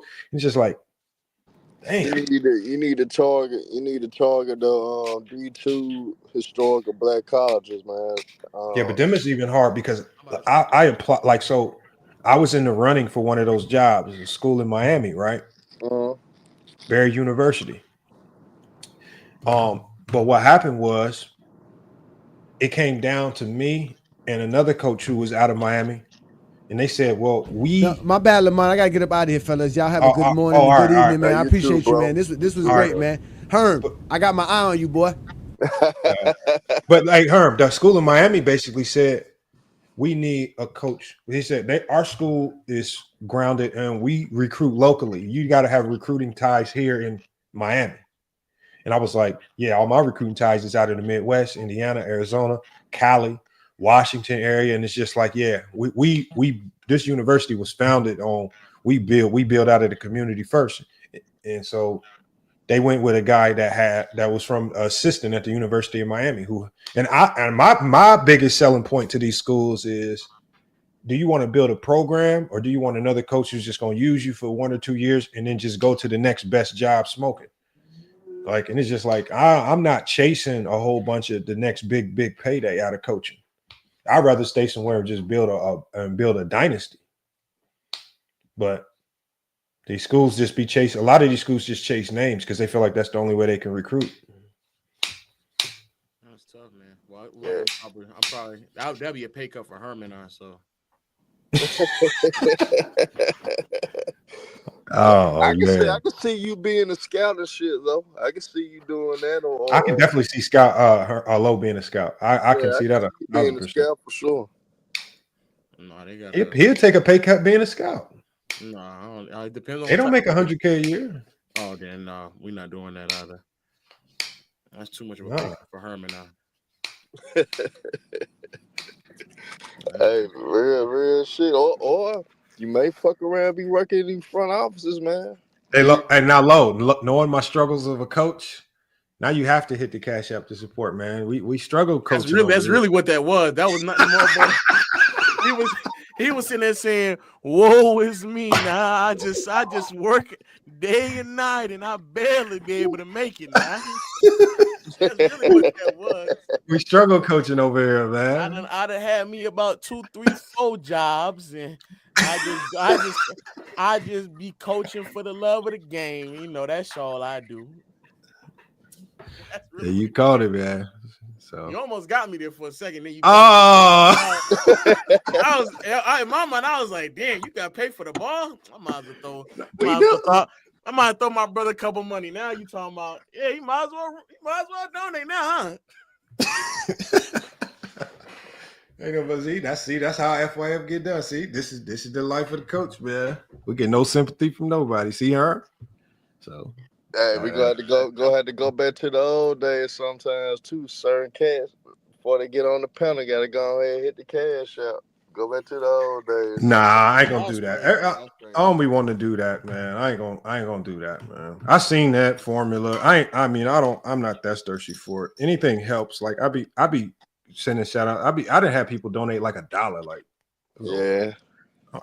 To me, it's just appreciation. But I'm gonna tell you how crazy it could get with that though. You know, them niggas be wanting to go at a Johnny so much though. Them niggas they ain't gonna pay. They ain't gonna pay. Shit, some of them niggas there's some right now that won't even come up here and it's free. Yeah, they'll stay in the chat. I done seen it. Them dudes will stay in the chat, man. What about your boy Mr. Winters? Hell no. He work at bro, he work at I think he work at Amazon or something, man. Nah, he ain't doing it. Mr. Winters ain't doing it. Hey man, if y'all can figure it out how to work it on YouTube, man, it'd be great. I heard what you said earlier in the stream too. I ain't trying to drag it on too long because it is 5. But what did I say? When you were saying, man, it's just so hard to get in this algorithm. No, was that what I was talking about? You said, yeah. You said they push some people and they don't push others, and I don't. Oh no. I seen a video. Some dude. It was actually a big YouTuber. He's like 2.8 million subs or something. But yeah, no, he was talking. He did like some research on it or something. I don't know. I think it was a black dude. Is a black dude with an afro? I think so. Yeah, he's connected with you, ain't he? Oh, yeah, everybody just connected with me when it comes to Lamont. You just know everybody, don't you? Huh? The thing is, you know, he is connected very close. That's how you knew who it was. Oh my goodness. Oh my goodness. It's a friend of a friend. At worst, it's a friend of a friend. Yeah, it's a friend of a friend. I think you're talking about. See, you see what I'm saying, Herb? Hey, but Lamont, but the transition to playback won't be as bad as you think it is, though. So I'm eventually gonna go. Like I think I'm gonna do it this week. You still gonna run your playback streams on the YouTube page. So no, I think I'm gonna try it because Clash TV that's doing something very similar to playback. Wait, who said again? It's called Clash TV. I remember Clash. Yeah, so they brought it back up. Clash TV. Yeah. They was trying to recruit, New York. They was trying to recruit several content creators to do shows on that platform and shit like that. Yeah. So Clash TV. Yeah, I was signed on with them, and they paid the signing bonus, and I started working with them. But then they had an issue with their, like a legal issue with like their platform, or they had to shut down for a minute to like meet some type of guidelines, and so now they back up and running. So, is it high school basketball? No, they do everything. They do street ball, high school. What they want to do is because they don't do necessarily NBA games, but for the basketball that they want to promote, they want to attach like popular YouTubers to cover it to elevate it. So you kind of building up like there's like some 3-on-3 leagues. There's high school, like but I just partnered up with Baller TV, so I have a whole nother channel that plays all high school games. And so they basically said, look, you'll get X amount a month, and you got access to all these high school games as they come out. You could just release them all on your channel, shout us out in the comments, and you're good to go. So I got a channel that just drops all the AJ DeBanza games, all the Iverson tournament that was just out, the Jordan Holiday Classic, just reeling them off. I can't even keep up. There's so many tournaments. So tomorrow I'm probably gonna upload about 70 games, schedule them all out. Damn, man. Hey, man, you're doing it for the love, man. Keep grinding, man. Wait, everybody can't be like you, Low, man. That's crazy. You see how Low get to the top, man. You see how Low is when he get to the top. And look at where I'm at 5 o'clock in the morning. Yeah. That'd be the funny thing though, is like when people cross paths and they don't really realize, because I've been talking to a Johnny for like 3-4 years, and every single time I'll join like this, and he'll be like, I didn't even know Low did this and that and the third, and I'm just sitting here yelling at him on TikTok. He don't even know who I am. That's crazy. So I really be in these fields, Lamont. I really be connecting the youth. No, I think that's why a lot of people tap in with you, because there be a lot of people that get up there and they Logo like Kwame Brown. Well, Kwame Brown got that fame, and it's gonna be he gone. Kwame Brown is no longer in touch with who? With reality. Oh, I thought you were gonna say he ain't no more in touch with y'all. No, he definitely ain't in touch with us, man. He came over here, got mad at us. It was he came over here a couple times. It was anti-fault, man. People. He didn't came over here, blamed me for a whole bunch of shit that other people was doing. Left. See, I already know that's about to happen with me. Oh yeah, no, I know it's gonna happen. I might even leak it. I might send a random email over to Kwame too. You know, so funny. I got all of the stuff that me and Gil did and recording. Actually, that's why I'm up right now. Circus, kind of filtering out everything and putting in a drive for my editor to start working on it. And yeah, I got quite a few of it. And the shit, bro, it's like a ticking time bomb, because somebody's gonna tip him off to who you are. And once he sees that you got that clout, oh, he coming for you. It's gonna be Troll City, because he sure gonna troll. And he gonna do about 9 videos. He gonna do like 4 lives a day for about 2 weeks if he gets some traction. But he gonna use you as an opportunity to circle it back to Gil. He gonna say, this is what Gil doing now. It gonna be a whole bunch of shit he gonna do though. It's gonna be tough, man. But yeah, come on over to playback, man. I don't know. They ain't really handing out bags like they were before, because from my understanding, they done broke the bank on bringing Gil over there. I heard that too. Yeah, they was throwing. They was. I got me a good bag, so. Look, see, more reason why you just hit the cash up to support, man. Let me drop the cash up again, man. I got a whole team to pay, man. It's not. Yeah. So you got editors, but you got a lot of channels to push content on. That's what I'm saying. Just because it's not about what you bring in, it's about what's considered profit. It ain't net, it's profit. Low. I'm just trolling you, man. I'll be really making only unless you really gonna hit the cash app. But no, I'm just trolling. Man, I really just be making $7.25 an hour, man. I'm really a minimum wage. Look at lying ass, man. Baby, lying ass. Saw your name in the article, bro. Man, we gonna see his girl with a Birkin bag tomorrow. Watch. Wait, man. What name in my article? Huh? What was that? What was that shit we seen? What was that? Damn, I'm trying to think, man. Where they was using your talking points in their damn article, man. I forgot.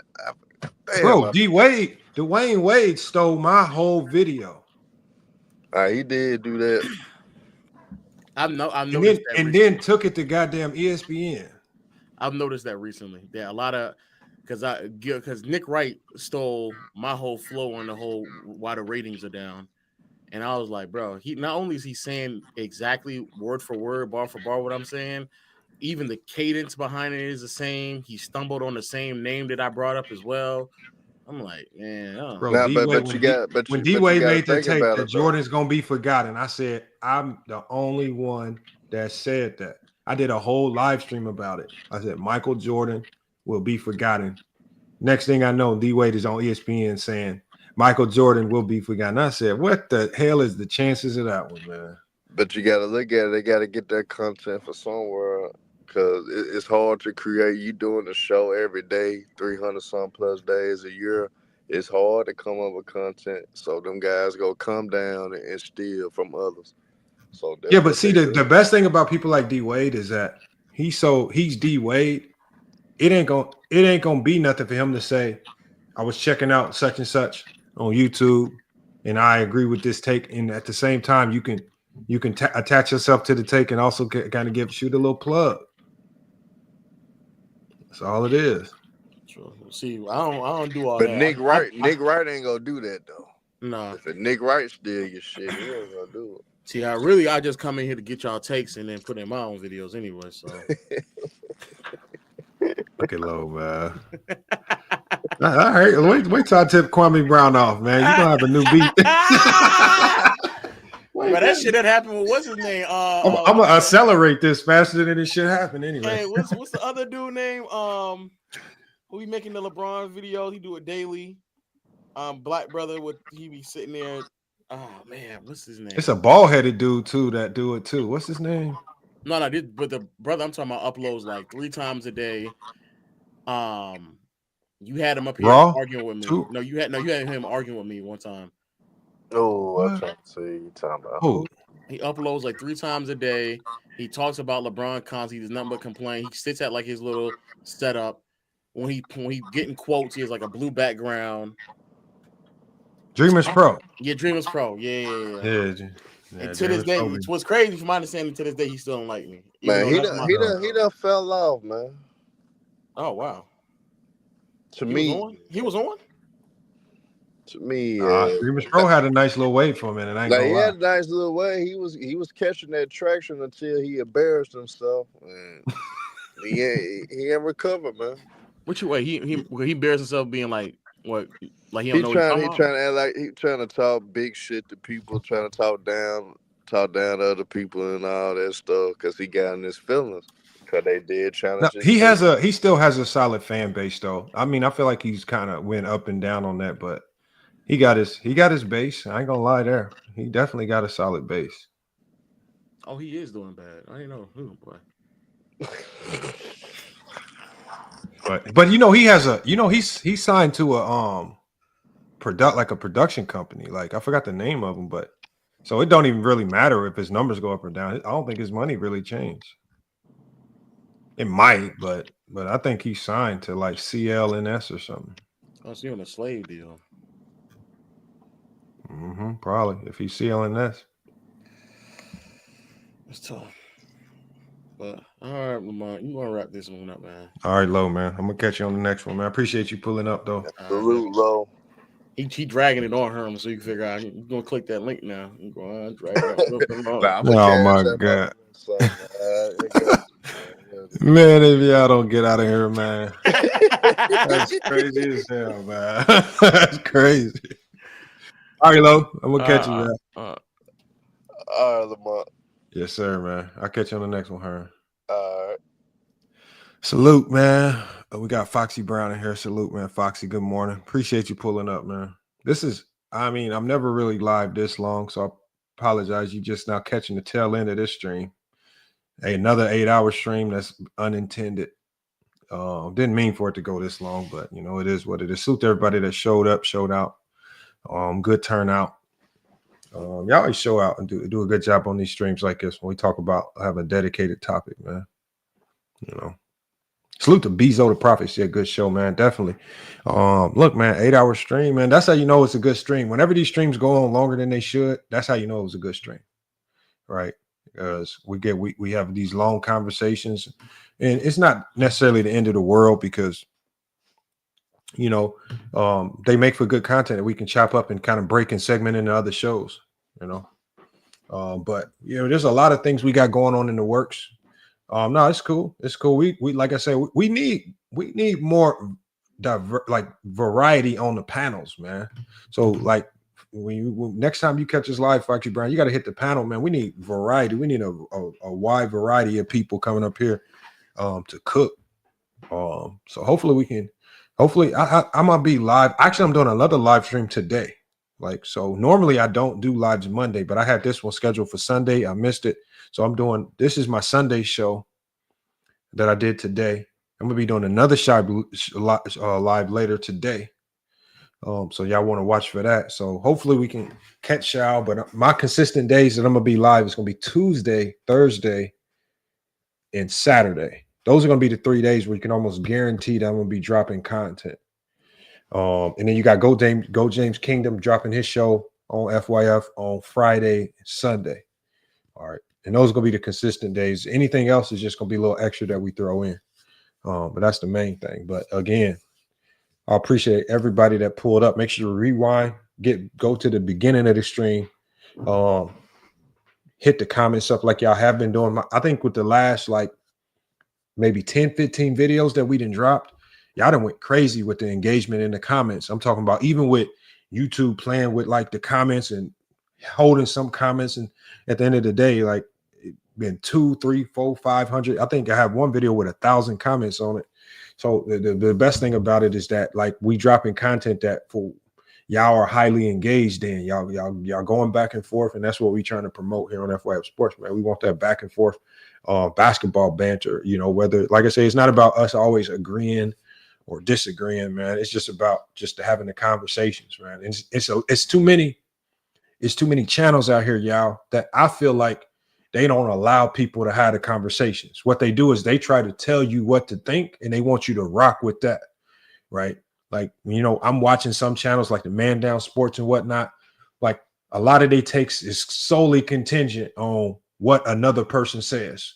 You know, right? If you don't think this way, then you the crazy one. It's just like, no, it's cool. Like, but like I would more so rather hear what is your thoughts on this. Like, if you don't think Jordan's the GOAT, okay, based on your criteria, why don't you think he's the GOAT, right? Not, are you right? That's what makes it a cult. Like, it kind of, you know, like they want you like either believe how they believe or you the ops. That's how, and that's ultimately how they try to make you feel. Like if you think Jordan, if you think LeBron the GOAT, then you got to be the ops. Like I go to certain channels, they say, oh, he a LeBron James fan. I'm like, no, I'm just a basketball fan. I just happen to like LeBron James, whether it's good or bad or indifferent. He's still a basketball player. I don't like everything he do, but he still hoop, and I enjoy watching the game. And that's what would be surprising me, because they try to turn and I even said that on Showtime channel. I was like, you sitting there trying to turn basketball talk into Bloods and the Crips. Like this ain't the Bloods and the Crips. Like, what is you talking about? Like, this is just basketball talk. They want to get to hooping and hollering, and you know, and that was really happening when we was dropping the Kobe videos. And Bezo, that's the thing. Like, that's the beauty of basketball talk. Like, the game of basketball is about, you're supposed to be able to go at it on the court, right? I done seen people getting the fights on the court, and when the game over with, they cool in it, and you won't even know nothing happened. But that's just, this should be an extension of how you do on the basketball court. You should be able to go at it, walk away. All right, cool, man. All right, man, I'll catch you on the next one. Agree or disagree. And it's just, that's why I say it's FYF Sports. It's called Fuck Your Feelings, because it's just too many people get caught up in their feelings in the basketball talk. Right? We saw how Dreamers Pro, when he got challenged over here, he got caught up in his feelings. Like when they said he got ethered, he got caught up in his feelings. And then he get to calling out low, and he's saying this. And we did Kwame Brown. You come over here, you can't do the basketball talk, so you get in people's feelings. Like you get into calling people out. Oh, you ain't this, you ain't that. And it's just like, bro, this is just basketball talk. He says, I don't see how people could. But I mean, look, but see, North, see, the thing is, my thoughts and opinions on basketball have changed since I started coaching. Right? Coaching has made me appreciate certain players more, and then also not lower my appreciation for other players. Right? So, I mean, but that's just from my experience, right? From what I see in the game, like from the successes and the failures that I'm having at this level, it reflects how I talk basketball. And the one thing about basketball talk, the one thing that bothers me the most is that you can't be afraid to change your stance or opinion on something. Right? So for example, there's a lot of people that criticize Scottie Pippen. They say, oh, he said such and such was the GOAT. Then the next thing you know, he says LeBron is the GOAT. That, to me, gives him more credibility as a legitimate basketball mind, because he's not stuck on stupid with one person. And he's actually open to things actually changing. That's how basketball is. Like there's a one point in time, I was the leader in my high school for the most threes all time. It ain't like that no more. You know, and when new people come around, it's just like, man, you ain't on the top no more for certain things. And you got to be willing to accept it. He says we need more of our basketball legends to speak highly on today's players. We do, because if you think about it, Beazle the Prophet, even in the 90s, the legends that were speaking on the game, they weren't speaking highly of the 90s. When you heard Wilt and Bill Russell, who entered the media, when they spoke on the 90s, they called the 90s soft. They called the league weak. They said they would dominate. It's what happens is when you put athletes, when you put athletes in the place of media, athletes are just going to be athletes. They're going to be competitive. They're going to believe that what they did was still better than what they seeing. This is in any era of basketball. Right? Like there's video of Bill Russell and Wilt Chamberlain literally saying the 90s is an era where everybody says it was physical, it was tough, X, Y, and Z. That's not what Wilt and Bill said. They said it's soft. Foxy says, I love basketball, played in high school, made all state. Hey, shit. All state is tough to do in any state, right? Any class, right? That's an accomplishment right there. Impact Basketball, Sarasota still live. Yeah, we about to wrap this one up, man. We about to wrap this one up. But now we just chopping it up, man. But these are all facts, man. It's just like I just wish that more people would stop with the LeBron agenda. You know, because I mean, people don't realize it, but this is the same way they did Kobe. This is the same way they did Kobe. They spent Kobe's whole career dragging him through the mud. As much as people want to pretend to be lovers of Kobe right now, I think 95 to 98% of them are all showing fake love. Because when Kobe played, unless you was in California and you was a Laker fan, Kobe was hated. And then you'll hear some people say, oh, we hated him, but we respected him. No, you didn't. Kobe was hated. And when Kobe, you know, obviously when, you know, Kobe, I feel like the Kobe thing started to shift a little bit when Kobe's shoes started to go crazy, like around 09, 010. Was it 09, 010? I think it might have been like 08. And when his shoes started hitting, okay, all right, we'll start. But it still was hated. Then then when he retired, a completely different person. Right? He retired like those last couple of years. He was more of the positive pushing vet. The showing appreciation for the game. I appreciate my time here.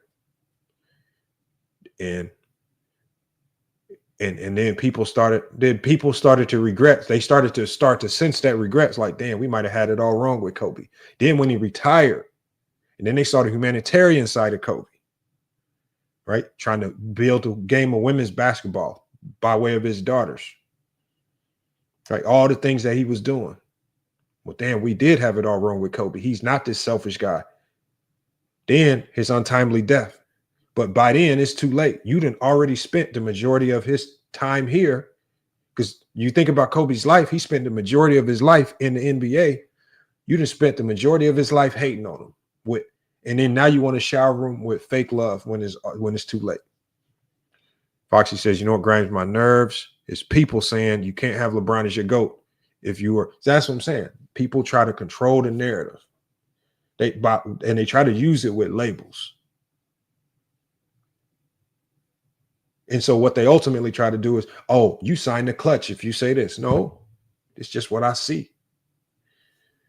Did you see people saying, how can you say LeBron's the GOAT? And they give off their reasons. Well, maybe there's a whole bunch of other reasons why I say he's the GOAT, other than the ones you hand select.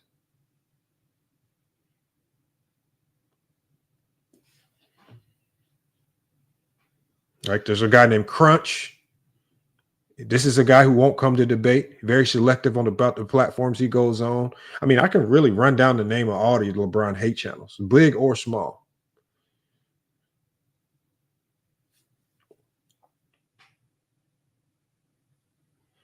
Yeah, Foxy, you right, man. It's just people, they want you to think the way they think. And if you don't think that way, you the ops. So, you know, it is what it is, man. I'm just trying to break the mold, to break the status quo. And Bezo, LeBron is feeding a lot of YouTubers. Because and the one reason why you know this, Bezo, like think about Carcino and Kwame do this a lot. They will wait till the Lakers lose a game just to pretend like they talking basketball. So then they'll do a video saying, a reaction to the Lakers losing. It's just like, you only do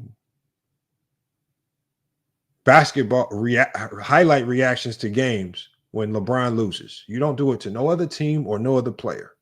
You wait till they lose, and then you do a video saying that the Lakers are so trash. You ain't done one video on the Lakers winning the game. So it's just disingenuous chasing losses.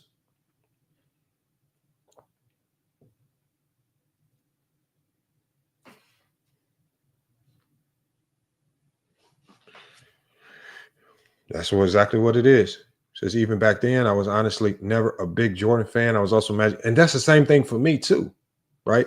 Even growing up through the 90s, I wasn't a super Jordan fan. I was more of a when Scottie Pippen joined the Blazers, I was a Scottie Pippen fan.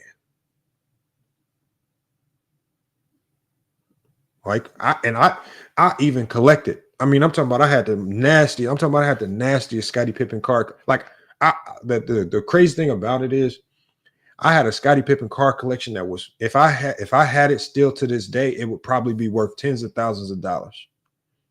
And I remember it was the last day, 6th grade. It was the last day of school, man.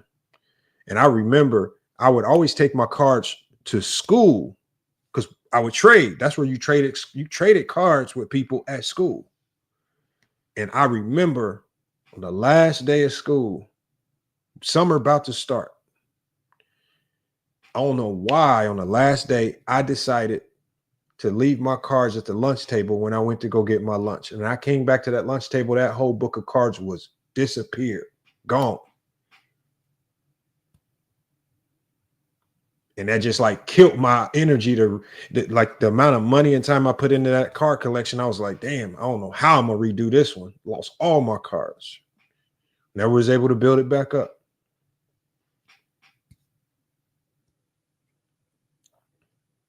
The only justice I got out of the whole situation is that next year going into 7th grade, I saw a dude with one of my cards, right? Dude named Anthony. That's the only vindication I got in the 7th grade. I didn't know how to fight, nothing. The only thing I could think to do is I kicked him in the stomach as hard as I could. I didn't know how to do, like, you 7th grade, you ain't really knowing how to fight like that. Where I saw him, and I knew he had my cards because he didn't even have a Scottie Pippen card. He had a Penny Hardaway. It's called a refractor, a Penny Hardaway refractor card. Where I tried to kick his liver and kidneys out his body. I kicked him so hard. Bro, I thought at the time, I ain't never seen nobody in that much pain. Like, I'm thinking I'm going to kick him, and it's just, bro, I kicked him in the stomach so hard, but he fell to the ground. He couldn't breathe. I didn't know what else to do. Like people all be faking like they was really throwing hands in the 7th grade, bro. No. Kicked him in the stomach. Got my Penny Hardaway card back. That's about it. Oh, dude named Anthony. I remember it. Anthony Strong. That's his name. Oh, he was like the bad, pretty boy. Like he was bad as hell, always getting suspended. But he was the best hooper. So y'all know he had everybody on his side, but not that day.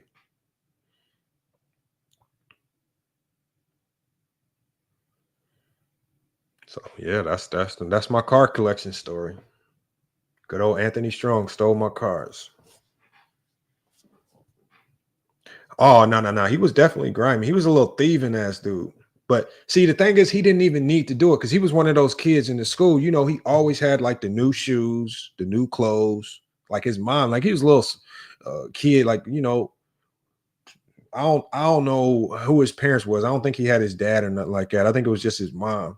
But she always had him geared up with all the top gear. I'm out here struggling. Still getting shoes from, I don't know if y'all heard of a place called Shoe Carnival. I'm having to go to Shoe Carnival. My shoes, I'm having to go get the old Jamal Mashburns and shit.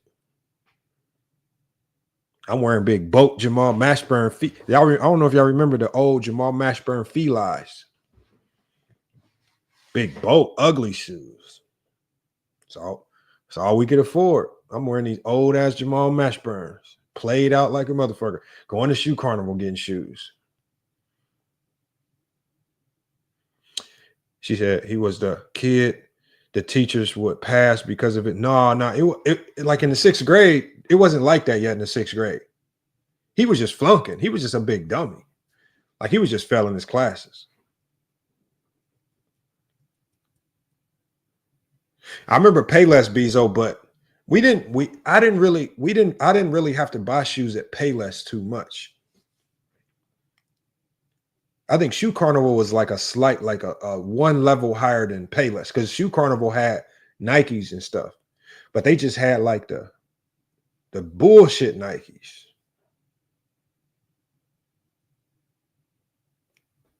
Like, and then they had like old versions of shoes. Yeah, see, if y'all know about Shoe Carnival was bro. And so there was 2 places where I would get clothes, y'all. It was damn. No, what was the name of it, man? Burlington. So it's Burlington Coat Factory. The only reason I went to Burlington is they had something called a layaway. And so I could work all summer to pay all my clothes off. So that's the only way I was able to get school clothes. So it was layaway at Burlington. Well, I had a nice little $300 layaway. It took me the whole summer to pay it off. Yeah. No, those stores are still there, but they don't have a layaway no more. The layaway was the move.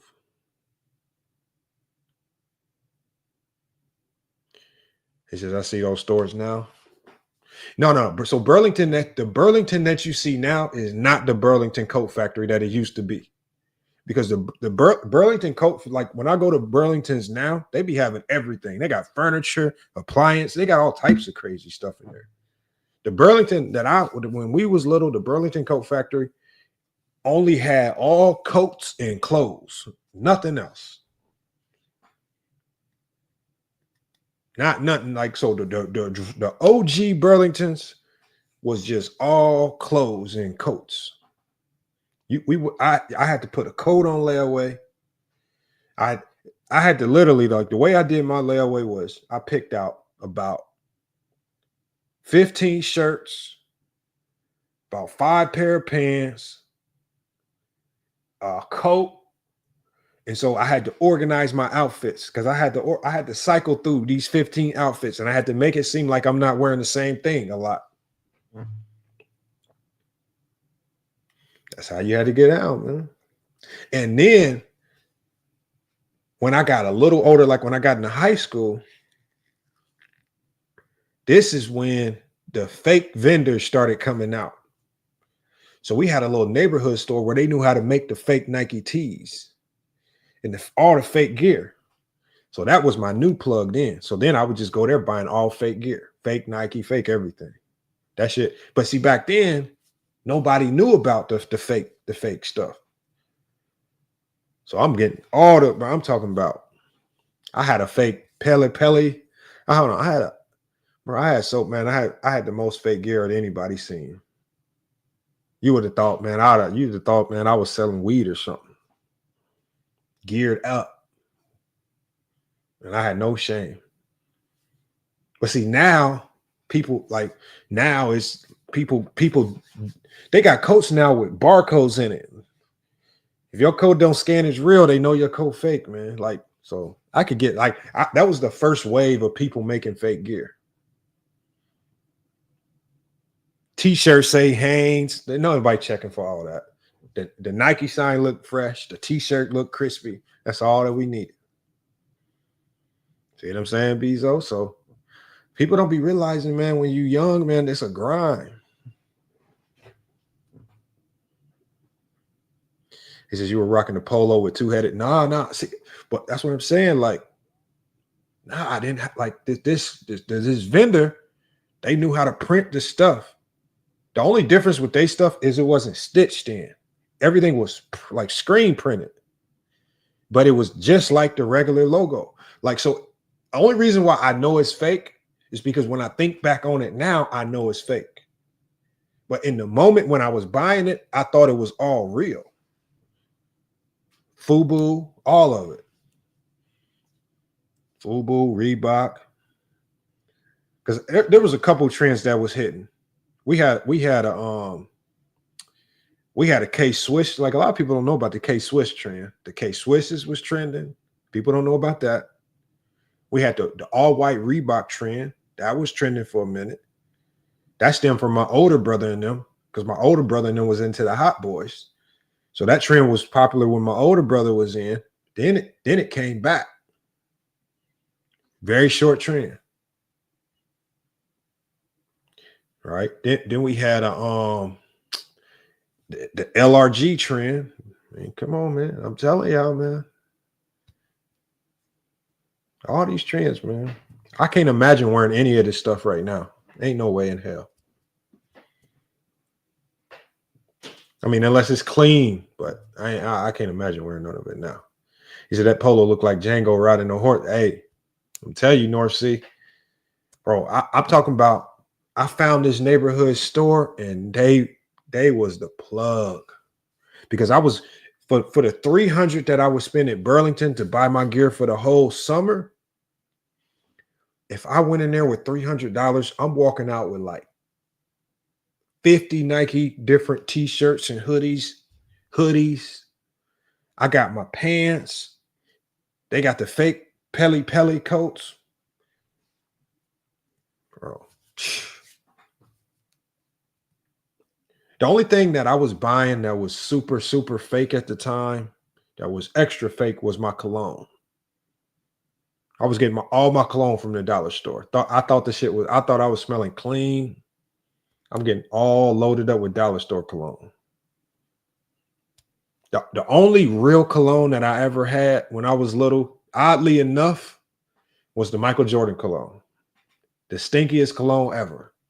I'm spraying that Jordan cologne on like this.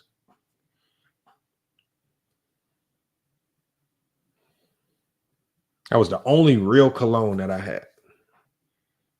Because I'm going to tell y'all the other plug for the colognes, especially for the fake colognes. Big Lots. Does anybody? I know some of y'all know what Big Lots is. Big Lots was the plug for the fake cologne. Because you could find them boxes that would say, like Calvin Klein. North Sea says, I got some fake Jordans and hooped in them at the beach. See, I didn't know about fake Jordans yet. Like, I didn't start hearing about fake Jordans until I was in college and people were selling them on eBay. And around that time, that's when like the DVDs became popular. Now you're selling DVDs on eBay because my dad got into that.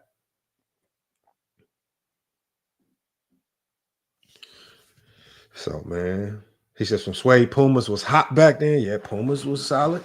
I remember, man, it was weird because a lot of stuff, I remember it coming back for like a short period of time. I remember when the Chucks came back for a minute. Chucks came back.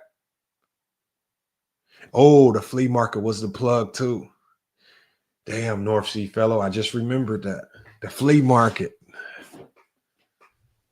Yeah, they closing the big lots out here. The flea market out in Indianapolis. The flea market was the plug. Damn. I forgot about that.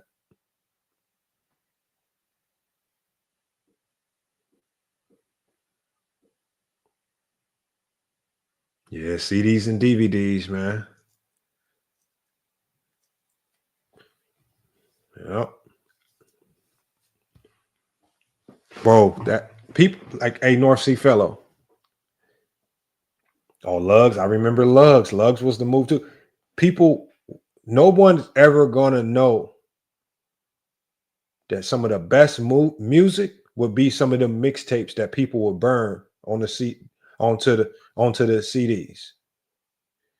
I'm talking about all the mixtapes from Dat Piff, all the old Gucci Man mixtapes, all the mixtapes that people put together.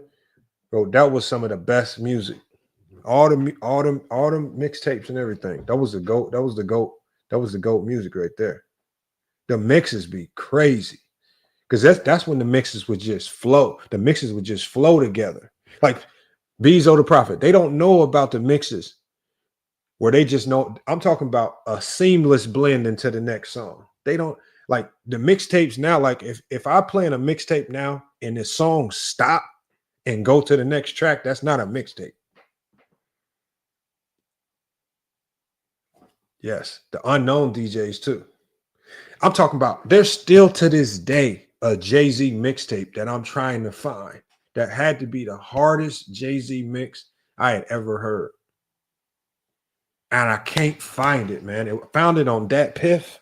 I can't find it again, man. I feel like I got it on my phone somewhere. I know I got it somewhere. Because I saved a whole bunch of them Dat Piff ones. They were called blends. I don't know what they called them. I know we called them mixtapes in Indiana. But I'm talking about Dat Piff, like it was a website that had them. It was a couple places, but the CD man will always have them. Because we had a dude at our school, because at our school, not a lot of people had the computer capabilities to burn CDs. And see, back then, to burn a CD, it took some time. Like you had to literally sit there and like literally burn. It took time to burn CDs. Like you have to burn one, boom, another one. Some people did it at the library. Some people, if you had money, you do it at home. Not everybody had the computer with the CD burner. So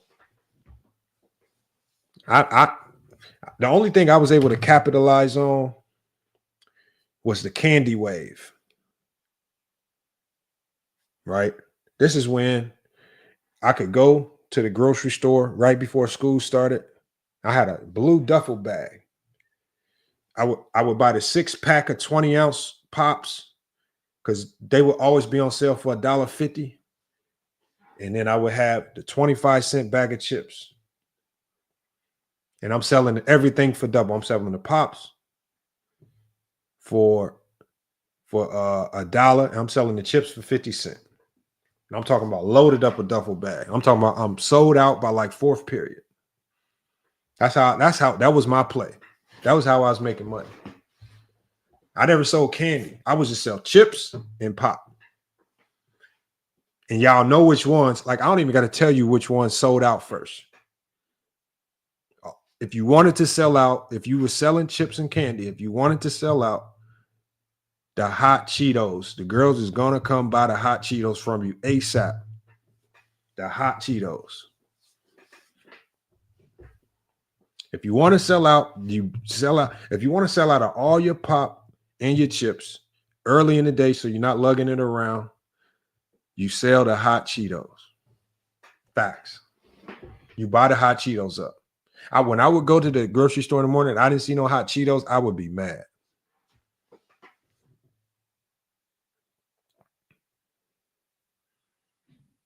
So I'm telling you. Especially because, my high school is majority black too. So all I would do every morning, once I would intentionally go out of my way to walk by, like, because we had a cosmetology like school, like the area in our school where all the black girls would be. I'm intentionally walking right down that hallway. Hot Cheetos and Pop sold just like that. And I'm almost positive now that I think back on it, a couple people got over on me on the change because I'm hustling, trying to get change and everything. I know a couple people got over on me on the change. But look, y'all, man, I'm gonna wrap it up. I appreciate y'all sticking around. Bezo the Prophet, salute. Foxy Brown, I see you in here. Appreciate you pulling up, man. Everybody that stuck around, North Sea fellow. Make sure you guys look, man. I know it's not a lot of you guys in here. Hit the Cash App to support FYF if you can, right? Really, that's just really to show your appreciation and support, man. These channels right here, like I say, YouTube killing our monetization, right? A lot, it's not been a secret that we have not been in the YouTube partnership program for a while, ever since we got into that back and forth with Fox News and Laura Ingraham, right? And once you lose that motivation, we have now had to find multiple other ways to monetize this channel. So the main thing is that part of that monetization, it comes from promos and partnership deals, but it also comes from you guys supporting. And, and if we're being honest, that's one of the reasons that stymies the motivation to continuously go live. When you go live and you don't know where the income is 100% going to come from. It's easy to go live when I know that a live stream is funded by, for example, Layup, right? But sometimes when I think about it, it's just like, what's the motivation to go live? And it's just like knowing that when that live stream ends, you don't know if it's going to be profitable or not. You don't know if people are going to support the content or not. And then you have to flip the content on other platforms to make it profitable. So sometimes that's part of the struggle too. And that don't just go for me. Yeah, I want people to take that in consideration on whether you're on Carsino for Life channel, because he puts out a lot of content, whether you agree or disagree. When any content creator that you see asking for cash apps, Ticket TV, a lot of people, y'all got to understand that it's a lot of work that go on. And, people, especially with controversial content like Ticket and Carsino, it's not always easy to monetize that content. And YouTube does not play fair with RPM and CPM, right? I'm having the same issue over on Newsbreak. So that's why when we do that, it's not just for me. I hope y'all just also bless other content creators. Also, when True to King, all these content creators, whenever they go live, if you do have that extra $1, $5, $10 here or there, right? And then if you get lucky enough, you'll have people that will send $50 or $100. Sometimes that changes a ton for content creators, right? And that could be the difference of keeping somebody motivated to go live for the next 2 months or so, just seeing your donation come through. So we want everybody to keep that in mind. He says, I can't listen to Carsino too long. I mean, at the end of the day, like, Carsino's content is Carsino's content. It's not made for everybody. I 1000% don't agree with the majority of things that he say, but at the end of the day, he is a content creator, right? He says Tick could be live streaming but that's Tick's little niche, and he's made something of it. Like, and I've seen people try to criticize him because they say, oh, Ticket asking for cash apps. And I'm just like, there's a lot of things you can criticize him for, but the cash app thing, he deserved whatever he's making in cash apps. He probably deserves triple for the volume of content that he puts out, because he gives 24/7 content. That is hard. Like, to stop a live, find new content, go live again, stop that live, find more content, go live again, stop that live. And it's just like, damn, do you have a twin or something? Do you got a clone doing content? Shit. But that's what it'd be like, man. All right, y'all, man. Look, FYF Sports, man. Salute to everybody pulling in. Hopefully, I'm going to be back live tonight around 3 p.m. Mountain Standard Time. That's going to be 5 p.m. Eastern Standard Time for everybody. So make sure y'all lock me in. If you're not getting my notifications, unsubscribe and subscribe again and turn on notifications. That generally does the trick. Or you can just follow us on IG. Easy to find. Just look up FYF Sports Debate. He says, yes, like him or not. Definitely can't. Yeah, that's what I'm saying. Like I say, and you know, some people can't stand him because he blocks you and all that. But I mean, once you're a content creator, man, there's got to be some type of level of respect amongst content creators where we got to be able to respect the business side of it, man. So that's really all it is right there. But Foxy, I mean, I don't know if you knew Foxy. I feel like you've been here for a while. You knew me by first name. So like I said, man, even Foxy, North Sea Fellow, Bezo the Prophet, anybody that's still in here watching, looks there's 102 people in here. We got a couple people on Twitch watching as well. The main thing is, look, man, we need y'all on these panels, right? More people on the panels, the better the panels pan out to be. And the best thing about having women on the panel is generally when there's a woman on the panel, sometimes it makes the dudes chill out and we can actually have decorum. Because for whatever reason, these fools know how to have some sense up here on the panels when a lady is on the stage. So sometimes that helps just keep everybody and all the testosterone levels in check because everybody want to be right. I don't know why or how that works, but you know, it is what it is, man. So I would love to have a co-host. So if there's anybody up here that knows how to co-host, really want to do this thing, or you really want to push content, man, just let me know, man. I'm easy to get in a hold of, especially on IG. So y'all just reach out. It's easy to find me. FYF Sports said I've been here. Salute to Bezo the Prophet. He said facts. All right, but look, y'all, man, I got to get out of here, man. I got to lay it down, man. I'm going on 4 a.m. Out here in Arizona, man. So again, I appreciate everybody pulling up, man. Hell of a stream. Going on 36-minute watch time for this stream, man. So that means you guys were sticking around actually watching the content. So I definitely appreciate it. But look, FYF Sports, man, it's been another great podcast episode. We will be back with more sports and news, y'all. But until then, man, it's FYF Sports, and we out.